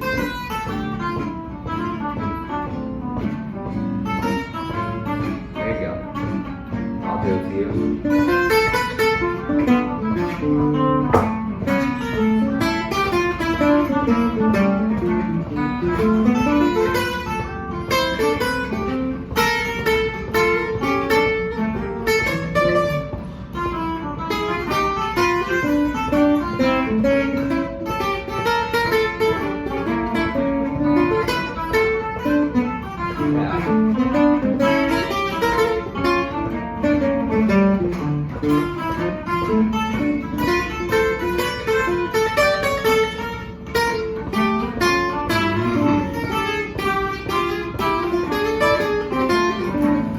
Great, Dave. You're navigating these changes like a pro. Yes.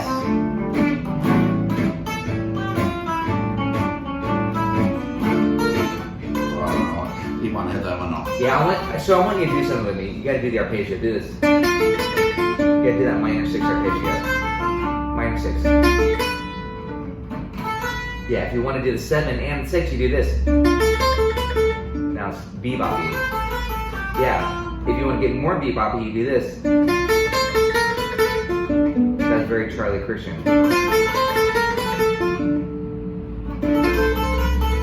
Try this. Oh. Yeah, now we're adding some chromatics. Yeah, but do this with me, the arpeggio descending. Do this. 6 degrees, all about that 6.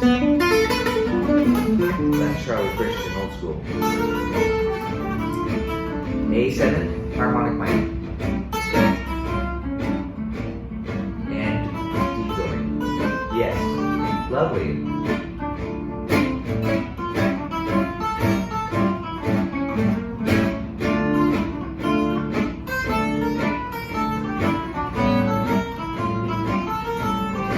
Ready and stop. From the top, C major, E7, So, E7 is A harmonic minor. So A7, is D harmonic minor, and then D minor, blues minor. D minor there, D minor Dorian. Oh, Dorian. Yeah, here we go. First 8 bars, nice and slow. C major, 1, yes, 1, 2, 3, 4. Hit the chord, E7. Beautiful. A7, hit the chord. D minor. From the top. You know, just one. Yeah, please. So, are you usually starting I know this. What I don't pay attention to, I think I probably should pay more attention to. Like on my runs, I should like on a D, start on a D. Do you start on a D a lot? No. That's Just too kind of just academic. depends. I mean, yeah, that's very music's very like. Well, I mean, I'm not saying I don't- I just don't do it personally, but I don't do it at all, but I found that. I'm not saying that's a bad exercise. You should do this. You know, just it's not really necessarily organic. It's a good exercise, but I don't think you need to do that. I think of that as being like a really fundamental exercise, though. But you know, I do have these type of exercises where I'm just doing only scales like that, like, and then Going up the cycle force. I'm just following the progression with the scale that we just talked about. Yeah. C major. I chose this position. E7. A7. That's D harmonic minor. D Dorian. Yeah. You know, but I'm just trying to. I'm working more on, or what I'm doing. I'm just doing these simple kind of Charlie Christian, Django Reinhardt / those two are my biggest influences probably. Simple and proud. So again, I'm just basing really a lot of the chord shape like this. I'm in the chord. E7. See the chord? A7? You're not looking. D minor. I'll do it again. C. That's why I need to do E7. A7. D minor. C. E7. I'm just going back and forth. Which is an A harmonic minor. A7. D D harmonic harmonic. minor. D minor. Blues. And C. E7. A7.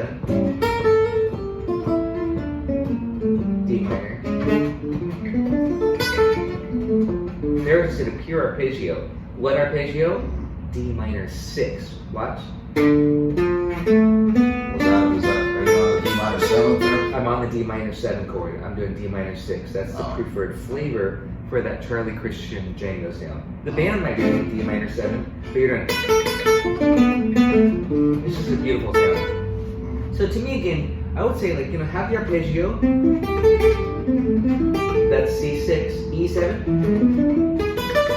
You'll always be able to do the arpeggios. So there's always things you want to be able to do. Chords, 3 things. I'll say 3 things. Look at this. Chords, arpeggio. Arpeggio is just a broken chord, right? And then scales. The scales is kind of the next, is the bigger step. That's where you can get, but the arpeggios you cannot go wrong. We talked about this. You can just do this.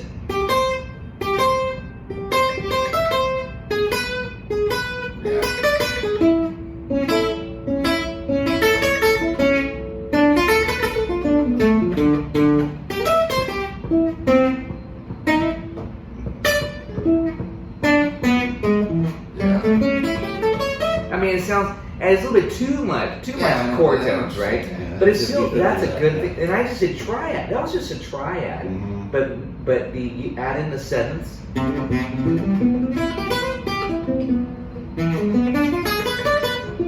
little diminished substitution, just like we're doing. I can't help myself. And that's sounding a little more like Django Reinhardt there to me, you know, that style. So when I said diminished substitution on the E7, I went like this. Or this. That's all. That's like what we did with chords, like this. You know. I need to bring out pens. I'm recording all this. Yeah, this is all being filmed. So again, this is this is just, but that right there is 8 bars. That's a lot to practice. I like to have you do that. Yeah. But you just need to maybe, stay focused on your topic. Let's just stop there because there's still some stuff from last week's. Well, yeah, just, whatever last well, I want to do all 16 bars with you. We got 8 more bars to get down. Because the next chord Okay, is, all right, so, then all it goes right. back to E7 to A minor. All right, That's so the next. So C major 7th is C major. So E, Well, hold on. It's the chart says C major 7, right? oh, but you're I'm playing thinking C6. C6. Yeah. Well, no, don't get me wrong. I love C major 7 too, but I don't want to ignore this. That's old school to go, like this. Those little bluesy jump blues swinglets. Major 7 is this. Major 7 is really pretty. Oh, yeah. I like both of them. I like like this. I always show you that. Yeah. Like this. 1, 3, 5, 6, 7. So is the major, if you put in the major 7, does it make it sound prettier? Prettier, yeah. Like it had to be you. The 6 is just kind of old school. The 7 is kind of pretty. The 9 is pretty. Then you're gonna get Girl from Ipanema. One week we were doing like major 7th. I always say I like major 7th, which I do, but we were doing major 7th and major 6th. I remember making a comment like, I'm a 6th guy now, or something. Yeah. But when, again, what I'm trying to make sure you know is that the chart says C major 7. Yeah. You could do C major 7 or C major 6 or both, like this, and then E7, flat 9. Listen. E7, sharp 5. See, I'm adding some color. I went from D minor 7, D minor 6. For copying. And I don't want to say do that on your lute, that's too much, you know what I mean? But that's what I'm thinking when I'm soloing, is adding in those colors. Major 7, major 6, E7, E7 flat 9. That's, all that diminished stuff. A7, same idea. Flat 9. See, D minor, 7, D minor 6. Those are just like little color notes that goes beyond the triad. The triad is just this, by the way. Yeah.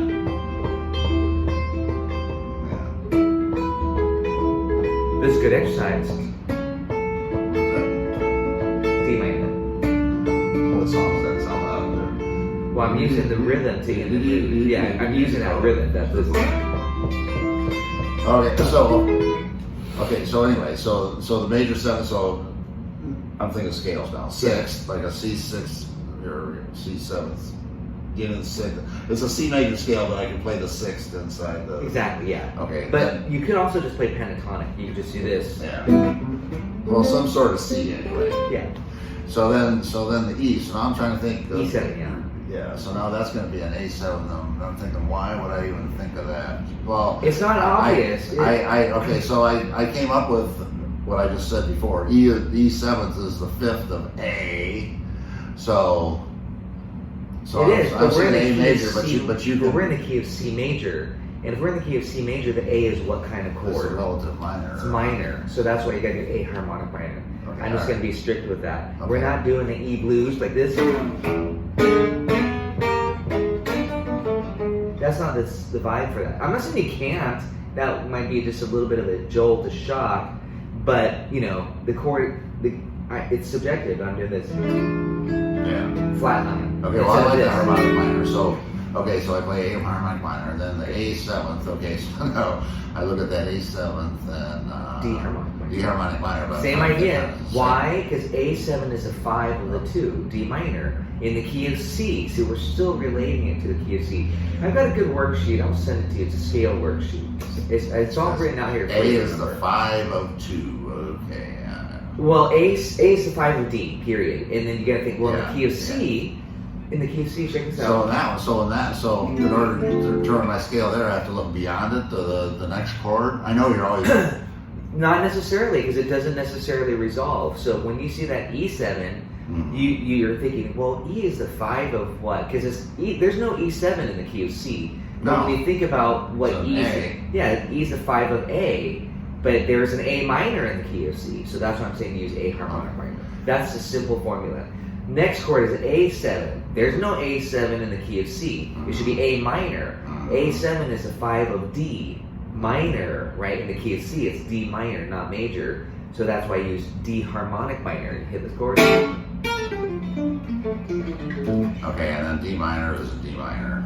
D minor is Dorian. You gotta be more Dorian. specific. That's right, Yeah, Dorian. it's Okay. the 2. Now we're back to the key of C, and that's where we just stopped. Right there, that's a lot of stuff to practice. This is where a lot of people cannot navigate through the changes to all of me because they're trying to do the whole song, and you have to do this much first. Yeah. 4 bars at a time, just 2 chords essentially, and navigate through that to where you feel pretty comfortable with your vocabulary, your licks, your harmonic language, trying to be creative and swinging, and then you're ready for the next part. E7 again. So E7th is going to be the A harmonic. Same thing. minor. A harmonic minor. And A minor would probably just be A minor, right? So- A minor. I do a blues lick. However, let me talk about this. This is totally subjective. A minor in the key of C is Aeolian mode, but I'm defaulting to the common jazz thing to do, Dorian. So here's a little hack here. Like E7. A Dorian. Yeah. So Which like- is key of what? A Dorian, wait, what's just G? Key of G. Is that messed up? So watch this. E7. Notice how I hit this chord? Harmonic minor. And then this. Check out the chord I'm going to play. Minor 6. Dorian. Minor 6 right there, so minor 7. I am, yeah. If I was a comping, I would probably do this. Remember, we talked about so much of this stuff, all this stuff? All these exercises. Minor 7, minor 6, minor 7, all that stuff. I'm doing it with my comping. So, take my lips right here. I want to lose them. Take my arms, right? So again, that Dorian mode sounds great. So that's what we need to practice next. A harmonic minor, On E7th. A Dorian. Which is G. Yeah, if you want to think that way, sure. Well, if I want to think Yeah, that but way. that's can we do that right now? Well, Can we get that part down? A harmonic minor, just I'm like getting, right here in this I'm getting position. loaded up in the head here. We're gonna stop after the next 2 chords. A harmonic, and then A Dorian.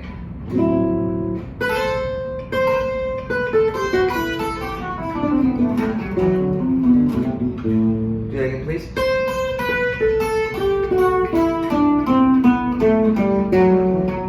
Yeah, you like that one. Back and forth. 1, 2, 3. Harmonic minor.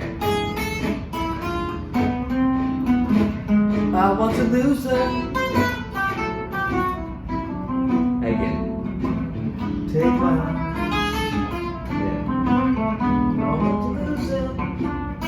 You can get bluesy if you want. I like the blues too.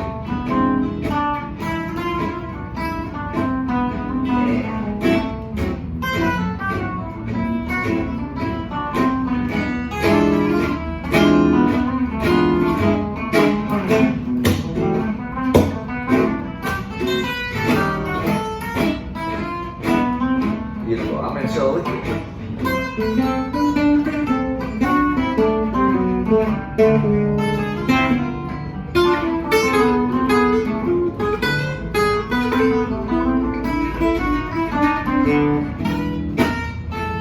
Sweet. That was lovely.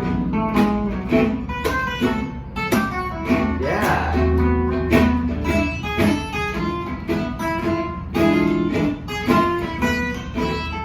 Nice. Give me some blues too, just A minor blues. Let's just ready right here. Give me some A minor. Yeah, you gotta do that too.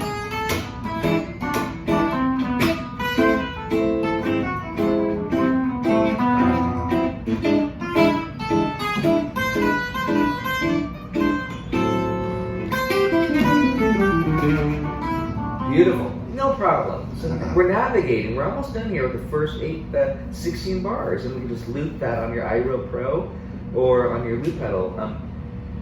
D7 is the next chord. So D7 to me is still key of, is the 5 of the 2, 5 of the 5, G7. So I'm just running a G major scale, starting on D. It has a specific name. Ready for this? Mixolydian mode. So I'm gonna do this. I'm hitting the D9 chord. I'm gonna do this.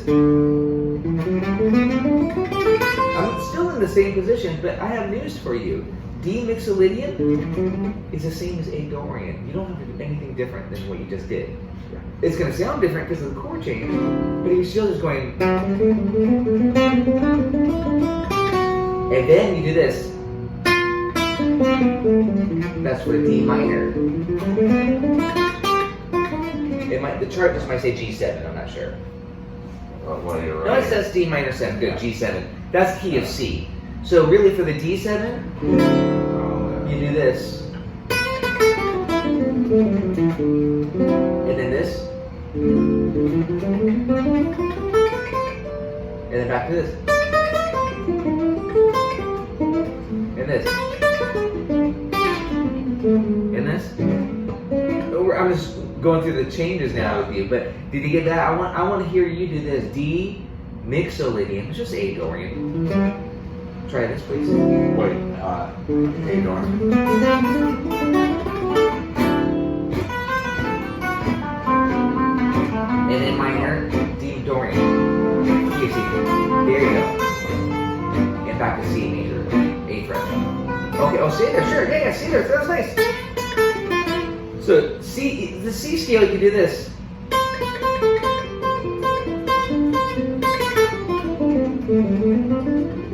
A harmonic minor. D harmonic minor. Wait, I'm messing up here on what's what now. I'm just going back to the top. Because I said C major, you did this. Then I said A harmonic minor. And then D harmonic minor. Check out the chord. I'm always hitting the chord first, right? That's D harmonic minor. On the A7 chord, D Dorian. A harmonic minor. A Dorian. Check out my chord. D7. A minor 7, D7. Still D, still the same scale. Don't get fooled. Oh, that's still A And harmonic then minor. this. No. D7. That's the 5 of G major, the 5 to 5. So I'm running A Dorian. Yeah, A Dorian. Or Just D like- mixo, yeah. Just like you did on A minor 7. I didn't do anything different, exactly. And then D minor 7, now I gotta change one note, this. And then G7, same scale. Key of C. We can get a little, later on we get fancy, and then back to the top. Those little pedals are like this. Pretty classical. Little patterns like that, you know. Then you might go and then I'm doing arpeggio just for variation. And this harmonic minor, you're getting it, the vocabulary. And then Dorian. This.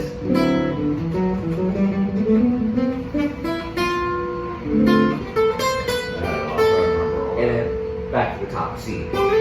Try it, C major. You got it? Try it, C major. Why?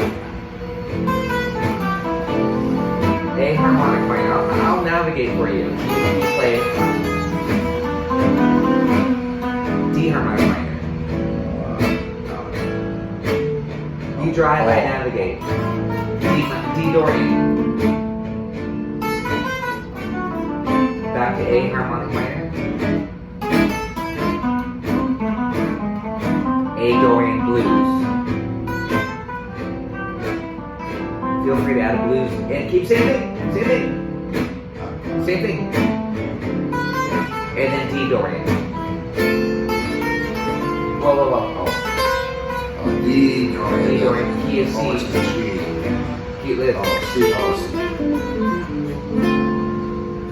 Yeah, D Dorian's key of C, if you want to think of that way. Yeah.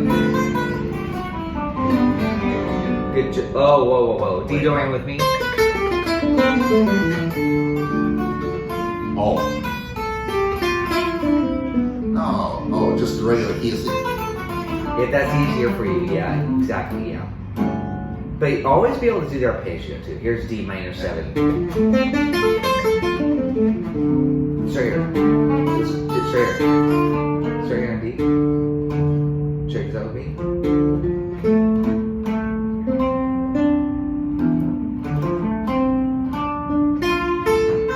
Stop. Beautiful. Do it again.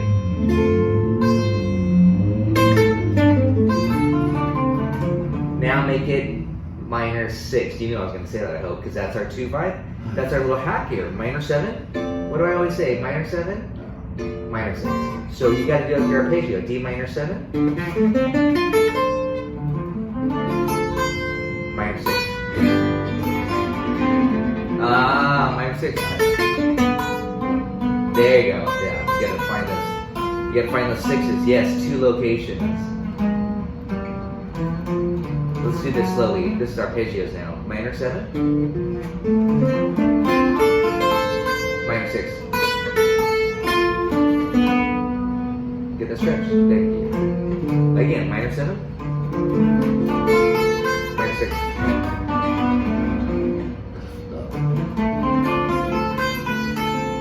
Well, go here. Go. Practice it going up and down on the minor 7 because you're going fast like this. And then minor 6. Yes. Again, minor 7. Minor 6. Again. Minor 6. Guess what I'm doing? You're not looking to see what I'm doing. Guess what I'm doing?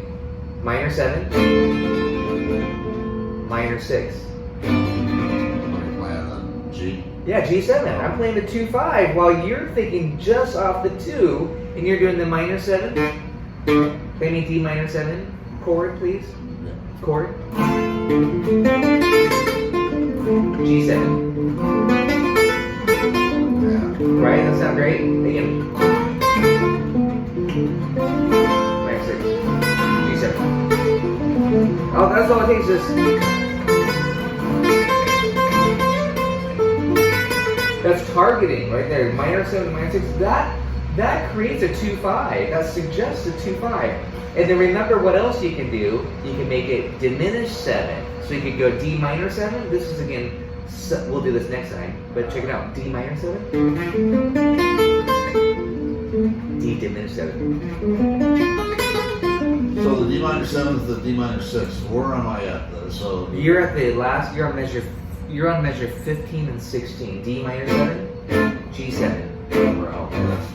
This is the 2-5 trick. Okay, this is why I'm always kind of saying this. I say practice this. Minor 7, minor 6, minor 7, minor 6, minor 7. That was why we did all that, so that we can do it with our arpeggios too.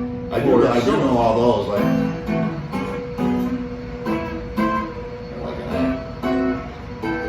Yeah, but the use, the application is on a 2-5. So you're doing D minor 7, and now I'm just doing an arpeggio. D minor 7, D minor 6. That's C major. E7. Now again, I'm busting out in the arpeggios. When I was soloing, I'm doing kind of a combo. Some scales. Arpeggios. Scale. Arpeggios. I kind of mix it up, like back and forth, so it's not too predictable. But there's variety from scales to arpeggios. So that's, again, it's nice to do both. So that's the first 16 bars. I mean, that was really good. We can do the last 16 bars next week. But that right there gives you a lot of information. Well, yeah. I don't know if I'm going to see if I can remember all those different scales. Here, I'm going to play it once. 1, 2, 3, 4.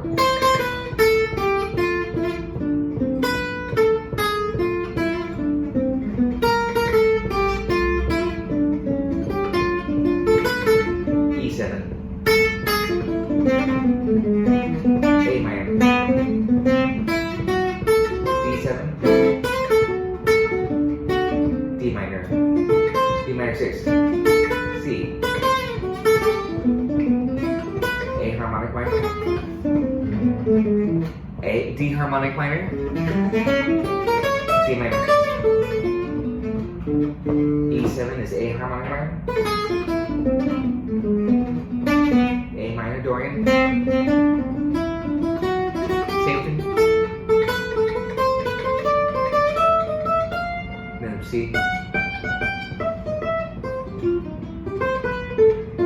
now I'm just having fun, navigating through those 16 bars.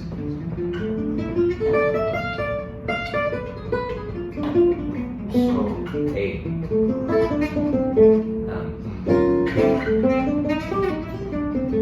Dorian. Minor 6. I'm doing the same stuff. I mean, I'm having fun varying it up, right? Yeah. But I'm following the strategy. C major. A harmonic minor. D harmonic minor. D Dorian. Which is C. Which is C. A harmonic minor. A minor blues. Or Dorian. D7, stay on A Dorian. D Dorian. And C. So the D7th and the G7 you're saying. D minor 7, G7 is all the same stuff. All right. Yeah, and then it leads you back into C. But if you were to arpeggiate though, see, if you were to And then you arpeggiate do it the minor 7, minor 6. or minor 7, diminished 7. So check this out. This is just good practice here. D minor 7, D minor 6, C major. I'm just practicing arpeggios. Now I'm going to do a D minor 7, D diminished 7. Listen to this beautiful color.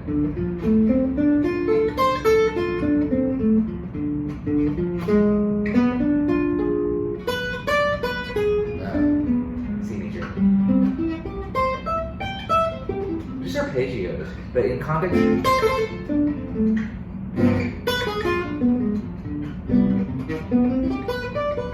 So I'm hitting the chord. Minor 7. Diminished 7. Right off of D. That's the trick. You stay on D and 2. And then where am I going to go? C major 7. And then this. Scale. You get it. Yeah. Yeah. Well,